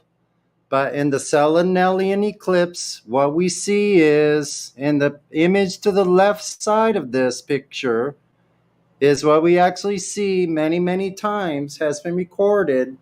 They call the impossible eclipse because both the sun and the moon are above the horizon, and the shadow portion is coming from the top down. The globe has no explanation for this whatsoever. So you want to talk about eclipses more? Are we certain that he's really familiar with the heliocentric theory? He may not even know the model or the quote unquote model. Well, I can give for what I be true. You know the radius of the globe? Yeah, but we're not talking about scientism in here. We're talking about what is the Earth. Mm-hmm. We don't need science to figure out what Earth is. Right. Because science answers how why questions. All we have to do to figure out what Earth is to observe it. Mm-hmm. And as it turns out, we see too far. All over the place. Everybody's seeing too far. In fact, there's very credible sources that document this. And my favorite is the Guinness Book of World Records for the longest landscape photography. We're seeing stuff we shouldn't be seeing. So, I mean, I don't know what to tell you. I mean, if you just want to not, I don't know, you guys go ahead. I just wanted to say that one thing. I didn't want to go on and on, actually. Yeah, you have to add the caveat to observation as actual, we make measurements. Mm-hmm. They told us the size of the globe. Do you know what the size of the radius of Earth is by chance? The radius of Earth? I do not. No, I don't. Okay. I don't know that. Okay, that's not surprising. Okay. Most people that come in here that believe in the globe don't even know the size. That's in refutation. That's what we're refuting is the size. So if you just use simple Pythagorean triangles. Okay, so some as a science. theory. No, it's math. just use geometry. We could take a distance, and then there should be an amount of drop. If a ball is a ball, then it drops at every direction, right? Well, I mean, to be fair, as a Freemason, they take a lot of learning from Pythagoras. Listen, why are you bringing in Freemason when I'm talking? No, because you're talking about Pythagoras. That's ridiculous. That's the G stands for geometry. That's ridiculous. Shut the fuck up with that. We're talking about geometry measuring Earth. That's stupid. Don't. But you're using Pythagoras. It's only been a few minutes. Hold on, Jenny. You're so far in left field with that answer. It's beyond belief ridiculous. So just calm down. Take a breath. I'm sorry. You're right. We're only talking about elevation drop over distance. I get what you're saying about the G. Okay, I do. But that's not what we're talking about. We're talking about actual figures and actual measurements of known heights of observer heights and known distances. We can figure out how much drop there's supposed to be in that. For instance, 5 miles should be 16.66 feet of drop. 10 miles is 66.7 feet of drop. And 100 miles is 6,667 feet of drop. What do you think all those sixes? I think it really lines up with how the Freemasons use Pythagorean theorem. Pythagoras, the cult of Pythagoras, founded this stuff. Hey, can I tell you something though, real quick, for the layman listening, and this will help you too. It's like we took the globe numbers that they give us and everybody, right? Billions of people believe in these numbers. The radius is 3959, so basically 4 grand miles from the center. The outside of the ball has a radius, and then the total circumference is around or at, so they say 25,000 miles.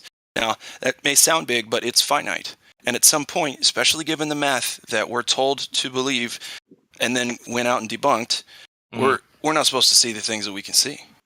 And that's the number one thing that Globers come in with. They're like, oh, all you have is we see too far. Well, motherfucker, that's all we need. Unless you got some curvature. Yeah, I mean, so I'm not too familiar with I've seen some people have referenced seeing too far and a lot of things like that. But I don't know what you're talking about specifically. Well, I mean, okay, I'll put it to you this way. Okay. We should not be able to see more than a couple miles, the horizon more than a couple miles. It's 22 miles, right? No, given the globe math, it's 8 inches per mile squared, or let's see if I get this right, 1.22 times the square root of the observer's height in feet. Yep, that's right. So, but see, that sounds like a lot of mumbo jumbo if we're just trying to have a man-to-man conversation about it. Right. But yeah, that's anyway. We've gotten to the point where we and I'm speaking for a big group, but I've measured it before, just once over a huge lake, no curvature, given math. But I want to do longer distances and all kinds of stuff. And I trust a lot of the people that have put this material out because no one's getting paid to do this. No one's touting a narrative that is supporting any lifestyle, by the way. You lose friends and family no matter what you do, no matter how good a person you are. I'm sure. But it's the truth. And all you got to do to go see it for the first time is just, go to the top of a mountain and observe cities hundreds of miles away, then compare it with the globe numbers. Doesn't make sense. So anyway, I'll stop. No, you're fine. I haven't seen that. Like, people look at boats, and it seems like the bottom of the boat disappears first, then the top. Yeah, I mean, and that's perspective based. Like, that's still an opinion because are you at the place you're looking at? No, you're from your perspective with mediums in between and all kinds of stuff. So you can't really tell what is really out there. The horizon is optical and it always moves. So if there's Earth curve, we would have seen it by now. You're saying the horizon always moves? Well, it stays in your view at the same spot, but let me put it to you this way, if it's a ball, the horizon's constantly moving. Yeah, up. Yeah. Well, NASA says that boats are disappearing bottom first, right? But Right.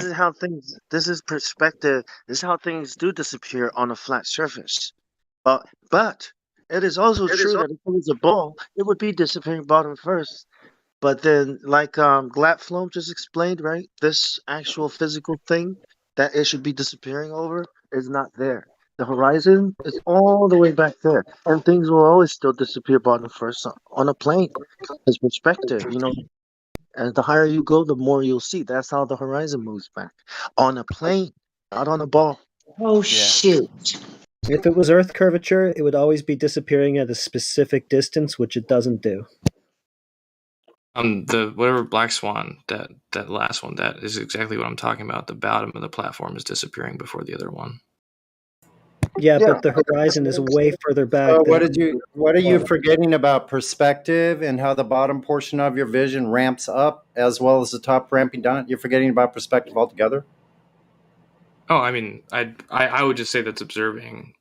Yeah, well, you see the water at where the platforms enter the water. You see the platform, and the first one is lower and closer, and the one behind it is higher up and further out.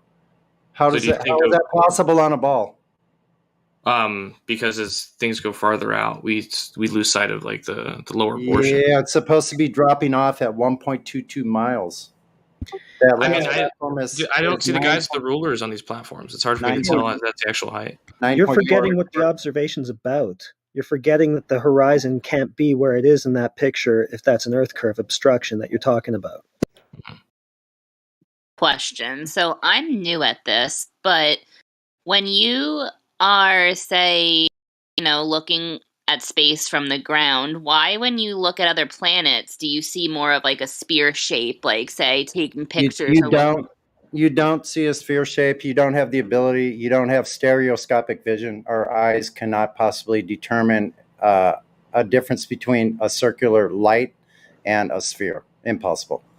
Next. Because wouldn't it be more like flat? Like, I don't know. Like, I'm just like thinking, like, whenever I've seen, like, when I look from the ground up using like a telescope or a high lens camera, like it looks more of like a dome. I got a question. That's nice. Do you know of any measurement of curvature any time in history?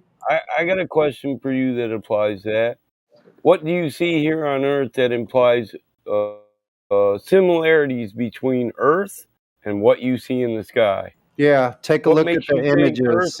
What makes you think Earth is shaped like what you see in the sky? We see no similarities from our perspective. Yeah, look at the images at 42 minutes after the hour in the live stream voice text, and you'll see what they actually I'm just generally curious. Well, look in the live stream voice text, and that'll maybe solve some of your curiosity. Curious about the answer to my question. At 42 minutes after, look at the images. I'm wanting to know what makes it a logical inference that you see things in the sky and you live on the same thing. What makes it a logical inference? Yeah, I'm just trying to be heard, bro. Well, like, I'm just thinking, like, my only thing is, like, what about all the satellite pictures? Like, I've never seen a satellite picture of, like... So there are no similarities in... There are no pictures from satellites either. Yeah. They're all cartoon images, CGI, computer-generated images, all of them. So what if I use the curvature of the Earth in my everyday work? What curvature? Yeah, well, you need the measurement, the direct measurement that you would be using as a standard reference of measurement, like we do in the machine shop. You need the reference for the direct measurement. Do you have that? Well, so I use tropospheric radio. Requires the curvature. I don't care if you don't have the measurement of curvature, then it doesn't work. Sorry. Which measurement? How do I pull the measurement? Like, what science will you believe in? Can you let him finish this? Can you let him finish what he's saying? Tropospheric radio. So you're saying absolutely troposphere has to be curved for you to bounce a radio wave off of it. Right. To communicate with people. Why does it have to be curved? Those radio waves that bounce off that in the ground. So either flat or round, you'll still get further distance bouncing it off the troposphere. Right. Well, because we have to plan when we write radio waves in direction. We have to plan for both. I'm a ham radio technician. I know how that works out. Oh, that's awesome. So you work with HF as well. Okay. So the same thing angle with of HF. incidence is angle of propagation, right? And we have to use both for tactical reasoning. Equations other than distance. Are you familiar with like Spectrum 21 or anything like that? I know what you're implying. I'm saying it doesn't have to be a curved mathematical equation for it to work. For a one direction, but we also plan for the opposite 180 degrees. No, we have to plan for 180 degrees to bounce it around the globe to get to the other radio. Yeah, if we're trying to avoid. Show us the documentation, please. I need a citation right now for how. He's a ham radio. He's a ham radio guy. Interrupting me now. You're interrupting me now. Listen, I will mute your unless ass. you're using a directed antenna, it pings in 360 degrees. Radio waves go horizontally. Everybody knows this. They don't curve. Well, then how okay. What the hell are you bouncing it off of? The atmosphere? The troposphere. Sure, bro. Where is that located? Can you give us a location? Yeah, it's like the smallest part of the atmosphere. Good. When was it measured? It changes quite a bit, but for like in terms of like the depth of it, because it's not round. So the diameter of your imaginary gas sphere, which doesn't exist in nature at all. Really? Well, your buddy was just saying it did exist. The HF, the ham radio guy. You don't have any measurement of curvature. You need that first. But he was just backing me up. I don't care. Radio waves don't curve. Radio waves go straight. Ignorance is a logical inference. Don't call them ignorant, man. Come on. Ignorant isn't an insult. It means you're just not aware. So if you're ignorant, I think they're aware. Don't make fun of them. Oh, go ahead and get offended if you don't know what ignorance means. Oh, my bad. You're the one, bro. So like, how do we? Okay. I can't offend you. You take offense. Oh, I didn't want you to. I thought you were insulting them. Do not take it. I'm saying he's ignorant of what he's talking about. I was confused. That's all. Hey, when do you have to use the curvature of the Earth when you're working with HF? When does that happen? Go ahead and explain that to us. Well, so like if we're trying to get around, let's say, another country, like that, they're able to jam our radios. Michigan to Japan. Okay, so there's a radius. Okay, the radius is 3,950 All they need to know miles. is distance. There's this 8 inches per mile squared. Now, explain to us how you use it. Right. Okay. So if we're trying to plan a radio shot that with tropo radio, we will do directly, so like 0 degrees, 0 mils to the other radio, and try to bounce that off of the ionosphere to get to it. Now we also plan based on distance, but then we also have to plan for 100. Okay.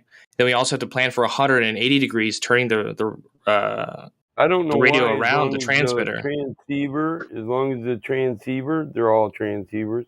As long as it receives the signal, I don't know why the 180 even matters. And that. Well, so like, let's say we're in America. So to answer that, right, the utility in this, let's say we're trying to send a radio signal to Ukraine from America.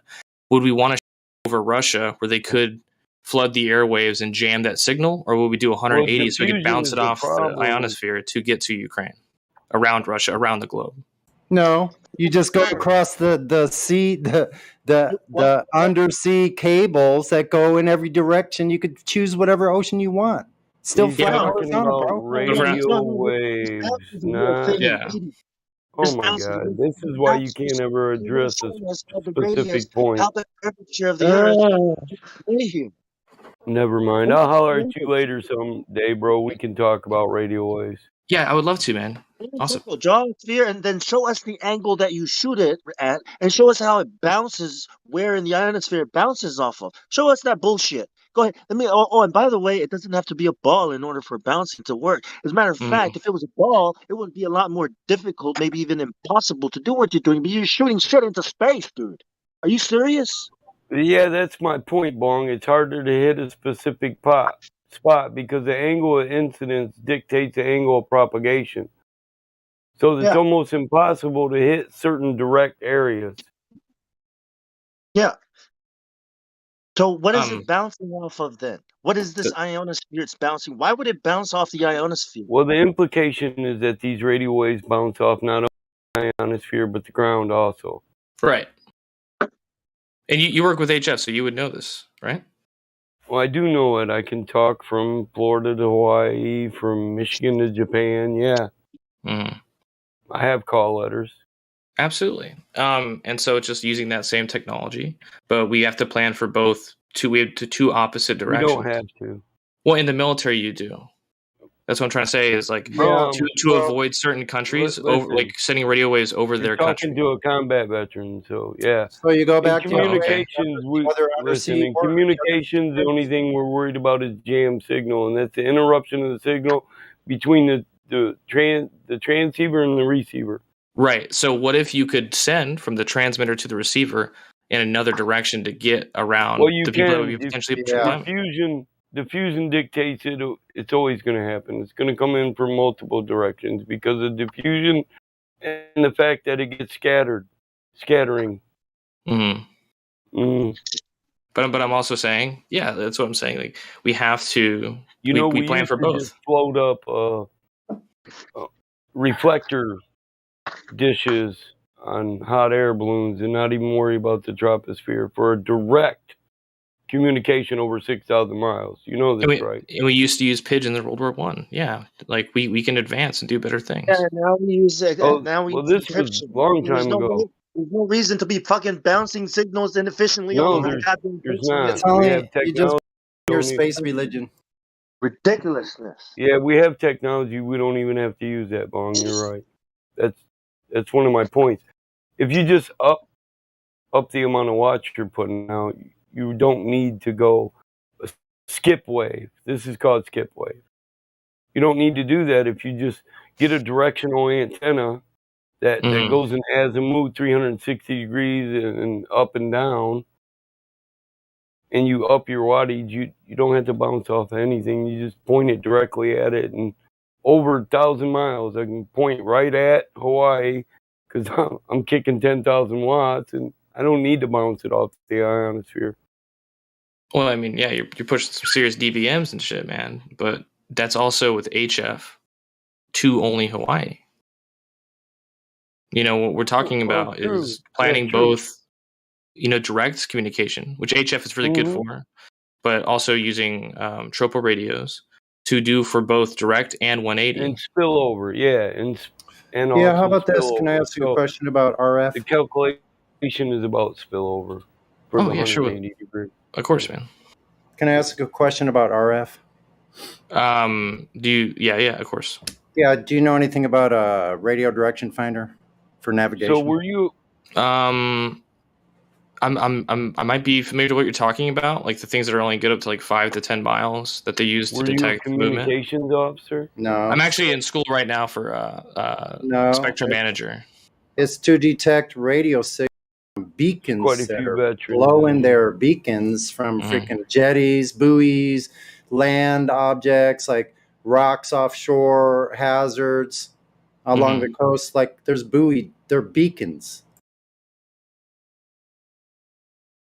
Okay. Yeah. So they require horizontal datum because you use it on the deck of your ship. And you turn it to the angle until you hit the freaking beacon. Oh, okay, because like we don't do any sort of like if we're trying to communicate with tropo radio like that, we're not trying to communicate to ships to reflect off of this. Them Isn't a communication. This is a beacon signal. It just goes beep beep beep. It shoots out a radio signal straight across the surface of the ocean. Well, then how do you calculate the gain of that? No, what the problem is, you're asking about gain. I'm asking about curvature. Well, yeah, but you're saying that now there's like these like magic beacons that take every single radio in and then amplify it out. Bro, they're only outgoing. They don't take anything in. They're outgoing beacons like a freaking blast of a light. It's like a it has to be a intermittent transceiver to beacon signal, propagate radio signal. They're called repeaters. You use something on your deck of your ship called a RF, a radio direction finder. It requires a horizontal datum, or else you'd have a bulge of ocean in between you and the freaking. It also has a repeater. Especially at 6 to 10 feet off. Yeah, so he would need to calculate the gain and the line lost. Also, no, right? Yeah, it goes straight in the line. So if there was going In off, the horizontal plane is what he's telling you. It would be going higher off the deck. There's no way around it. Focus on that point, Sonny. It's a horizontal plane in azimuth, 360 degrees with a height ceiling. Yeah. So I can pick up almost 180 degrees. Not a curve. A freaking beacon 180 degrees to my left and then 180 degrees to my right. You do know what azimuthal propagation is? Our antennas work under this ideal. So are you talking to me or him? You. So you can either use a directed antenna or an antenna that pings in azimuth 360 degrees with a height ceiling. Right. What is it? Omnidirectional. Yeah. Yes, omnidirectional. So it's the difference between rakes and beams and a ham international, a single beam. Right, but you know this, that omnidirectional antennas tend to be way worse over long distances. Well, they are, because your signal gets wasted going distances the opposite way that you don't need. Right. Yeah. And of course other noise and all that. Dude, my rakes and beams are as big as my house almost. Oh, I'm sure. Yeah, you get some big ones, man. You're saying you're pushing 10,000 watts, yeah. You got to be getting some crazy stuff going on. HF is great for that as well. It is. You can just talk to people all around the world. Mm-hmm. But that's not how you prove curvature. Yeah. No, I wouldn't use it for curvature, because these are theoretical things that the truth is, we don't know absolutely that it's bouncing off the ionosphere or the Earth. We don't know that. This is an explanation we came up with because we assume it's curved. So if it's not curved, it could just be line of sight communication. Mm-hmm. Well, then, so like, what if someone is on the other side of a mountain? Well, that's why you point at a 45-degree angle, so you go up and over the mountain, because we absolutely can prove, and we know that certain clouds and weather patterns collect it, amplify it, and spread out your radio signals. We know that for a fact. Certain clouds. Well, that's not necessarily true. So we got to be careful. Well, we got to be careful about how much wattage we put out, because we have that. Yeah, we end up shooting through the ionosphere, and we can't bounce it. Well, that's another assertion based on the theory. Yes. Okay. You need to do it at charge potential of the. Can't bounce anything up in the ionosphere during the daytime. Do you know why? We do it in the daytime all the because time. You don't do it. Well, not high frequencies. Do you know why you don't do it? Listen, Bone. It's because of the EMF interruptions of the sun rays. Yeah. We do calculate for that. There's like charges. Oh, sorry. What's up? So, but what'd you do in the Navy, Bong? I was a radio. He was a radio man in the Navy. Worked in the radio antennas and shit. Yeah, squid. Hey, us Marines defend our squids. They're our medics. Don't be picking on him now. Hey, look, I'm a Marine too. 0341, baby. I hated the Navy. 0237. So I don't really care. 0337, what's that? 0237, special that's skills operator. Nowadays, it would be a MARSOC raider. When I was in, it was just MARSOC. There were no raider designation to honor other people. Well, hey, man, awesome. That was changed in 2003, and I was in from 90 to 2002. Okay. I was in from 13 to 17. That was a 3.6 and 1.6. But yeah, Semper Fi, man. No, but no, like from what I was just trying to say is like Thanks for something your that. service, brother. Thank you for your service, of course, man. Like talking about like something that like I practically that there is like doctrine and things that we have to learn and use in the military, utilizing these systems that fall in line with the globe model. Yeah, I ain't gonna lie. When I was in there, I wasn't hip to all this radio communication because I wasn't a ham technician yet. But all I give a shit about is I had an uninterrupted call with my mama, and you might get whooped if you didn't make that happen. Oh yeah, SATCOM baby. They have to assume a flat, motionless plane to do our jobs. Okay? That's what they tell you. That's what you'll read in the book. What book? You know, when radio books, how to work with radio. You know, radio frequencies and waves. How waves work. Which radio book? Oh man, your manual. Didn't you read that in your manual? I mean, it's on all these manuals. There's a lot of manuals, man. I read through a lot. Yeah. Right now, I'm reading through the NCIA and the FCC, trying to look at their stuff. How radio frequencies propagate over a flat, motionless plane. Look that one up. Yeah, you'll find something. Okay. But then people like surveyors also have to assume a flat surface.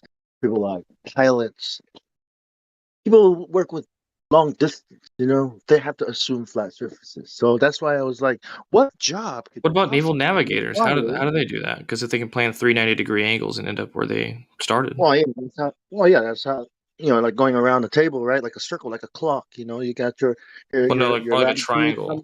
Right? Then you got your longitude going in the circle. Yeah, that's it. 60th degree latitude is where the fence is. We can't go past that. That's the edge. Virtually the edge, right? You get shot down, maybe the military will be like, hey, we're gonna shoot you. We're gonna shoot you. Okay, back it off. Well, if you have a contention with longitude latitude, then like how would you agree that it's kind of weird that like a flight from Japan to California is relatively close to a flight from like Australia to like Argentina? What do you mean? How long should it take? What is it, like 14 hours, 16 hours? Here's the thing, I would agree, but the azimuthal equidistance map, that's not our map. That's a radio map. You should know that as a radio technician. That map's not used for navigation. It's used for radio. Oh no, but I'm talking about the globe model. I'm talking about the globe model. It's not a Earth map. Yeah, I know, but I'm just saying we don't have a map, so it doesn't go against our map. Well, I was talking about longitude, latitude. The times it takes for the plane to get the thing, longitude and latitude. On a globe, there's converging lines, but in reality, there are no converging lines. They're Cartesian coordinates. And if you use longitudinal lines that converge for navigation, you end up lost because those lines never cross. They never come to a point. They're rhumb lines. They go straight, and they're in vectors. With a Cartesian coordinates is a tic-tac-toe board with little squares in it, and those squares are vectors, and the lines in between them are run lines. If you use converging run lines, you're lost. Period. Mm-hmm. Okay, I'm sorry. I didn't get an answer. So like a flight from Japan to California is similar to a flight from Australia to Argentina. Yeah, but there are many things that can affect the time and the velocity. The plane moves. You can't use curvature. Yeah, but why let this guy obfuscate? Where's the curvature measurement? Yeah, why you change the subject? We're back on radios. Hold on. Why the sky can obfuscate into the... Stop interrupting when someone starts speaking. I thought you asked me a question, my bad. Normally, fucking adults stop talking. Okay, so stop talking. So, okay. Do you know about the radio signals that the Nazis used to bomb London? Yeah, they used omnidirectional whip antennas. Yeah, really? Yeah. So check it out. According to the curvature measurement, Retford was 300 miles from Cleves. How did they get the radio signal and triangulate it with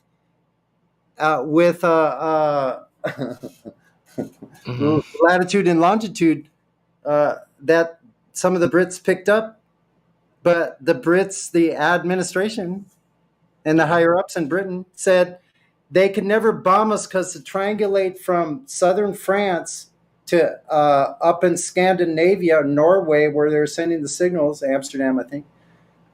There's no way they could reach the 300 miles to triangulate to bomb. Guess what?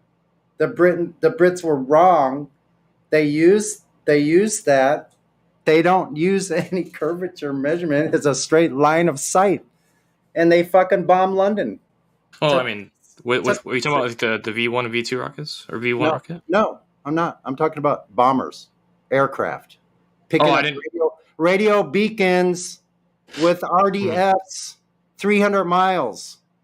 I didn't know bombers could shoot bombs 300 miles. That's crazy. No, a radio beacon 300 miles. They triangulated so the bombers could get to the triangulation spot. They know that they picked up both signals. Boom, time to bomb. They bombed right on. They were right on the money. Bullseye. You don't think they could see London at all either? Yeah, they could see it too. Oh, okay. Have you looked at the in-flight? Have you looked at the in-flight recorders from those times? It's mostly fucking cloudy. No, I mean, you have it. That'd be cool. No, go look for it yourself. I don't spoon feed people, especially baby truthers. Oh, you wanted me to spoon feed you? I'm sorry. No, yeah, shut the fuck up. I'll just mute your ass. You're a dumb shit. Why is this listen, I doubt you know anything about radio signals at all. If you don't know about the Germans bombing London with radio. Yeah, I'm not too super familiar with like the German usage of radio. Well, I'm sorry. Guess what? Your radio waves. Guess how much 100 miles? I told you before. 6,667 feet. The aircraft are flying at 1,300 feet. Oh, that's that Freemason Pythagoras using that again, right? Oh my God, you're gonna bring that shit up again? Okay, you brought it up, man. I don't like 3. Yeah, you're retarded. Why is he talking about radio signals anyway? Is that he's a religious zealot. That's why he's only protecting his atheist, spinning globe monkey. He wants to be related to a monkey. Well, he said that was his job. So I was wondering, like, what kind of job requires curvature of the Earth? That kind of sounds stupid. Yeah, he could never tell us what technology, what is actually using the curvature in the technology itself. That's what I want to see. I want technical specification data for the technology that shows the curvature being used. Get real, people. You think we're stupid? You're a bunch of idiots.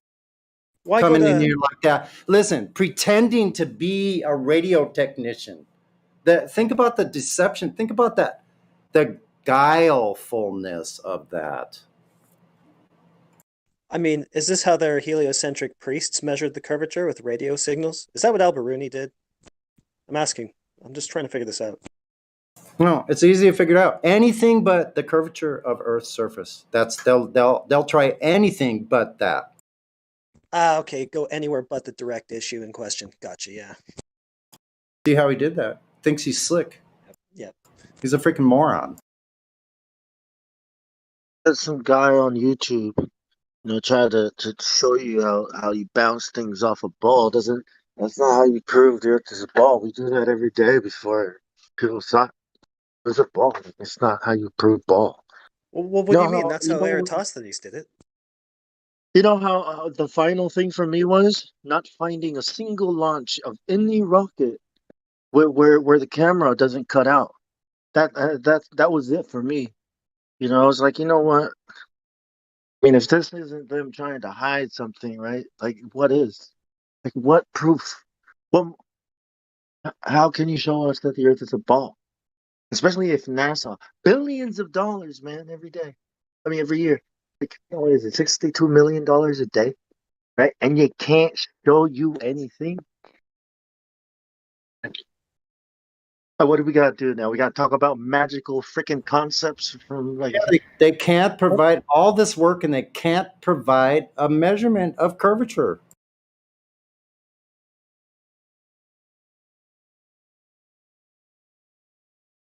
We have to imagine stuff, right? And then they say things. Then people say things like, "Well, without if it wasn't that, we wouldn't have our cellular phones, our smartphones."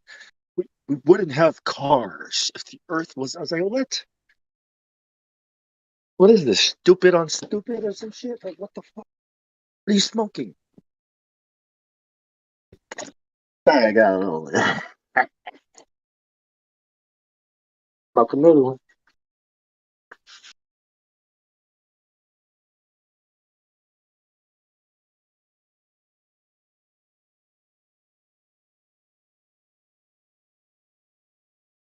Matthew, are you listening, bro?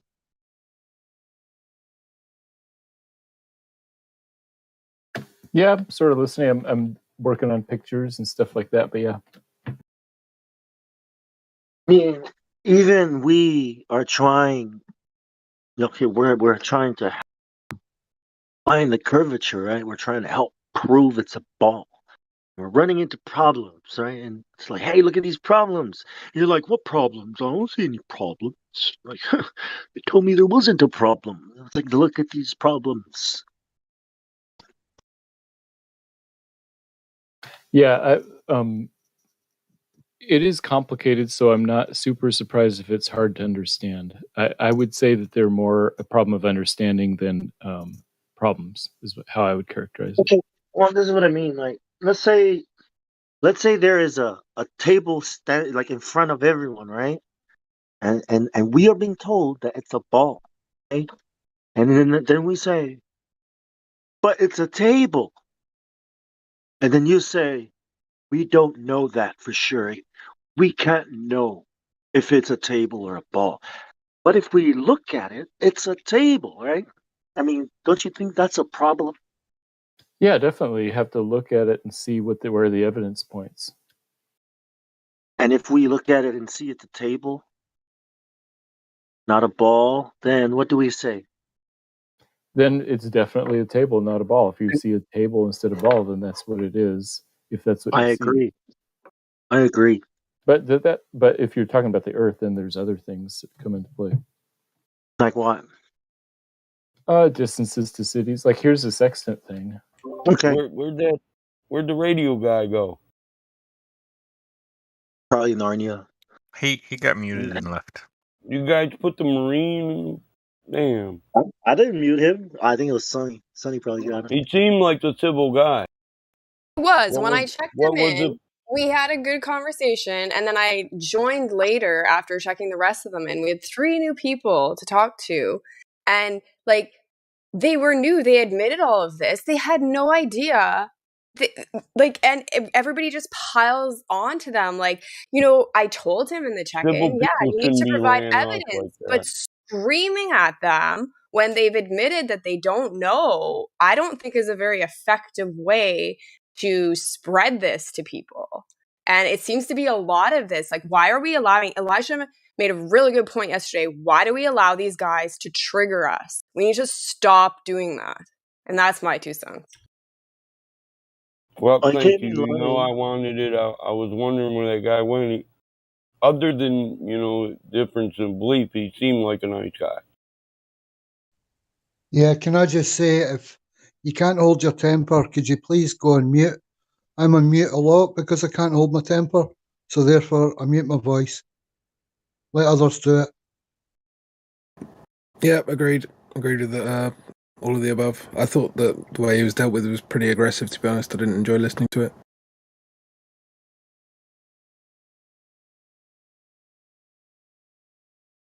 Damn, we all must have some, some telepathy communication, because I must have picked up on y'all's feelings. Amazing how that works, isn't it? Oh, well, I just expected it got to be here when I only went to get a glass of water. Fuck. That was quick.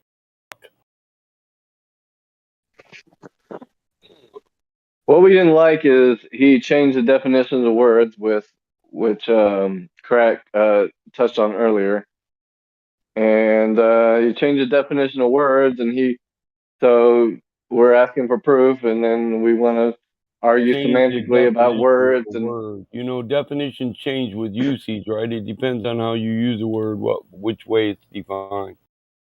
Yeah, no, that's true. but we've seen them literally change the definition of words in Wikipedia based on, I believe, the arguments that we've raised, and then they go into Wikipedia and they change literally go in. We've witnessed them go in and change. We can go in and edit that shit too, you know. No, I know, but we don't need to do that. Well, I can. I'm banned from there right now for changing the whole Earth model, but hey. Well, I don't blame you for making more. I gave citation. Fuck. Yeah, no. Anyone know? It was just good that he came in here, and we know that the double speak they have to resort to, or change the definition of proof or evidence or that's whatever. easy shit. That's easy shit to address, though. They do Yeah. No, I mean, same way they change the definition of level. In reality, level means a straight line parallel to another point, you know. But they want to wrap it around a theoretical model of an ellipsoid, which isn't reality. Yeah, but they're useful idiots. So, like, when they do that, they're useful when they come in here and do that, because then we can point out what they're doing with the double speak, and that they have to resort to that. They have to change the whole definition of words in order That's what I to want keep. people to understand. We got an audience on YouTube. Right. And they either notice the way we fucking act, or they notice what people do. It's up to us to decide what are we gonna have the focus on? The way these people got to change reality for something to be true, or the way we act. It's that simple. Yeah, the way we act is the only thing we have control over. But exactly, and so we need to understand this, though, that Go- they've go been ahead. through this, right? They've been brainwashed, all of this. So, I mean, yeah, I get what you're saying, but don't we have to have should we not have a little more patience sometimes? I don't know. Like, Sometimes we do, sometimes we don't. I hear it in the Listen, check-ins, and that people here's the don't want to point. come into the live stream. I think we should have patience because we're supposed to know that we're challenging a person's entire fucking belief system. And we're And supposed to we've be been a through mature this. adult. Like, why are we not Mature holding adult. ourselves to like these standards that we expect from other people as well? Like, we should be doing the same thing. Yeah, don't lower our standards to what they What's do. up, Jose? Let Jose, let Brown put. He's the nicest guy in here. Let him speak on this shit. No, I was gonna say that we're becoming the Globers, bro. Like if we go back to 2015, we were like peaceful, trying to just get through shit, and like little by little, we're becoming the Globers. Like when people come in here and we just fucking just jump them. I mean, I've been up for a while, dude, but it doesn't take a lot to see that it's still going on, you know? Yeah. There is an aspect that I do said believe it we great. should become the Groblers, because this is what Nathan Oakley does. Is he tries to flip the I script can't stand the way he treats people. and change it to treating them how they treat us, and know that we're like Here's the we thing. have all the Lowering yourself to Yeah. their level doesn't put you above them. That's my entire point. I'd rather Yeah, no, be I above agree. people This is the way I than look at it, man. The way I look at at it their is level. if we just like have a dick measuring contest every time someone comes in and we have like a bump of heads, nobody learns anything, and everyone just gets annoyed of the situation. It'd be better if you expose those liars. Like if people are gonna come here and fucking lie and change definitions, like you're just saying, just expose them the best you can, and if they're always gonna double, triple down, expose them to a point where it's enough, and then just either mute them, move on to someone else. But don't invest so much energy in getting like upset about it, because then they win. It's that simple. Yeah, that's that radar love, bro. You came in on the perfect time. You must have picked up on my feelings. So I'm a Glober, and I can say I don't always agree on definitions that people give me about words, but it's not nefarious. It's just sometimes we're talking different languages, and in some of the like more in-depth conversations I've had, it's been a real barrier where I legit didn't understand what the other guy was trying to tell me because I just didn't understand how he was using the words. So sometimes that happens too.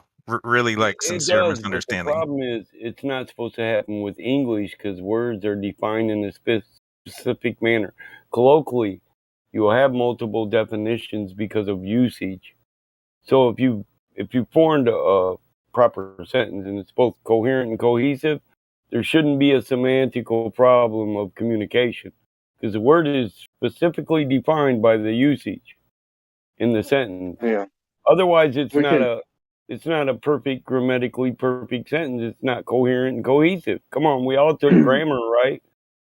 Well, yeah, English that's why it's composition. important.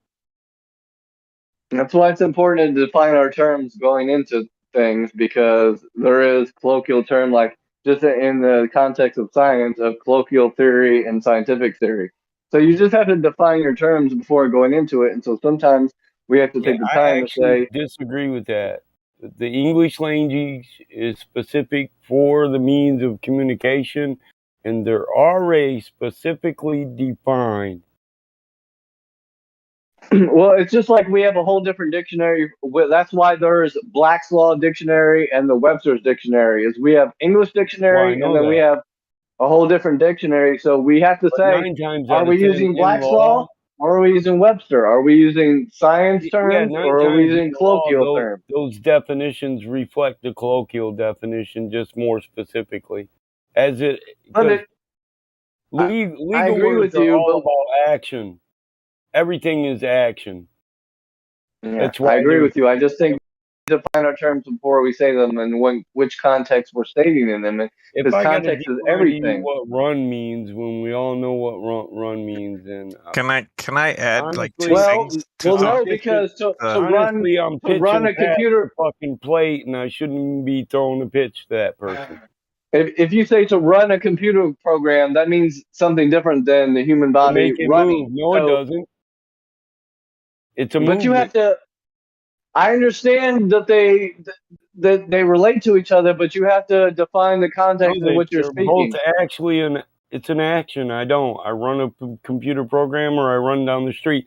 They're both actions of movement that set in course movement. That's my And you point. have to define all that. See, the average Only person might to not ignorant define. people. Right, I know, and maybe Quit to ignorant wasting your people, time with ignorance. That's with my ignorant point. people, we have to define our terms so that we're on the same page semantics, so that we know what we're talking about. I know that we know. No, we don't. But if the English language is specific. If not, you just don't know the English language. I know, and we're dealing with some people that don't know the English language, so we have to define our terms. You're wasting time with the wrong people. That's semantical too. So, Michael, what I was saying is like not everybody has the dictionary like memorized, and it's hard. It's hard, especially when the why debate do you starts use raging. words you don't know what they mean? Then that becomes a question. Like, there's a lot of Yeah, words that that I happens. know in context, but I don't know the actual definition until I'm like, I wonder what that means, and I actually look it up and Google it because I've only used it in context. These are all And so- apologetics for I'm ignorant of the English language and I use the word in the wrong context. Yeah, right. I mean, We exactly. all do it. But we all even do more, it. That's even what more I'm saying. important, even more important than that is you have quite a lot of international people where English is their second language that come here, both flat Earth side and globe side. That's a different thing. That's an entirely different thing. It's not semantical when you actually have to give this guy the proper word to use. And it shouldn't be frustrating either because this isn't his language. So, I mean, my point is just that not all globers that get the definitions mixed up are like being nefarious. Some of us And my are point ignorant is, of the words if or you're don't going to understand. spend your time on this guy who's ignorant of the English language, you really have no right to be frustrated because you've chosen to spend your time with this person. So there should be no aggression either way. That's my entire point. Just like you get frustrated over semantics, and the point is the argument's not semantical. Use a word he understands. It's really that simple.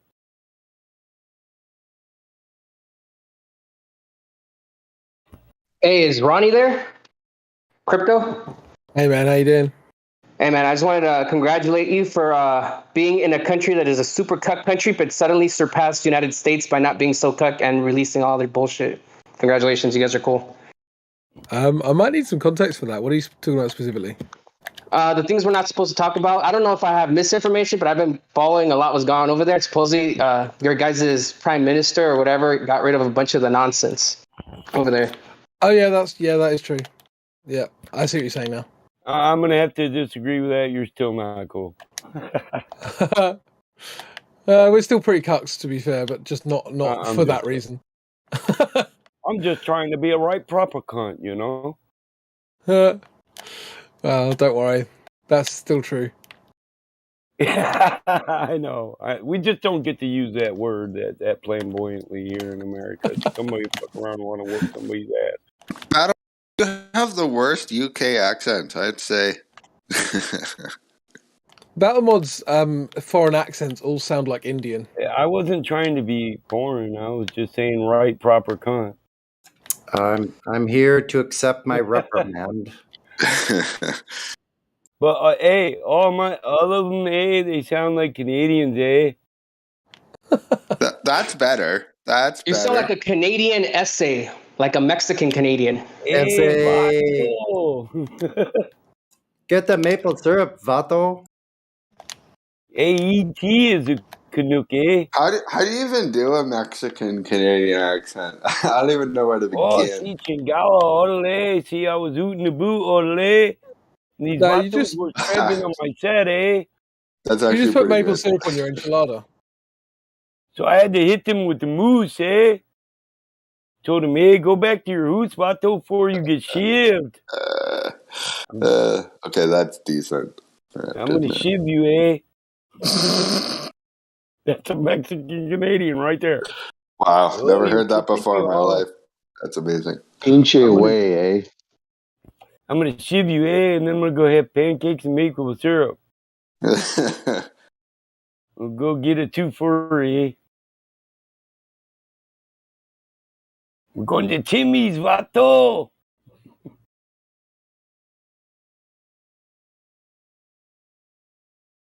I need some Timbits, So what I missed in my super long vacation, guys? Same old. Welcome back. Perfect timing.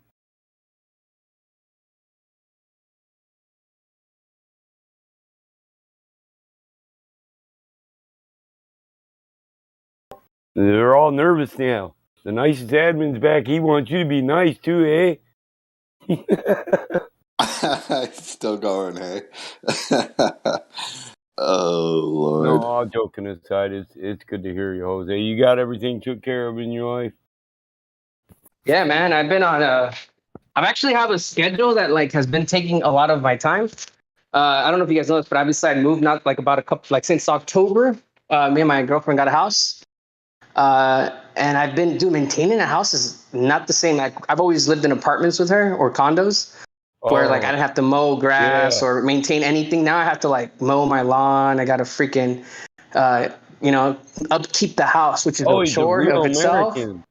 Yeah. I have a pool, so I got to maintain the pool. I have to YouTube how to freaking do that shit because I don't fucking know. So I had to, I'm maintaining my pool now. And I've been working out, bro. Like because I gained a little bit of weight, like probably since 2014. I stopped working out, and I didn't work out till like barely like 2 months ago. So I've been having this thing where I work out every Monday through Friday, and I just have weekends off. So I've been doing that, and then I take my son to the park a lot. And he's good now too. Hey, that's great. For kids. So I've just been very like. Just putting a lot of time into my house, my family, my kid. But I do have time to come on here, man. But I'm not gonna lie, man. I've been like every time I come here, man. Every single time I come, the conversation is always something that doesn't entertain me at all. So I just leave. Like the few times I've came. So today you guys are actually having a decent conversation. I was like, all right, let's do it. Yeah, we're talking about our demeanor and the image we project. Hey. But hey, I've never seen mowing my lawn as that's not work to me. I enjoy that. I love the way it looks when I'm done, and I'm the barefoot brawler. So the minute I get the lawn mowed, it's time to get barefoot. It's almost like I don't know what the word I'm looking for, but it's like how some people do ASMR videos and shit like that. It's kind of like that. Like when you mow the lawn, or for me, it's like I know how to do painting, cabinets, stuff like that. Every time I do a job and I finish it, I feel so good about like doing the job. Yeah. The joke around your neighborhood is probably that your wife married the pool boy, right? Well, yeah, yeah.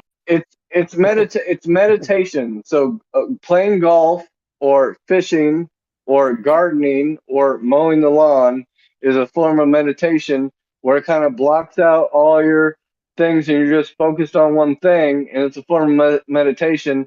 And as human beings, we have we're gratified by that zeroing Now I in feel on like on my ex-wife always said, "Married the banker." Thanks, bro. It's probably true though. Yeah, so like sewing, painting, any kind of artistry, gardening, fishing, golf, those are all forms of Remodeling. meditation. Just like those tiles you know how to do now. Yeah. I'd also just like to say, Baba Yaga, you sound incredibly happy. It's like very positive energy I'm getting from you. Hell yeah. Yeah, I think I'm always like this, to be honest, man. A lot of people, I make friends easily with people just because of the way I am, like the way I talk. I guess they like my energy. I swear I'm already friends with all my neighbors. Like one of my next door neighbor is cool as fuck. Like I met him because the first day I moved here, I didn't have any fucking tools, and I needed to paint, and wanted to take off all the. I forget what that shit's called. It's a little plastic that goes around the electrical things, so you don't paint over them. And I just needed a screwdriver to take them all off so I could paint, nice and clean. So I knocked on his door. I was like, "Hey, I'm your new neighbor, Jose. Nice to meet you. Do you have a screwdriver by chance I could borrow?" And after that, he gave me a bunch of tools. And then he realized we started having conversations. And he's like, "Hey, do you have a grill?" I was like, "Oh, no, I don't." He goes, "I got one. I just got a brand new one. Do you want my old one? It's in good condition. I literally just bought it like 6 months ago, but I found a better one." I was like, "All right." So he gave me a grill. And then he's like, "I don't have a lawn to mow anymore, and I still have a lawnmower. Do you want my lawnmower?" I'm like, "I'll take it." Dude's hooked me up with so much shit. He gave me a chainsaw. And then besides him, I made friends with some other neighbors that are like 5 houses down.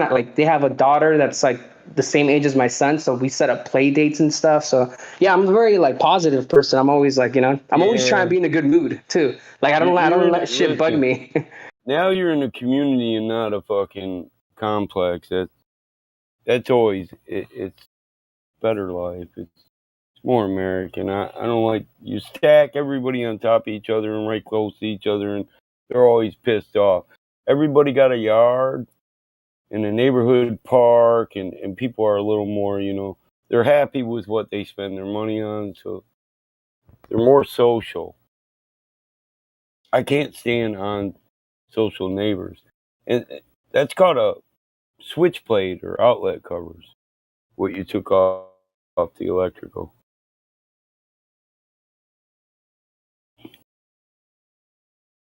Your neighbor sounds cool. I don't give away any tools. Yeah, you got a free chainsaw? Shit, I'd be like, I might use that again in 100 years. I need that. Yeah, dude's giving me at least $1,000 worth of equipment, I think, already. Hell no. Of course, the Canadians all about the chainsaw. Hey, you got a chainsaw, and it's a good one too, bro. It's a still chainsaw. Well, I mean, he went from screwdriver to chainsaw. It's quite the upgrade. Steel is the best. Fooling is the next down. Yeah. Unless we're your neighbor not all that stupid. What's going to happen is next time he needs something cut down or a tree trim, he's going to say, "Oh, I'm sorry, I can't help you, but I gave the neighbor my chainsaw," and you're going to be the one they knock on the door to. He's also man, they say, man, you, when they give, you got to give back, right? So yeah, I wouldn't mind. Yeah. Oh, yeah, he's helping you. He's helping you in your landscape. Can you help me out? Neighbors are always giving giving me my free shit. chainsaw. Can you trim my tree? Yeah. No, he's I would too. I'd be like, hoping okay, that you I'll and your take care of you. He's hoping that you and your are going to start a landscaping company, Jose. Dude, I don't want to take out all the illegal immigrants as jobs. That's fucked up, man. I'm a citizen. That's funny. Hey, I got retainer walls built by some guys like that. That's not cool. The walls are good. And they make my garden look good. Hey, what'd you say? I'm not giving anybody any jobs. honestly, I don't know whether they had green cards or not, but the guys I had, he wanted a certain amount, and I was like, he said, "What do you want to do?" I said, "Hey, man, you do this shit all the time. Now, if you had my money in this garden, what would you do with it?" My grandfather built it to be a display of his love for the family, the property, the nation. What would you do under those contexts? And he said, "Hey, dude, just pay me.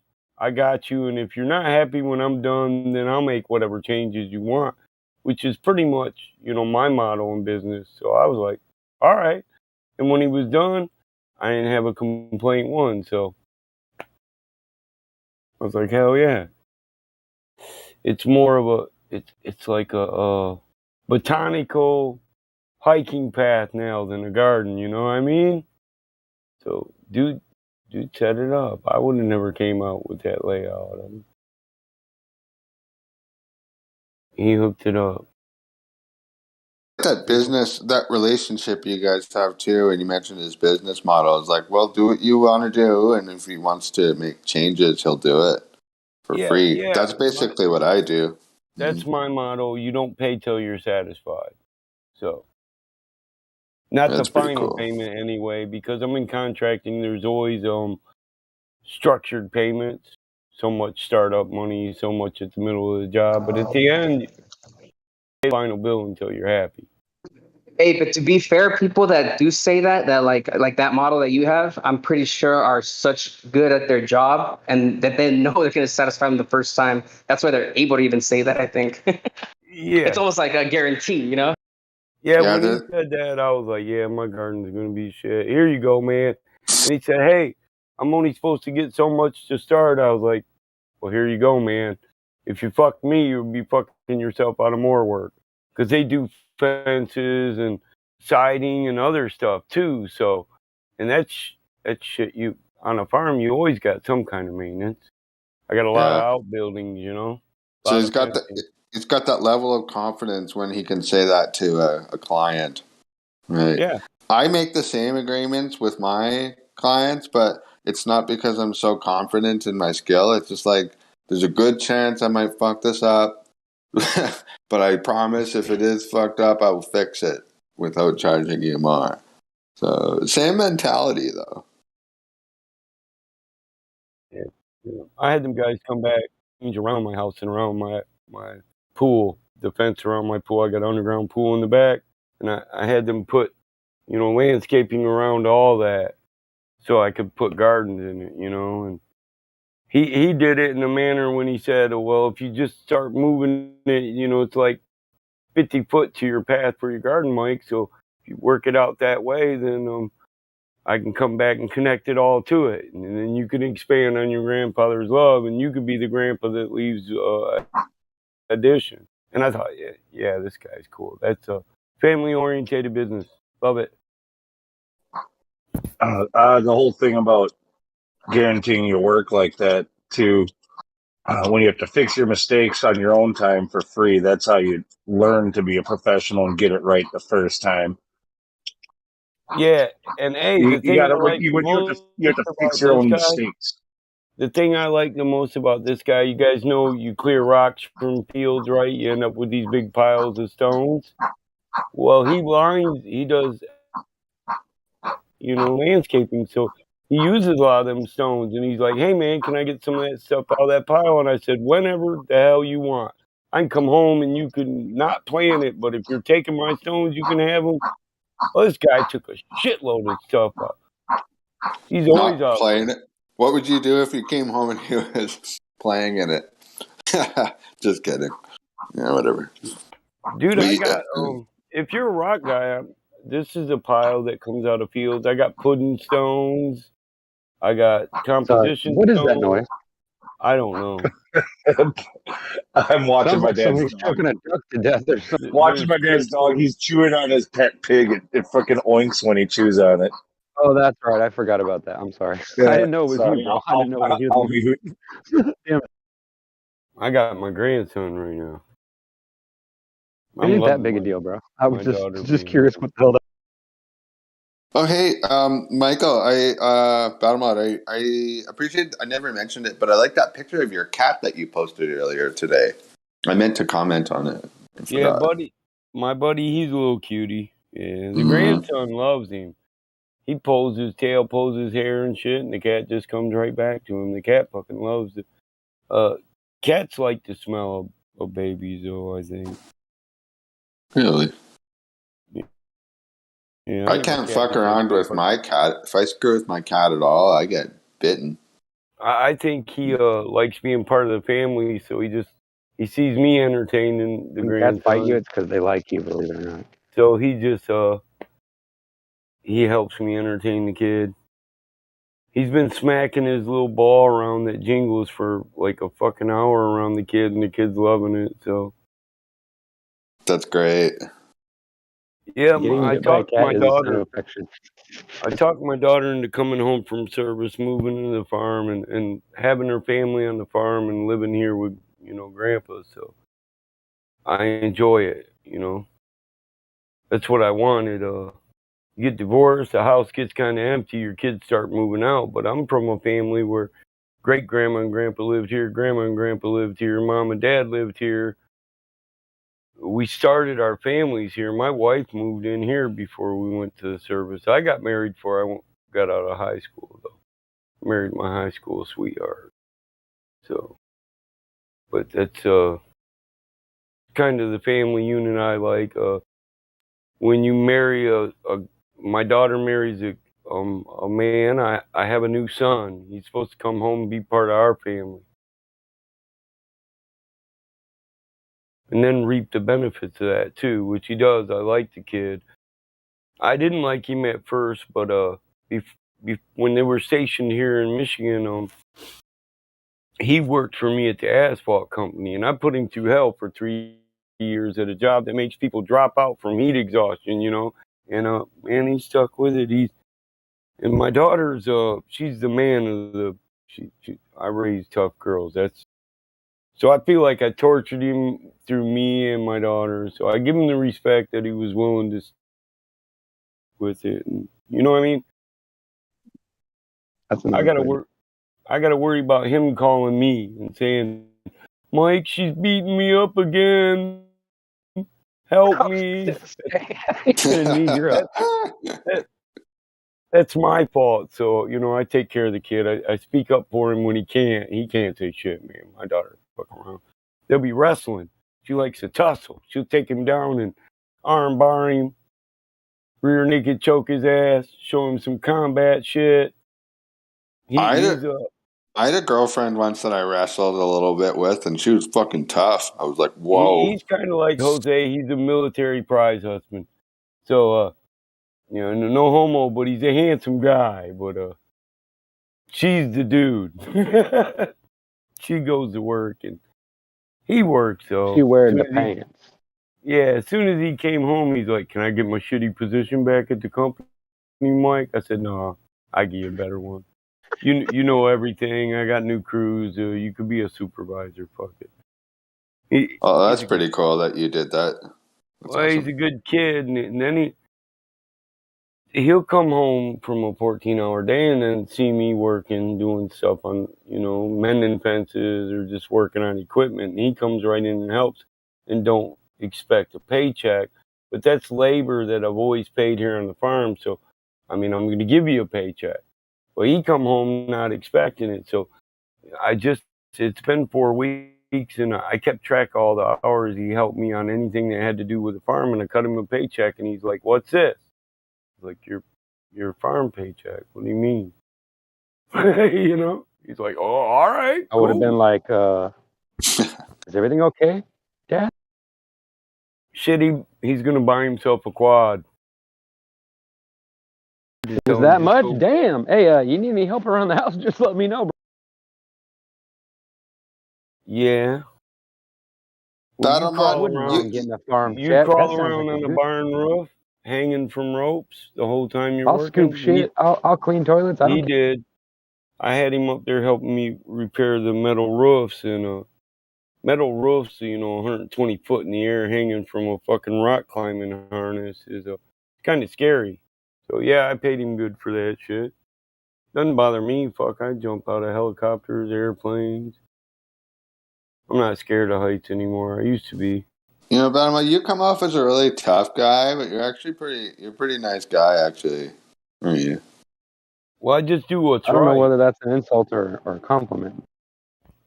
I get it. I'm kidding. I am a picky dickhead, but man, I give you what you deserve for putting up with it.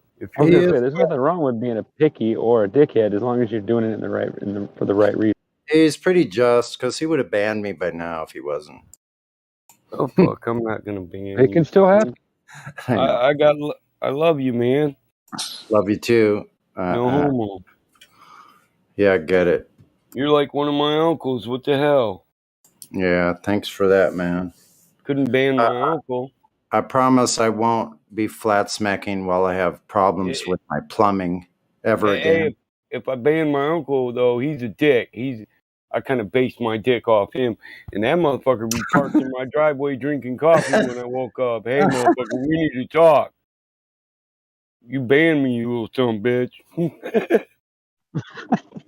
About to go on you, boy. You know I learned to be a man, and damn. My uncle bought school, though, but even though he lived through that horrific shit, you know. I think certain people, it turn you into a worse guy living through that shit. And certain people, it'll turn you into the person you were supposed to be. Loving everybody and respecting everybody. What we go through either makes us or breaks us, right? That was a little before my time, but I agree. Yeah, for sure. Yeah, you either come out of NAM being a killer that don't give a shit about nobody, or you'll regret all the dumb shit you did and you try to make up for it. That's what I mean. Yeah, and hopefully recover from any PTSD problem you might have as well. That's what the doing good for the rest of your life. It's a form of therapy, self-implemented therapy. Mm-hmm. Try to make up for the shit you did. Yeah, it sounds like you're surrounded by cool people your whole life. You got animals and kids. That's pretty cool.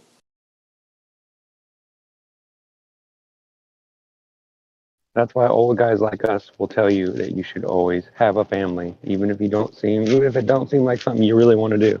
It teaches you a lot. But do it when you're young. Don't wait till you're too old to do it, to take care of kids. Buy a chicken. A live chicken. You're a chicken? Hey, No, listen, bro. Take care of it. When my daughter came home, I bought one of them harnesses where you can hang the kid in the front and hang the kid in the back. You know, she has to ask Dad to give her back her son. Because I put him in the harness, take him all over with me. He's chilling with Grandpa all day long. You know, shot me like 15 times, man. But I'm the one that puts him in that harness while I'm working on cars, you know, so.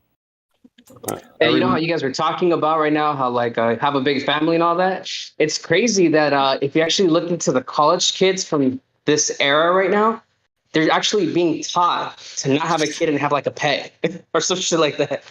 Dude, like I swear to God, like if you go online, these little, college kids right now are like super, like pro-abortion, like anti-life, dude. Like they don't even want to have families or kids, dude. They're saying that kids are a carbon footprint problem. Yeah, it's a depopulation. It's depopulation.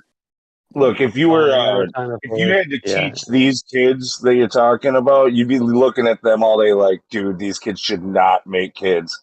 Like, they're children themselves. You'd be like, yeah, just have a pet. That's the best advice I get it. I mean, a lot of us don't have a lot of dependence, we don't have a lot of faith in our children that they'll be okay because sometimes they don't show us their right side. They're always like my daughter. She's a little shit when she's around me. But when she's out in public, everybody says, "Oh, she's a fucking little angel." I'm like, "What are you talking about?" She yells at me. She tells me to shut up. She throws shit at me. She slams her door. I mean, she's a constant pain in the ass. I go, "I don't know where you get that." She's like, well, maybe she just, but she knows how to act in public. I guess I've taught her that over the years, even though It's she your doesn't job. really show it here. You got to save her from the world that's trying to convince her to be something else. You got to be that bedrock, that touchstone that says, no, that's wrong, and this is better. Otherwise, all of them should just be flushed into the sea, and we start over. Mm-hmm. Yeah. There's a whole generation of children that's been completely corrupted and destroyed. And just imagine when these kids grow up with that idea in their mind that human life is worthless, but save the whales and save the cats and dogs and save the trees, but let's not save human lives, right?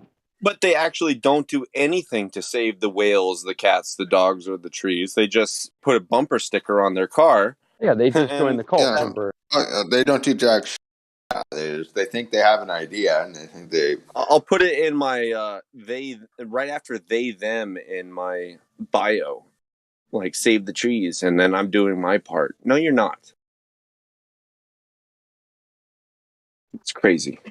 It is fucking crazy. I don't know how the hell they did that, but damn, that was an effective little mind program thing they had going on there for a while. It's still going on, man. Well, I know that's what I meant that too, but.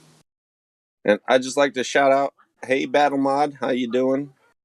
Been probably like 3 or 4 months since I've been around, but was missing your take on the world. So popped back in. I was gonna say, I know I've seen you in here, but I don't know how long it's been since. Yeah, you banned me. You told me to get the fuck out of here, and then begged me to come back, and then You missed his sweet little. You missed his sweet little voice. Battle Mod, sweet voice. You don't know the difference? It's all good. He's a good guy. I agree. I'm not denying that. Somebody who's been under his axe before, I feel like I have more of a authority to speak on his quality than others. And yeah, as somebody who's been fucking kicked out of here and had harsh words with one another. No, he's quality dude, and he means what he says, and he says what he means, and he's got a good backbone in him. I really like Battle Mod now. At first I didn't, because I've been under his boot too, at first. He's a good chap. Yeah. When he says no hard feelings, he means it.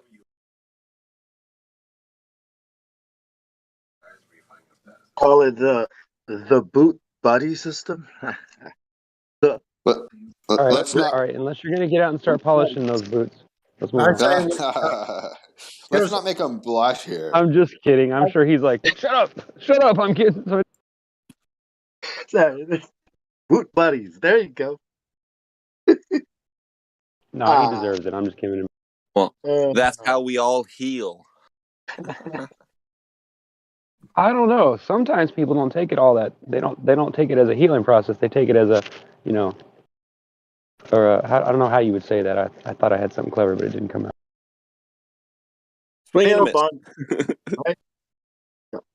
Strike one. Male one. Yeah, I got 2 more though. Yeah, that's a great. Hip. Okay, ready? 1, 2, 3. Hip. Hooray! Hooray! Hip. Hooray! I had a premonition that you guys were going to leave me hanging from a limb. I was right. I don't join in. Do that to you, son. I'm not a joiner. I ain't a joiner. I'm more of a quitter. I'm a lever. Yeah, not a joiner. I'm not a quitter. I still drink. I still smoke. I'm on mushrooms right now. Damn. Really, I wish I had some of those. But I'm still a meat popsicle. Mushrooms are powerful. Yeah, the meat is kind of powerful substance. A distinction more than it is a. I think I would like to go. Can we not go there? Okay. When it comes to mushrooms, the more fucked up you are in your daily life, the more mushrooms will fuck you up. If you're regular middle of the line, everything's copacetic, normal and good, and you don't have any big issues, then mushrooms don't fucking freak you out. They're a reality check. And if you don't need a reality check, they're just fun. There are a lot. If you need there are a lot of things. check, they're gonna smack you so fucking hard and make you hate yourself and go through all kinds of dark fucking avenues. But if you're good, then you're good. What if you're not good and you take a bunch of mushrooms and you're like, oh my god, I've been oppressed with my government for the last 2 years? Well, then you're probably gonna have a really fucking awful night. Yeah, I'm not trying to rain on you guys' parade, but the whole mushroom conversation isn't something we should be too much interested in right now. Come on, let's bring it back. Yeah, come on, guys. Yeah, guys. Bring it back to flat Earth. Mushrooms only grow on a flat Earth. Yeah, douchebags. Right. They only grow into little domes. Like, I don't know. I'm in such a good mood from El Baba Yaga that I'm going to call my mom right now just to say hello. Oh, good. Oh, no. Say hi to mom. I will. I'll be back, though. Brother from another mother. I'll see you. Hi. I'm going to call my mom. Bye. There's a VC verified in here, Crispy. Somebody wants to try to talk to him. Yeah, he's been in here all day, but we gave him a hard time earlier, too. Let's do it again. I didn't realize talking about fungi that grow in cow poop was not cool. Didn't he say something about No, it's not that it's an issue, man. It's like, here's the thing, bro. Like, you have to understand something. Like, we're being YouTube streamed, right? So, like, imagine some dude comes in that's, like, interested, and they're hearing us talk about fucking mushroom, like, oh, I knew it. Like, that's just, it's just, you know? It's not the right time and place, you know? That's all I'm saying. You know, you're exactly right, and that's why people don't like listening to people like Joe Rogan and his podcast, because random people come in and talk about different actual real things that real people encounter in their lives. I mean, we should just keep it to NASA's a liar. I'm half sarcastic, half not. But I understand where you're coming from. I don't mean to be super disrespectful. But at the same time, I politely disagree. It doesn't have to go anywhere from that. But, you know, let's talk about flat Earth.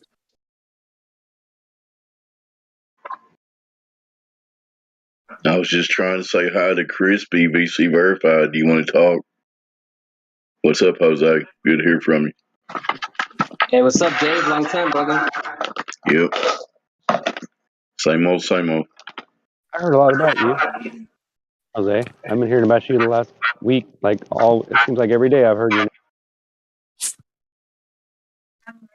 Wait, you said you heard about me? What did you hear? Oh, yeah, it was horrible stuff, too. You wouldn't believe it. I'll tell you later. No, I just hear you're cool, and but I never met you. I never talked to you yet, so I'm just saying. Oh, pleasure to meet you. You're a rookie, right? Wait, was the rookie talking? Yeah, rookie. That's rookie. Yes, that's me. Yeah, or Ryan. Jose, You can call me Ryan if you want. We all miss you, Jose. We've been talking about you. Obviously, yeah, you were missed because they did. Like I said, at least for the last couple of days, they've been talking about you solid. I bet you what sparked it up was Jen L, because she messaged me like about because I wrote a prayer. He's cool until you start talking about Pokemon. Yeah, I wrote a prayer for like the Aristophanes, and she wanted to know where it was because I'm the one that wrote it. So I sent it to her, and she said if it's okay, she can read it with Sunny or something. So maybe that sparked some conversation about me. Yep. She was asking me if I that was remembered funny, and it. I couldn't concentrate. Yeah, Esau came in and talked about how the Big Bang is like this God, God the Father, and gravity is, and who added gravity is the son of, is like, so if you think about it, it's like add the prayer and boom, you got a complete religion. It's like, well, I don't know what. Don't you understand how the Big Bang was meant to replace God, but now people were smart enough to say, well, who made it bang? And then they have to bring God back into it. I think what really replaced God is gravity. It's omnipresent. It's freaking everywhere. It deals with everything. Dude, gravity is like the God for them, in my opinion. Yeah, because it has all the magic that makes it all work. What came first? It is what what came dropped first? What the came mic. first, guys? Yeah. The chicken or the egg? Gravity or the Big Bang? Like, what came first? You know, what was around first? The Freemasons. They came in. Bang is when gravity said, "Let there be life." Right? We got Freemasons coming into the flat Earth server pretending to be radio operators, and that's so funny, man. When you're talking about the shape of the Earth, and someone keeps bringing up, yeah, the Freemasons, they use G for geometry. No, it's God. G It for means God. geometry. Geometry is their Yes, it God. does. Well, they Yes, it conflate does. the two as to be the same thing. They worship a non-entity that is just math and geometry and numbers and things like that as their big G. God, basically, God is in the woodwork rather than some dude. It's a non-deist theism. Does that make sense? Almost. Like I said, I'm on stuff that I'm not supposed to mention right now. So It does make sense. I might have a unique take on things. It sounds like a deist to me, though. You know, why not make it? It's a mysterious force. You know, it's what holds everything together. You know, why But not? isn't that a theist Right, thing, not a deist? A deist requires a deism or a deity. An anthropomorphized, at least human-like version of something, some force or entity. But theism doesn't require it to be in like human form. So it's just numbers for God. It's theosophical. It's a force. Well, maybe it hasn't become flesh yet, right? Maybe Theosophy. someday its will itself the begins amount of mitochondrians in you. a fleshly, I don't know, body. Midichlorians. One day, right? It will manifest Midichlorians, yeah. itself into the The world. force is strong with this one. Guidance and become a new world order. Maybe I don't know. What I find to be completely hilarious about this type of people is that they are desperate for a replacement for theocracy or deism. And they're just rushing to replace it with basically the same shit, just without any basis or any value system ascribed to it.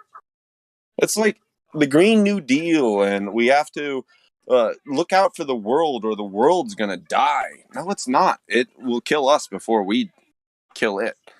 So we don't even have to fucking worry about it. But at the end of the day, why are you treating Earth as God? Mother Gaia. Shut the fuck up. You cut down a tree, 15 more trees grow where the shade of that tree once was. And now there's an opportunity for 15 little trees. It's just so short-sighted.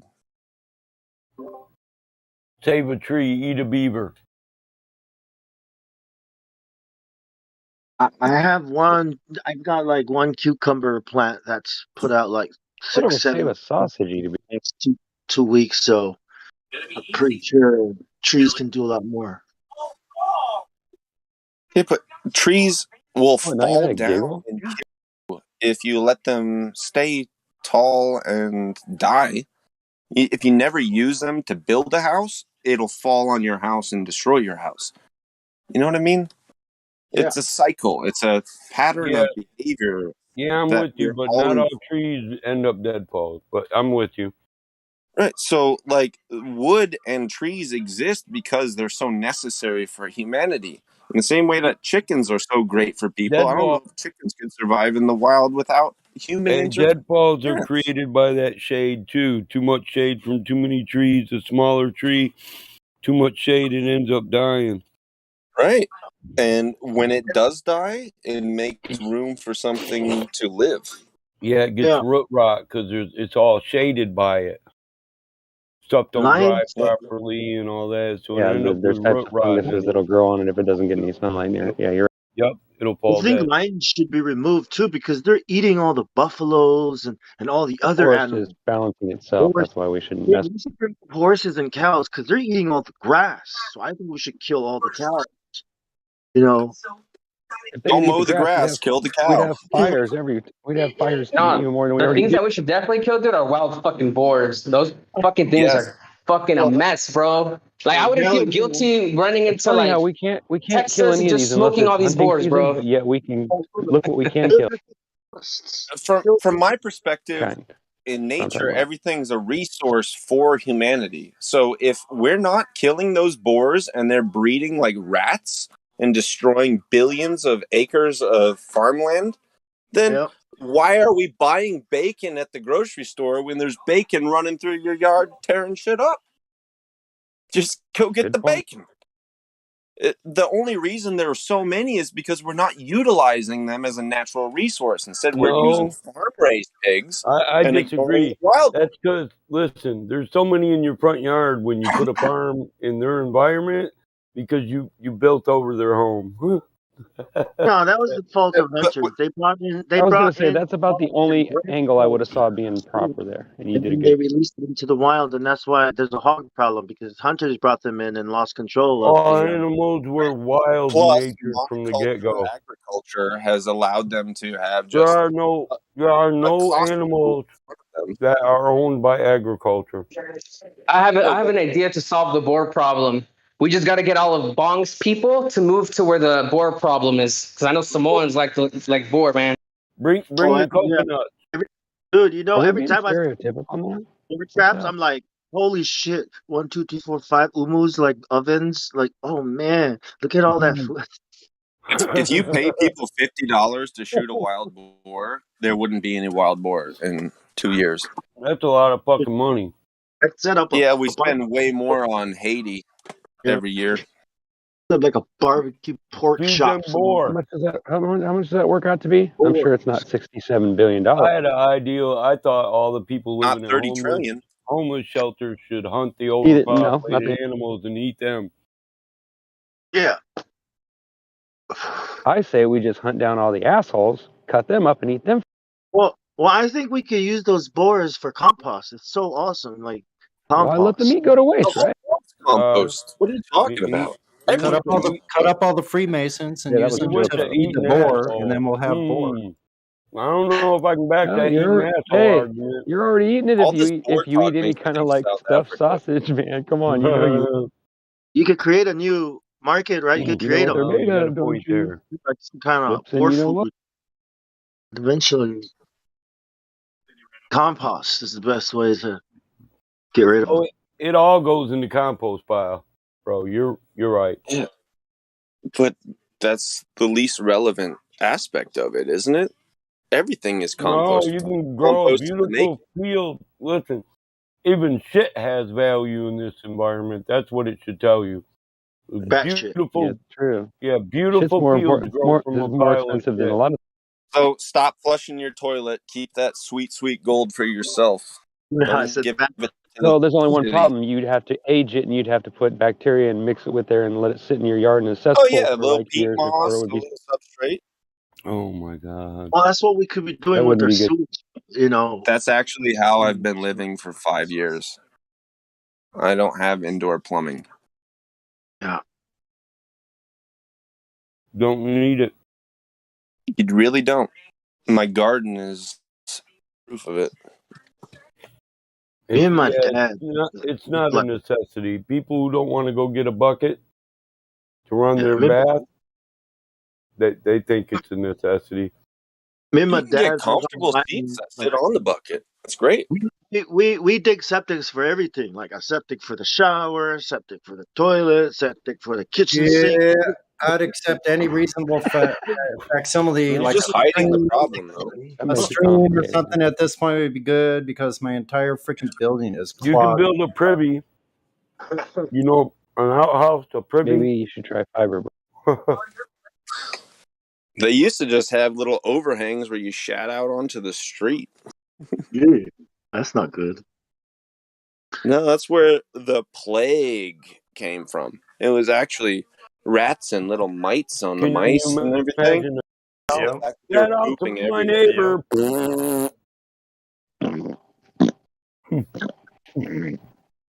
The Thames in London was at one point just one solid slug of sewage. You know, these morons that we're talking about, they actually People believe actually that died animal from the farts are causing global warming. Can you believe that? Yeah, you gotta wear a mask when you go there. News to me. I mean, You I mean, my new favorite one, bro, is climate change is causing heart attacks. Methane farts. yeah, they were trying to scapegoat onto the beef industry because the beef industry pollutes. You know, so how they do that. They'll just shove it off on somebody at some other process or some other thing that's Who worse off measured than this. cow farts? I want to punch him in the face. What loser sat around behind the butt of a cow for a day? I'd love to meet farts? the guy who had to shove all those little sensors up those Hey, I butts. want to enlighten you. You know, listen, you can find a guy, you can come home in your cow pasture, and you can find a guy with a blanket hoofing cow shit for the methane in your field. He just covers his poop with a blanket and sticks his head under there and breathes methane until he's tripping. Now, these Is it weird that I like the me? smell of a farm? How do I I not like the know smell these of things? animals, dude. When I go to Listen, Mexico to visit my That's grandparents. not weird. No, it's Yeah, not weird. It I smells love that natural smell, and dude. Even though normal. there's chickens everywhere, pigs, and I like that smell, dude. It's I feel Your- like it's I can't explain it. I just like it. Yes, Your nose is recognizing what your bones and your blood know to be the smell of success, sustainability, and safety. If you can smell all those smells at one time, you know you've got everything under control and everything's fine. Short of a fucking tsunami or a world war, you should be happy smelling those smells because that means I've got chickens, I've got cows, I've got goats. I'm covered. Everything's good. What am I afraid of? Nothing. I just have some work to do. I got to feed the chickens, the cows, and the goats, and I gotta other grow than the that, grain. But yeah, it's a hey, good it ain't so smell. bad. Yeah. It's a very reassuring smell. It's like nostalgia to previous generations. Wholesome smell. It's wholesome. Yeah. Yeah, it's weird. It's like you know how a smell, like when you smell something as a child and you don't smell it again as an adult, and it reminds you of that moment that you first time smelled it. That's kind of the Just feeling look I at get when I your smell fingers. like a farm. But it's weird because it's like the first time I smelled the farm was when I was older, not young. So it's almost like instinctively my mind's telling me like I've smelled this before, but I haven't. You know, it's really weird. That's why I called it generational nostalgia. You never Pig smelled shit it yourself, but your ancestors genes. smelled it and liked that smell. So when you smelled it for the first time, you knew that was a good smell. Every day, my grandfather and I had to go clean the pig pen, and we smelled like pig shit after. I had to go run and swim because the water's right there. But I will It'll be never done though. like. I will never like the smell of pig shit. I'm just saying, yeah, nostalgic, but damn, I'm never gonna like that I was smell. gonna say pig shit's a little bit different, but horse shit and manure in general, like that's not overdone on a farm where they've got a million animals in one small little place. It's a little bit different, I think, than what he's talking about than what you're talking about. You know, Oh, pigs are the worst. Just the smell of a farm in general. it's because of what they eat and they swallow so much mud. And they eat all kinds of nasty. Chicken farms. They eat everything. They're nasty. Chicken farms are the worst. Right into the ocean, man. When we finish, like, get this off me, jump in the ocean. A pig is basically a human that rolls in shit. Is basic. I'm Yeah. sorry, I didn't mean to be. So And just a eats human. it too. You know, So just keep that in mind, guys.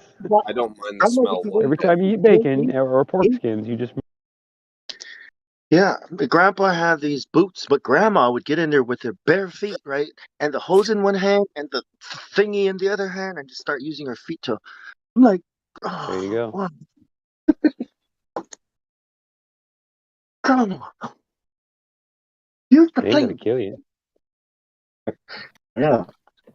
I mean, who knows, right? I mean, old people That's what feet. You know? that's what your dermis was made for. Damn it.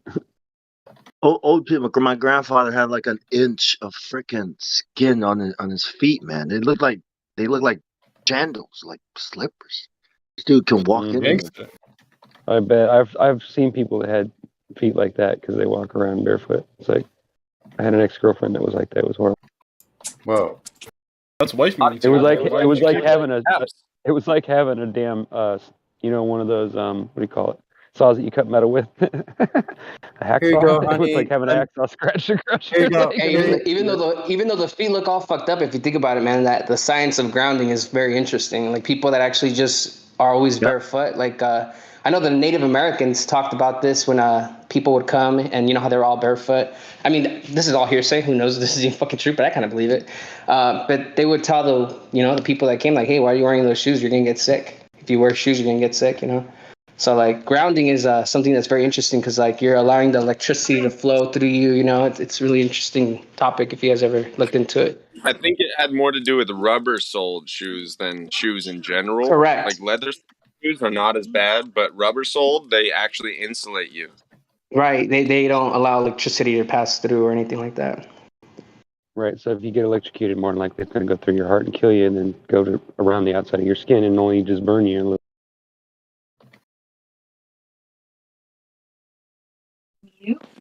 Just the first in a long line of methods that they disconnected us from Earth and the system and reality. Well, I at first when I first heard that, I thought it was kind of nuts. But now that I've thought about it a lot, and I've like walked around outside with my feet on the ground, it's like, wait a minute, there is some weird feeling like here. It's like it was kind of creepy. Why do you? Yeah, there's a How many else documentary have on you the walked topic, along? bro. Amazing when you're walking around barefoot. Like, Yeah, there's a documentary Holy on the topic. crap. Some Did guy everybody like went answer so that? far. Yeah, I heard that. It was something weird. But yeah, there's some guy did a documentary on it, and he actually grounded his bed. Like he freaking ran a wire to like the outside of the, he grounded it to like the actual earth. And he says that he did like I guess experiments and made sure to see how his sleeping patterns changed, his heart rate, he just pretty much checked his whole physiology, and it showed a big change by him grounding himself when he would sleep. You know, he ran a wire literally to his bed and grounded his bed to the ground. Really interesting. There's something to it. Yeah, I know that. Copper sheets you can buy, shit like that. It's a little too much in my mind, but not crazy. But at the same time, my house is a Faraday cage. I converted a shipping container into a home, and like I get so little EMF radiation inside of here. I'm not saying I can go outside and feel the radios or anything, but I have had connection issues inside of my house constantly. But I know deep down somehow that is better for me than being blasted by Wi-Fi and every Sounds great. T-Mobile, Verizon, like every single. That can't be good. Yeah, I So hope living in a box where it doesn't reach is can't be bad. I hope I can get away. Am I crazy? Nah. No, it's not crazy No, at all, you're bro. breaking up You are breaking up, but we got the gist of everything you said. But no, that's not crazy, bro. I know I've seen some people that buy like this material that almost looks like a cloth. And it kind of does the same purpose of blocking out EMF waves, and they literally box in their bed, so at least when they're sleeping, they're shielded from all that radiation, right? For example, my girlfriend's sister, she lived next to a cell phone tower where it was literally in her backyard, and she got cancer about 5 years ago.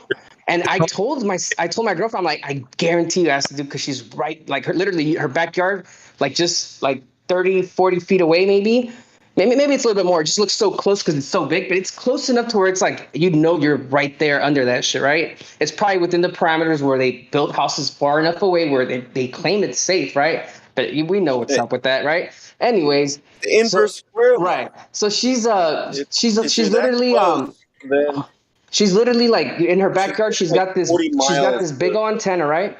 And her dog got cancer and she got cancer. And I'm like, dude, what are the chances that her dog and her got cancer exactly at the same time? And she's been living there for about 4 years. You know, I'm just like, dude, just one together. Like, I think it's because of where she's living, you know? Well, there's a lot of things that you can't say simple associations about. Like you got a couple of injections in your arm and then you dropped dead, but we can't even talk about what we're talking about. You know what I mean? Like, of course there's the FAA won't allow 5G towers within certain radius of airports. Have you seen that in the news lately? Because it'll interfere, supposedly. Right, so it can interfere with airplanes, but you're fine. Like, dude, just think about it. Like, screw 5G. Like, they tell you to put your fucking phone on airplane mode. That should just tell you enough. Like, before 5G, you know? They're scared enough to where they tell you to put your shit on airplane mode. I feel like people who sleep with their cell phone under their pillow are all going to be dead in 20 years, and I'm not going to cry. I don't even have a cell phone. I have an iPad with 4G, and I don't keep it on my person at all times just because it can't be good for you. How many people are going to get fucking femur cancer, like bone cancer in their femurs in 5 years, 10 years? You don't know. Having that antenna in your pocket blasting you point blank. It's really funny. Like, about 2 years ago, I was so paranoid of I mean, I kind of got over it now because I'm just like, fuck it. Like, it's just an annoyance to keep up with this. But I used to actually disconnect my Wi-Fi completely. Like, when I'd go to sleep, because I'm like, no one's using it. Why leave it on, you know? So I would fucking disconnect it. But I get upset because in the morning when I wake up, it's so stupid. Like, literally, how long will it take to connect it and it reconnect? Like 5 minutes at the most. But I'm so lazy that I can't do what I need to do in the morning fast enough. So that's why I just leave it now. But I used to religiously disconnect that shit, bro. I turn mine off in the router. I go into the router settings and I turn it all off. There might be a scheduling function. You guys where have a new guy here. Guys, Yeah, we have. Grandma figured this out already. Hold it's on a called second. Timer. It's Hold an on. outlet timer. We have a new person named Crispy, VC verified. Everybody say hi to Crispy. Welcome, Crispy. Hi, Crispy. Welcome, Crispy. Welcome. Welcome, Crispy. Welcome, Hey, Crispy. what's up, Percent? Yo, how you doing, bro? Good to hear from you, man. Long time. Yeah, it's been a while. Every room of my great grandma's house, there is a outlet that's got a little dial on it and a plug that goes into it. You put little pins in where you want it to turn off and when you want it to turn on, and it just automatically does it every day. It works like a clock, and it says, click, okay, now turn it on, and hits the next pin, and it turns it off. It's this like 1930s technology. I've seen those before in buildings, actually. But can we let Crispy have a chance? Crispy, can you say hi, Crispy?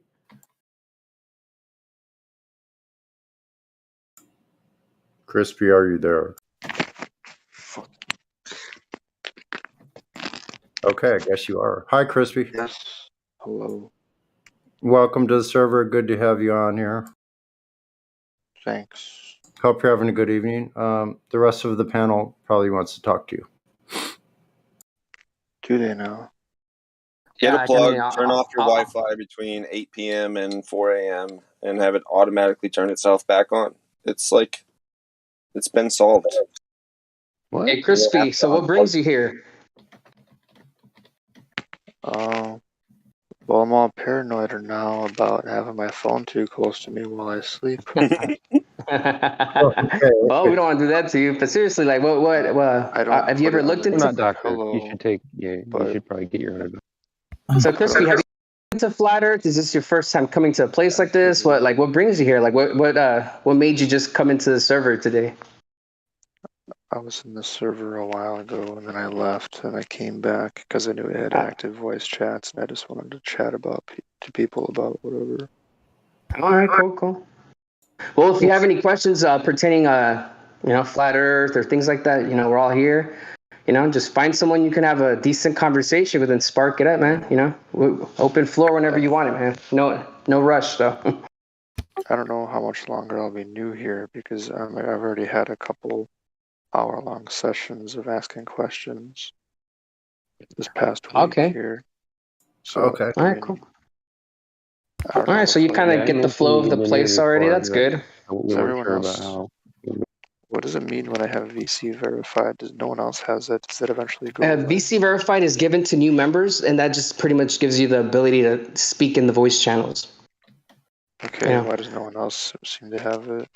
because all the other roles that they have give them that permission, so they don't need it. That's only for new members, So, like for example, like I have a couple of one. I'm an admin, right? So automatically has the ability to speak in here, and mods, golds, silvers. We have a couple other roles like flat earther role. There's a bunch of roles that just have the VC permission already, but this is like the first stage of the permission where you're like, it's kind of like probation, like, all right, you're at the first level where you're able to talk, kind of thing. Freshman year, Yeah, and then we have like haven't people on declared a the major fence. yet. We have people on the fence. We have people that are globe skeptics. So it just depends on how things have, progressed. Okay. It's no big deal. We kind of prefer the natural, organic method, just kind of let things flow as they naturally would with people in conversation. I know that's contrary to my last conversation with a gentleman earlier, but I digress. Hypocrite. Yeah, you got to What did remember you too. do? Not everybody that's on tonight or tomorrow night will be the same person. So sometimes you'll get that double thing where everybody wants to ask you the same question. It's you get used to it. I used to get offended by it too, and then I realized it was just them fishing, making sure I'm cool before they let me in on the conversation and take it somewhere where it doesn't need to go. And we're still trying to make sure he's cool. It's the definition of dues. Well, I don't know if we're making sure. I mean, you know what I mean. Earn that. You got to earn that respect. We're not just going to give it to you because so many people do try. Yeah, so it's all right. Wherever you're at in this journey, it doesn't really matter. Do you know anything about the globe Earth itself, Crispy? Globe a little bit, the flat some. What's the radius? The radius of the Earth. Presupposed. Globally? I don't know the exact distance to the core of the globe. 3959 in miles. Well, we're looking everywhere for some Earth curvature. Have you found any? Or 3963 if you want to go with the oblate spheroid model. Oh, thank you, Neil deGrasse, dickhead. Yeah, don't worry about this little banter between us. It happens sometimes. But so 3959, they told us the size. So what that equates to is a drop over distance and elevation. Would you agree with that? The radius or the drop? No. Yeah, drop over distance on the surface. Would you agree with that? A ball has to drop away when you go further out, like if you put a straight edge on the top of it. Yeah. On a ball, right. Yeah. Yeah. So we're looking for verification of these drops over distance because they told us exact numbers in all the Earth curve charts and calculators. They tell us exactly how far the geometric horizon should be. What we're finding out from all of our observations and measurements, that this drop over distance is non-existent in nature. Okay, so let's get our most powerful telescope. If you're navigating, definitely ignore it altogether.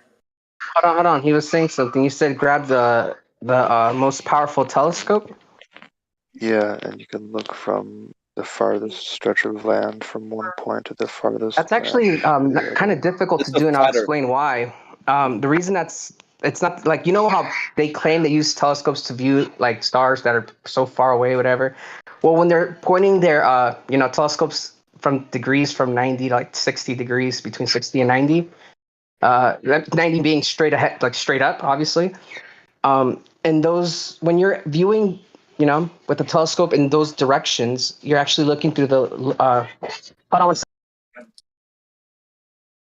You're actually viewing the Earth's atmosphere, the thinnest part of it, where it's not that packed, right? But if you were to put that same scope and put it straight, you're looking through the most densest atmosphere. So there's a limit to how much we can see through it, right? Like you have to understand something. Like, let's say the strongest telescope could see like 3,000 miles, right? Let's just say that. Well, between those 3,000 miles from point A to point B, you have to think of the weather, the density of of clouds, things like that could be in the way, fog. I mean, just I've driven from California to New Jersey, and I experienced like 6 different weathers, pretty much, you know. So it's a little bit more harder to view things horizontally at a distance with the scope. It's not logical, Think you know. think of it like this. I'm a painter, and when I paint things, it has to match reality, or your brain doesn't register it as realistic, right? So imagine you were painting a hillside and then the sky. Just focus on the sky. The sky is going to be a little whiter or lighter towards the horizon, but the farther you go up, it's going to get darker blue, right? Because there's less atmosphere that you're looking through when you are looking straight up. So when you're looking down low, you're seeing all this milky white haze of the air itself obscuring what you're seeing over distance. It's well established in everything you've ever seen in your daily life. If you want to see the bluest part of the sky, look up. Straight up. That makes sense? Yep. You're literally looking through less air. Globe or flat, it doesn't matter. It's just a fact. Yep.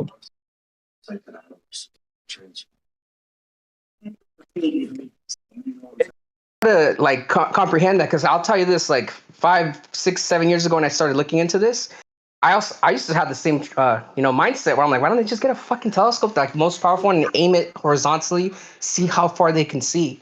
And then I started looking into videos how they talked about what the atmosphere does and shit like that, and I was just like, damn, it's really interesting. And then I started remembering experiences that I have, because I live near mountains, and the mountains aren't that far from me. They're about like 20, 30 miles at the most. And on certain days, the mountains look blue. And I'm like, why the fuck do the mountains look blue? Well, it's because of the atmosphere, right? Certain days, the atmosphere made it look where those mountains were blue instead of brown. You know, so that's when little things started clicking for me. You know, when you start to learn this information, you literally can go back into your mind and just recall all these places you've been on Earth, or all these things you've seen, and then things just start to make sense. Like, oh, okay, you know, because you lived it. That's what I was trying to say about like art, and how like your brain will recognize when it looks right, even if you didn't understand why it needs to be painted that way. But if you saw a sky that was just the same color blue, you'd be like, that's a shitty painting. But if you saw one with like white mixed into the horizon, and then it gets deeper and deeper blue the higher it goes up, you'd be like, okay, that makes sense. I recognize that. Your bullshit meter in your own brain is built in based on your experiences that you've had throughout your entire life. But if it doesn't match, it doesn't match. I don't know about that, actually. I don't know if it's from experiences or from just the way that we are, because siblings in the same family with more or less the same experiences can be completely different in terms of skepticism and trust. Well, they saw the same sunset, didn't they? What's that? They saw the same sunset, didn't they? Okay. They could feel different ways about it, but they would agree as far as what it looked like. Yeah, but that's just observation. That's fact-based observation. Observable reality. It's not necessarily experiences, it's just the senses.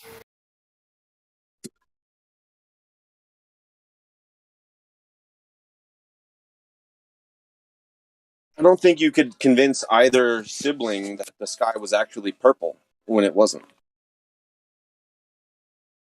I don't think you can. And if one of the kids agrees, yeah, I saw it, it was purple. Don't trust that kid. You're a liar.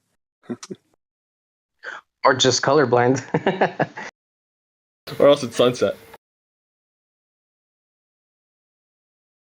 But yeah, man, the real journey with this whole discussion starts when you actually start looking at like from every angle. Like, look at videos that talk about like why it's a globe and how they prove it. Look at videos from like people saying it's flat and how they prove it. And like, you just have to kind of dig into your heels into the whole discussion and leave your biases away. And like, it's really hard to leave the bias away, because all of us like were raised with the globe. All of us were raised, believing a certain way, right?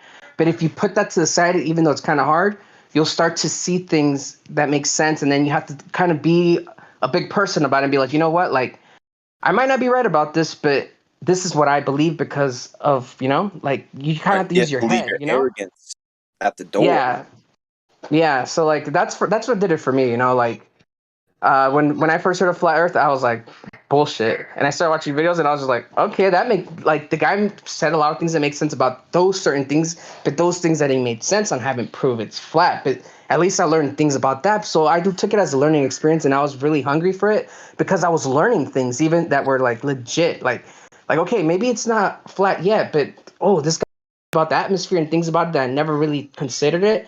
So then I took what that guy talked about the atmosphere, and then I looked it up with like what Globers are saying about the atmosphere, and they're pretty much saying practically the same shit. So I'm like, all right, so he knows what he's talking about. So don't take things at face value. Kind of go back and forth, and study papers about certain topics, and you'll start to get like a good idea of how certain things should work on this earth. And then once you have that framework, you can build from it and figure out really what it is. It takes a while for some people to get there. It took me, I'll admit, I considered myself a flat earther after like a month of researching it every freaking day for hours.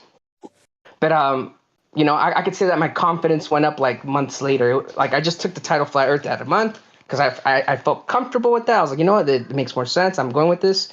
And 6 months later, I just found more and more evidence that compiled that. I was like, all right, like this just sealed it for me. How brave was it And then to a year make later, that he decision? just blossomed in the voice chat and come out crushing motherfuckers in debates. I watch Jose Bloom. Yeah, that's he's not lying. When I first hopped on here, I was actually one of the shyest persons before Discord. Like, I've always had a personality where like I wasn't embarrassed to talk to people, but I was embarrassed to talk on a forum with a bunch of people. Like that's something that like I was like, I'm not doing that. So there was some like I got to the point where I learned enough about flat Earth and arguments that there's people in here like that didn't really have that same knowledge that I had picked up on. They were either fresh to flat Earth or were just kind of getting onto it, and they were debating these like seasoned people like that like to believe it's a globe or whatever. And I'm just like, shit, I know how to answer all this, and I just had to suck it up with them. Like, you know what? Like, I'm just gonna jump in there and debate that guy because I can literally debate his the arguments he's throwing out. And you that's don't all it took. jump into it without expecting and knowing that there's going to be some consequences or negativity that comes your way because of it. You do it despite it and say, you know what? Like, what's true and right is more important than people agreeing with me or slapping me on the back and high-fiving me. You know what I mean? You knew you were going to get some people saying, you're so fucking stupid. You're not allowed over to my house anymore. Some stuff like that. Yeah, that never actually bothered me. What did bother me though is I learned from people. Like I actually learned from people that would hop on here and like I'm not gonna say names, but there has been people in here that have came in and they'll start a debate and they'll be like, "Oh yeah, thermodynamics," and then a globe earther would ask them, "What is thermodynamics? Explain it to me." And they couldn't explain it, but they knew the argument exactly, but they couldn't even like explain how like what the second law was or the first law or any of those laws. So yeah, of course, we all know that now. But the point is, like, I didn't want to be like that guy, so I made sure to like brush up on things like learn them good, not just like learn the argument, like learn what the thermodynamics actually is and how it works and how gas laws work and all these other things. I actually had to put time into learning how to like understand those things before I You spoke were ready about them. for war before you spoke at all. Listen, That's hey, just being responsible. Jose got ready for battle. Listen, when he started arguing, I thought he either sat in the mirror and memorized his shit talking to himself for 10 fucking days, or he wrote it all down, man. He was just systematic. We was like, me and Indio was like, damn, Jose finally picked up his part of the work here, man. We ain't even getting the debate. Shut up. Well, the dogs arguing. Yeah, that's when business was booming, dude. It was I remember it was me, you, me, Morvet, Indio, Bong. Who else was that back there in those days? That we would just like take turns, man. Even Anti-Cathuran level, Anti was fucking a beast, dude. A lot of people don't like him, but I respect Anti to this day, dude. Anti was a fucking beast, man. Man, we were just running shit after like we kind of got our little flow going. Well, so Crispy, what's your date? When did you get reborn flat?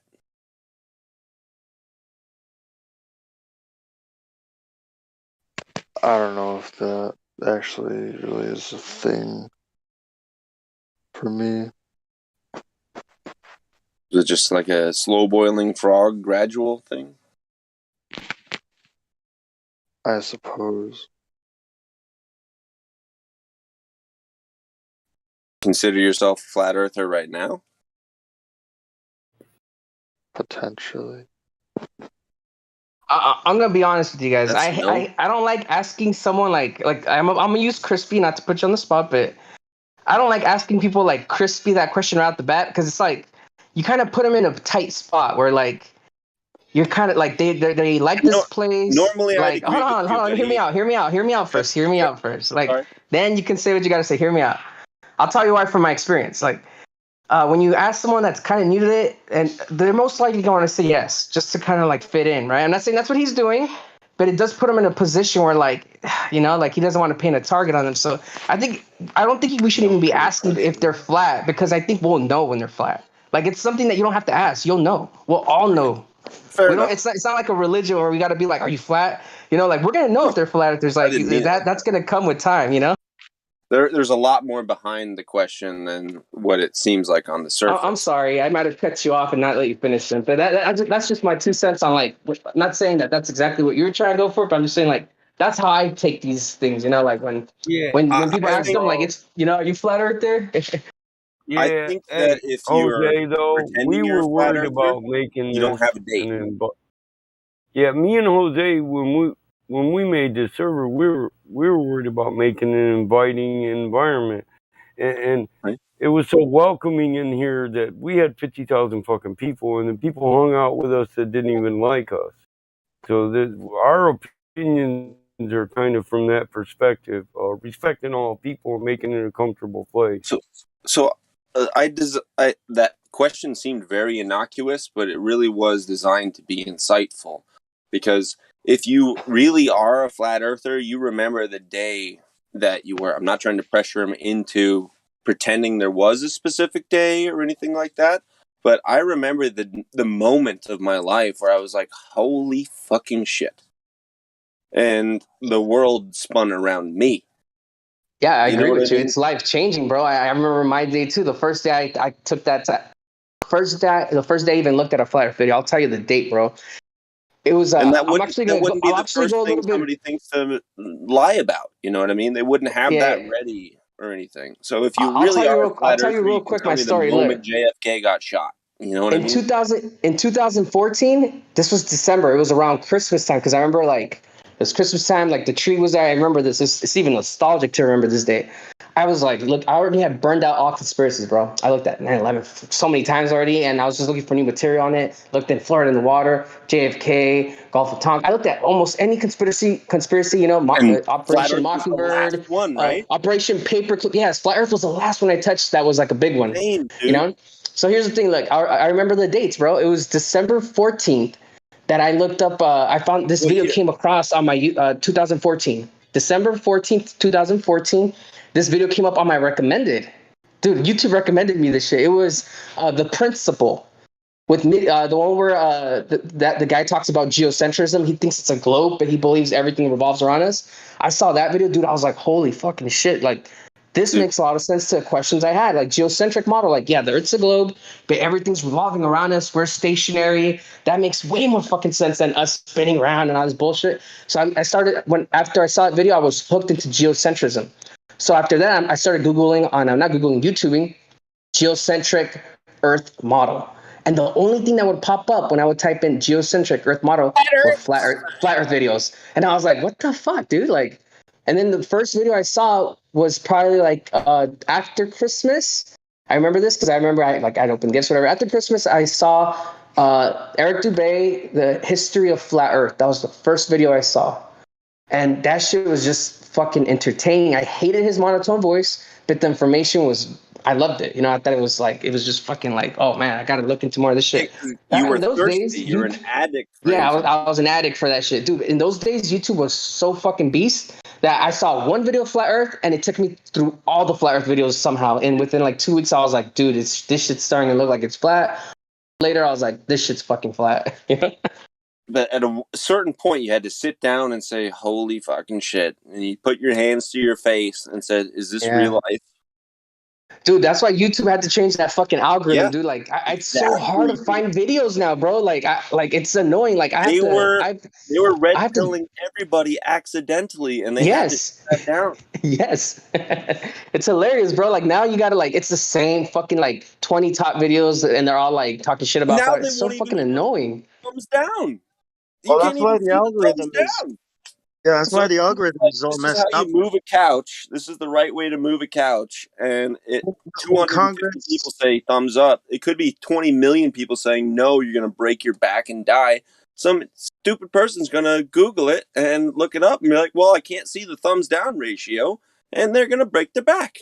Or You're there's going gonna to laugh be at this. the I'm proper gonna look at. form where they don't break their back, and that one's going to have 20 million upvotes. Dude, it's hilarious though because just a couple Probably days not. ago, I was trying to look for a YouTube video that, and I'm like, what if it pops out? So I typed in flat Earth and kind of like the title, I remember, and I saw this video that was like a flat Earth and it showed like a couch, and I clicked on it. It has nothing to do with flat Earth. It literally has flat Earth in the title, but it's like a fucking like someone is like, you know, what is that shit called when like people like buy things and then they talk about it like, oh look, check this out, I bought this couch, it's so cool, it does this, like what is that shit called when they there's a name for this. Like they do it with everything, like with people that buy like stuff and they just show it like you know how it works. Like they Bait and explain switch. it. Unboxing? Bait and switch. No, not an auction. It wasn't an auction. It's like it's like people do this for a living. Like they have YouTube channels, reviews. Unboxing? It was a couch review. It was a couch review on a certain couch, and it had nothing to do with flat Earth. I saw the whole 10-minute video, and I was like, why is this shit on the top? Like it was like not the very top, but it was like a couple like 20, 30 videos down at least. I was like, why is this shit like on flat Earth? You know, like it has nothing to do with flat Earth. I thought it was funny, man. They Well, clickbaited you, when a man. big when someone like Google changes their algorithm, right, and messes up their whole, model, right, business model. I mean, that says a lot about this topic. You know, if they've modified their algorithm to try to censor stuff and it's ruined, yeah. I mean, that's kind of pretty big, isn't it? How do they mess up their business model? Well, here Because you they're type not in the effectively word being flat able to Earth, perform okay? the functions that they promised anymore When you because they're tell your being algorithm, weird with it. when you type in flat Earth and couches come up, what does that tell you about your algorithm? Is it a good one? It's good enough for their purposes. I don't think you've shown that they've messed up their their finances. Oh, no, look, it's subjective. Like they messed up their business model for flat earthers. If we want to be more precise, like their business model for their intended purposes for like what they're kind of concerned. Like they're more worried now about like, oh, we got to give the best million views of this stupid videos and nobody gives a shit. Like everybody watches it, but they're stupid as fuck. They have nothing to do with anything. Reviews, like that's their business model right now. But their old business model, I mean, who knows what their business model was? But back then it was like you can look up a certain video and it would be there and it would take you to a genre of what you're looking for. Now when it comes to conspiracy stuff, that genre is completely wiped out. That's what I don't know if that's You get considering not messing up their business model, but they fucked it up for us, I'll tell you. Nowadays, they changed it. route you to censored and fact checked. This is false claim, blah blah blah, and they don't even tell you what the original thing was. They'll reroute you to an explanation of why it wasn't right, even though it's completely out of context and false on its own. Like they don't even allow you the opportunity to hear the original information. That's information tyranny. That's why I love people that are like on. I don't care if you're a globe earther or an atheist or whatever. I like people on all sides of the aisle that have this mindset where they should be allowed to express their views, even if they're contrary to popular opinion or they're crazy. Like we should be able to like fucking say what we want to say and not be censored. You know, like because that's how growth happens, right? Like imagine if fact checkers existed for the Globers when freaking we thought it was flat and we're like, nope, we're gonna fact check all this shit, like it's flat, you know, like we would do the same shit they did to us, right? Like do you know what I'm saying? Like the way things grow is through conversation, right? You're the discussion. fact checker. You're the one who's supposed to decide what is reasonable, what is not, what is suspicious, what is not. If you don't have the autonomy to decide for yourself and discriminate between information and how it affects you, then you're not even a human being. You have no agency as a person anymore. You're just saying, what do I do? Where do I go? When do I do it? What do I a blind think? follower. Yeah. But I think there were If always I lie to you, you're smart enough to figure out that I'm lying to you. I won the lottery 67 times. Let me teach you how. Just click on this link. Yeah, I'm not clicking on that link. Said you in your brain because you know that's a lie. So why do we need fact checkers? Oh, you know how they created the internet to try to, but then they accidentally Al Gore they created the internet. accidentally told us that, we accidentally found that the Earth is not a ball. So I think these people have always existed. It's just that there wasn't an internet. It was easily shut down. These books we read today from the early 1900s, late 1800s about the Earth not being a spinning ball. King dethroned. These people have always been around to challenge them, but they had no voice or no way to, They had no platform, no other than platform. books, and their books were like, it's, Yeah. you don't get a book out the same way you get it something on the, and Yeah. So I think the internet, like YouTube, accidentally spilt the beans, that they didn't want spilt, and here we go again. There is an effect that is true to a certain degree, but at the same time, the printing press was invented in 1467 by Gutenberg, and the existence of quills and ink and pamphlets and people sharing ideas. People would read something, pass it to their friend. There also weren't as many people back then. That's what people use your argument don't really consider, is that at the time, there was enough pen and paper, ink, and printing press for every single person there was. Now there's hundreds of millions and billions more. So yes, you do need a more effective means of permeating that information out into the space. But at the time when there was only 35 families in the town, you didn't really need the internet. Yeah, but nobody real quick, I just got to make a quick announcement, guys. Hold on, guys, real quick. I see a lot of people just join that don't have a role. If you're interested in speaking in this forum, just go up to the voice channel called VC Check-in, and if I see some people up there, I'll go and I'll check you in to give you the proper role so you can speak in here. All right, guys, continue. Necessity is the mother of invention. We would have had the internet 1,000 years ago if we needed it. Yeah, but remember back then, not a lot of people. It was like to be able to read and write. Not a lot of people. Not available to everybody. Even 100 years ago, there were more people that couldn't read or write. I mean, you can understand, you can talk, you can use language, but reading stuff, right? I mean, it was more. So if somebody wrote a book about the Earth, that goes against the narrative. I as the opposition would probably keep that book for my own benefit. You know what I mean? But excuse me. Yeah, and book burnings used to be a big thing. When an idea was spread around that was not okay by the authorities, they'd say, everybody come in, and as long as you toss your copy in the fire, you won't be prosecuted. You'll be praised for helping destroy it and rid our community of this wrong thing. Evil. That's what censorship is. It's erasing a point of view and making it a criminal offense to even consider the alternative point of view. It's fascism. No, criminal offense. But yeah, definitely taboo. It will be soon. I think if there were people that could figure it out back then, are also people today, probably more, that can figure it out too.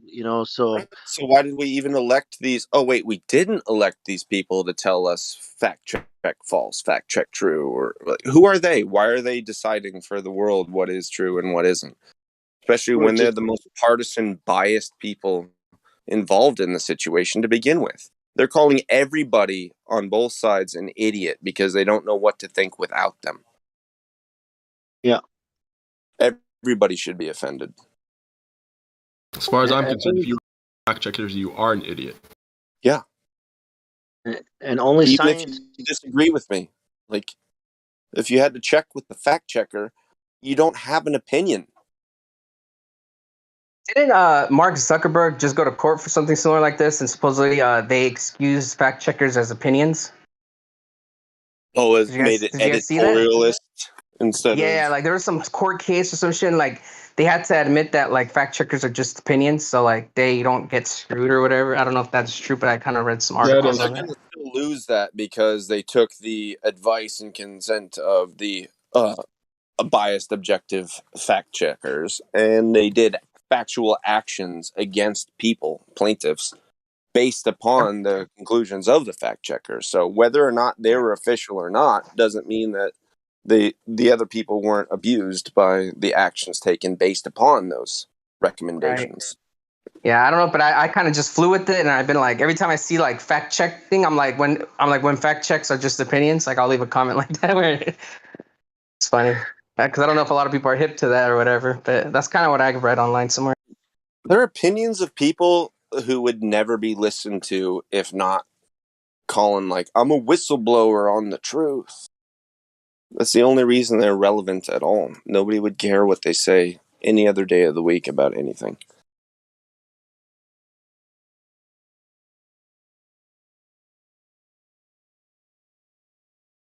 Check false. People do like me. Looks like they took all the sound off of my YouTube channel. I've had that happen to me before. You should just delete the channel. Save all the content. Re-download all the content if you don't already have it backed up. Yeah, Delete the Sonny, I have a channel. question for you. Has this Wait a happened month, to you before, and then, or is this the first time? Pardon me? Is this the first time that this has happened to your channel, or have you encountered this a couple times before? Never before.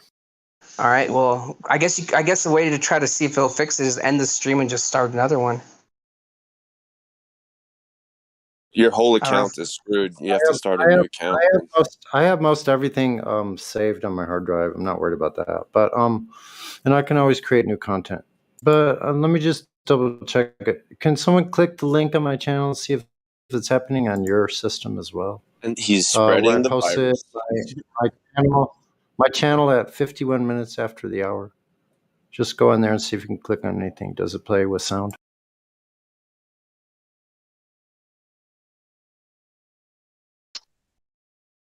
I hate technology in the future. Technology is just becoming more of a reflection of humanity at its basest sense. Most porn, lies, deceit, scams, like there's very little positive that comes from Let me it. check my sound. Let me check my sound settings. Could be that. I made some changes. Let me double check. I just had sound on your channel, Sonny. Must be something in your settings. Yeah, that's what it is. I'll double check. Thank you. It's like we're not allowed to have anything nice. One day, you're not going to be allowed to own anything, and you're going to love it. And Bill Gates is going to decide who gets what rations. No, it's Meanwhile, like we're he's slaves, and it's like, oh, you appreciate that? I'm taking it. hard Turn it no. up. Let's see what these slaves can really do. It's almost You like all they have want it too sand easy. and they treat us like ants, and we have to dig down into the ground and bring little grains of sand out so we can make houses, and then they just steal the anthill and say, make another one.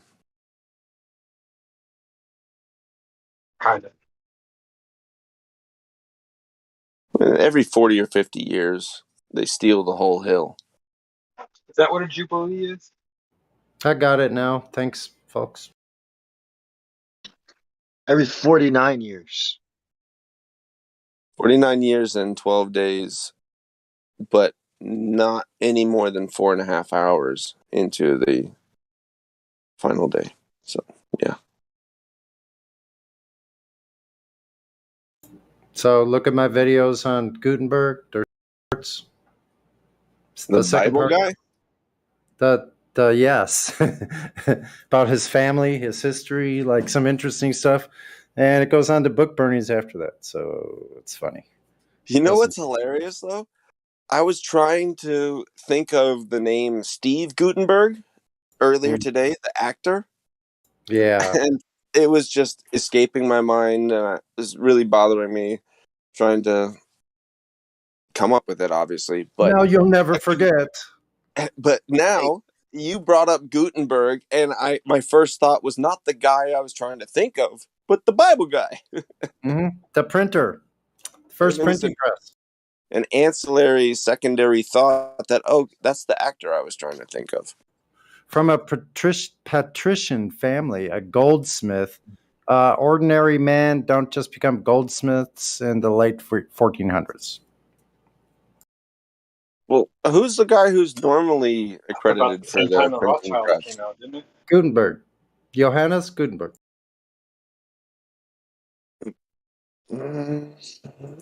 Yep, he's the one. That's about the same time the Rothschilds made their pathway, didn't it? Well, quite early. It would be around the time of the Templars. So what, did they print the Bible to spite the Pope? Around the 1400s? After 1326 massacre, or whenever that was. So when did they do the Bible, though? Is it to spite the Pope, Vatican? You mean the end of the Crusades? The Crusades was a giant book burning and witch hunt ceremony, in my opinion. And which crusade? There was like 7 of them or some shit. All of them. It was a means to go and find the opposite thinkers.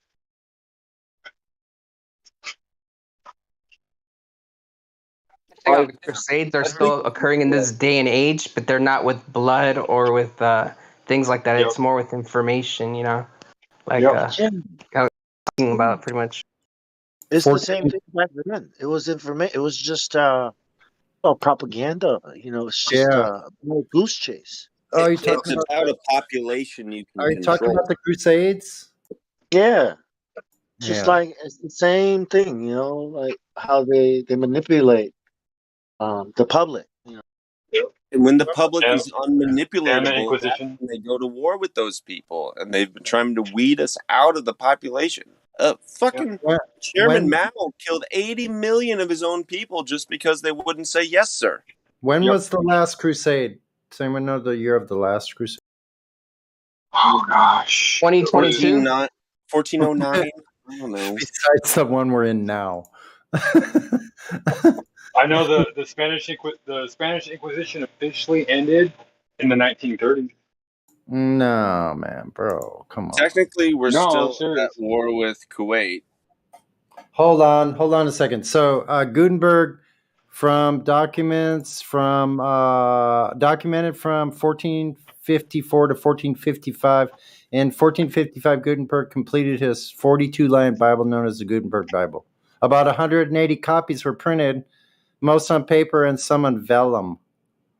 You have to read the rest here. It's a Wikipedia. Although he was far from the first to automate the book printing process, woodblock printing in China dates back to the 9th century, and Korean bookmakers were printing in movable metal type a century before Gutenberg. Probably, and the Chinese too. Well, yeah, we should probably know that. Yeah, but we did it better. White propaganda. It's like one of those things that Kissinger talks about. The right crisis to usher in whatever you want to usher in, right? Yeah, exactly. There's basically 2 ways to motivate a person. And I'm not going to say carrot and stick, but it's fear and greed. You can make enough people in the population do anything you want as long as you can properly motivate them out of either fear or greed. And there's nothing that can unify that many cows in a herd or sheep in a herd than greed or fear. Or the best is a combination of greed and fear. Then you really run the COVID business. I mean, shit. Yep. What, capitalism? What? That's not a capitalism I'll issue. that up real quick. That's a straw man from a communist. Fear. I'm not saying any of those are right, but I'm just using it as an example. Like, they hide behind capitalism. That's what they sit on top of. In my second video about Gutenberg, pay attention to early on. I missed something where I was looking through some book burnings, and it showed an environmentalist grabbing and burning another environmentalist book. And I thought to myself afterwards, I put a note on the video afterwards because I didn't notice it. That was a valid time, probably. Isn't that exactly the problem we face today? Is that people want you to not have the opportunity to hear a differential opinion. You know what I mean? They're so afraid that you're going to agree with somebody else that they won't even let you hear them in the first place. You could be one of the people that agrees with this person, but they're going to terrorize you and say, no, you can't even hear it. And you have to agree with me.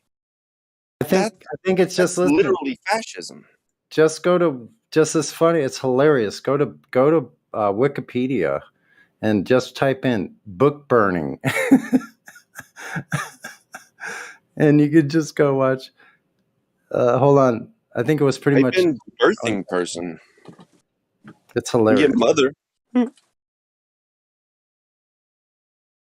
Google, can men get pregnant? Listen, so what becomes apparent when I did this research for these videos is that the most common thing that happens with books is not printing.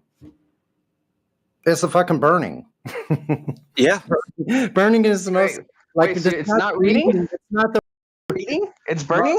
It's not the reading. It's burning. That's done more than reading. Hey guys, there's a Glober that just joined asking for unmute. I don't know why he's muted Oh, though. So okay. Who just is calling it? your attention to it. Release the Kraken. Is it Cunny? Yes. Nice call. How did I know it? Cunny's back. Okay, I'm gonna unmute him. Cunny, we missed you. Cunny are you the original Cunny? Hey, how's it going, fellas? Cunny, is that you? Yeah, that's me. From like 2 years ago? Yep. Dude, he was here. He was here more recent than that. I met him like a week ago or something. Oh, maybe I just I joined like I was on here like a week ago. Weren't you like a serious troll earlier and a lot younger? Troll? No, I was just here debating. Oh, you weren't a troll? If that's what you believe a troll is. No, I don't know. I mean, like, I don't remember exactly. I'm an old guy, but how old are you? He sounds like 17 to 22 tops. Sonny is way older than 17. Let me guess his age, because I remember Cunny. Last time I talked to Cunny was probably like years ago, and I think he was like 18 or 17, so he must be at least 20 by now. Yeah, I'm twice as old as So what's up, Cunny? How old are you? Is it right? It's a good guess. I'll give you that. I'm twice as old as Baba Yaga. Don't dox yourself, bro. I won't. Keep it tight. I don't care. Hey, I don't want the Russians to find me. Believe me. Yeah, they're not going to worry about you. Anyway. Are you worried about the Russians, man? I'm worried about the people in America. The Russians in America. Oh yeah? What about them? Yeah. You don't know who the Russians in America are? The Russians. What have the Russians in America done? The ones that are on the left. You don't know those Russians? Oh, those Russians. Okay, I see what you're saying. Anyway, that's kind of complex. So hey, kind of what have you learned since we've seen you on here? You did take quite a long break, didn't you? What have I learned about what? About Earth. Anything new? I've learned some new things. I mean, nothing too crazy. Are they mostly concerned with how to combat flat earthers and debate? I guess anything could be used to debate a flat earther, if you really think about it. Really? Except measurement. you could claim measurement, whatever you say. No, you don't have measurement. We do. Sorry about that. It can be longer and bigger. Sorry, not sorry. Okay. So you're saying what you see is what you get? No, what you measure is what you get. Okay, what you measure is okay. That's what the definition of measurement is.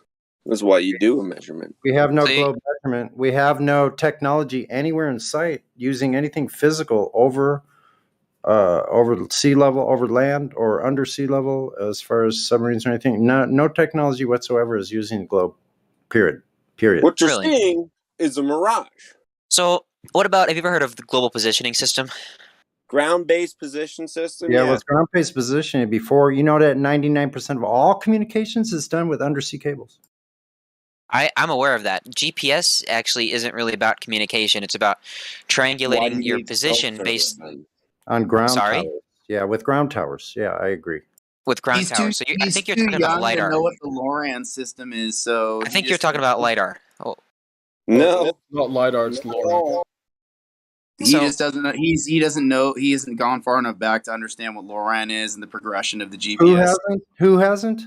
This guy here who's saying that that's The evidence caller. that the Yeah, ground that's curve. true. That's for sure. That's for sure. It's not So correct. then enlighten me what this concept is. I've never heard of that. LiDAR and LORAN. Yeah, LiDAR. Would someone please explain that to him? Heard of? I've heard. I'm not here to hold Globy's hands. I thought they were coming here to provide evidence of their globe. I know exactly. You're right. Yeah. Hey, LiDAR, was that the Eratosthenes method? No. Why do you keep bringing up Eratosthenes for everything? I'm sorry. Was that the Alberuni method? Alberuni. Yeah, that must be the Alberuni method. Modern method of sticks and shadows. That was a good joke. I'm not gonna lie. Lighter. So then, how does the global positioning system work on the flat Earth model? Everything's flat. Oceans are flat. Level. Water level. Sea level. Horizon. Horizontal doesn't mean curved. And position on the plane determined by triangulation from 3 or more transistors. A right triangle in navigation cannot be used with a curved adjacent. Period. Yeah. And from a military perspective, you have to have at least one solid position on the ground, even if you're using something that's hanging in the sky to triangulate. You still have to have a solid position on the ground because the sky doesn't give you actual ground positioning properly. So And elevation change caused by like terrain and the timing delay from the beacon from the tower to where you are and it measuring that time. It doesn't know if you're 5,000 feet higher or way down on sea level. It will miscalculate because it assumes flat also. And if you're launching a fucking cannon or something, you're definitely not going to hit where you thought you were going to hit if you're just going to use GPS. It has no altitude measurement in it whatsoever. Here's a good question. How do you know the height of a mountain based off of sea level if that mountain is like 2,000 miles from any source of water? How do you triangulate that altitude for based on a curve? It's a very good question. Yeah, so one of the common barometric. methods for actually, you don't triangulate an altitude. One of the common methods for understanding what your altitude is using atmospheric pressure. No, using atmospheric pressure because we know what atmospheric pressure is at sea level. Yeah. You got to stop you. He's talking about elevation of a mountain or a piece of terrain, not something flying above. There you're measuring elevation. Elevation of mountains and hills. The very tip top. So you stand on. this is a perfect example. I live in the mountains, right? So I can use my phone's barometer to measure the air pressure surrounding the phone, and it can compare that with what the air pressure is at sea level, and it can say, "Oh, hey, I know you're X amount of feet high above sea level." Is that how they fly? How they fly? I'm sorry, what are you talking about? Do they use that for aircraft when they're flying? Yeah, I'm pretty sure. Yeah, they use a barometric sensor, and they also use. I think some of them use like a radio. I'm going to give you a break here, but you said you're pretty sure. You're not definitely sure. Well, that's because I don't know. I don't know the ins and outs of the telemetry on an aircraft. You know. Yeah, listen. I'm about to describe it to you. So anyone that is flying an aircraft uses a linear flight model. They assume a stationary and flat Earth. All your government agencies, the FAA, that's the Federal Aviation Administration, the CIA, NASA, the U.S. Air Force, Navy, Army, It's Marine. in the flight instruction. Let's see, McDonnell Douglas. They change over to Boeing. Like any of your other aircraft manufacturers, flight level flight is over stationary flat Earth. Why would they do that if it's curved? Well, planes don't, relative to the size of the Earth, right? They don't fly that high in the sky, so there's really no reason for an aircraft to need to calculate any sort of curvature in its. Listen, bro. It does. It still drops off with the 8 inches per squared miles. Still drops off 8 inches per square mile. Sorry, that means 2,790 feet per minute have to be negotiated. Okay. And you can't At 500 miles, on an 500 internet. miles per hour, at 1 hour, at 500 miles per hour, at 30,000 feet. At 30,000 feet at 500 miles an hour, 1 hour and 500 miles, every minute you would have to adjust for 2,790 feet. Go check it. At any given point, when a plane is flying in the sky, it is always parallel to the tangent line, right, at the surface of the Earth. It's always parallel to that. It's not always pointing. You believe that it's pointing its nose, on a curve to Earth, it would have to point its nose down in order to adjust for the curvature of the Earth. No, it's always flying tangent. Do you understand what tangent means? That's some crazy horseshit. Yeah, let me correct you. You meant tangent to the parallel to the curve, not the line, right? Because the line's straight, and you're talking about a curve, not a line. So I just want to correct you there. Yeah, how okay, whatever you see fit. Curve? Kind of cool how it's another situation where you don't have to account for Earth curvature or rotation at all, huh? Almost like it doesn't exist. Yeah, because it's so actually that's a really good point. So when an airplane takes off from the Earth, I think flat earthers believe that the plane just kind of magically doesn't care that it was taken off from a rotating Earth, and that it should just kind of. I don't think they understand inertial reference frames, right? Okay, that's kind of what I'm getting at. Hold on, everybody. Hold on. Let him finish. Go ahead, Connie. Finish. Shut up, everybody. Thank you. Thank you. So when an airplane takes off from a rotating Earth, right? It keeps that velocity. It maintains that rotational velocity, especially because it's being held down by gravity. It maintains that rotational velocity, and it doesn't just stop, right? And the Earth doesn't just rotate below it. I think some people misinterpret how that works. Oh, we misinterpret how. Okay, Connie. We misinterpret how Earth rotation and Earth curvature have absolutely no impact on flight dynamics. It's almost like those things don't exist. Okay. We don't know of anybody who actually does account for them. I just have one. Sorry, what was that?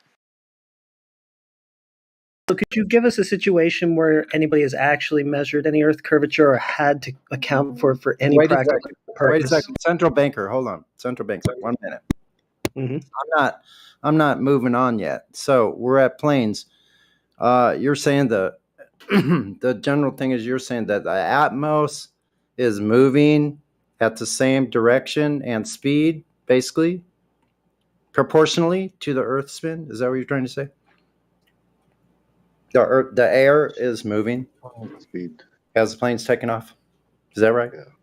Yeah. So the air is moving with the rotation of the Earth. So to us, right, because we're moving with rotation of the Earth, it feels stationary. The air surrounding us. What about the air? What about the aircraft that's taking off now? It's in air. It's in flight, right? Now, what about it comes in for a landing, but it's at an oblique angle to the rotation? What now? What about it? Its wheels turn sideways. Yeah, so its wheels turn sideways, let's say at 30 degrees from the rotation. So that means they'll be twisted off their brackets,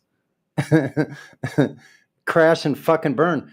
Because if it was spinning, you would have to be exactly in line with the rotation, or else your wheels would be ripped off.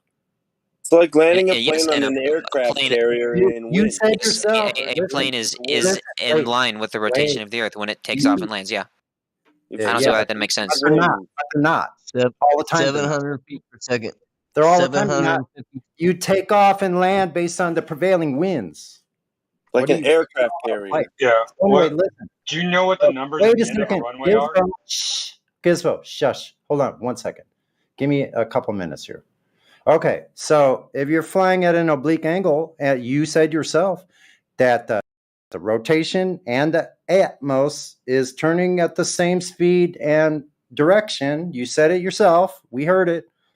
Then that means if the aircraft is landing at a 30-degree oblique angle to the rotation, your freaking landing gear is toast. I know this from an engineering point of view. You're done with rotation.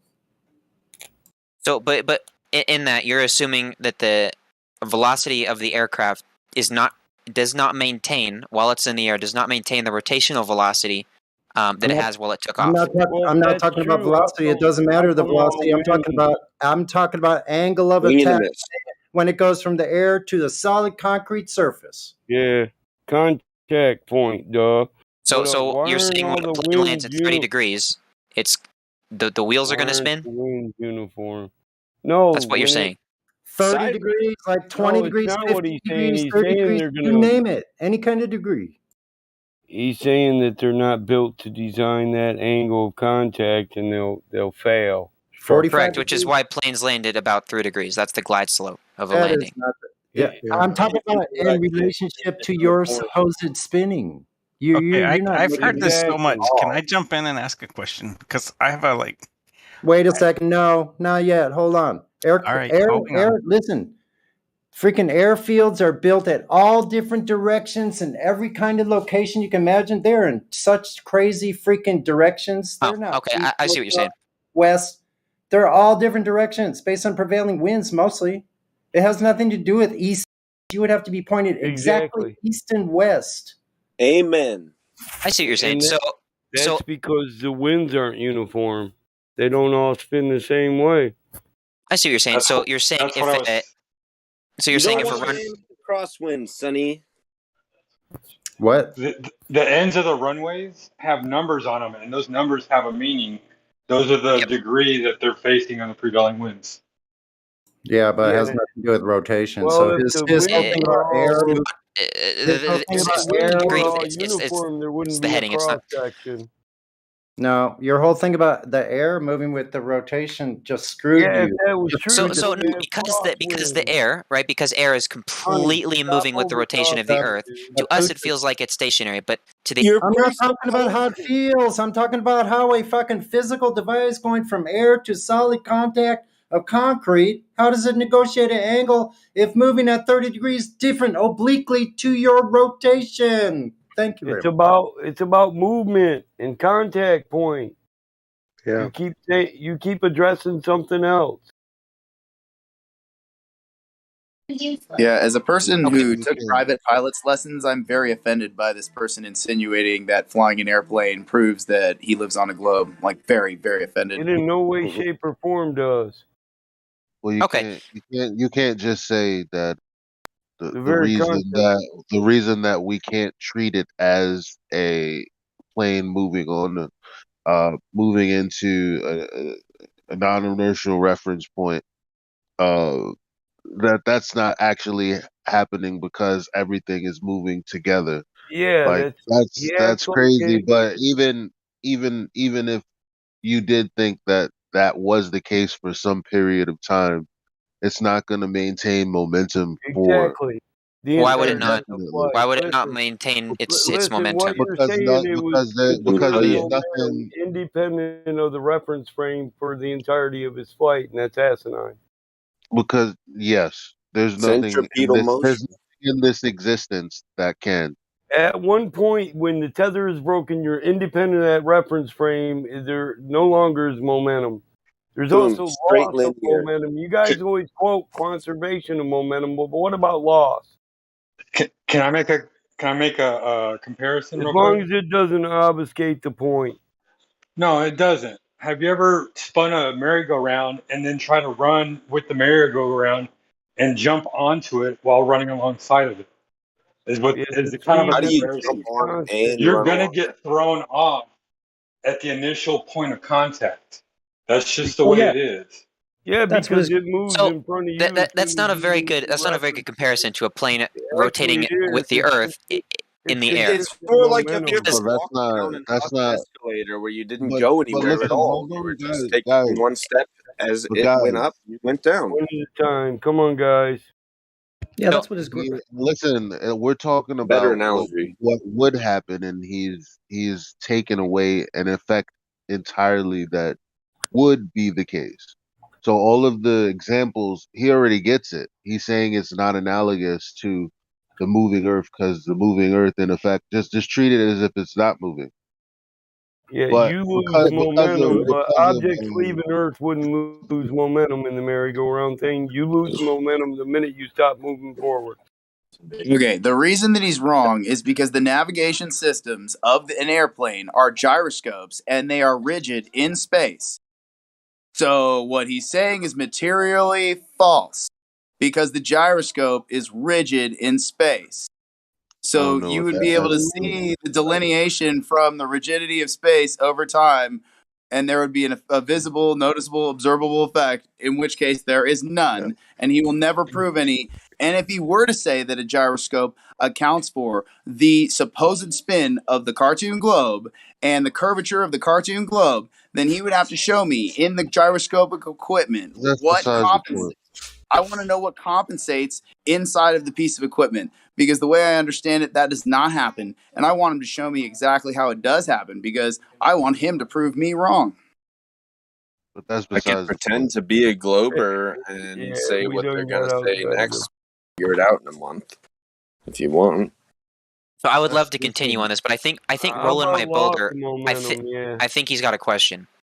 No, You're no. not a mod, Connie. It might You be a always try to thought-provoking do that question. crap. It You always do doesn't that matter crap. because we're trying to deal with what you're talking about. First of all, you would have to conserve angular momentum, and it would have to be infinite. You ask me why wouldn't that be the case? Because there's no demonstration of an example of anything that can hold its angular momentum ad infinitum.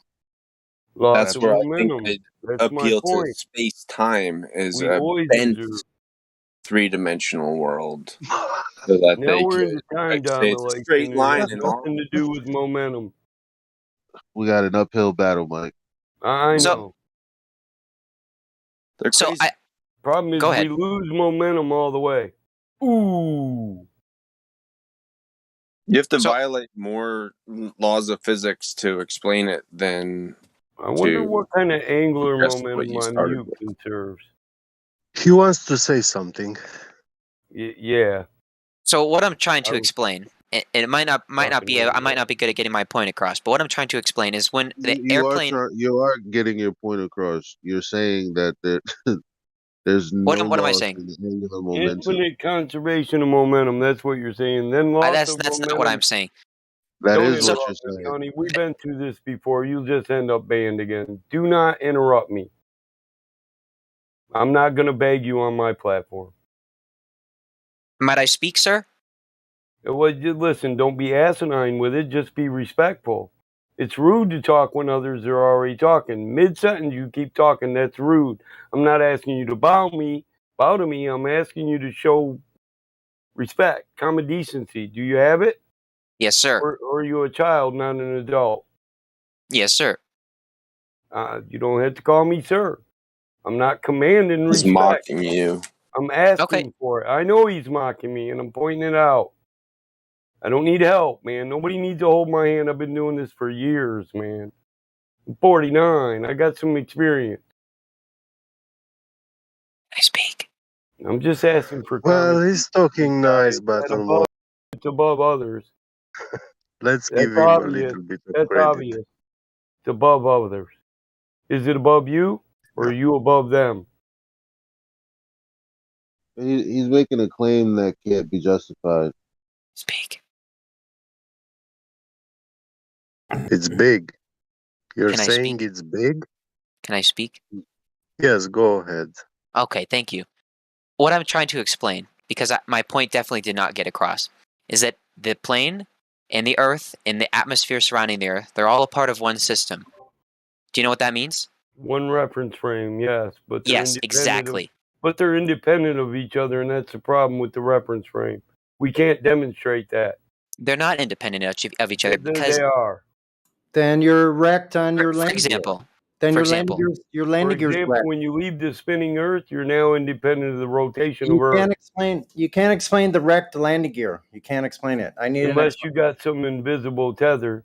What's adjusting the landing gear so it's not getting wrecked? I do have an explanation, and that's because the plane the Earth, and the atmosphere are all a part of one system. When the airplane takes off of the rotating Earth, They're it not. does not lose that velocity. It Goes doesn't lose that against angular physics. velocity.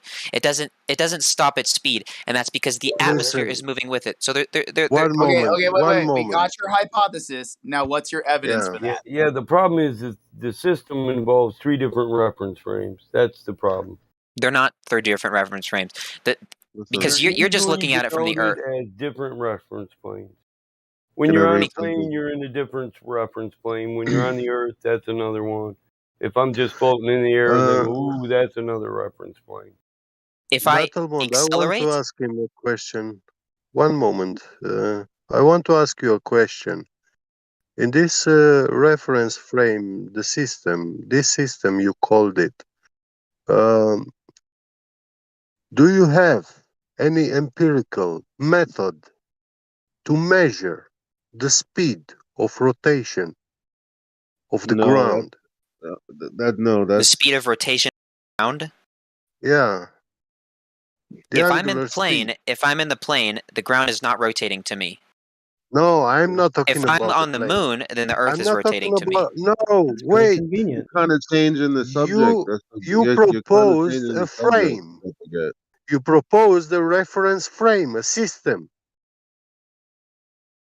So in this system, yeah, you're saying is spinning 1 revolution in 24 hours. The ground is spinning. It has an RPM. Do you have a mechanical method, a speedometer, a RPM measuring instrument to show that it is actually spinning with that kind of rotation? Yes, I do have a proof. I can look outside when it's nighttime and I can see the stars rotating around me. That cannot be replicated on a flat plane. Listen. But you The just said stars the are not. stars rotating The around you. stars are not the Why ground. can't it be replicated on a He flat already made. He already made. Listen. Yeah, he made the mistake. Listen. I'm gonna read this. The Coriolis effect describes the pattern of deflection taken by objects not firmly connected to the ground as they travel long distances around the Earth. I think a plane is subject to that. That's specifically what they're talking about. Yeah. That's not quite what they're talking even the about. mainstream That is science, exactly what they're talking about. Yeah, they agree that there would be a deflection. We're talking about this deflection with angle and entrance to a The last runway. question. And you deny mainstream science definition of Coriolis reference frame. It's an independent reference frame. It's independent in both time and space, homogeneously. You can't put them all in the same system. They occupy independent frames of time and space. So the Coriolis effect. Well, of course, everything is subject to the Coriolis effects. We're talking about airplanes here moving thousands of miles. Yeah, you're saying it's not. Sorry? You're saying it's not. It's not what?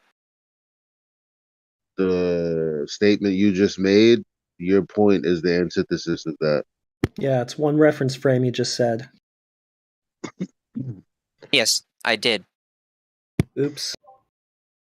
So with independent spatial reference. The point that you're missing here is because you assume that when the airplane lifts off from the surface of the Earth, that it does not maintain it's in a separate velocity. Inertial reference frame. You're denying physics right now. Okay, so when you it's not when you take a ball on a stick occupied by the original inertial frame. Does it have a string attached? Man. Shit. Holy hell, man. When you take a stick. Connie, you did the same thing you did last time. Every time you got banned, the same thing. You've done the same thing over and over again. When do you realize that whatever you're doing isn't working and stop? What have I done before with the same what? The same kind of line of reasoning that's just circular with no reason, no resolution. Yeah, you just hand wave, dismiss, whistle through the graveyard. You just do all of Physics. the freaking You're logical physics, and fallacies you in a tell us row. that flat Earth Never don't work stop. with physics. Never stop to pause Well, it when seems that your theories on the model and the reference frame for the system doesn't work with physics. That's But what. the same thing with the same thing that you think with me, you do on the flat Earth model. You assume where, when, I and don't how. think, dude, you're denying physics right now and inertial reference frames. The physics And now, we know and demonstrate inertial reference frames. The merry-go-round was a perfect description of independent of an inertial reference frame and its momentum. yeah, you're denying the claim that yeah, you're basically an anti-flat earther because you're denying the claim of the entire narrative. Number one, and number two, you're trying to straw man us. Uh, talking about a model that we don't have, claims that we don't make. Uh, uh, that would be a straw man. But as far as this claim that you have, that everything is moving together, so the angular momentum is conserved infinitely, that's not something that you can substantiate. And I know that's your claim because when I said that's not the case, you asked me, why not? And I said, well, demonstrate that that is the case. okay. So what I was trying to say earlier before we got completely sidetracked is that when I didn't sidetrack anything. I got it back on track. Okay, So and I just put it on track. I did provide you with a method to observe the rotation of the Earth, and I told you that you can. I didn't ask you about observing the rotation of the Earth. That's a red herring. Well, I gave you your answer. You just don't accept it. What was the answer? That you can look outside and you can see the stars rotate around you. Yeah, that's ridiculous. I didn't. No. How is that ridiculous? It's You're- right. No. That doesn't work on a flat Earth model. Well, the Earth's surface measures flat. No, so bro. No, bro. No, bro. That's a red herring. That had nothing to do with anything that I just said. Call it whatever you red want, herring. but it's true. It's another red herring, 2 in a row. I just love that he points to. Yeah, I get your point, but I just love that he points to. I'm trying to get. Listen, because it takes a long time for it to be visible to an audience that the person is not actually engaging the point. So he You're put right. a claim out there. I'm highlighting what the issue is. He's refusing to respond to the point. You're right. He's diverting. Wait. I got a question for him. All right. Why? So he said that he has the evidence of the Earth rotating, but why would you change right now? Right. I can keep to the point. I got a question for Elijah. Is it the movement, the inertial reference frame, your point is, has more momentum than he does? More momentum? Yeah. He can't keep up? Right. Look, That's even because Einstein said that there was no optical experimentation that could prove the rotation of Earth. Einstein said that. He's saying And that he's he trying to prove can, it with and I want to see his experiment. I want to see it. He's trying to prove it with flying. Well, no. What publication did Einstein say that in, or did you just? When Einstein said that,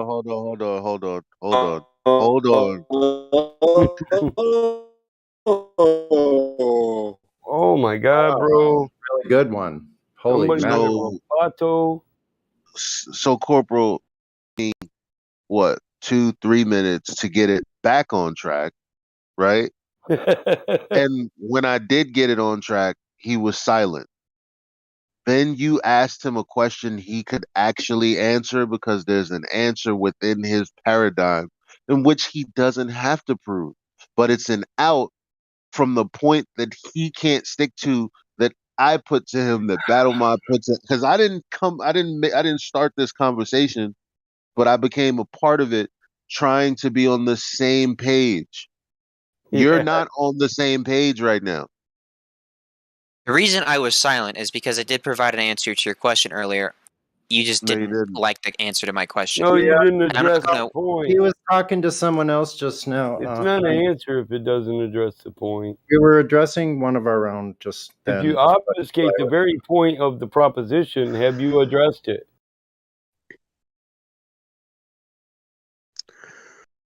No, no get beget. No chiming in. Yeah, the answer is no. I think we I know. now. We all know the answer. What is? Hold on, No. get hold on. Pretty language. I haven't said anything. Go ahead.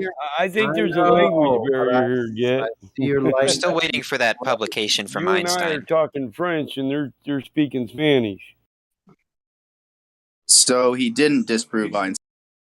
Corporal, stop it. No, he didn't. Corporal, stop it. Stop diverting. Okay, Eli, can we get back on track, We please? can just say no and move on, bro. We don't have to be dicks about it. No, he didn't. He didn't even address it.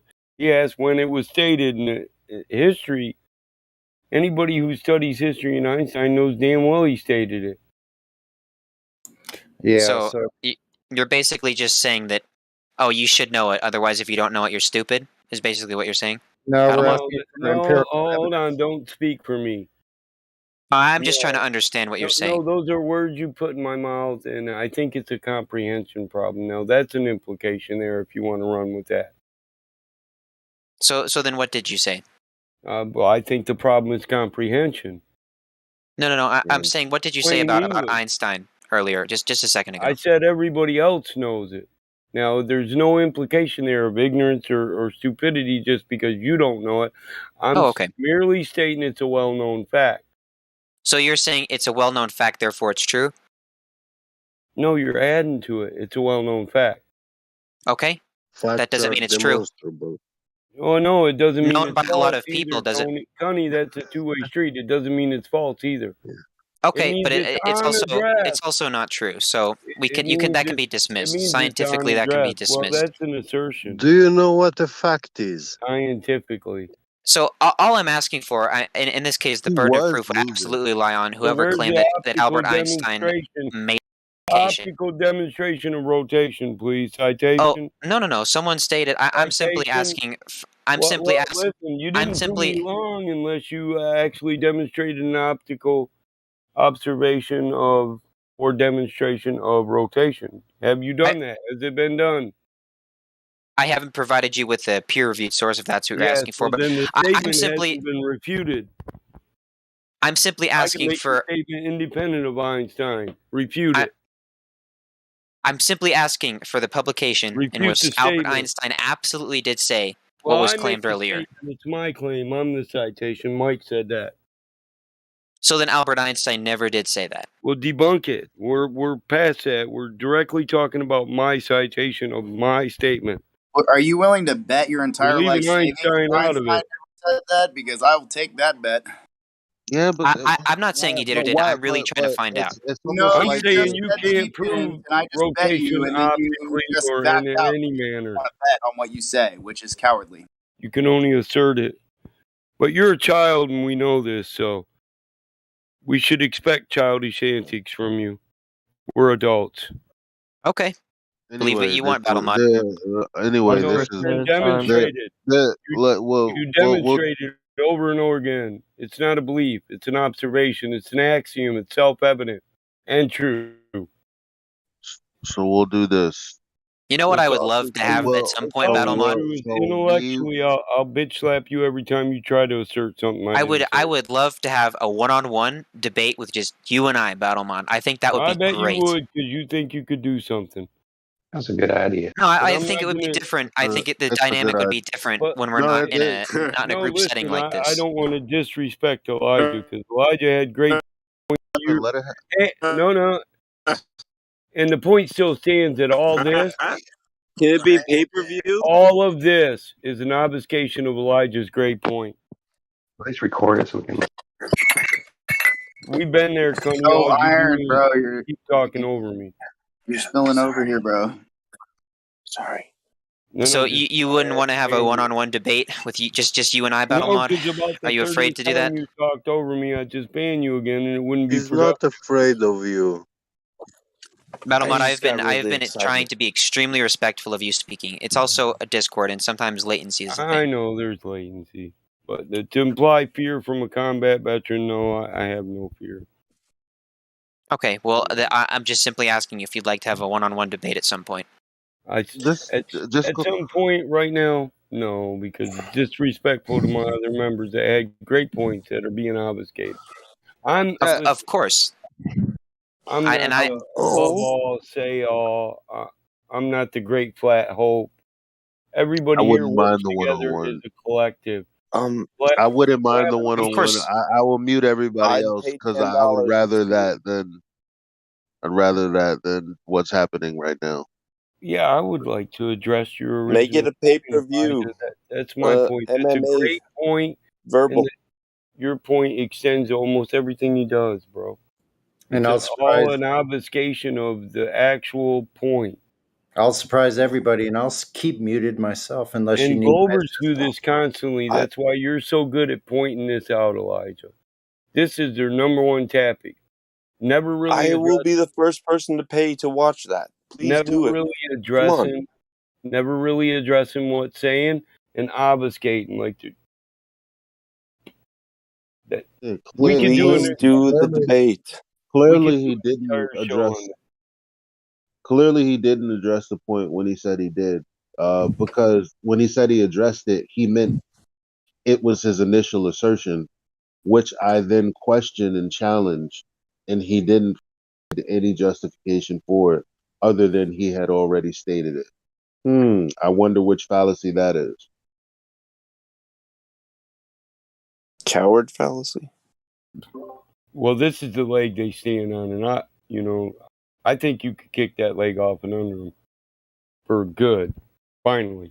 That's why every time I talk, he's quiet. Where's he going to go from here? Elijah, you've been talking to so many different people. What are you? Please ask me exactly what you want to ask me. Big in the britches. I'm gonna go on mute. Makes sense.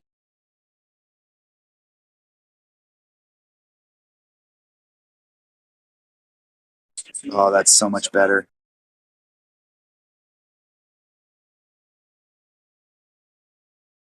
The conversation was just had 10 minutes ago.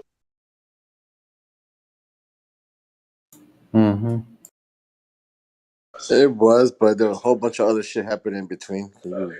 I remember exactly how it happened. I was able to compartmentalize and separate all of the other stuff that happened with my point and his counter to it, which was, how do you know that it doesn't? I said, well, it's your claim. Nothing like that happens. Nothing like that being the conservation ad infinitum. The angular conservation, he said, why not? Because that is his claim. And I'm like, well, substantiate it. And yeah, so I did the best I could to start out the conversation. It was an interesting conversation, but I just figured the best I could do with that is to back off appropriately. What was the summary for him to answer to? Yeah, I was waiting for some answers the whole time, but see, I mean, I said he was quiet, and then he said, hey, ask your question again. That was what I was doing just now. I'm waiting for his response. Yeah. So, to be clear, you're trying to ask me if I can prove the rotation of the entire reference frame. Is that what you're trying to ask? No. Oh, that was my question, not Elijah's. And not the rotation of the entire system frame. Just no. Yeah. No. Yeah. Repeat your question, Elijah, to him. I'm not going to repeat it because I already repeated it 3 times. No. Like if he's not at a competency level where he can remember what the point is, I want that to be illustrated. I still never Elijah, here, think about it like this. 15 people have asked me 15 separate questions about what their different input is, and they've all got different ideas, and their ideas are different from yours, and they've asked me 15 separate questions as to how I believe the rotation of the Earth is real. And then you ask me a separate question, and I'm trying my hardest to follow what you're saying, but Well, it's not what I said, it's what you said. I challenged it, and you're not giving a justification for it. I already repeated myself, so I don't gave you a understand. justification earlier, and that was a very simple observation that anyone can do during the nighttime. I didn't ask you. I didn't ask you about the rotation of the Earth, though. Another straw man.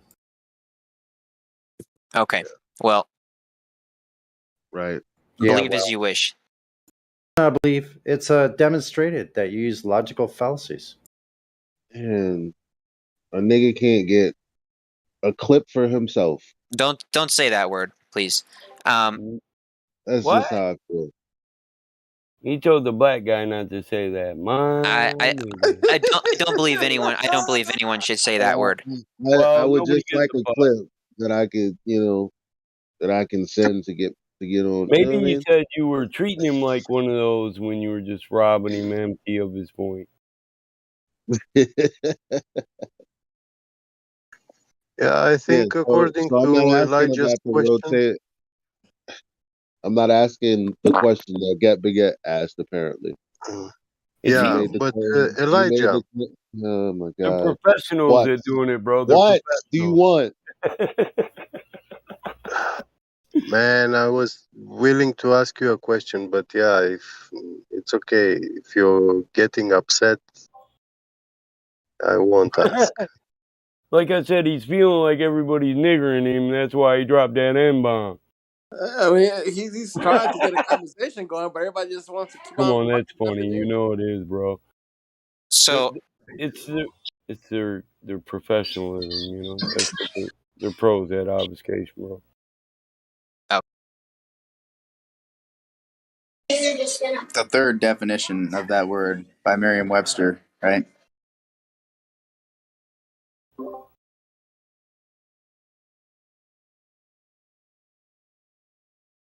This is a demonstration of a convicted mind.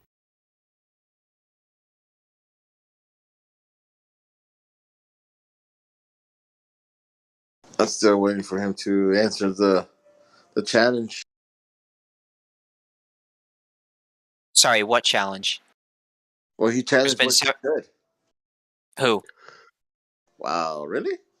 Dude, I'm not Conservation of listening to what momentum to everyone says at infinity. any point in time. I'm one person here. What challenge by whom? Yeah, can you demonstrate that a spinning object, once you spin it, it will conserve the momentum, yeah, so it will spin to infinity. It will never stop.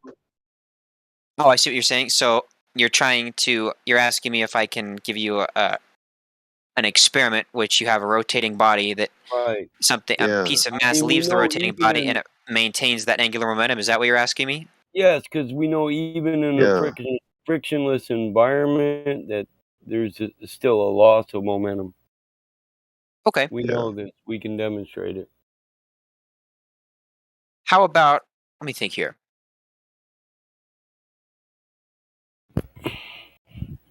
It's mechanical in nature. How about when an airplane takes off from the Earth? That's the airplane. Begging the question fallacy. The airplane has engines. Begging The airplanes fly. The airplane doesn't accelerate to several thousand miles per hour, which airplane is creates momentum plus the airplane actually the airplane navigates an atmosphere does that has restrictions. When the airplane takes off from the Earth, hold on. Your example includes the thing that you're trying to assert. It does. It's a begging the question fallacy. There's really not. We don't have to go into further detail other than that's a begging the question. Yeah, you're saying the minute an airplane leaves the Earth, you're correct. Okay, so by disregarding the fact that when an airplane leaves the Earth, it maintains the velocity given to it by the rotation of the Earth, you are denying. You're denying gravity when you say that. That's why. That's the premise. Denying gravity. You're Right? begging the question. Hold on, We ladies. are heretics. Guys, let's I'm break going to this play down COD to Mobile, man. I'm remedial out. understanding. That's the point you're trying to prove. You can't use the point you're trying to prove the point. So I can tell that he has no experience flying an airplane, and as somebody who took private pilot lessons privately, I'm very offended at what he's saying. Like very offended. I can I can understand, tell he Corporal, has that no knowledge. you've done your 40 The hours to dude get was your PP, every but time that somebody doesn't mean says you're something else. an It's expert just pilot. like, You keep thinking you're like an expert pilot here. Shut up. Cavendish. Corporal. Give me It one. depends on what's for how many hours it takes. Give me one airline pilot. One airline pilot. Airline pilots don't One actually AT. fly planes, bro. One They have systems unlike private air one pilots. ATP who If believes you're the Earth is flying flat. a Celeste, If you don't stop talking, if you're Connie, I'll flying a mute your Celeste, ass. if you're flying a Celeste plane, you're doing way more work than an airline pilot. They have programmed systems that navigate for them. Don't do it again, Connie. Everybody knows that. You act like pilots do this and pilots do that. No, they take off and they land, and the rest is done by a program. My uncle flies for fucking Pan Am. He's a pilot for Pan Am. The only thing he does is take off and land, and he admits it. And all that bullshit you say they know, they rely on their GPS coordinate systems and autopilots for. They don't know that shit to be true. They know the autopilot works. Yep. You're not disproving anything. I'm sorry. Did you say that they are currently pilots for Pan Am? You're You're not acting like proving they're anything experts either. in flight and they're experts in Why do we programming keep systems. entertaining his theoretical evidence when he has I no know. first-hand It's observational it's evidence from operating an ridiculous. aircraft at all? Wait, Battle Mod. Hold on. Battle Mod. Did you say that they are currently pilots for Pan Am? No. Wow, what are you gonna dox him? I said my Who uncle was cares? a pilot for Pan Am. So who Is the cares Earth? when? I Who cares because I when thought you they're said piloting? that they are currently He's pilots for Pan Am, and retired Pan Am, There's no they went day. bankrupt a long time ago. So I know you that. know what he There's you know what no he's demonstrating. day. It's him. It's Singler, and he does. Spiral. He does You know what chartered flights now. He's retired. you know what he's demonstrating right now? He's demonstrating that he can stick to a point even when 7 people are talking.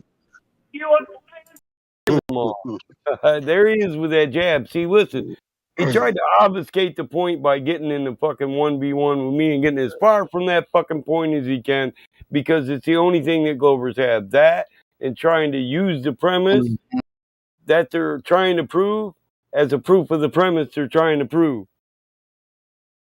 I won't be the reason this motherfucker gets 2 miles from that point. Thank you. I like that. Yeah, imaginary laws of Newton of motion. So, Connie, just mind your P's and Q's around here. And since you provided no evidence, don't act like a zealot, and you'll be okay. Just be cool. I've had no evidence provided to me today either. So Yeah, we don't care. You've been around here long enough. If you've refused to look at all the evidence thus far, then we don't assume you're going to look at any from now on either. The thing This is, wouldn't be the server first has a Logan lot coming of here looking evidence. for a handout either. Well, my answer to that is you made the claim and weren't able to substantiate it with any justifiable evidence. everything that I've heard today from a flat earther has been a claim. So I'm going to disagree with that, Elijah. Okay, name one claim. Well, what does what I said have to do with your experience in here today in its That entirety? the Earth is empirically not rotating. That is a claim. Well, there's no evidence to suggest that it does. Regardless, there is no evidence to suggest that it isn't. You don't No. have This is your own. This is your own logic. This is your own logic from. But the claim is that it's a spinning ball in the first place. Like you haven't justified it at all. As a matter of fact, when we got into flights and I asked you to justify angular momentum being kept up forever, you couldn't do it. Yeah, you invoke did do that, and perpetual I motion, but you cannot demonstrate to us perpetual motion. Show us perpetual motion.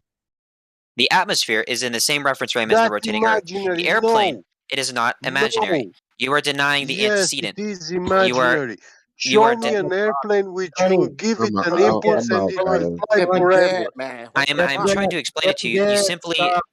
You simply No, lack the listen, understanding of what I'm saying listen, to be able to. listen. We don't allow religious chanting in here, Connie.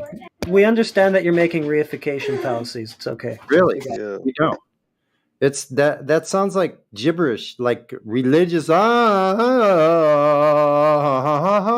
What is going on, man? What in the fuck? It sounds like fucking religious chanting from Connie. Yeah. That's all I'm saying, man. We don't allow it here. It's Talking to people, honey, takes one voice. Exactly. It takes one voice. Just when you do, I mean, I don't know. I don't know what you guys want really. I have given you my Circular I logic. have given you the reasoning in You've given us your circular reasoning. Central banker. Did you not hear what Elijah just said? It takes one voice. Are you the one? Are you gonna be that one voice, or Elijah is? I'm cool with Elijah. that. You still have not given me one shred of evidence that proves that I didn't make the claim. that is identifying whether or not I the didn't Earth make is the claim. flat I didn't make the and claim. stationary. I didn't make a claim. Yes, you have. You have made the claim that the Earth is not rotating. Well, that's not just that. I didn't make the claim. That's not a claim. That's just So you don't believe the Earth describing. is flat and stationary. I didn't make a claim. Stay out of my psychosis. That's all I need to know. That's No, against a claim. that's Making a claim, debunking. Yo, can somebody thank you. Yeah, I didn't make a claim. To say that the Earth being stationary is a claim. Well, first of all, that's what all military documents suggest. But No, that aside, I'm gonna stop you right there. that aside, I'm gonna stop you right there. It doesn't that matter. It doesn't aside, you're matter what not going to any stop group me or right there organization because claims. I'm It just going doesn't to mute matter you what. and continue what I'm saying. If that's all right. Go say what you've got to say, dude. So the bottom line is everyone accepts the Earth as a level stationary plane. They just say, well, locally, that's what it appears to do. So to claim that that's not what's happening, that's what you're doing. You are saying that's what it appears to do. You are making an assumption that because what you see is what it is. You are also making an assumption because please, I let you speak, please. You are also making an assumption that because there are other organizations and groups out there that are claiming and using in their quote unquote documents claiming that the Earth is Not an flat and stationary. assumption. You are making an assumption that they are right. It's not an assumption. Which It's is not an assumption. extremely hypocritical because those same organizations also fund This is NASA. annoying. Hold on. Let's do this. Find you now. So that I'm not just threatening to be viewed. Yeah. So I've never really met a human being that can use so many logical fallacies in a row. One after it the wasn't another. your time to speak, Sonny. Sorry, Matt. Sorry. I apologize. What's his name? Where's he at? Cavendish.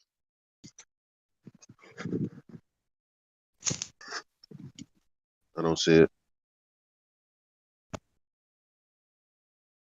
Where's he at? I can't see his name. He's not muted. He could talk. Cavendish with a That's not K. what I asked. Now he's muted. No, I he's just not. wanted to know his name. It's not muted. His name. No, I mean we didn't mute him. He's got his mic muted. His name is Cavendish. CUNY.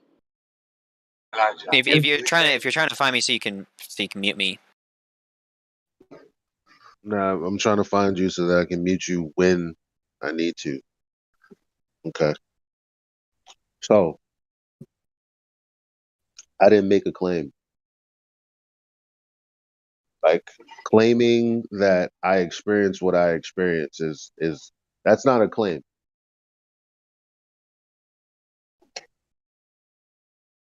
Of course, I'm going against the narrative, which is there's something greater going on than what we experience.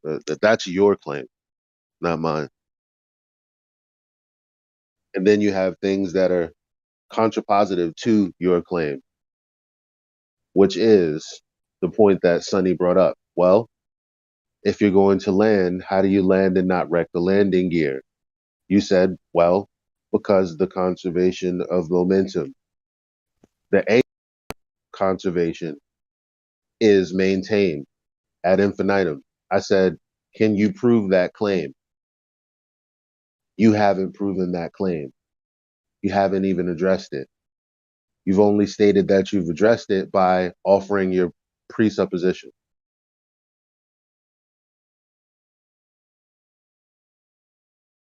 May I speak? You can respond. Thank you. You keep going back to that original point, even though I'm pretty sure we've passed that because I've given you my reasoning or I've given you my observations that you are welcome to make, but you choose not to accept them, which I understand. But you keep making these. You are making a claim by claiming that the Earth is flat and stationary. Whether or not that's what you observe, if that's what you feel, that doesn't mean that's not a claim because you are still because what you observe does not mean it's true. I observe plenty of things that are not necessarily true, right? So what I'm simply trying to say is that just because there are a ton of organizations out there like all of the ones you listed that are government organizations, and they quote unquote use models on that are flat Earth models, whatever it is that you said, that does not mean that they are. That does not mean that the Earth is flat because those organizations say they are. That goes against your own logic by going against their common narrative because what you're saying is they're just producing a common narrative. And is based on engineering and aeronautics. This is what you would assume. Now they call it an assumption, but it's actually what you would experience because that's all we experience. Now, your claim is that, well, the reason we experience that is because, and this is the actual claim, that the momentum is conserved infinitely. I want to know the justification for this. You keep saying that you already answered to it. I just keep hearing you say you've addressed it, so why don't you address it one more time? Right, again, so the atmosphere is a part of the reference frame that is the rotating Earth. They are the same thing. The atmosphere is moving with the Earth, right? It not moving with the Earth. It is a part of the Earth. It might be a significantly lower density, but that does not mean it is not a part of the rotating Earth. So when an airplane takes off from the Earth, it is not leaving that reference frame. That's like if you're in a car and you drop a ball, it's not going to just fly through the windshield at 75 miles an hour. It's going to just fall to the floor because it is a part of the moving car's reference frame, right? Nope. That's linear momentum, not angular momentum. That's true, but the concept still is analogous. So it's not analogous. No, it's not analogous. Yes, it is. Because you can't say it's true. I'm talking about linear momentum when you're talking about angular momentum. However, even though we're talking about two different things, it's still analogous. No, it's not. Actually, yes, it is because the point you're missing. Maybe I'm not saying it clearly enough, but the atmosphere is a part of the Earth. It is a part of the rotating Earth. Do you understand that? I understand that that's a begging the question fallacy. Okay, so is the claim that the Earth is flat and stationary? No, it's not. And don't say it's not a claim. Don't say it's not a claim. Self-evident. No, it's not self-evident. Anything, nothing. But you're Nothing. still, but you keep on trying to you're trying to bring this to a point of absurdity where it's like, well, I haven't proven anything, but you're making a claim that you haven't proven either, instead of justifying your claim. I am justifying my claim. You When just I don't call it a accept it. begging the question fallacy, all you say is, "I know you are, but what am I?" because that's exactly what you did. You just said, well, you're making a claim instead of justifying why you're saying what you're saying, which is a begging the question fallacy. Instead of saying, Okay. you know what, you're right, it's a begging the question fallacy, you're saying, well, you're doing that too, as if that makes it okay. Okay, well, I'm not trying to. I understand. I can see where you're coming from, but I'm not trying to say, well, you're doing that. Sure, I'm trying to say I am not making a begging the question fallacy because that is the truth. But you are making a begging the question fallacy. That's kind of the point I was trying to get across. Explain what a begging the question is then. I'm 'Cause I not going to don't do know that. if you. This isn't kindergarten. Oh, so you don't know. No, you know, you're not going to say, "Oh, you're stupid. What is that then?" No, we're not. That's not I'm how that not works gonna here. do it. I'm not I, gonna I, do Where's I, the meaning? I have Come enough on. respect for you to not ask you basic questions like. Then you don't know, right? Yep. We would do it. You gotta define terms. I don't do that to you because I know that you have the intelligence enough to understand basic logical fallacies. I don't do that to you, especially I don't do that to you. So there's no reason to do that. This isn't semantics here. We're trying to have a debate. If I don't Yeah, understand it, in a that's my problem. If you don't understand it, that's your problem. In a debate, you define terms. So what is a begging the question, Cavendish? That means that I am that I'm denying the prerequisite antecedent to the claim. No. Try again. That's what it is. Wow. Well, I'm bowing out. Thank you for at the end there, guys. Allowing me to go ahead and do that. You Look at guys that, can. Elijah. Well, during the night, why don't you go outside and take a look at the stars and see how you can see stars all the way around you? Because the Earth is not flat and surrounded by a dome. Yep. How the stars haven't changed for as long as we've had recorded history. The stars haven't changed. That's not the even claim though I we're made. going. You completely you pulled that out Well, of the you're same place you using pulled that where the Earth is as a flat. proof, saying Somebody please mute him for a second so we can talk. Go outside and look at the stars. Even though the stars haven't changed, even though we're going 1,000 miles an hour, Wait. 60,000 miles an hour, His- 600,000 I miles just an wanted hour. to thank Elijah for the effort that he put in because I was very much enjoying what he was saying, and I just wanted to thank him before he takes off here. Yeah, thanks. It's good. Thank you, guys. Thank you, Elijah. So what is not self-evident about Earth flat, Cavendish? Yeah, thank you. Let's see. Thank you, Elijah. Sorry, I wanted to say that. What is not self-evident? Actually, that's a really good question. Because we were just talking about the stars. So when I go outside and I see the stars, I can look all the way You've around done me. this. Please let me finish. You know I it- can You've look. already I done can it. look 360 degrees around me, and I can see stars on a flat Earth. How could I see stars when I cannot see across the other side of the Earth? Does that make sense? Do you begging know the anything question about that the this? Earth is a ball. You're begging the question that the Earth is a ball. I'm talking about how it presents itself. No, I'm saying on a flat Earth.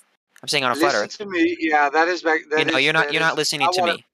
You are not inferior. You are not superior to me. Please listen to me as well. Is he doing this the whole night? Because I'm already done with this. I'm already. All his questions beg the question. Yeah, Every single one starts out fallacious.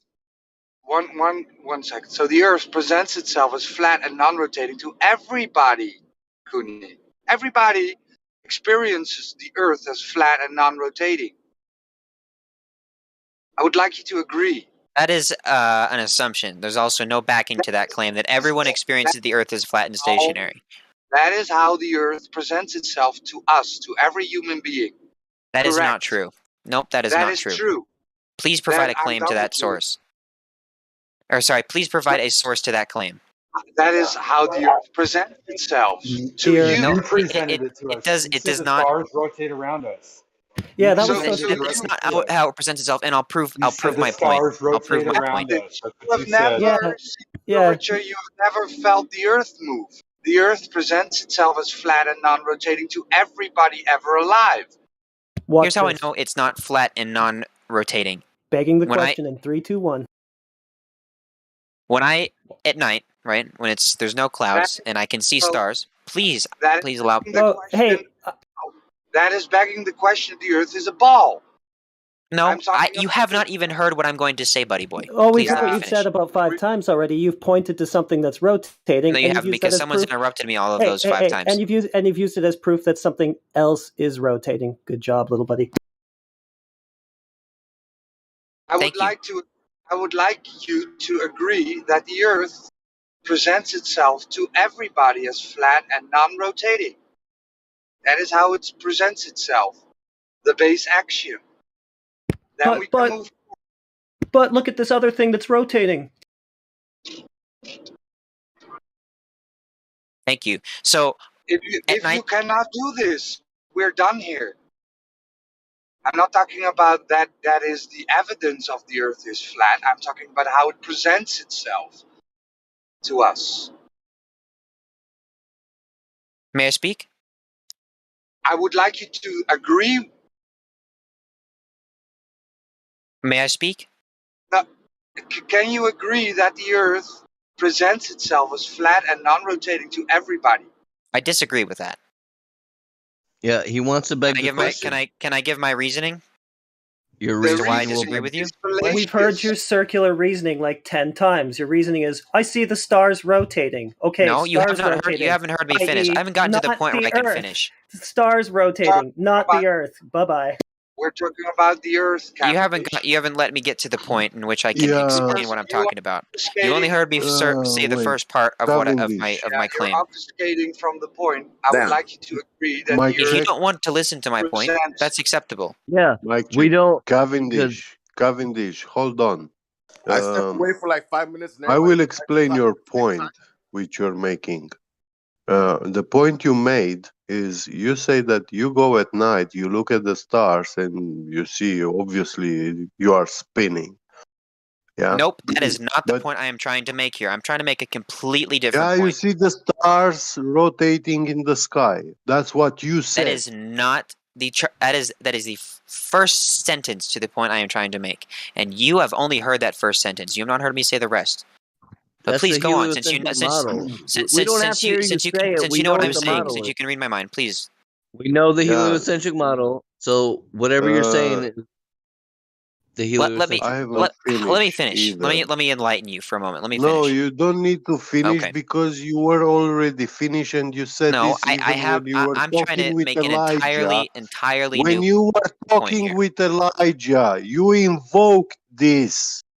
I am trying to make an entirely new point. The point. world is spinning because you look at the night sky and you see the stars rotate in the sky. That is a claim I made earlier today.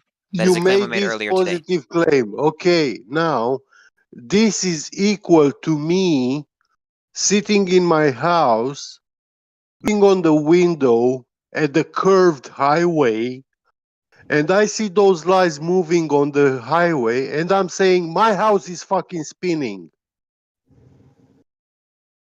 This is what you are saying. That's not my point. Yes.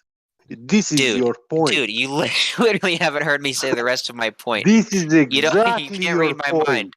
You can't read my mind. Let him say his point, and then he can't argue that. Now. Exactly. He obfuscated from the fact that everybody ever alive experiences the Earth as flat and non-rotating. If you are this dishonest to concede, right, that everybody ever alive experiences the Earth as flat and non-rotating, then why are we talking to you? This is Roger, let me tell you why I disagree with you. Let me give you my explanation. Can I do that? Locally. It's flat and non-rotating locally. That is what the globe Earth says. We do not experience curvature. We do not experience rotation. We do not feel it. That is how we experience the Earth. How is it that you cannot concede to that point? Because are you that doesn't understand it yet, Roger. The only thing I can concede to in that completely disambiguous point is that we do not feel rotation. That I can agree with you on. But please let me finish. We don't feel it. We can observe rotation. We don't feel it. We can observe it. You do not observe rotation. Come on. So let him finish so that he can't claim that we won't let him finish. Let him finish and then destroy it after the fact. We know we can. Let him He finish. needs to concede. I don't care. He needs to concede that He's not everybody has going to. wrong. He's not going to ever fucking concede. Ever. Just let him do it. That's not how a debate works. You don't tell me just to concede to something that might not be true. I could tell you, hey, concede to the globe Earth. You're not going to do Let him that make because his point, and then we'll destroy it. Let him do it. Let him. It's not about that it is how it is. It is how it presents itself. I'm not talking about that is the proof that Earth is flat. I'm talking about how it presents itself. The base axiom. I know what you're saying. The only thing Okay. I can quote unquote concede to is the fact that I do not feel rotation. And you will never see curvature. Yes, You will never. you will see curvature. You will never see curvature. You will see curvature. That's his So claim. where do you see curvature? Now let me say my initial point that no one ever let me finish. Let your ego down for a moment, Roger. The stars. I was talking about how Earth presents itself as flat and non-rotating to everybody. That was my point. When it's really dark out and you can see the stars, I can see stars for 360 degrees around me. On a flat. Begging the question. Yeah. You're not helping yourself. Everything he's gonna say is gonna start out begging the question. There's nothing he's gonna say that it doesn't I start just out that told way. him, yeah, I just told him minutes ago that I look out on my window on the street, yeah. He won't, and everything will always start out begging. Just let him finish, and then we'll destroy it. I'm not. He's never gonna. I know it's gonna trigger all of us because every sentence he speaks will not start. I'm not going to let him finish. I want to finish this point. Cavendish, the Earth presents itself to everybody as flat and non-rotating. That is how the Earth presents itself. Because you're not going to let me finish. I'm not going to let you finish. I'm not going to say anything because you're not going to let me finish. So what is the point of listening to you? Because you're not going to let me say my point. I've let you say your point. You are not. This is also a globe claim. It presents itself as flat and non-rotating to everybody. Cavendish. How is it so hard to concede to that point? The base axiom. Can we hear his response now? Yeah, he's unmuted. He doesn't want to say it. I know he's unmuted. May I speak without? Sure, Connie. Are you going to address my point? Yes. As soon as you let him speak. Come on. He's not going to. Let him finish and then destroy it after the fact. Please. He will never admit to what you're trying to get him to admit to. Can we let him speak? And then destroy it. Thank you. I appreciate it. What I'm simply trying to say, the reason I don't agree with you, Roger, is the only thing I can concede to is the fact that I do not feel rotation. You can observe curvature, and I'll explain that how later. Connie, wait a second. Sorry to interrupt you. I apologize. A little house clean. I want to tell one of our own. Illegal. I'm not going to put up with your behavior, with that attitude and the language and their tone of voice. You're raising your voice in here. You're not even really a part of the conversation. Yeah, so neither is Battlemaw's not going to put up with it either. That's obvious. So relax. If you're going to be in here, chill. Yeah, I just would like him to be able to finish what he's saying. Otherwise, it's just not a honest interaction. Thank you. I appreciate that. He's right about that. Yeah, let's move on. And you already said you can't observe curvature. That basically concedes to what Roger said. We observe a flat, non-rotating plane. That's how we observe Earth. Locally flat, non-moving.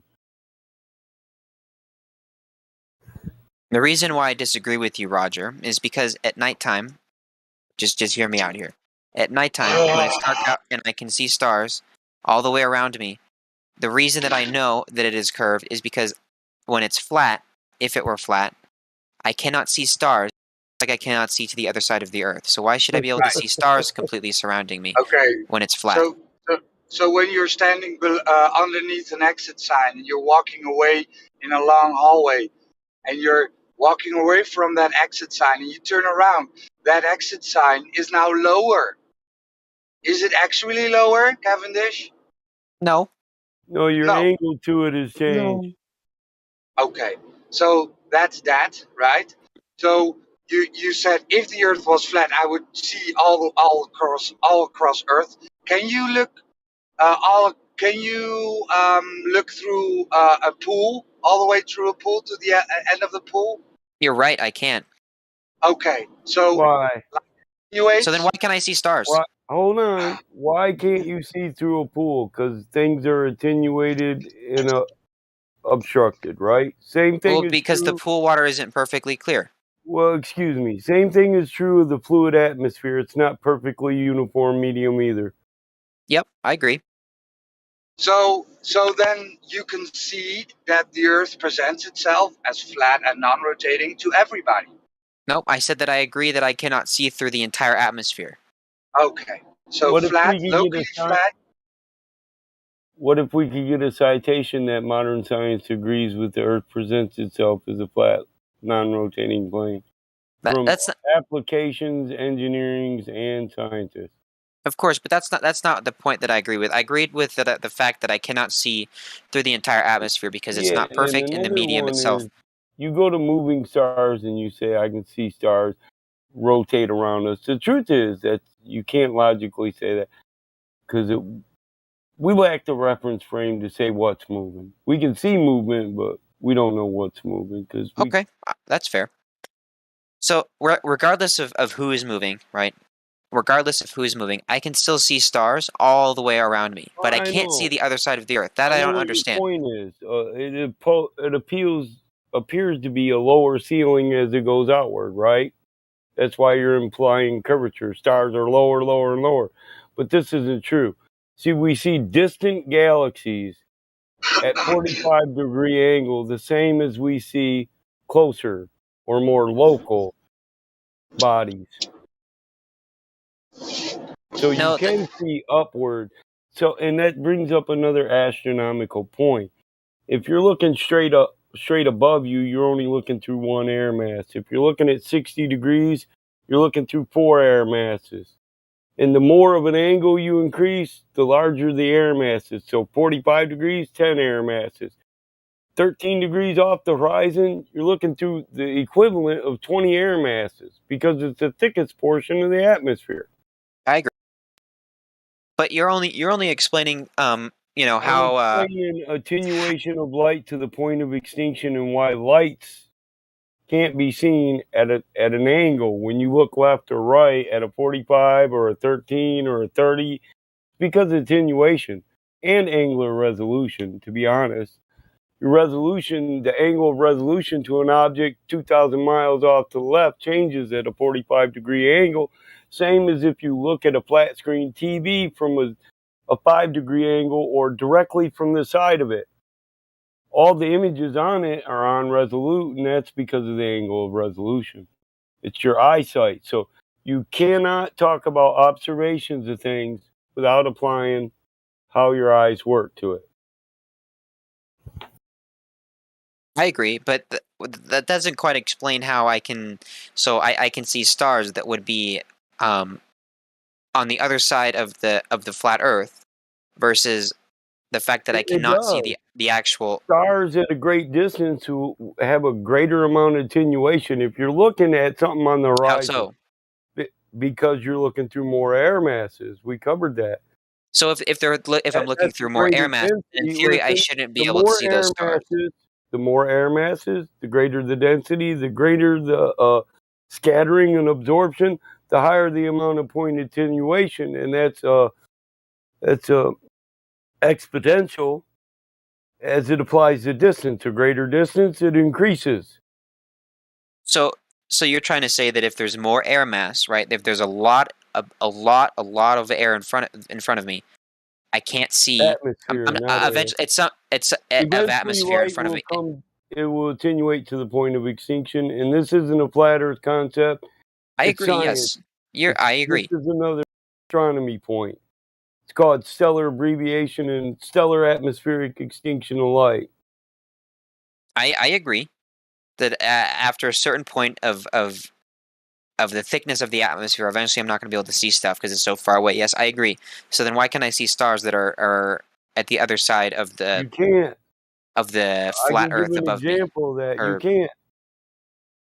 We can't no, see stars on the other side of the Earth. That's why in America, if I want to see the Southern Cross, I can't see it from Michigan. It's too far away. So I have to go to Florida, which is only 1,300 miles away. But if I go to Florida, I can see it once a year, the Southern Cross, for a period of about 3 weeks. And that's dependent on the weather over Florida, too. So, but you can see the Southern Cross from above the equator, which wouldn't be true on a sphere.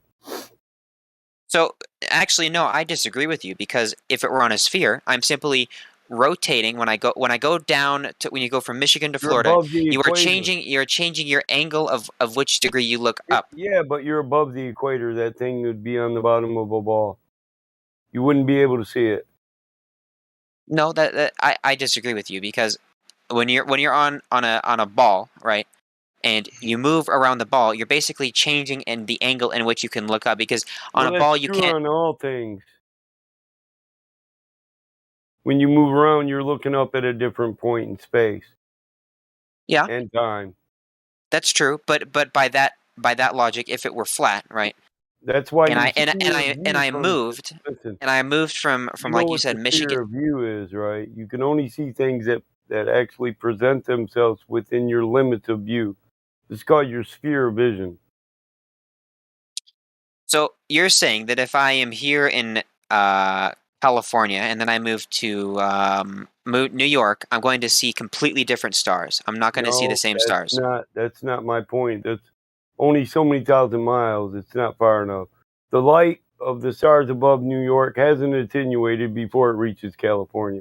And through observation, we honestly Okay, so if the we know star. this not to be true. Okay, yeah. Okay, so then how come I can see the same stars when I'm in California and when I'm in New York, but I can't see New York from Florida or California? I was going to say you can see New York from, you can see the stars that are above New York from either California or Florida. So then why can't I see that New York City defies that. from Sacramento? New York Because it's City from mountains. Sacramento. So Because this it's is mountains. artificial light that has to do with intensity and the amount of lumens. The light attenuate, listen, it's at ground level, so that gives you a 0-degree angle to it when you look left. So then how come what about Excuse me. You're looking through the thickest portion, the terrestrial portion of the atmosphere. It's the thickest.